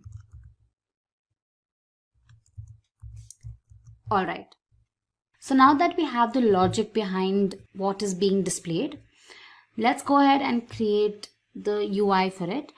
Here in my HTML file, I'm going to create an unordered list.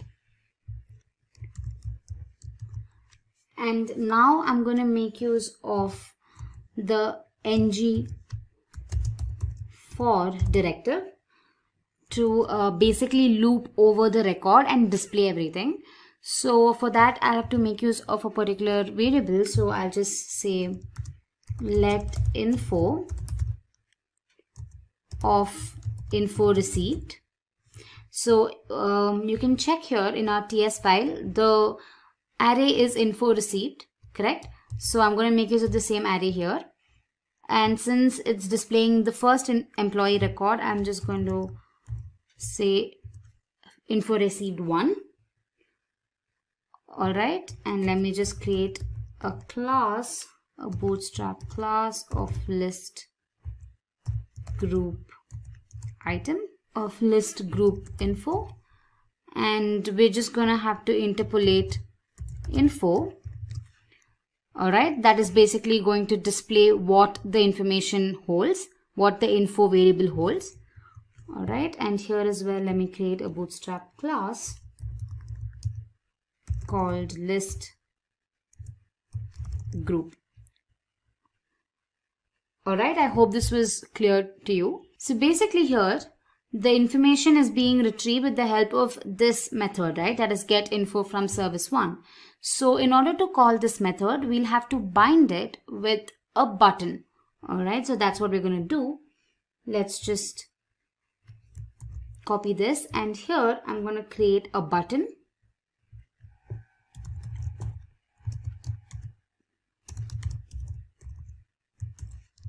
All right, and the type is button.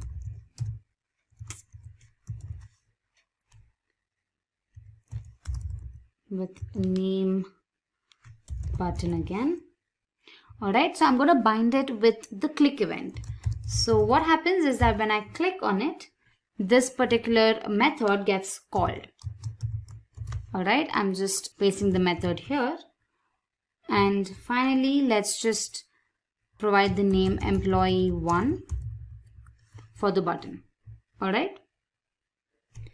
So similarly, we'll have to do the same for the other two records as well. Let me just make this look better. All right. So what I'm going to do is I'm just going to paste the same twice. And here I'm going to just change the names. I'll say 2 here. And this is again for employee 2. And I'm going to change this as well. It's going to be it's going to be info received 2. This is going to be info received 3. And finally, employee 3. All right. And lastly, we'll have to include the selector, that is app-e-info, in our main component.html. So here, let me just create a custom tag. All right, and save this. So now let's go back to our browser and see what it looks like. So here you can see that 3 different buttons have been created for employee 1, 2 and 3. And when you click on it, it retrieves the information, that is the name, the employee ID and their email IDs.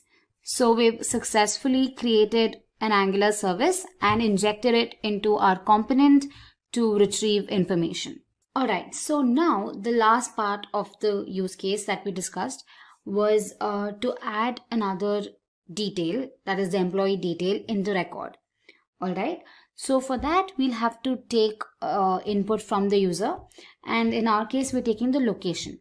Now we're also adding the same location for all 3 employees. So this is what services do. They can be used to update, modify, alter anything that happens in the backend. So you can tweak the code a little bit and you can change the entire view of your application. You can add information, you can delete, you can retrieve, you can alter, etc. Alright, so for that what we're going to do is, back in the HTML file, we'll create a form that basically takes the input. So I'm just going to say form, alright, within which I'm going to be defining a div class, within which I'm going to be defining a div tag, inside of which I'll have the input tag of type text, and the name I'm going to be providing it will be location. Alright, and we'll have a value, and I'll just leave it blank, and finally I'll have ng model. So if you're confused as to what I'm doing here, then I suggest you watch the Angular Forms video. It basically teaches you how to work around with Angular Forms. Alright, and now after this we're gonna have a button.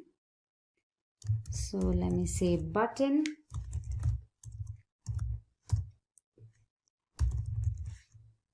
Alright,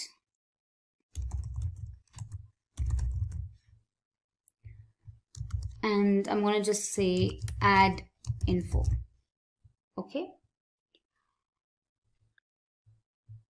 Alright, so now when I'm creating the form, I'll also have to create a template variable to access all the values within my form.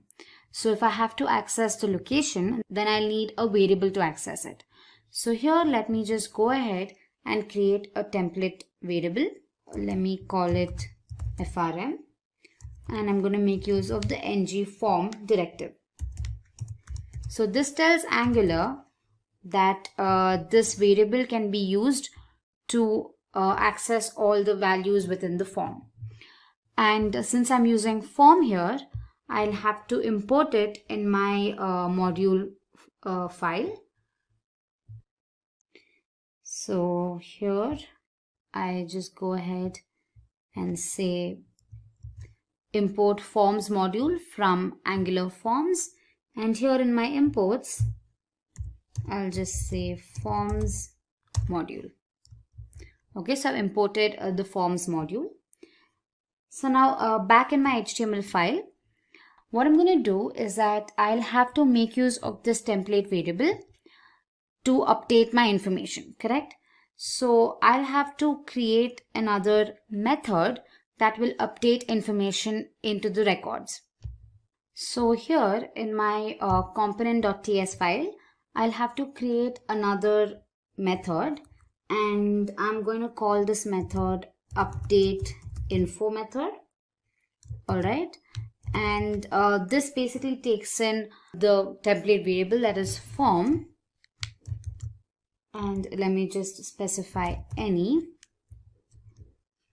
Okay, and what this is going to do is that it updates the record, correct? So I'm going to say this dot dservice dot add info. Now you must be wondering what add info is. I'll just let you know in a minute. And the value that I'm going to be passing will be the value that you've provided as an input, which is nothing but form.value.location. All right. So now what happens is that I'll have to again specify what add info is. And this method is going to be defined in the service file, correct?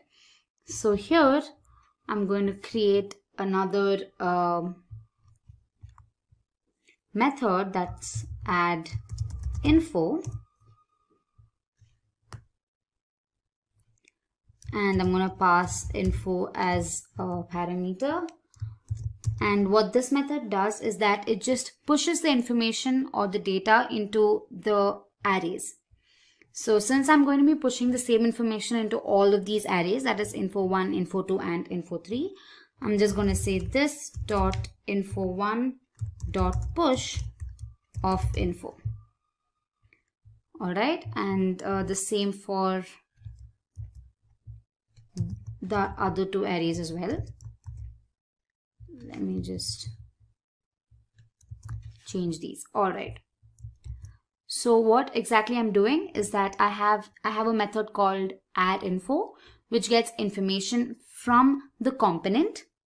All right, and it basically pushes this information into the array. And also I'll have to return it. So I'll say return this dot info1. All right, and I'll save it.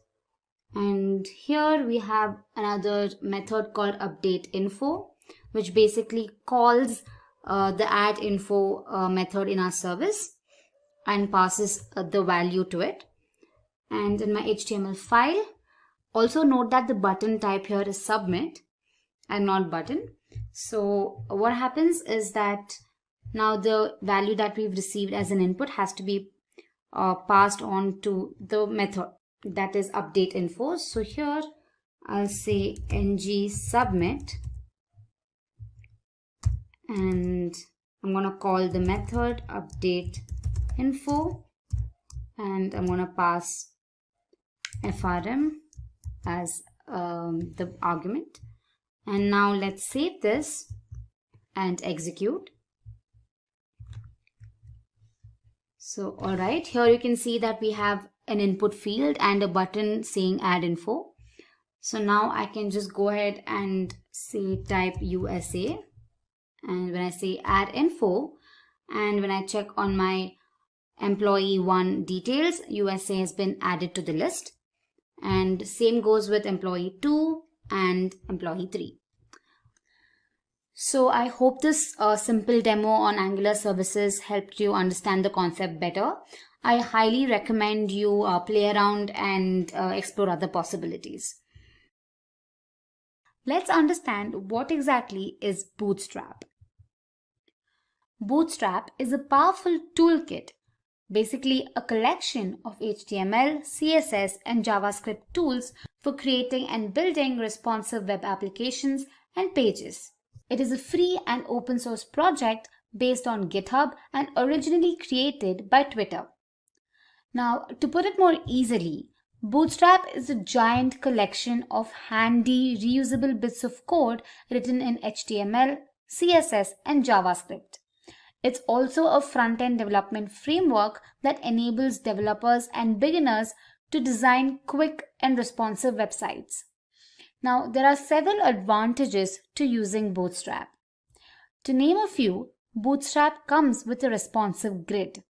You don't have to spend time working on your layouts. Bootstrap comes with its own code for automatically resizing images based on the current screen size. It also comes with different components that you can use for your web page. These components could be navigation bars, drop-downs, progress bars, thumbnails, etc. It also offers excellent documentation and is customizable. So Bootstrap comes in extremely handy to create responsive user interface. So now, before using Bootstrap, it needs to be embedded into your application. So let's see how to embed Bootstrap into Angular. Now there are two ways to do it. First up is by using the Bootstrap CDN or the Content Delivery Network. Now this enables users to load CSS, JavaScript and images remotely from its servers. The other method is to use Bootstrap NPM. Bootstrap, jQuery and other packages and frameworks can be installed via the command prompt. In the tutorial that I'm going to be showing you, I've embedded Bootstrap using NPM. Alright, so I'm sure you'll only understand the concept better when you look at a demo. So let's go ahead and create an application with the help of Angular Bootstrap. So in this tutorial, what I'm going to be showing is the creation of a blog post. So let me show you what we're going to be doing. So here I've created a simple blog for Simplilearn and I've added the Simplilearn logo. I've also written a few lines about Simplilearn and what they offer. I've also mentioned their tagline, and when you scroll down, you can see that I've mentioned the different courses they're offering. And when you click on the More Info button, it navigates to the official page that gives you the overview for that particular course. So this is for Lean Six Sigma, the same for full stack web development as well. And the same for the last one, that is cybersecurity. And finally, I've added a simple video here to just make it more beautiful. So I've added a simple video. And lastly, I've also linked our YouTube channel. So when you click on the YouTube icon, it will navigate to the YouTube channel, to our YouTube channel here. Alright, so this is what we're going to be creating using Angular Bootstrap. So I'm hoping you're all ready for it. So without further delay, let's jump in. So first, let's find the template that we want to use for our blog. So for that, I'm going to just go ahead and say Bootstrap blog template. And I'm just going to click on the first link that I get. And here you can choose the template that you like. So I'm just going to look for more templates here. And the one that we are going to choose is, this one. So which is small businesses. So you can go ahead and click on that. You can then click on live preview. And once you do that, you can just say view frame source. So here you can see that the HTML code is available. It has the head section and then the body section. So the head section consists of a lot of meta tags, and then you have the title, and then you also have the CSS file references. And then if you look at the body tag, you have different code for different parts of the UI. There's code for navigation bar, and then you have page content code, heading row, call to action, and all of that. And lastly, you have the footer. So what we're going to be doing is that we'll take all of the code, and then we'll have to create components for each of it, and then we'll include all the components in our main HTML file. So that is the best practice that Angular uses. So we're going to make use of components. And you can also see that when you scroll down, you can see that it has certain dependencies. So here it has the Bootstrap dependency, and then you have jQuery. So we'll have to download them. So we'll have to install them. And as mentioned earlier, we're going to be installing them with the help of NPM. So for that, we'll have to head back to our VS Code. Here, back in my VS Code, I've created a folder called Angular Demo. And then I've also created a file called Demo Components. And here, I'm just going to say cd demo components, within which I'll say npm install jQuery. So this could take a while. And once you've installed jQuery, go ahead and type npm install bootstrap. Alright, so we've successfully installed jQuery and bootstrap. So now we need to add the references to these JavaScript files. To do that, go to your angular.json file. And here we'll have to add them in our build section. So here you can see we have styles and scripts. So in our scripts array, we define the relative path to these JavaScript files. So these files are generally stored in your node modules. So go ahead and here you can look for bootstrap.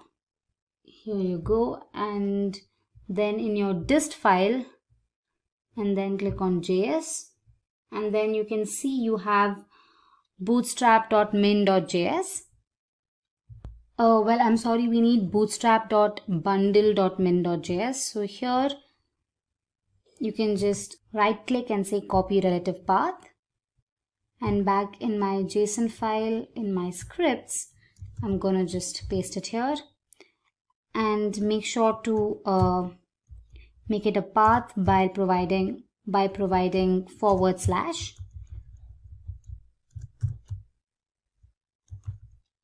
Alright, and then the next thing we need is the jQuery.min.js file. So for that, again, in our node modules, you'll have to look for jQuery. So here there's jQuery and then click on dist.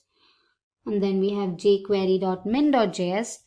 So again, let me just copy the path and paste it here. Follow the same procedure for this as well.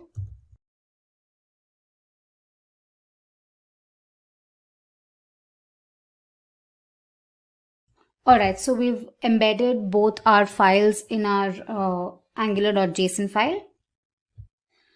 So now in our code here, in the beginning, they've also included the CSS file. So we'll have to embed that as well. So here back in Bootstrap, let me just add the CSS file as well. That's bootstrap.min.css. I'm just going to copy the relative path and just provide it here.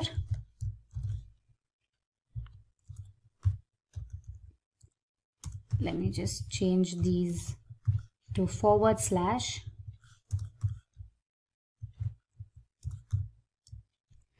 Okay, so we have our custom style sheet. So what I'm going to do is I'm just going to copy this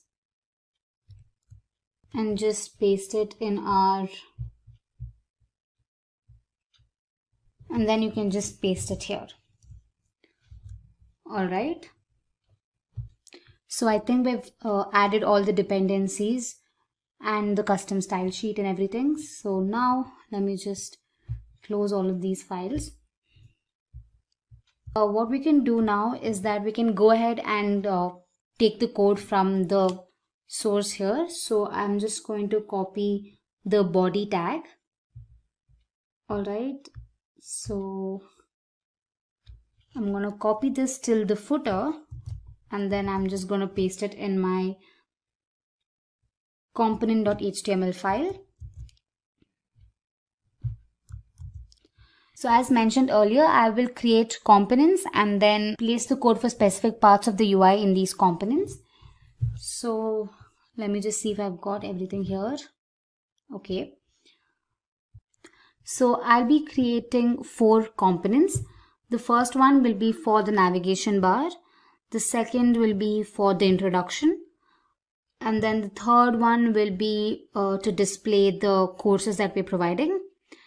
And then lastly, we'll have the footer component, right? So first, let's create these components. I've also created a components folder here in my app folder. So I just have to type in the command nggc. First, we'll create the component for the top navigation bar. So I'm just saying nggc. So I'm just going to say components /navbar.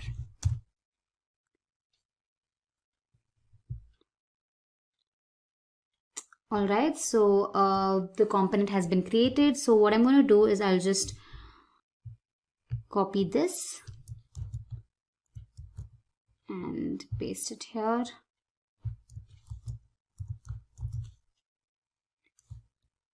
Alright, and the next component I'm going to be creating is for the introduction, right? So I'll say ngGC components/intro. Alright, so I will have to take this code here. I'm also going to be including the call to action part. So I'll just copy paste this one in my intro.html file. So let me do that. And then I'm going to have the main course content component. So for that I'll say ngGC components/courses, and we're going to copy the next part of the code, all right, until till the footer. Let me just add it here. And finally we're going to create the component for the footer. So I'll say ngGC components/footer.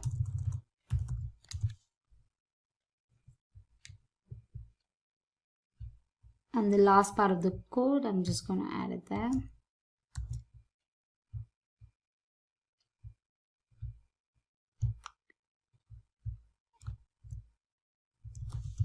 All right. So now we'll have to create the custom HTML tags for these components and then place it in our HTML file, right? So first one that we created was the navigation bar. So here, head over to the TS file, just copy the selector, and then here, and then in our app.component, let me just create the tags. Similarly for intro, just going to copy the selector,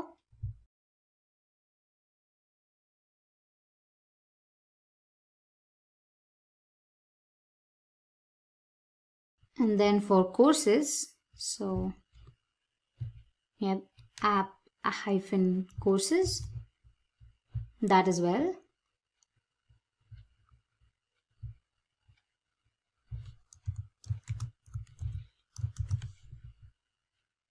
And then lastly, we have the footer component. So let me just copy that.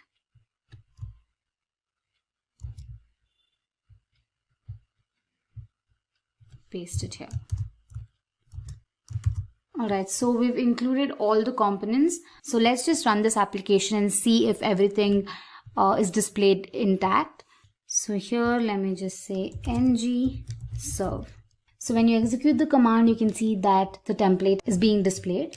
So you have the navigation bar, you have the intro component, and then we have the courses component, and finally we have the footer component, right? Okay, so now that we have the template ready, we can go ahead and customize it according to our needs. So now I'm going to be making a few changes to the code. We're going to add the Simplilearn logo. We're going to change the tagline here. We're going to display something else over here. Alright, so let's go back to our VS Code to customize and display the final output. So here, the first thing that I'm going to be doing is changing the message here. I'm going to display Simplilearn. For that, in our navbar component, let's go to the HTML code. And here, instead of start bootstrap, let me just type in Simplilearn.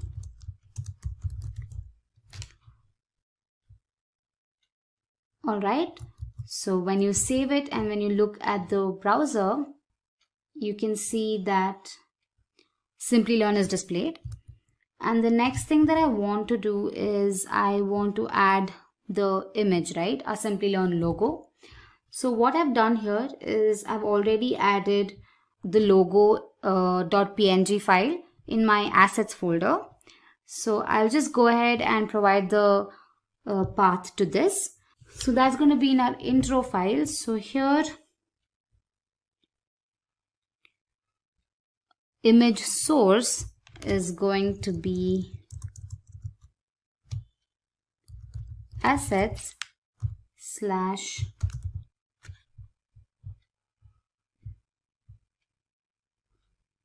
logo.png. So let me save this. So there we go, the logo is displayed. So the next thing is we'll have to change this part of the UI. So the information that I want to display is this. I'm going to be displaying world's #1 online bootcamp and other information. So what I'm going to do is back in my VS Code, I'm just going to delete this, and instead of that I'm just going to copy this. That's world's #1 online bootcamp, and then within the paragraph tag I'll display something else. So let me get rid of this.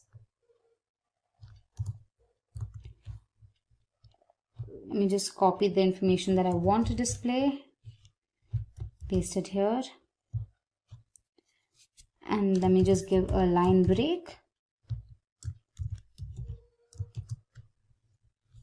Let me save this and see if it's displayed. So yeah, we can see that the information is being displayed. Next up here, instead of displaying call to action message, I'm going to display a explore programs message. So let's go back to our VS Code. Let me just say explore programs here. And then lastly, instead of this message here, I want to display the message get certified, get ahead with our programs. So back in our VS Code, I'm just going to get rid of this.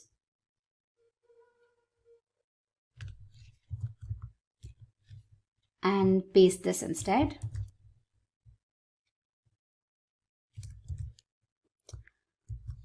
So when you have a look at the browser, let me refresh this.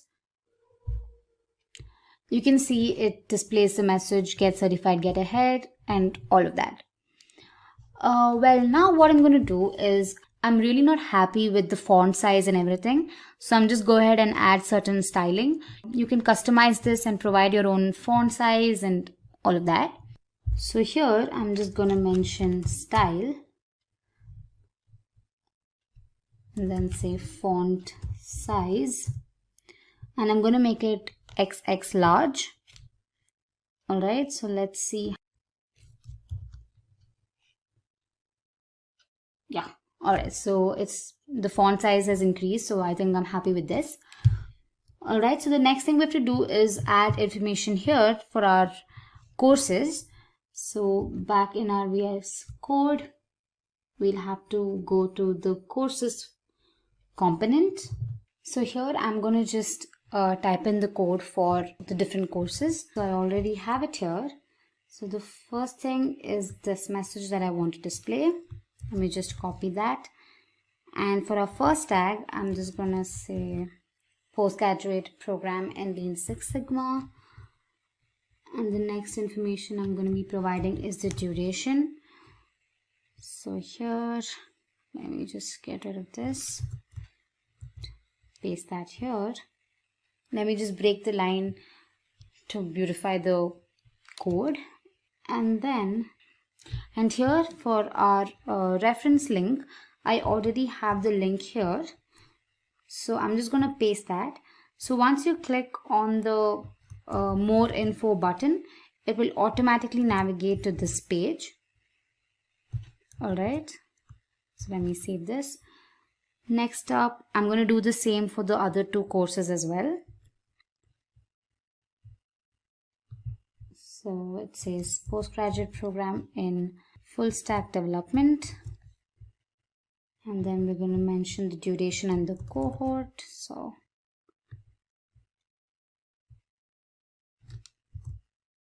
Let me paste that. I'll also provide a line break, and then link, I have it here, so I'm just gonna paste that. And finally, for the third card, I have the third link here.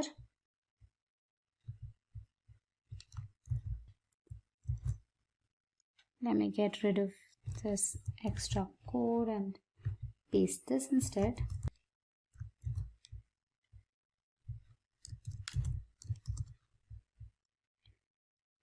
And then let's also provide the link for the same. Alright, so let me save this and have a look at the browser. So you can see that the information has been added. You can see it displays postgraduate program in Lean Six Sigma, full stack development, and cybersecurity. So once I click on more info, it leads you to that page that shows the overview. All right. So now the next thing on the agenda was to display a short video and then the link to our YouTube channel. So let's go ahead and add that in our courses component. So what I'm going to do is I'm just going to get the code to add a video from Google, and then I'm going to provide the source, which is going to be the video that I would want to display. So I've received the code. I'm just going to paste it here. So you can get the code on Google. So go ahead and just paste that.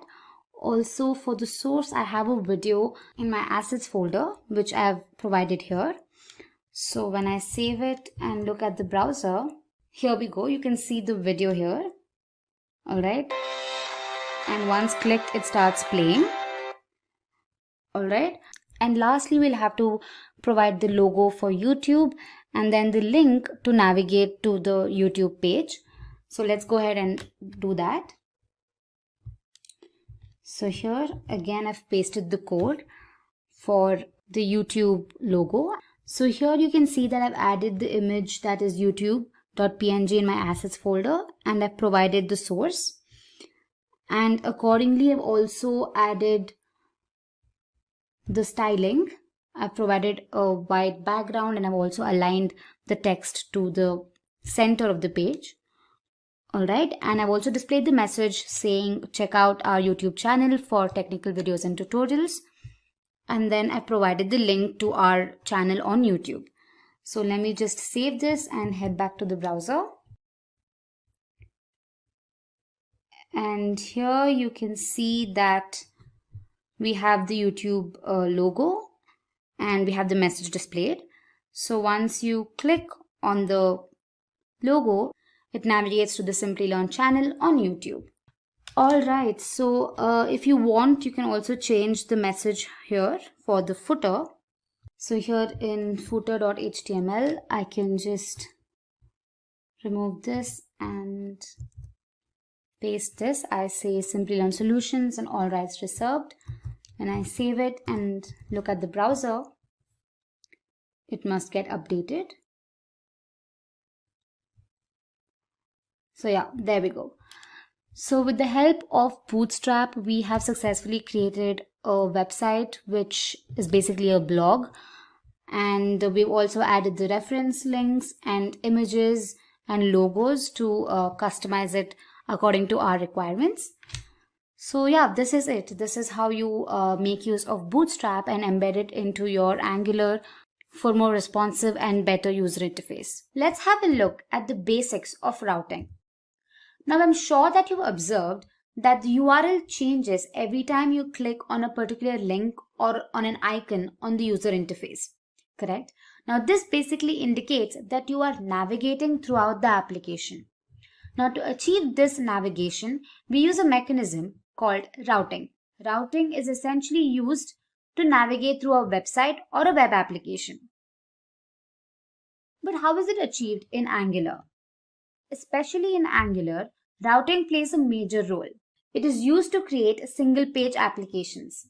Now these applications are loaded just once and new content is added dynamically.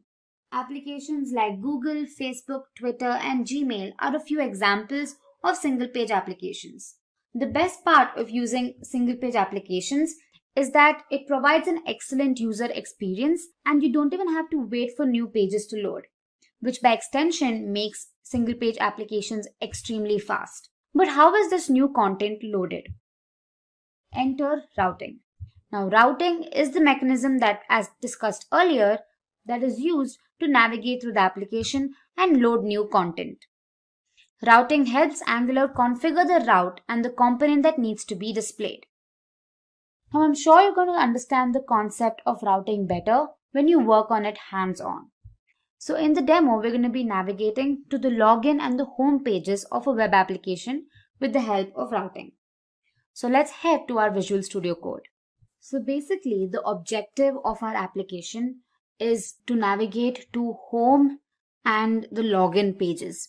So when I click on the login icon here, it loads the login page. And here you can see the extension /login. And similarly with home, once you click on it, some new information gets added and the URL changes with a /home appended. Alright, so this is the main objective of our application. So to create it, let's head back to our VS Code. Alright, so here I've created a folder called demo_angular and I've created a file called demo routing. Now the first thing you want to do is open the index.html file and make sure that the base tag is added. Now although this is generally added when your app is created, if it is not, then add a base tag with href attribute which is set to a /. Alright, now this is generally done to tell Angular to construct the URL while navigating with a /. Alright, and the next thing you want to do is open your app.module.ts file and check if the app routing module has been imported. If not, go ahead and import it and then also mention it in your imports array. With that, the initial setup is done.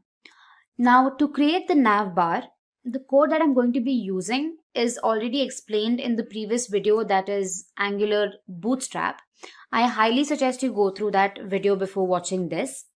So the code is already available. I'm just going to create a component and write the code for it and paste the code in it. So let's do that. Let me say ngGC navbar.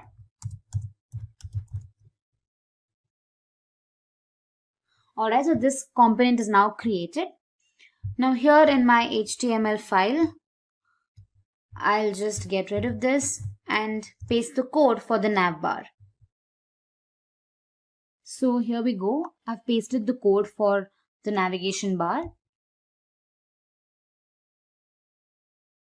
And back in my app.component.html file, I'll just remove all the unwanted code here and just specify the custom HTML tag for my navbar.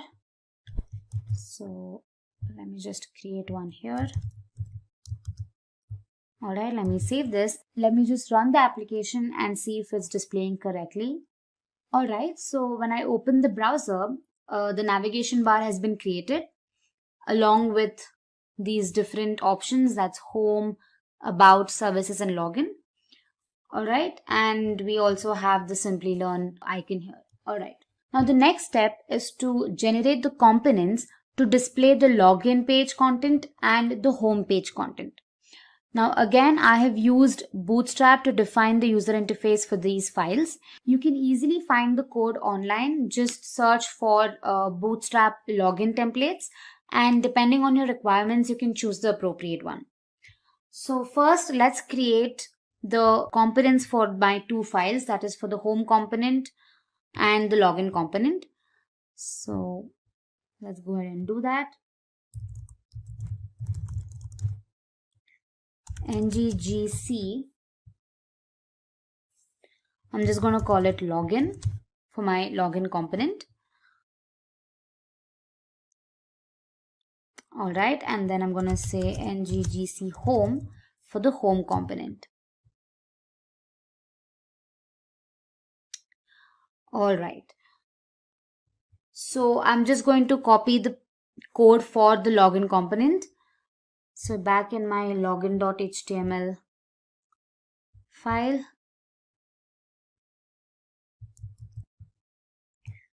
I'll just paste the code here.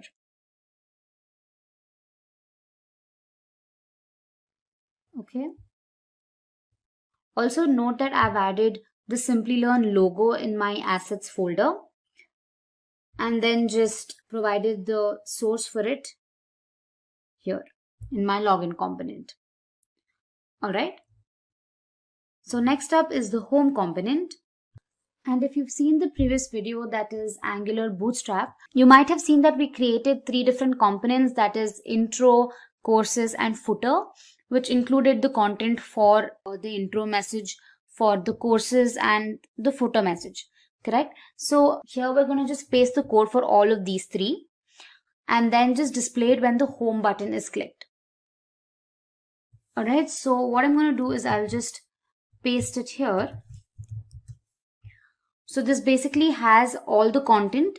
One thing I want to tell you is that in the previous video, we made sure that the code was written in 3 different components. However, for this, I've just added all the code in the same component. Now, I agree that this is not the best practice. So if you want, you can go ahead and create 3 different components and separate the code into these 3 components and just add the custom HTML tags in your home component. I'm just hoping you're following me right now. And also here in my assets folder, I've added a video and the YouTube logo that needs to be displayed when the home icon is clicked. Alright, so now that we've created the home and the login components, the next step is to configure the routes for the application. Alright, so here you can see that we have a file called app-routing-module.ts file. So here we have the routes and the router module that is imported, and we also have a constant called routes, which is strongly typed to routes from the router package. Alright, now this array is used to define all the possible routes in the application. Now each route is basically an object with a path. So here in my routes array, I'm just going to go ahead and create the paths. That is, we have 2 different routes, right? One is for login and one is for home. So I'm just going to create a path object. So let's say path. Within curly braces, I say path. And then the path that I'm going to give is login. This is basically what will appear on the URL. Alright. And the component that needs to be navigated to is nothing but the login component. So let me just say login component. As you can see, the login component has been automatically imported. Now same with the home path. So let me just say path home, and the component that needs to be rendered is the home component.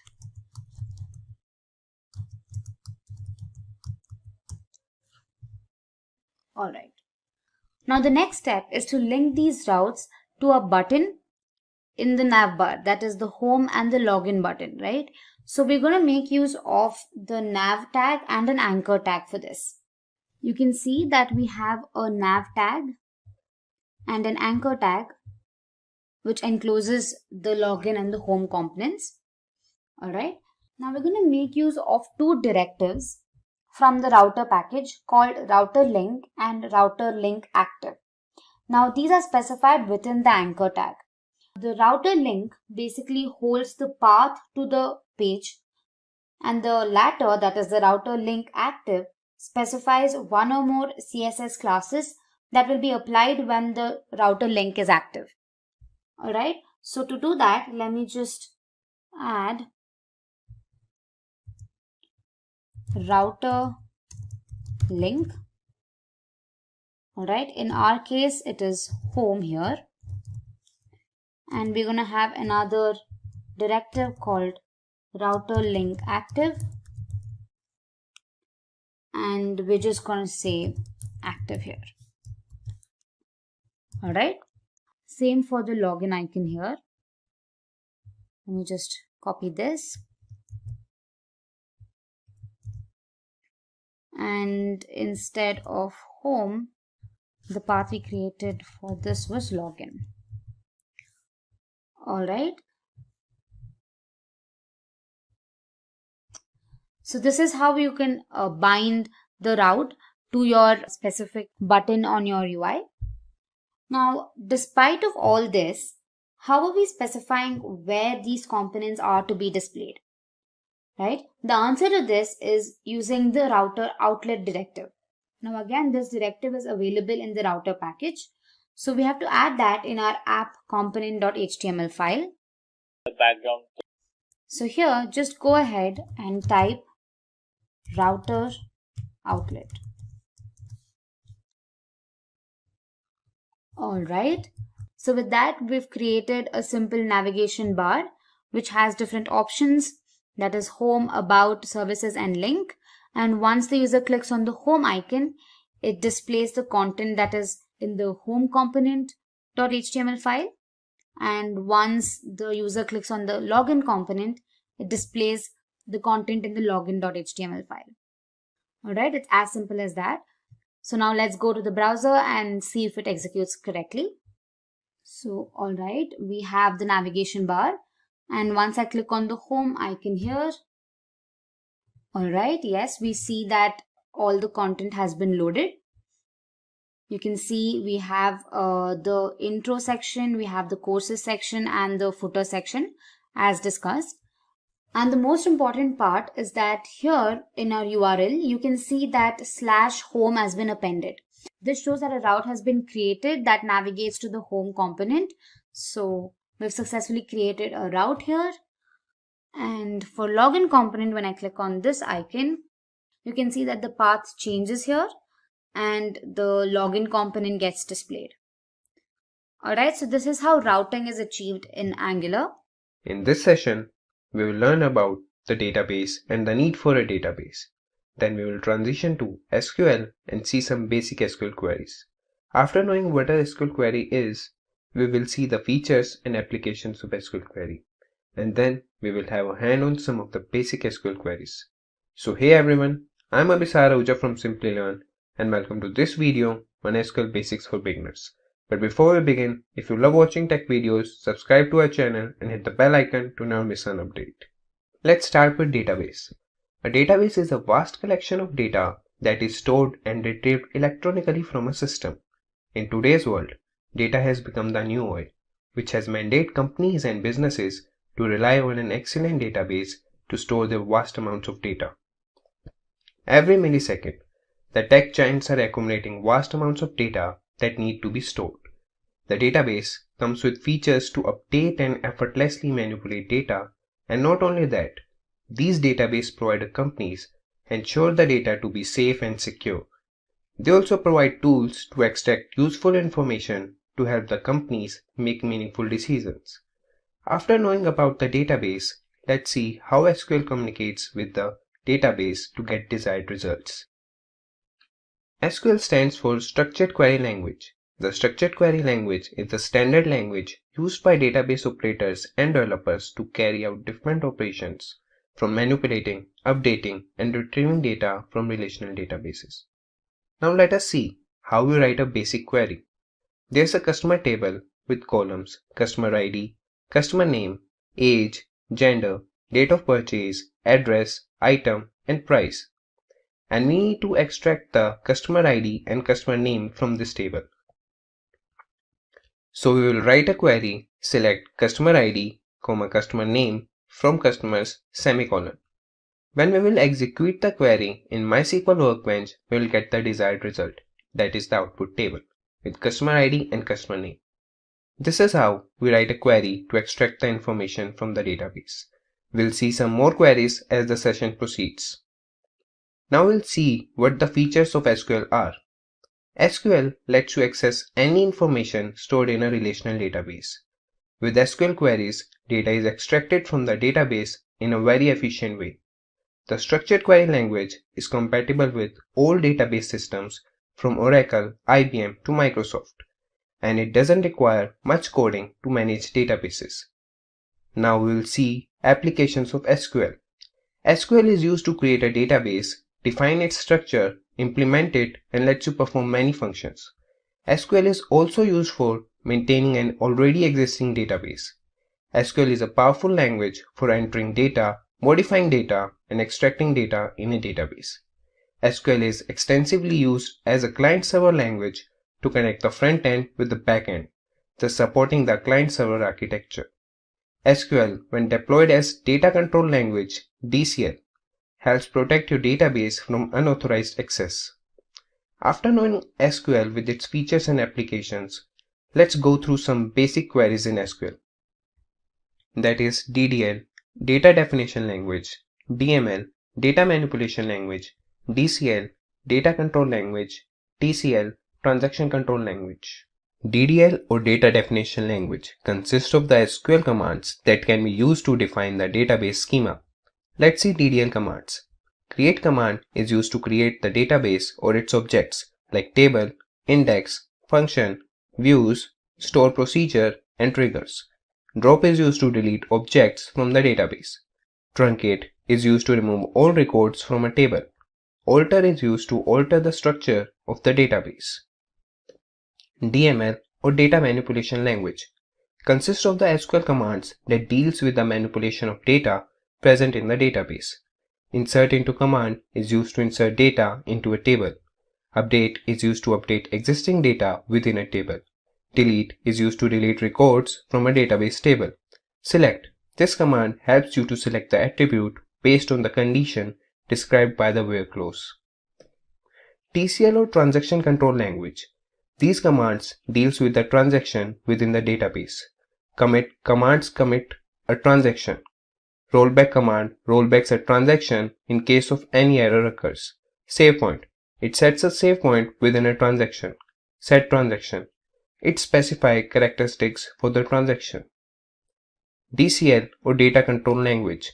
It consists of the commands such as grant and revoke, which mainly deals with the rights, permissions, and other controls of the database system. Grant command gives user access privileges to database. Revoke. It withdraws users access privileges given by using the grant command. Now we will have hands on some basic queries in MySQL Workbench. If getting your learning started is half the battle, what if you could do that for free? Visit SkillUp by Simplilearn. Click on the link in the description to know more. Now we will see some basic queries executing in MySQL Workbench. So we'll start, and first query we will run will be use sys, that is the database. This command is used to select the database in which we want to create or manipulate any data. Now we'll see another command that would create a table.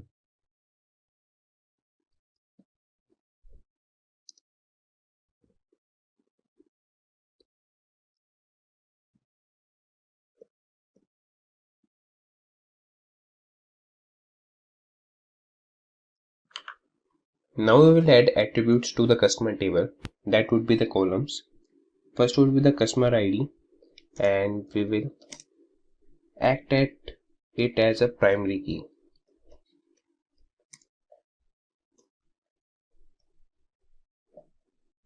The next attribute we would add would be customer name, customer underscore name, and its data type would be varchar.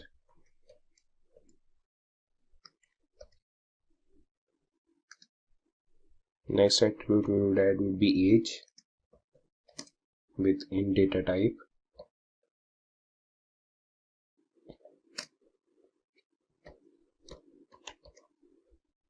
Next attribute would be gender with character data type.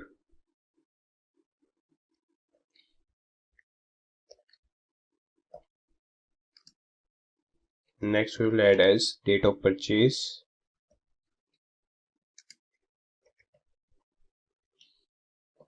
with date data type.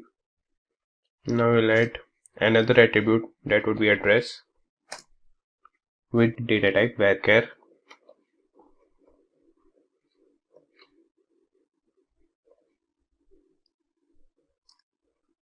Next we would write the attribute item, that would be the item purchased with data type varchar. Next would be the price.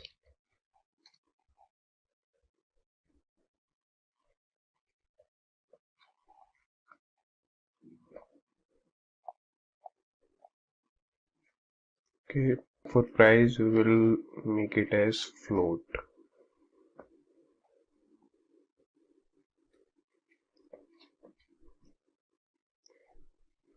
And let's shift this to next line, and now we'll execute this command. Yeah, you can see that the table is created. Now we have to insert values into it. For that, we'll write a command insert into customers values, and I have all the records written in the notepad, so I will copy these and paste it here. These are 20 records, like all the attributes, they are in the order, so we have written all the records in the order only. Like customer ID, that would be 101, customer name, that would be Joseph, age, that would be 22, gender, male, date of purchase, this is the date of purchase, address, Pune, item, that is vegetable purchased, price, that is 80. So now we will run this command, and all these records, they would be inserted into the table. And these are 20 commands, 20 records.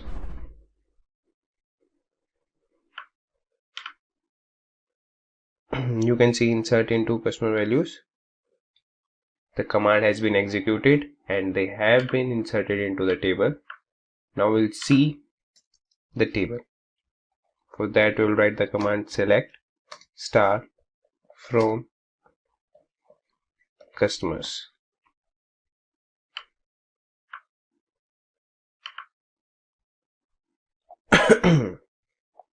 Here you can see the table in the output grid. Okay, I will make sure you will see the whole table with all the 20 records.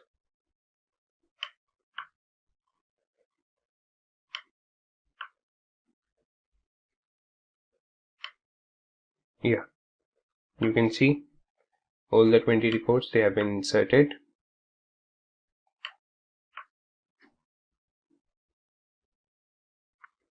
Now you see another command, and for that we would just get the output as customer ID and customer name in the output grid.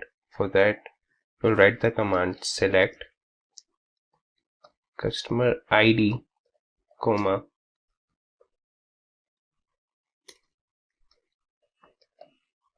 customer name from customers, semicolon, and we'll run this command, and we will get both the columns customer ID and customer name in our output grid. Now we'll see another command, that would be drop. The drop command just removes the component from the database. So we'll write drop table and table name, that would be customers, and semicolon, and we will execute this command. Now the table has been removed from the database. To verify whether the table has been removed from the database or not, we will run a command select star from customers, semicolon, and execute this command.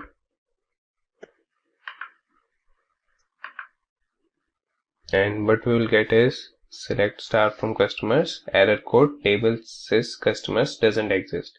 The table has been removed from the database, so the drop command worked here. Now we don't have any table, that is the customer table has been dropped from the database, so we have to create that table again. So we'll go at the top Okay. Yeah. And we'll create the table again. And we'll insert all the records again into the table. Both the commands have run. Now we'll run this command to see whether the table has been created and the records have been inserted into the table or not. Both commands have worked. Now we'll see another command. That would be truncate. The truncate command just vanishes all the records from the table. Truncate table, table name, semicolon, and just run this command. The command has been executed. Now we'll see.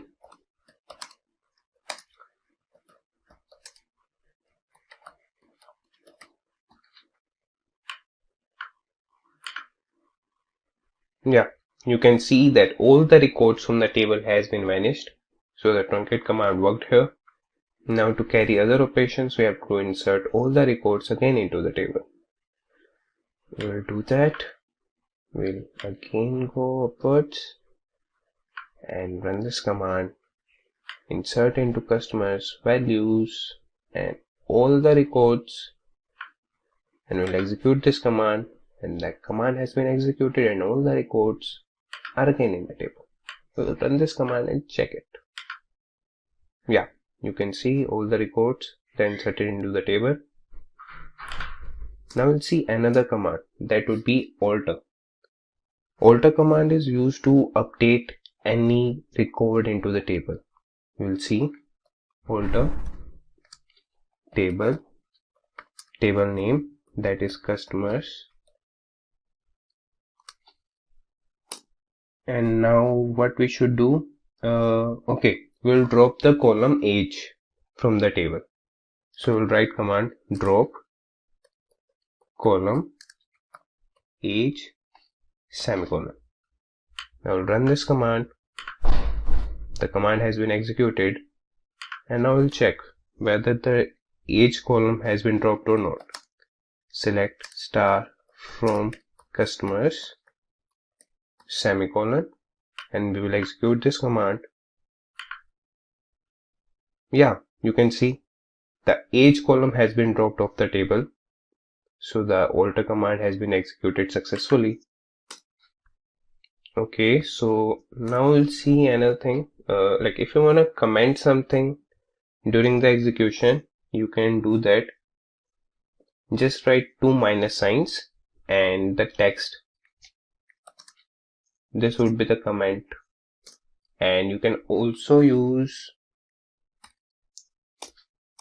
slash star and the text inside it, and star and slash. So this is also the comment section. You can write comment with this syntax or with this syntax. They both work. Now we'll see another command, that would be update. This is also used to manipulate data in the table, to update any record into the table. So we'll write update table name, that would be customers. And what we should update, okay, we will update a record. We will change the customer name and address, and we have the primary key as customer ID, so we'll use that. So update customers, set customer name equal to James, comma, and address equal to Boston, where customer ID equal to 101. Okay, you can see here in the table 101 customer ID, the customer name is Joseph, and the address is Pune. We have updated command and we will execute it Let's see. Okay. We have an error here. Yeah, that's correct. We'll execute this command. Yeah, the command has been executed successfully, and now we'll check the table with the command select star from customers semicolon. You can see the row has been updated. The customer name is James here, and the address is Boston. So the command has been executed successfully. Now we'll see another command, that would be delete. So delete command is used to delete any particular record or any particular row. So we'll write the command delete from customers where customer ID equal to 102 semicolon. So the second row, that is with customer ID 102, that would be deleted when we'll execute this command. Now we'll check into the table.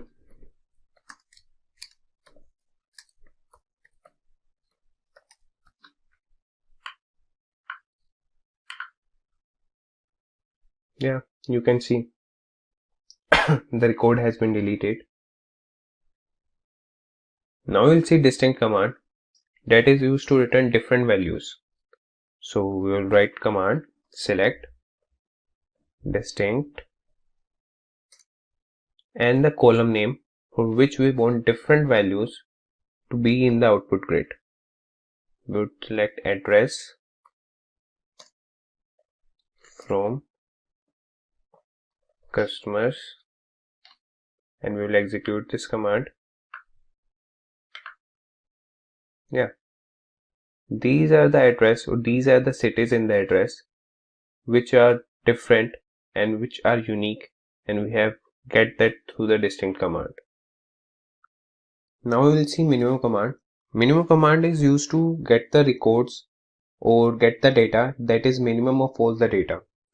So for that we will write the syntax select minimum, like min. In bracket we will write the attribute name or the column name for which we want the data to be minimum as less price. This would be the attribute name from customers.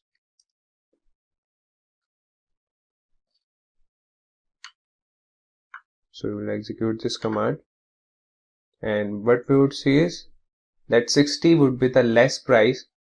Like the customer table, they have the column price, and in that we have all the prices, and from that the minimum price is 60 and we have get it at less price. Similarly, we have the maximum command. To get the maximum amount from the column, we will use the maximum command. Select max, in bracket we will write the attribute name as max price from customers,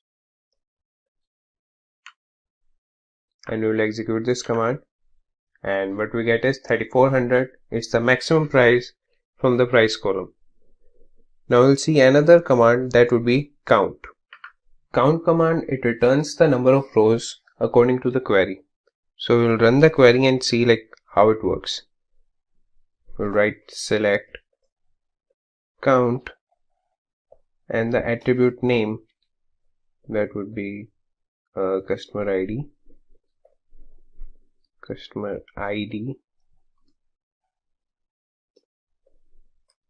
from customers semicolon, and when we'll run this command we will get 19 as a result. That is, it counted the number of customer IDs, that is 19, in the table. Now we'll see another command, that would be average. So it just gets the average of the numbers, and how we do it, let the query select avg and the attribute name for which we want the average, from table name semicolon, and we'll execute this command and we'll get the average of the price from the customer's table. Now if you want to add up all the prices from the customer table, you can use the command sum. So how we will execute that command? Select sum, in bracket we would write the attribute name, that would be price, from customers semicolon, and we'll run this command and we'll get the sum of the prices from the customer table. Now we'll see where command. Where command is used to filter records. Let's say it through syntax. So we will write select star from customers where address we will where address equal to Pune semicolon, and then we will run this command, and this is the table we will get the records with address as Pune. So this is the functioning of where command. Now we'll see group by command, that is used to just group the number of rows that have the same values. We will see it through the syntax. Like we will write select count, attribute name, that would be customer ID,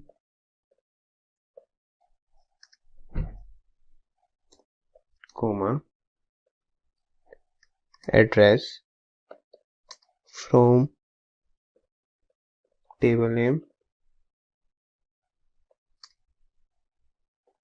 and group by accordingly with address. Here the comma will not come. This is the command. Select count customer ID, comma, address from customers, group by address. When we will execute this command, we will get this table. That would be, these are the different addresses and these are the number of times, number of persons who live in this address with the count with respect to customer IDs. Now we'll see having close with the help of an example only. Select count, attribute name, that will be customer ID, comma, address from table name, that will be customers, group by address, having count customer ID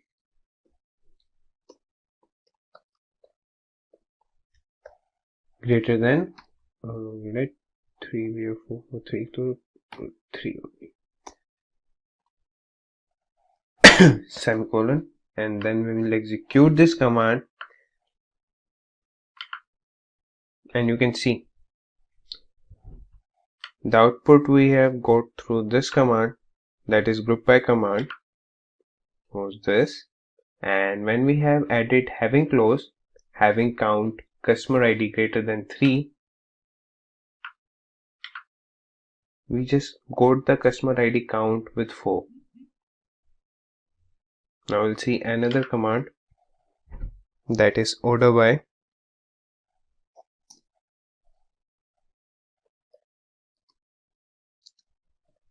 Select star from table name, that is customers, and we will order this output by address, semicolon.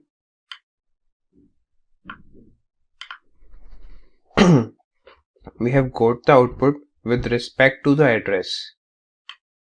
The address has been assigned alphabetically here.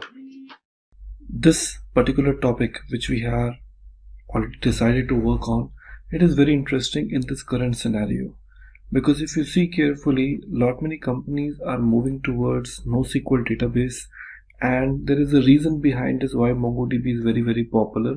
So it is not actually replacing your existing RDBMS which is there in the market, but it is giving you complete different approach where you can be completely free from all those restrictions what a traditional RDBMS is going to offer it to you. So in this particular tutorial we will be learning what MongoDB is all about and their advantages and some practical demonstrations. So let's get started now. So here in MongoDB we would like to discuss about what is a MongoDB. So as we know, the MongoDB is known to be called a traditional document based database, okay, which stores the data in a document. Okay, NoSQL means it doesn't say like no to SQL. Instead it says not only SQL. That means it is not only SQL but it is supporting the other approaches too. Okay, so the document based, when we talk about it, actually represents the typical hierarchical relationship using the single records. That means how the records are related with each other. So that's how exactly it represents. And it is a pure schema free environment, so that you really do not need to have a schema before you go and develop this program. So it is a pure schemaless environment. Due to that, it is giving you far more better flexibility when you talk about completely unorganized environment. So what is NoSQL? So here the idea about a NoSQL.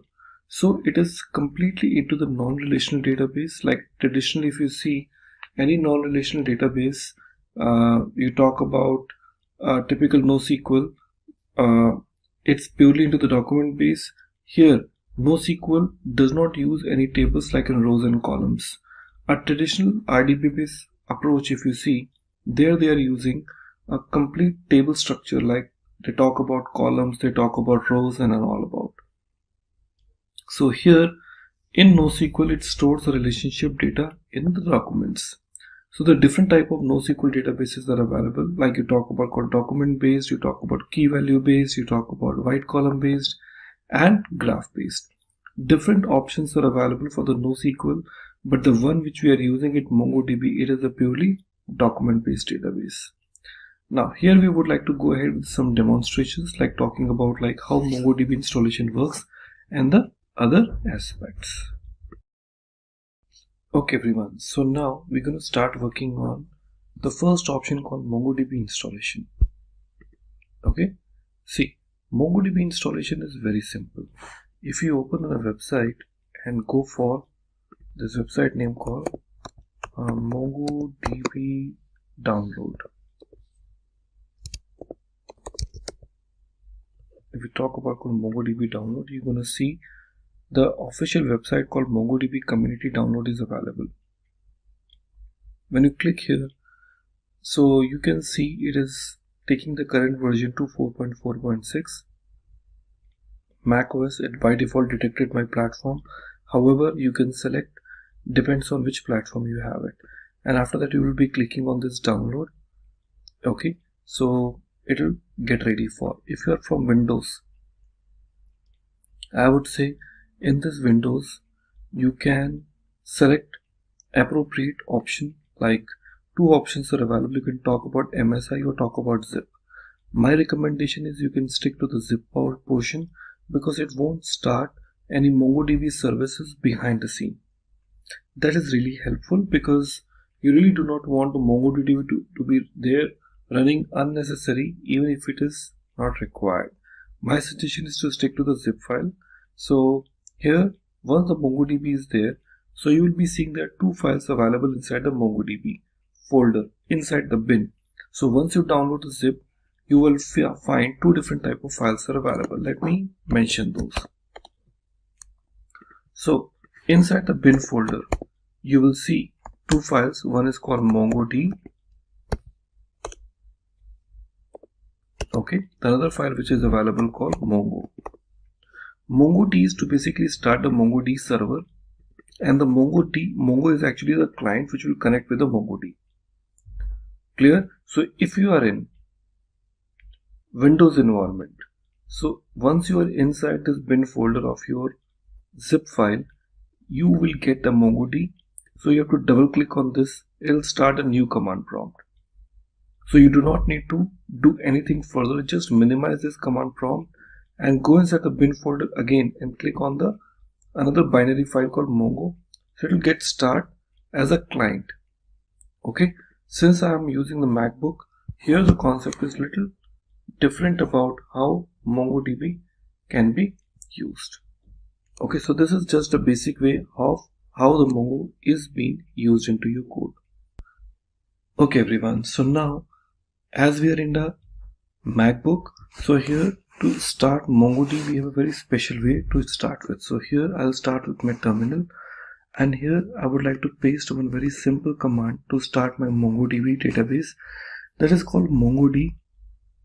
And after that you have to say --db path.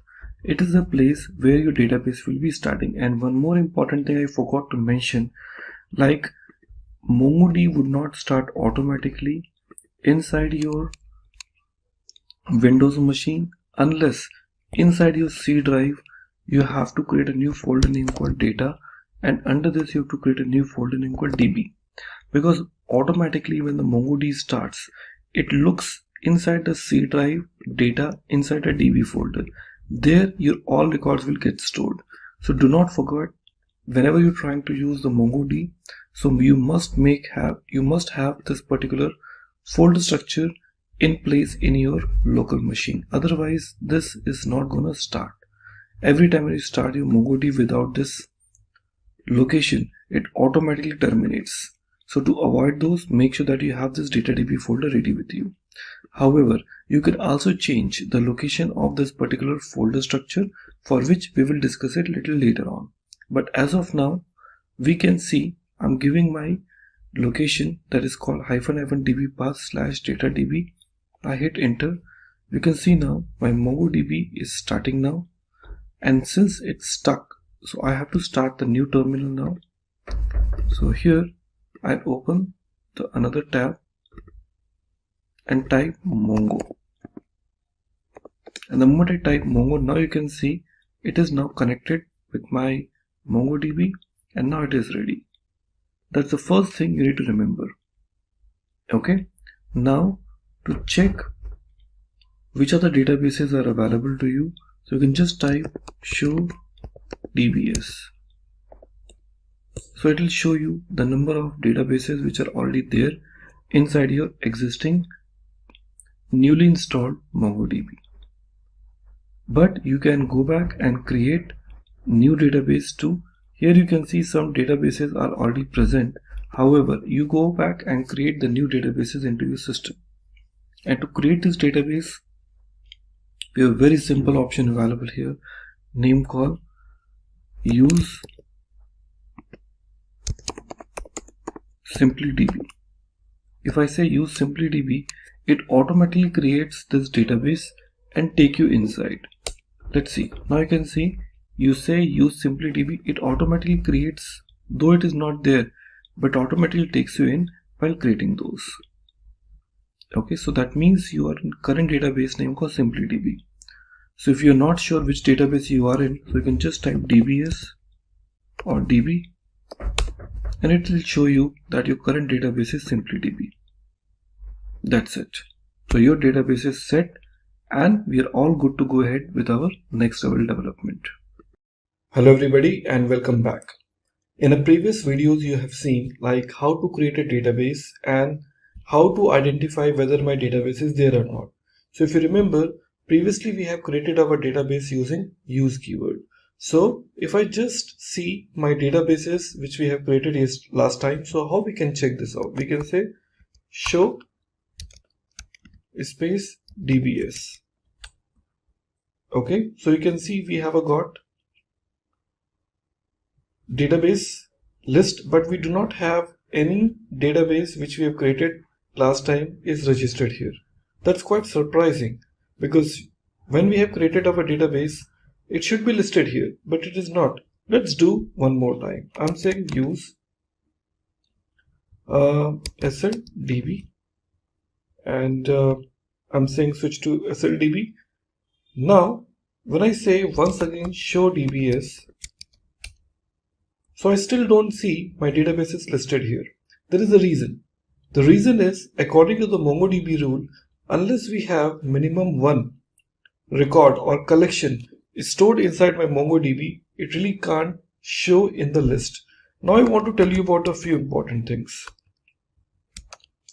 Now, here when we talk about called MongoDB, in this MongoDB, compared to the relational database, here the table, which is actually in RDBMS it is called, here it is called collection.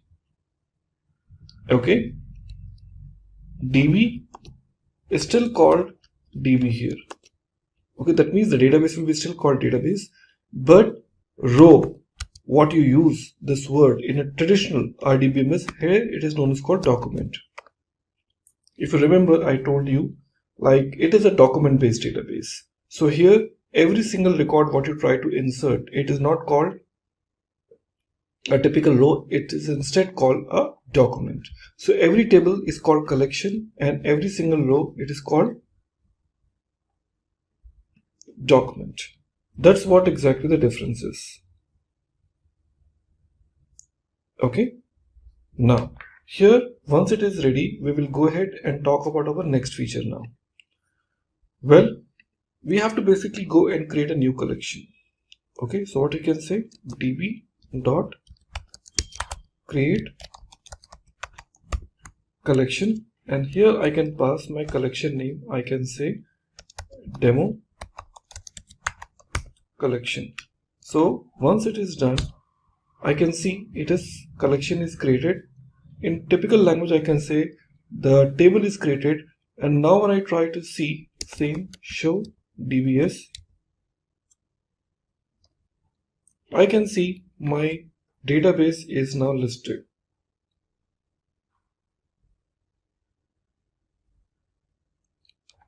Okay, that's how exactly it works. So the very simplest way of how we use in my code.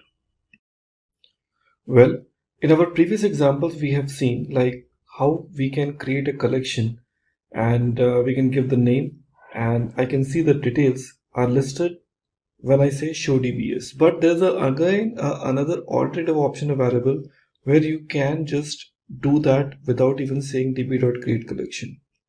Well, if I want to create a collection, I really don't need this particular functionality called create collection. I can directly use this statement name called db.sl student.insert, and here we would like to add the property like a name, and here we can say admin. Now what is that meaning is, when you say db.sl student.insert and I hit enter, you can see this uninserted one, and surprisingly when you try to say press enter, you will see this SL student is not a collection which we have created earlier. So what this line does, this line not only create the collection for you, but also add a record inside with this property called name, because that is a MongoDB, and MongoDB is always following the JSON based structure, and due to that it goes with the key and value pairs. So db is a predefined keyword, SL student is a collection name, insert is a command through which you are trying to insert a record. Now to check how many collections are there. Okay, so we have one property called show collections. When I say show collections, I can list down those number of collections, or else I can say tables in a typical RDBMS language which are there added in my system. So SL student, in which I can see the record is inserted. So if I want to confirm, I can simply say db.sl student.find. Find is a function through which I can list down those number of records which are added. I say find, and you can see that the records are received. At the same time, when I say db dot the name called demo collection, okay, db.democollection.find, I'll find no record. Reason because this collection was created but there was no record which was inserted in.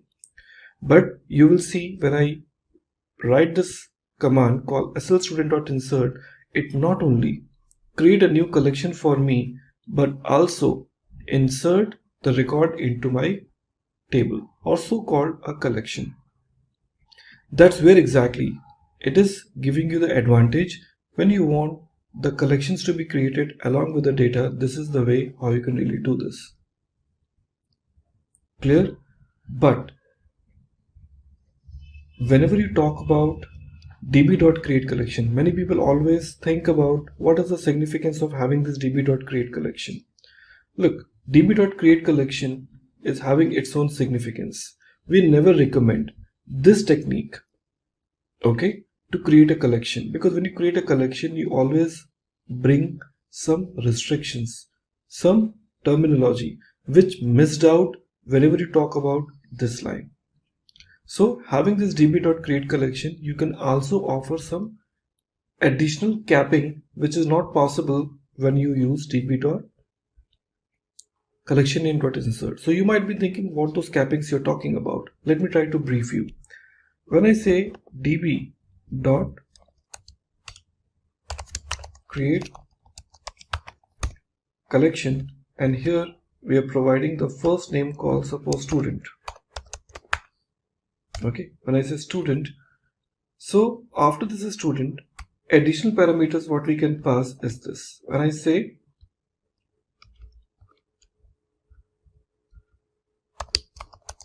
capped colon true, what do we say? Capped colon true. So you are enabling the capping. After that, the next parameter I'm going to pass, that is known as called size. In this size, we are providing the size. Suppose I'm saying 5 to 4, and also we are saying 2880. That is the size of 5 MB, and here we are giving call max colon 5. What exactly that meaning is? See, the meaning is very simple. Whenever we try to bring this create collection option, so capping true means you are enabling the capping. So what does that meaning is? It is trying to say in this particular collection name called student, maximum number of documents can be either 5 or less than 5. Clear? And the collective size of documents cannot be increased to more than 5 MB. That means you're trying to say either by adding the total number of 5 records, the collective size of 5 documents will reach to 5 MB, okay, or else the maximum number of 5 documents can be stored. So whichever fills earlier. You may have a total number of 4 documents which are pretty heavy and they reach to the size 5 MB, and beyond that the next document won't be added, or else you can have the 5 documents which has not yet even reached. So any option will help you to achieve this. So that's where exactly you can offer the capping, but this is only possible when the user is trying to say db.createCollection. This option is not possible when you're trying to use this. So that's the benefit of having this db.createCollection, and this is what we always recommend. Well, now we would like to talk about our next feature here inside the same MongoDB. So we now know how to create a collection, how to create a database, and how to switch from one database to the another database. Now we will tell you like how to insert a document. So far we have already seen how to insert a document inside the MongoDB. Now we would like to also show you how we can insert the documents using multiple techniques. So remember one thing, MongoDB comes with two different types of documents. One is called relational document and second is called embedded document. Mostly while working with MongoDB, we always recommend you to use embedded documents because that helps you to scale up your application without any hurdle. Okay, the embedded documents means what? That means the I would say the parent record as well as the child records both stores in the same location. Fine. So how exactly that is? Let's take a look about this example. Here we would like to insert some records by saying db dot student. I do not have a student collection, but I'm just telling you db dot student dot insert. Here we would like to add some records. What I'm trying to say, the registration number, I'm just saying 1 2 3 4. You can give anything. Now the next one we will talk about called name. This name we can say student1, followed by the next one. I'm talking about which course the student has registered, so we can say course. Inside this course we would like to say the course name. So let's say course name. We are giving the course name called MCA. Okay, followed by another property called duration. Okay, I'm giving this duration is called 3 years, like that. After that, this curly braces is closing. That means, see, the idea is like you see the course is an embedded document, because from course you have got few more properties like in course name and duration. I'm closing this and starting the another property, and that is called address.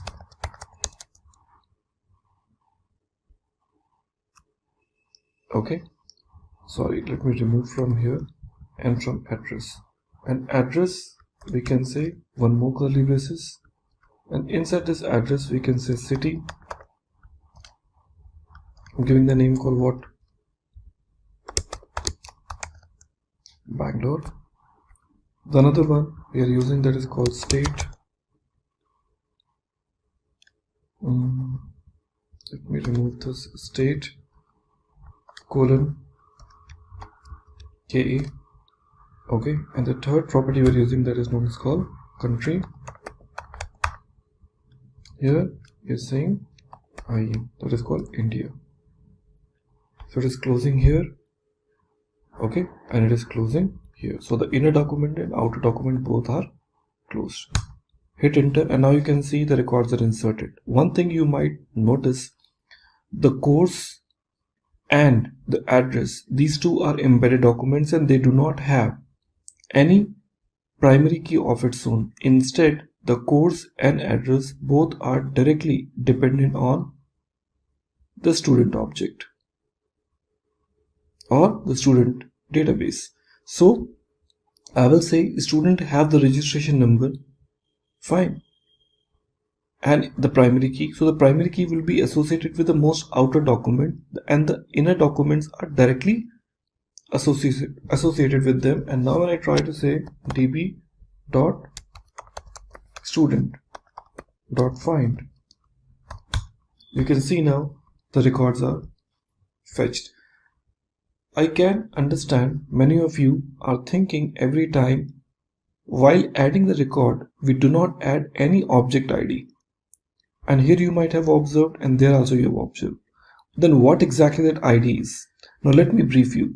This ID is nothing but a unique primary key your MongoDB has offered you. That means MongoDB says whichever data you are inserting it. So by default with every single document, MongoDB will associate this by default property called underscore ID, which you can't even ignore. However, you can override.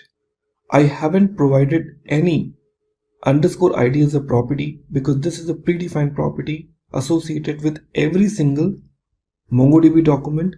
If you want to override it, you can override from this value to any value, because if you do not pass any value, this value will be automatically provided. That is a typical hexadecimal value. However, if you want to override it, you can override the value of underscore ID, but you can't change the key name. Let's try with some another record. So the same record, if I try to add, let's go. I'm using call student2, and here I'm saying 1 2 3 4 5. Here if I want to override it, I can just say underscore ID colon Now I can give the value called what? 101. This you need to remember. So I'm overriding this value with 101. Now adding it, now the records are added. Now let me call find. Now you see this time the records when I fetched. So in this record, the first record contains a default underscore ID. In the second record, it is the one which I have provided. And remember one thing, in MongoDB, you really can't offer any property other than underscore ID as a primary key. Here there is no concept of having the like in composite key which you used to do in traditional RDBMS. Here you have only underscore ID, and this is the only property which you can override it, else by default the new value will be given to you. So this is the first way of how the insert document has been done. We'll be telling you the another ways where the other documents are also added. Okay, so in the previous examples you have seen like how we can add the records, but I also tell you there is another alternative options are available if you want to insert the records in a bulk. That option is also possible in MongoDB. How we can do? Let's try to understand. Here we would like to use one very simple concept called var my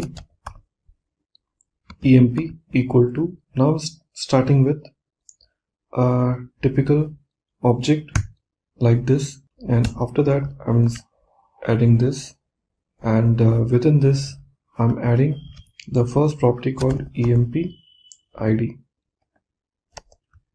colon 1. After this, okay, now you can see it is not understanding, because that is a challenge when we talk about call the logical part, because you go with multiple lines, it is not supporting. However, we have to follow the same lines now. emp id 1, and we just give the second property called emp name. So emp id, just remove this, I just say emp id, and I say emp name colon admin. Okay, adding it here. So first record here, again I'm adding another one that is called emp id colon 2. Okay, and now colon manager. Okay, again colon 3 and colon QA. Added. Okay, and this curly braces is closing. After this, your square bracket is also closing, and once it is done, you come down and say db dot new emp dot insert. Okay, and here you pass the name of the object called my emp, and you can see now it is telling you n inserted 3. That is known as called bulk insert, where you're inserting multiple records in a single shot. See how easy it is for you. Okay, now you simply use db dot, the collection name is what? Your new emp dot find, and you can see now all 3 records are inserted with its default object ID. Okay, so that is a really nice idea to have the ID to be provided. Okay, remember this statement. So you understood finally how we can add the records in a bulk. Going forward, we will also talk about which is related to your update as well as delete in your upcoming demos. Okay, but here that is the first thing which you realize it, how we can perform those kind of operations in very simple and straightforward manner. Okay everyone, so now we have got 3 records with us, and in case if I'm planning to perform update on any of my records, how will I do this now? So we have a predefined functions available name called update function. Let's see how this update function can really work. So we use this statement name called db dot, what is my collection name, which is known as called a new emp, okay, dot update. Okay, so what I will do, I will say db.newemp.update here. Okay, now when we talk about called update, we have a statement available.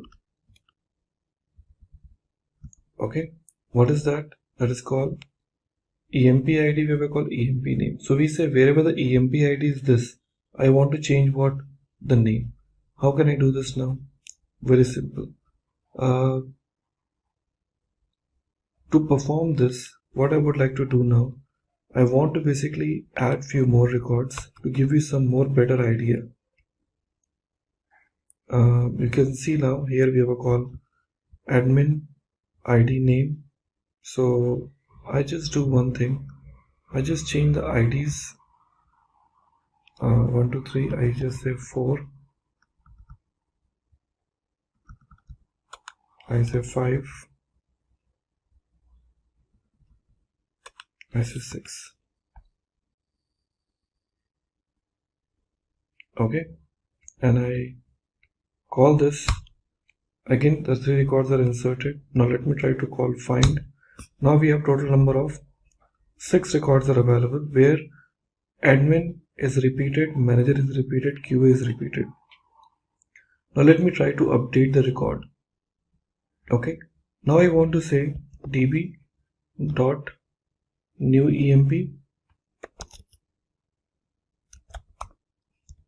dot update.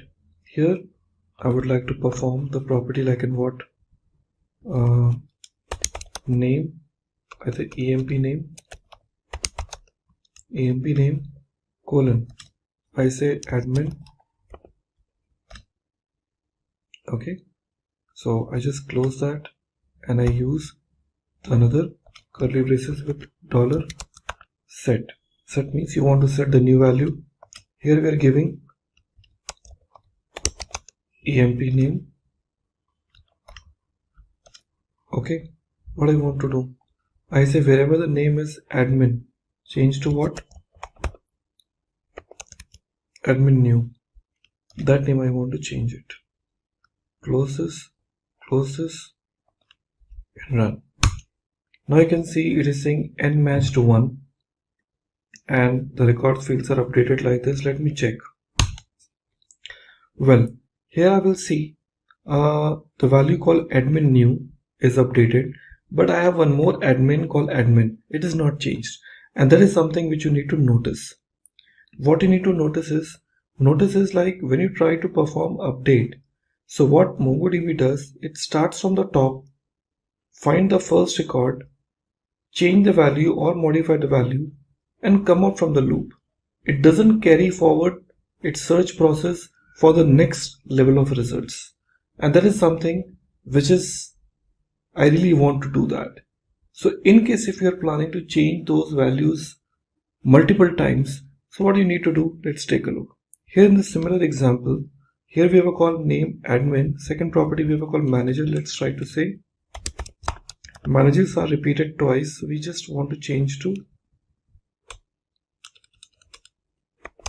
new underscore manager, and I want to update multiple values. So what I will do here, I will put comma and say multi colon true. Okay, saying multi colon true, that you want to say, hey, I want to update multiple search or multiple repetitions. Hit enter. This time you can say it is saying and match to and modify to. That means 2 records found and 2 records are modified. Let's check. There we go. We have got new manager is updated in both the location. That's something which is really awesome, because this is how you try to perform the multiple changes. Well, in our previous examples, you see like how we can perform the update part, but we have one more beautiful feature available inside the MongoDB, and that is called how exactly we can perform upsert. Clear? Let's talk about upsert. Upsert is a combination of update and insert. Let me try to show you one magic here. Here, when we talk about called update part, you see now, here we are trying to say this point. Yeah, you see about multi-true we have used. Now here, this multi-true is we're trying to update, but let's talk about something called manager2. Enter. Now you can see it is saying no records found. Clear now, no records found. But there's one concept available in called upsert. Upsert means if I try to perform upsert, it means if the records are not available, it will insert the record. I want to show you one simple example now. Here we are using multi-true. Okay, so as I can see, we are using something called name and we are performing this update part. So in this update part, we are using this $set new manager. So here, rather than using multi-true, we are saying upsert true. When I say upsert true, so what happened now? They say n matched 0 and up inserted 2 and modified with id this. That means when I try to call this find function, you will be seeing now we have a got the another record has been added. Are we clear now? As a new record. So upsert does what? Upsert says like if the records are found, I will update it. If it is not, I will insert it. That means if I try to call the same thing, manager2, fine, it is added as a new manager. Now if I just try to say not manager2, I will call QA, and here we are saying emp equal to new underscore QA. And now you can see it is saying n matched 1, n upserted 0 and modified 1. So it is clearly telling you like, hey, I did not find any inserted part, but yes, I matched one record, I found one record, and the one record is updated now. That is very, very beneficial feature when you really want to perform upsert. So that is the advantage of upsert. That is what's called update plus insert. Very important feature that depends on the requirement. If you want to add, you can certainly add this. So the way we have tried to add this upserted part, we can also try to perform the delete part also. Okay, so MongoDB also helps you to perform the delete part. And how you'll be trying to add it now? Let's try to understand. Here in my code, if I want to perform any delete part, I have this statement name called db dot, the option we are using it, that is now called collection name emp, new emp, sorry, dot, we have an option name called remove. In this remove, we would like to offer the property. Okay, and what we're talking about now here, let's try to add the ID here or the name which you would like to import. So I want to say like emp name admin new. So we just say p name. Okay, and then name is called what? Admin new. Okay, emp name admin new. When I say remove, you can see it is removing the first record. So you can see now the records are removed.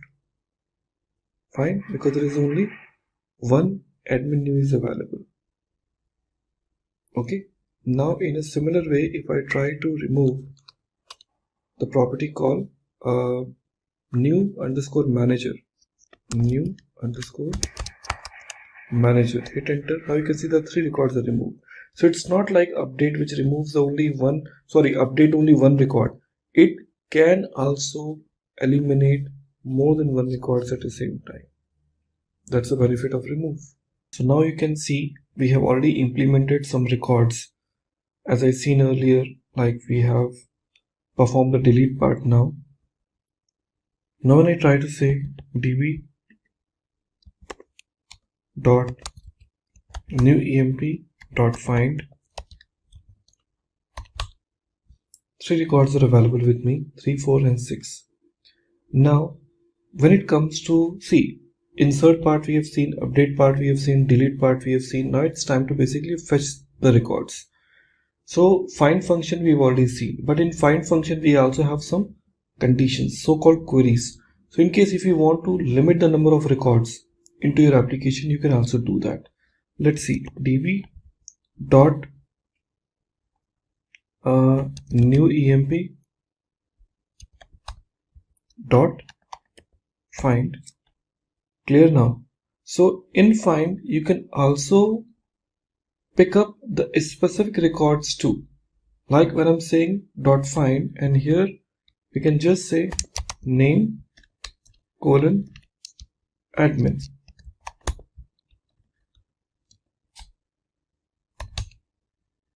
Sorry, here to put curly braces,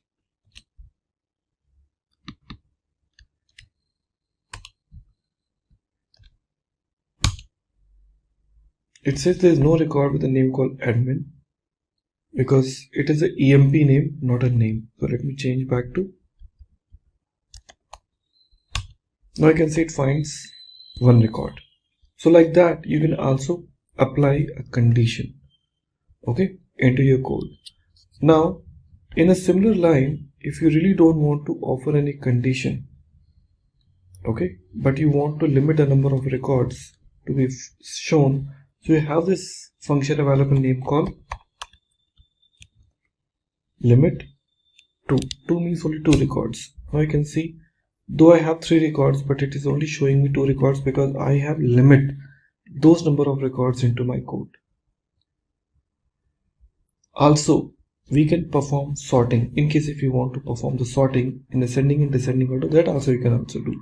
So here, rather than saying limit, we just put this option name called sort, and in this sort, on which property you want to sort it, that also you can mention. So we can just say emp name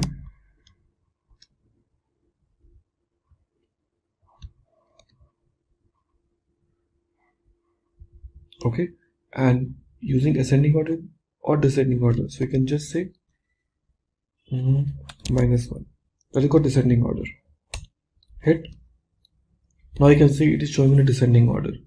Now if I just say -1, if I just say 1, now it is showing you in an ascending order. So you can pick up the specific property behalf on which you can tell it should be either on descending order or ascending order. So that option really works very fine. Okay, so that's like how you can perform the queries. But remember one thing, you can also search the records based on their embedded columns too, because if you see in our previous records we have some records added, okay, that is let me try to say show collections. I will call SL student and student, okay, db dot find. Okay, you can see we have records which are embedded records.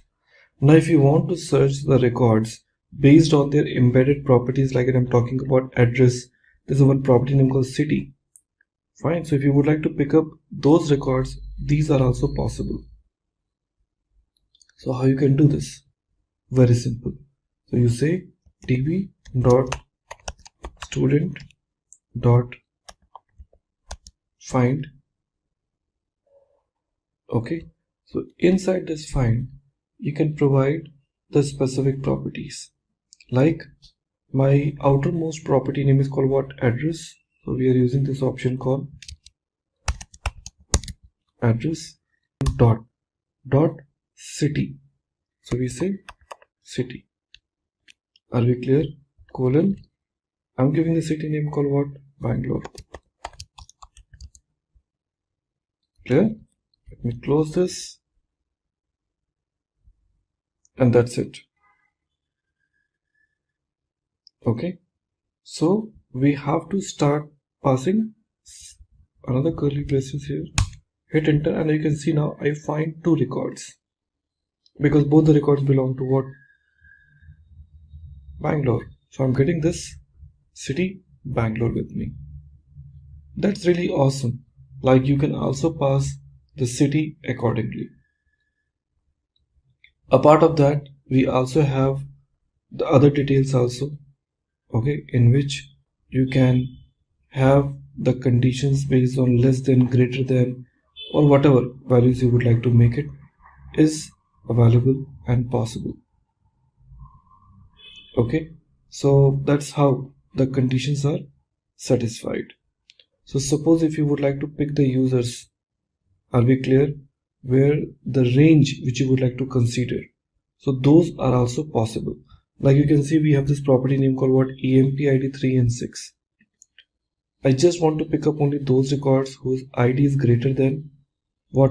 2. So what I can say, db dot new emp, okay, dot find, and inside this find we can say the property. Okay, so what's property we're using? EMP ID. We are saying EMP ID here, colon, here we'll be using $GT. GC stands for what? Greater than, colon. We're giving the value called what? 1. Fine. Close this. Run. You can see you have received 3 records, 3, 4 and 6. In case if I just look forward for higher than 5, you will see only 1 record. So greater than, that's called GT. Okay. Same option, if I just say LT, you can see we have found 2 records. So less than, greater than. Okay. So that's how exactly you offer it. Okay. And also you can provide the condition so-called limit. As I can say find EMP ID the way we provided. So here I will not use less than. Okay. Instead I'll be providing another property. Let me show you what. So here in EMP ID, whatever we have taken, so let me try to take the property called find, and here we are providing EMP ID, and then we're using another curly braces, and we're using $in. Is very important property, $in, colon. Here you provide the details. I'm saying inside, so the property is 346. We are saying 3, 6. Close this, and you can see we got 2 records which matched with 3 and 6. That's the benefit of having this. Okay everyone, so in our previous example we have already seen many activities. This time we are trying to offer you something very interesting feature, and that is known as called working with indexing. See, MongoDB is one of the most popular tool, and one of the reason why it is very popular because it is having the facility of having indexing. Now what exactly the index does? So friends, main job of having this index is to basically give you the concept of like how one particular document, which is huge document, in case if you would like to perform any sort of indexing inside this, how you will be applying this. So to apply indexing into my code, let's try to understand why index is really required. Without indexing and with indexing, how you'll be making a difference into the code. So to make it happen, we would like to insert some records to confirm. Okay, so what I will do is in step number 1, previous records, if I see, I have got 46341, depends on what earlier records we had it. So we had a call new emp. So db dot new emp dot find. So we have total number of 3 records are available. So it's okay, we can have this 3 records with me. Now let me try to apply indexing. Without indexing, if I want to find a result, what outcome I'm gonna receive. So to know about how much time it's gonna be taking if I have got large number of records with me, I'll be using this statement name called db dot, the name is called new emp dot explain, and here I'll be using one predefined functionality called execution stats.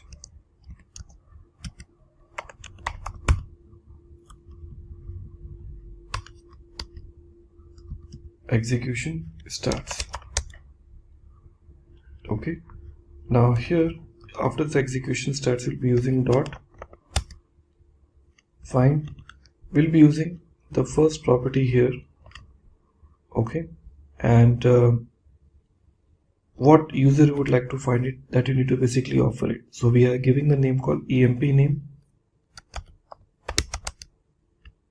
colon, giving the name called QA.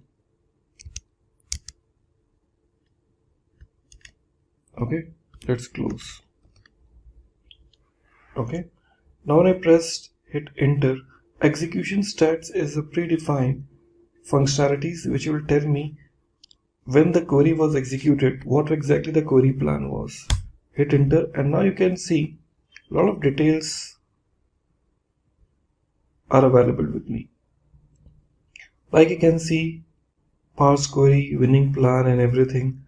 One thing you need to remember, by default here when I try to run, it says and return 1, advanced 1, need time, total, everything it is showing me. But one important thing which you will see here is total number of documents scanned. So it is telling me total number of document examined is 3. Clear now? And return 1, that means one result is returned and the total number of documents examined is 3 in order to find this record. Just imagine a use case here. When I say total number of documents examined 3, in case if I have got millions of records with me, that means to search the record, it will examine all the millions number of records to search the result, which certainly gonna be taking huge amount of time. And that's where exactly when you try to search the record, fine, when you have no indexing is available. Okay, so you need to understand one important thing is by default index is applied on your underscore id. db dot new emp db dot new emp dot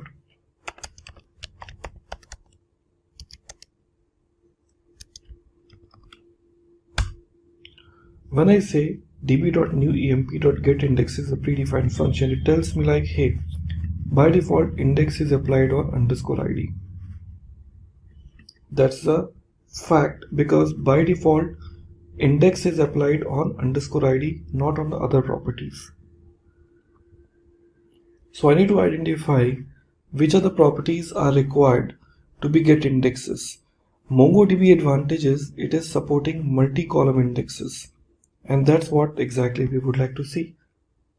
So let's see in our next demo. Now we will try to apply indexing on our own property. Okay, so to apply the index, what we need to do, we have to say db dot, certainly we will be talking about called collection name called new emp dot create index. Here you have to pass two things. Number one, on which property you would like to apply. Okay, and it has to be ascending or descending. So I'm trying to apply on emp name and I want the index to be applied on ascending order. Okay, so here :1, hit enter. You can see now it is telling me like number of indexes before 1 and number of indexes after 2. That means earlier index was available only on one particular property, now it is applied on two properties. If you want, you can check. Now you can see there's another property is added called emp underscore 1. Now if I try to execute a similar query which I executed earlier, QA, now you'll be seeing there's a different statistics altogether. Here if I see in my code, see it will tell you total document examined 1. See now earlier the number of document examined were 3, but since this index is applied, now it is telling me the total number of document examined is 1. So performance is certainly improved. So to search your document, it won't be searching the complete collections. Okay, rather it will search what? Only that particular column in which it is actually applied for. So that's the benefit, in fact, I would say, when you will be using these kind of indexes into your code. Okay, so hope we all are clear and understood about this concept. So let's go ahead and get this implemented into our system. Well, this is the first way of how the index can be applied. So you can also apply index on multiple properties. Clear? So that we will show you one by one how it is. Okay everybody, so we have already seen in our previous example how we have applied indexes in our existing MongoDB application. So it is also a possibilities where we want to also apply the index on other number of properties too. As you can see in our existing database, okay, an existing collection. My collection name is new EMP, which contains two different properties. One is called EMP ID and second called EMP name. Just now we have applied index on our EMP name, but in case if I want to apply index on EMP ID, I'll be using the same technique. Okay, let's try to apply index on the same. So first of all, get indexes. I'm having this index applied on two different property. Now we would like to say db dot create index, and here in this db.createIndex we can just, I will say db.collection name. So our collection name is called new EMP dot create index. First parameter is certainly the name of which property we are applying. So here we are saying EMP ID, and in this EMP ID we will just offer it has to be ascending or descending. Let me decide descending order. So we are saying -1. Okay, now let's press enter and check the status. Okay, now you can see earlier indexes which we have created, that was 2, and now it turns to 3. So it is very clear that index is improving. Now let's check this out. db dot new emp dot get indexes. Now we have a total number of 3 indexes are available. So you can apply index on n number of columns if you want. Okay, at the same time, the way we have created the index, in case if I want to drop an index, so we can also drop. So what we can do, db dot new emp dot drop index, and in this drop index we have to provide which particular index we would like to drop. Remember this point. In case if you're planning to drop any sort of index, so you need to provide which index. So you should have that particular index name.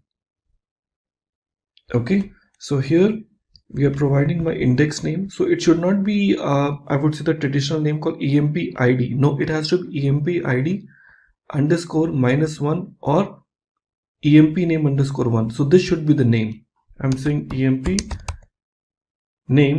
In case if you try this, you see it is saying index not found with the EMP name, because internally it maintains with this name. Let's try this out. We say EMP name underscore 1. Let's try, and now you can see new index was 3. Okay, 1. Okay, now you can see we have a call emp id and underscore id. So now we have only 2 indexes left. There's no emp name anymore. This is how exactly you can drop the indexes. So it is very simple and straightforward way of how in MongoDB you can perform your activities. Hello everybody and welcome back. In the previous examples of MongoDB, you might have considered we have used lot many operations. In our last video, we have seen how to utilize indexing into our code.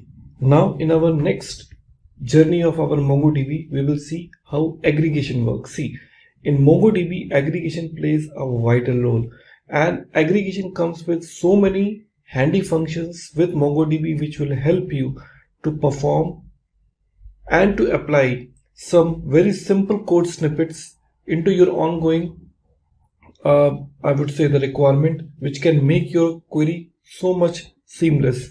Now we will see how this aggregation really works. And to work on an aggregation, we have taken some default database name called aggregate.db, and here we have a call student as a by default collection in which we have some set of records are already added. Now if I just want to apply aggregation, now I would like to tell you about what exactly the aggregation is. See, ideally when you talk about call aggregation, okay, so aggregation is nothing but a call aggregate. Like RDBMS, if you see, we have a call aggregation there. So the Unix command, like you talk about shell pipeline, means the possibility to execute an operation on some input and use that output as an input for the next command. That means the output of one particular execution becomes an input for others. So MongoDB also supports same kind of concept in aggregation framework. There's so many type of functionalities are available which we will see one by one into our next code. Okay, now here we want to confirm about a few important things. Now here let me try to bring some of the important well-known, I would say, the functionalities of our aggregation framework. First we use a term name called $project. The project is basically designed for select a specific fields. $project is designed to select what specific fields from a collection. We used to talk about called what? $match. The match is responsible to filter out the operations. Are we clear now? It is designed to filtering out the operations. You talk about $group.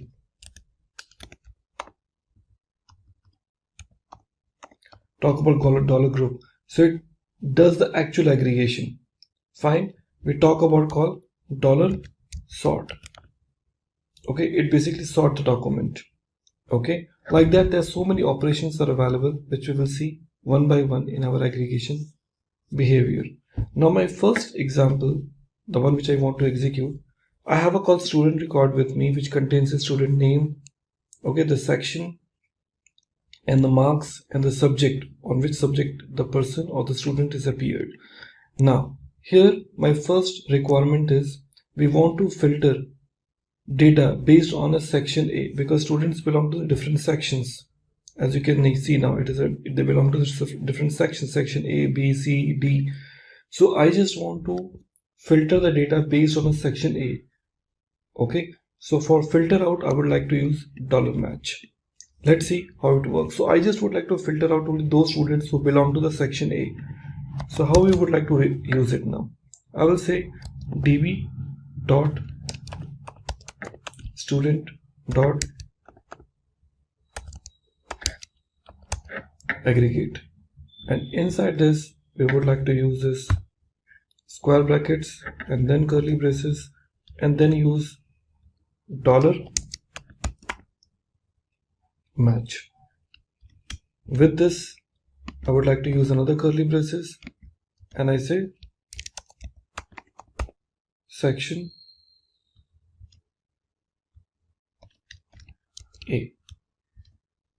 Okay, and I close this, close this, close the square bracket, close this.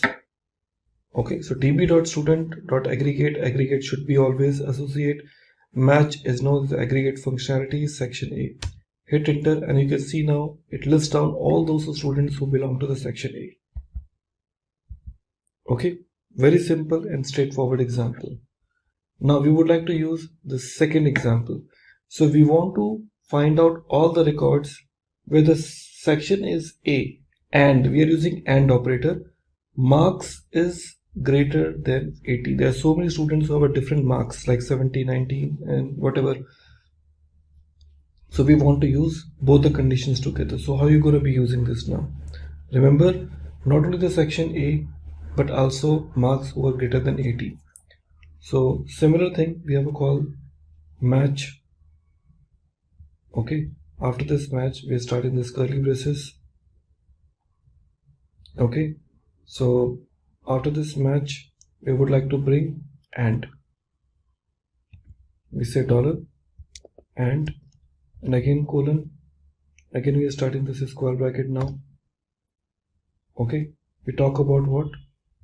Section A, number 1, and after this the first curly braces we would like to use marks. So we say marks colon, and once again we would like to start curly braces, and here we use dollar GT, that is called what? A greater than colon 80. Okay, all are closed.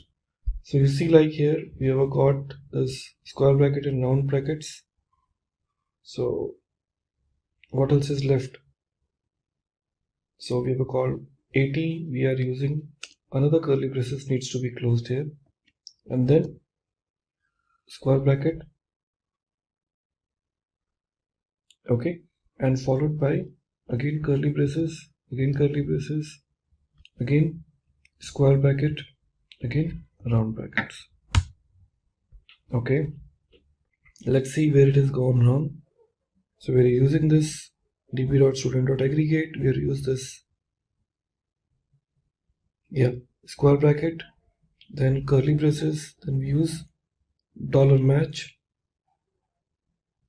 Okay, after the dollar match we are using another curly braces, and we have a call AND operator.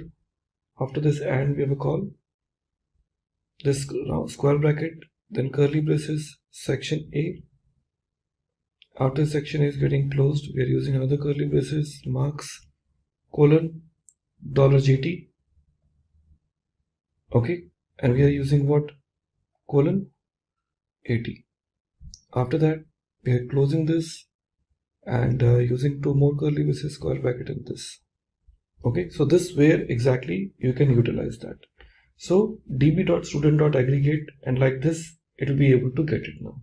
Okay, so in a previous example that was the only missing point was after this this dollar match we didn't apply this curly braces. That was the only missing point which was there, and now we have applied. Another code is giving me this outcome, and I have only one user who's scoring greater than 80. Well, that was the first thing which we have it now.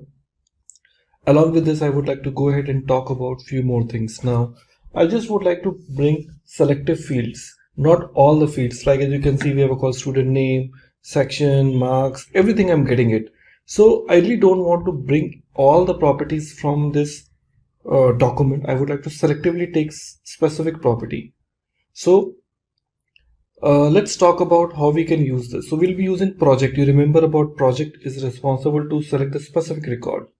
So I just use this statement name called db dot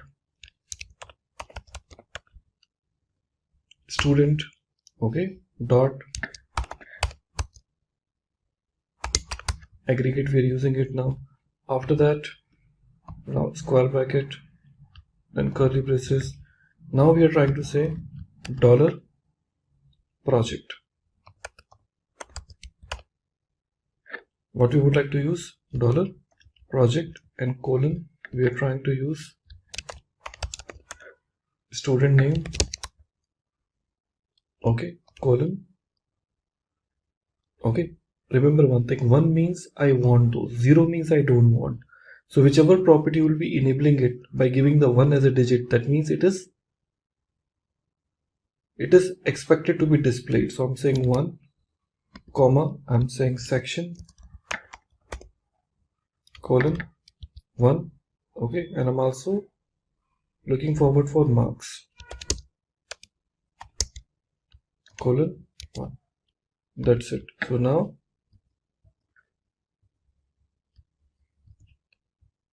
you can see now I am once again picking up only those like student, section and marks. Now if I go back and remove some properties like I only want student and section, you can see I have only student and sections are used. Here if I just use this statement name call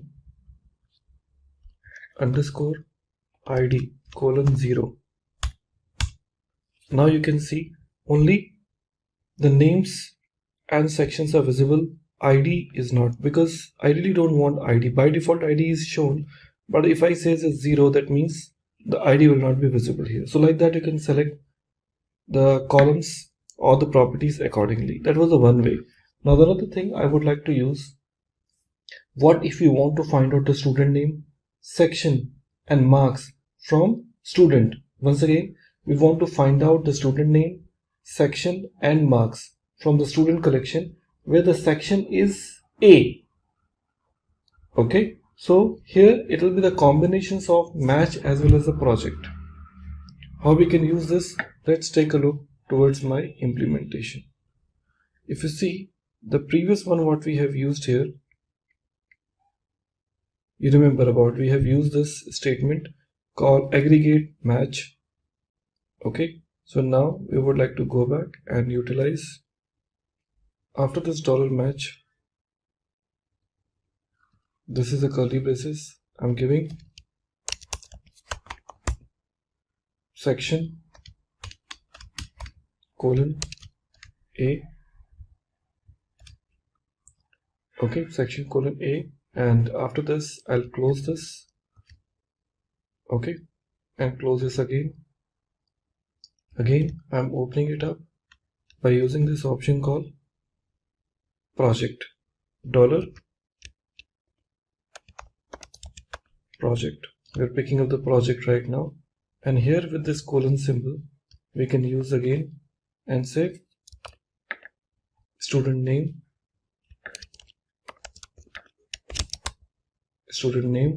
colon, we are using 1 comma section colon 1 and 1 marks colon 1, and now closing this. Now you can see I got those. So the requirement was we want to find out the student name, section and marks from student collection where the section is A. So you are not only using the match, okay, but also using what? The selective details. Like this you can implement it. Okay, that's where exactly the projection really works. So projection gives you lot many opportunities which you can utilize it for your own, and also it comes with lot many predefined functions like in some AVG and all.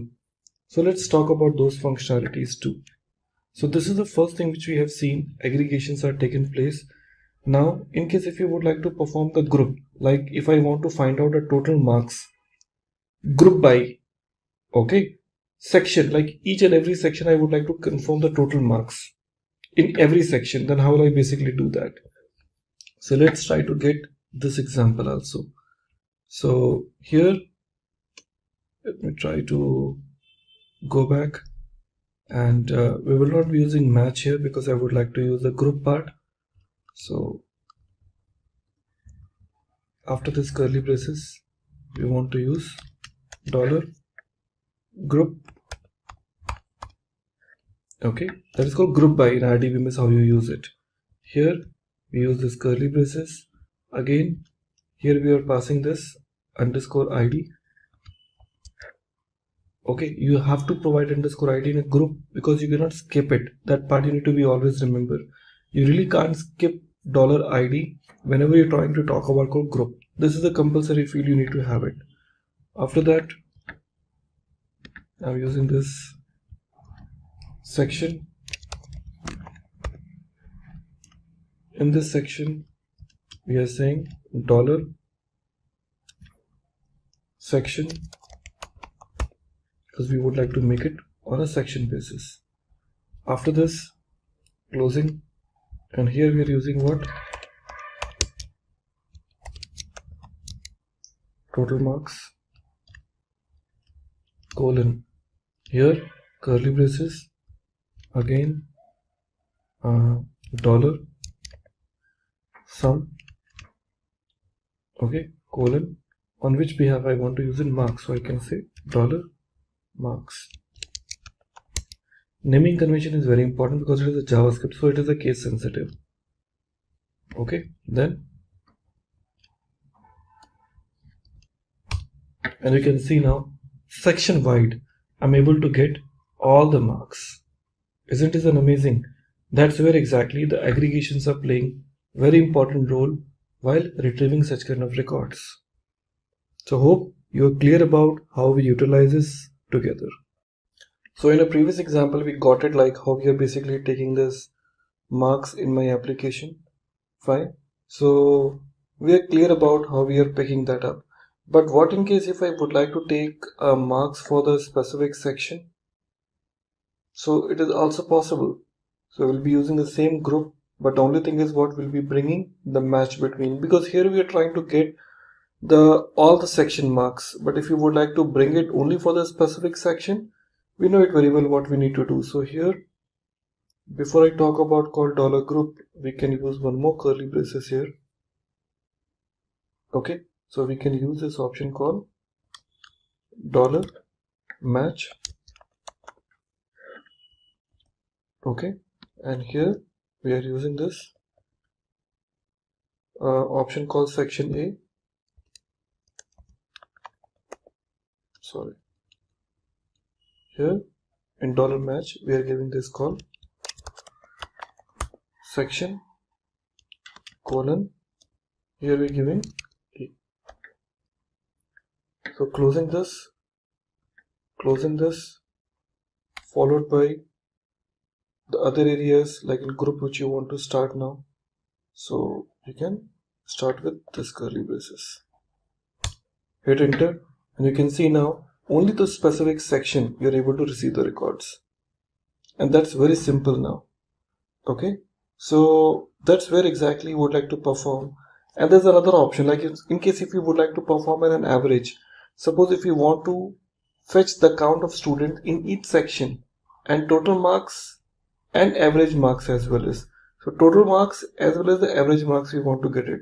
So how are I able to take it now? So it is very simple, as you have seen earlier also into our code, how we have taken call group underscore ID section. We're talking about section total marks with the sum. We are also using this. After that we can also use the average. Okay, so this is, we have taken called group underscore ID sum. So here onwards we will start. So when we say sum marks, after that we can just put curly braces and we can just use count. Okay, and after this we'll be using this colon, curly braces, and use dollar sum. Okay, colon 1. Okay, and after that I'll put comma here and we use average, and inside this average I will use, in curly braces we can say dollar avg. Okay, colon of what? Dollar marks.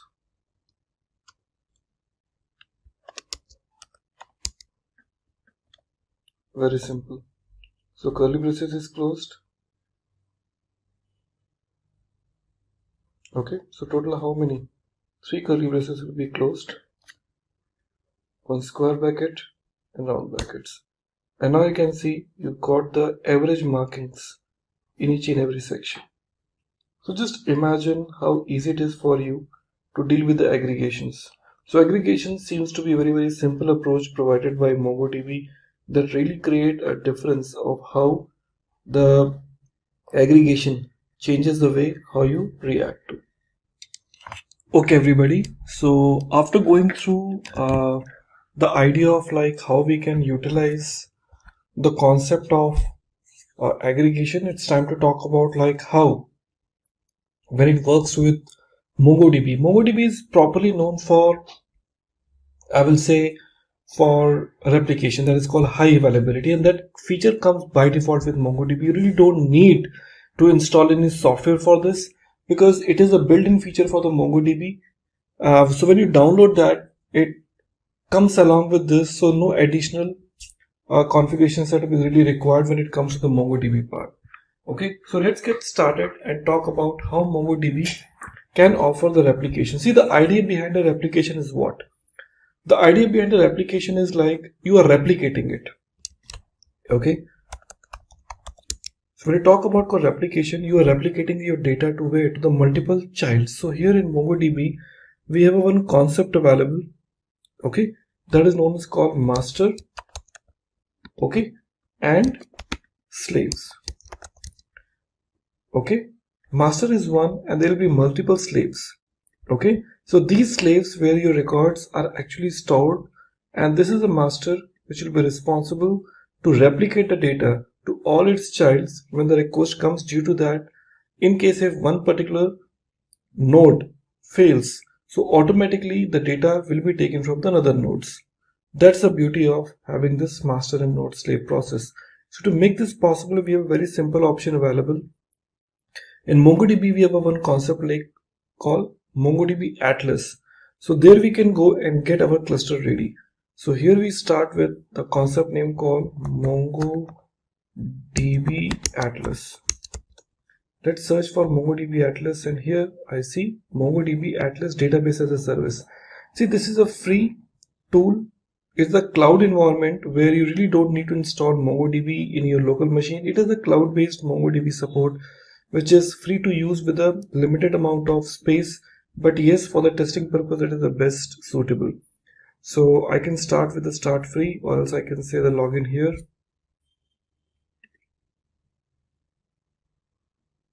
Okay, from there onwards I can go ahead.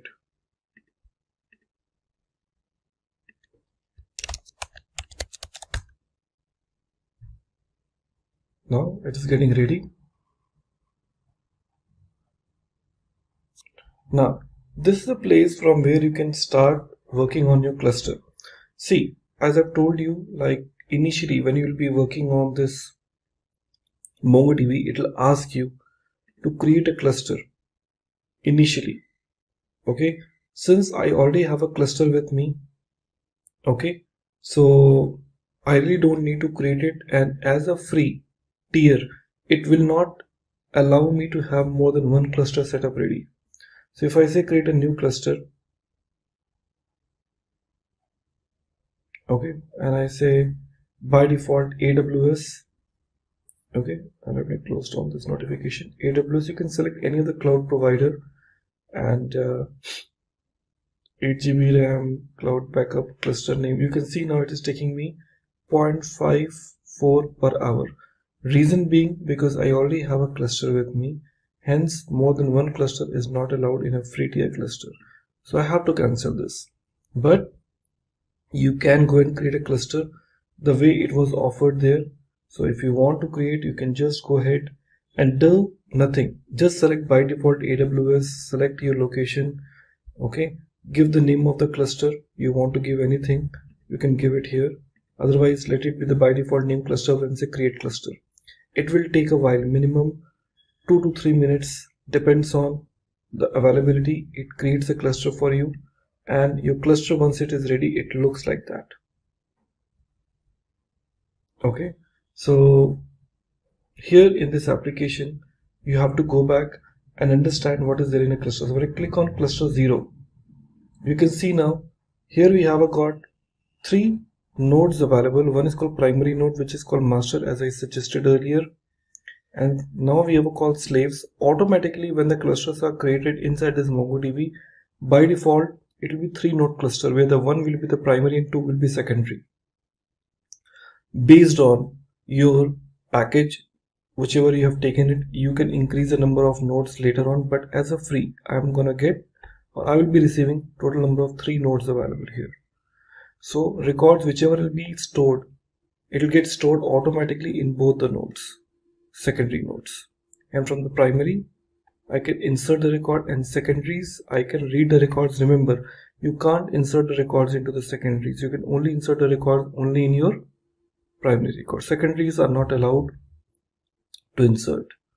So this is your replica set. Okay, these are the nodes which are available to you. So when you click on this primary here, you will see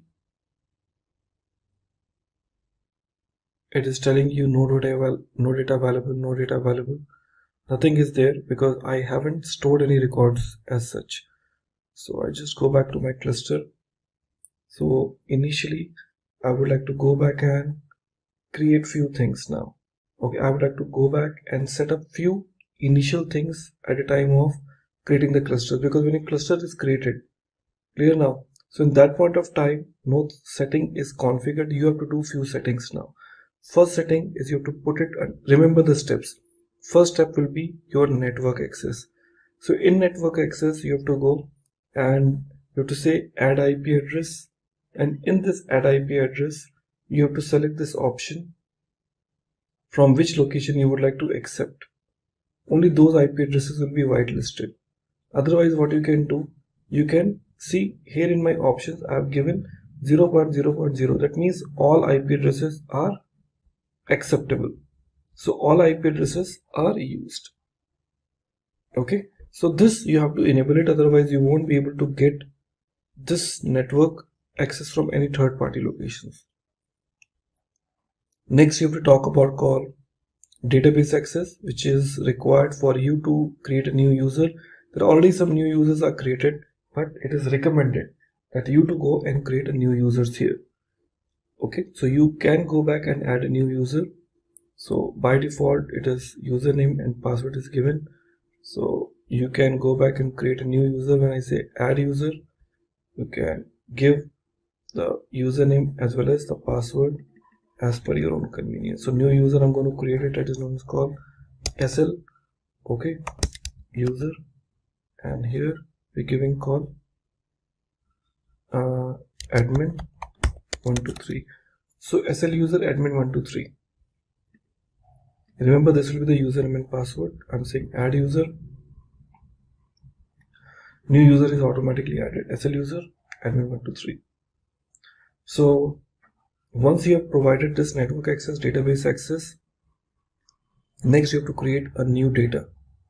So what you need to do, when you go back to your statement, okay, network access, database access, it will ask you like you want to create a new database. So I just go back to my project 0. There will be an option called collections. You have to go back and create a new collection here.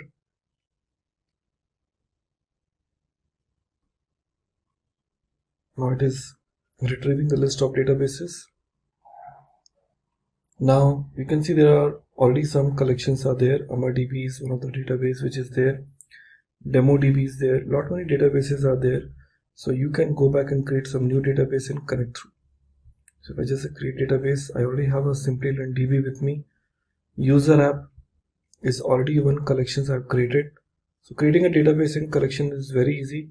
If I give you the quick demo, I say create database, give the collection name called SL demo, okay, and give the username called EMP SL demo and employee. I say create.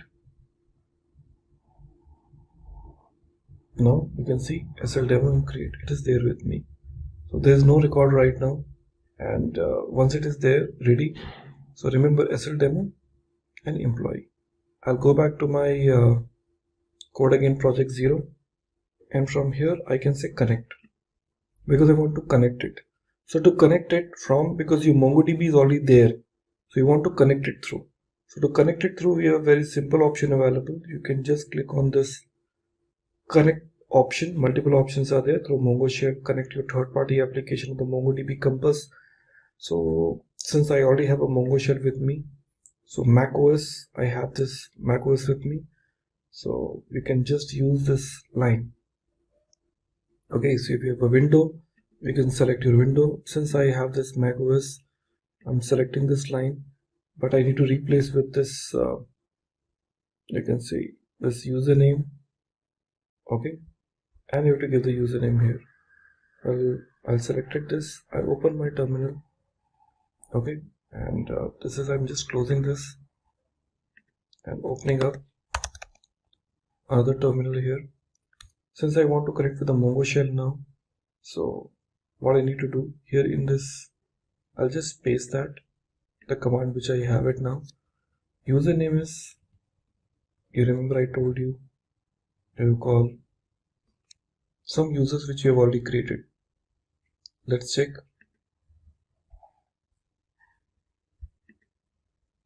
Here, SL user, I say SL user, I hit enter. It'll ask me the password, so I've given the password admin, and now you can see it is connecting with me to this particular,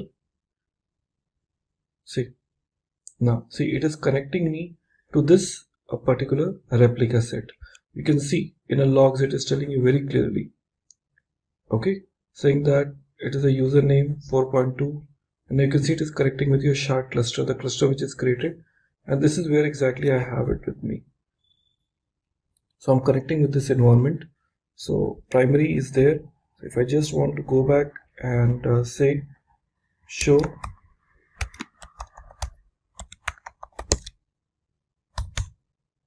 collections, so I can go back and create a new collection here. Okay, so it's up to you now. By default collection which is their employee, so I can say db dot employee dot insert, and now here we can just add name.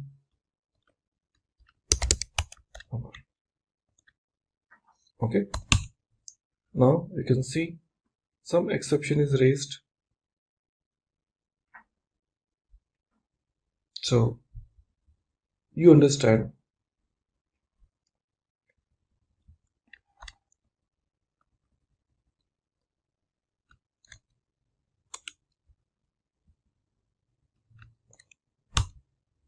Now you can see the records are added into my primary cluster. So if I just go back and go back to my project 0 where we have got collections, here you will be getting the SL demo employee, loading the documents.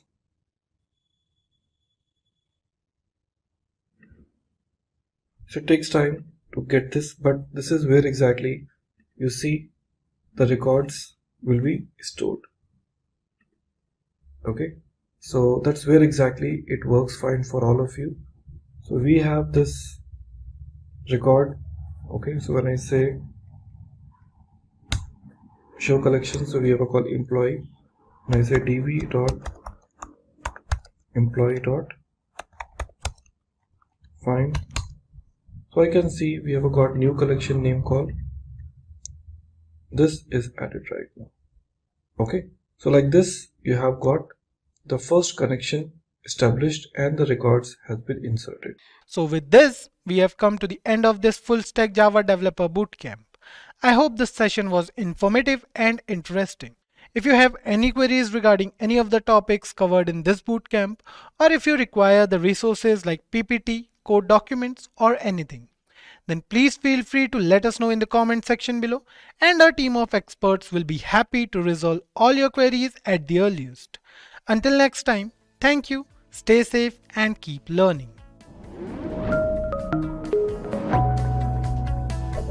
Hi there, if you like this video, subscribe to the Simplilearn YouTube channel and click here to watch similar videos. To nerd up and get certified, click here.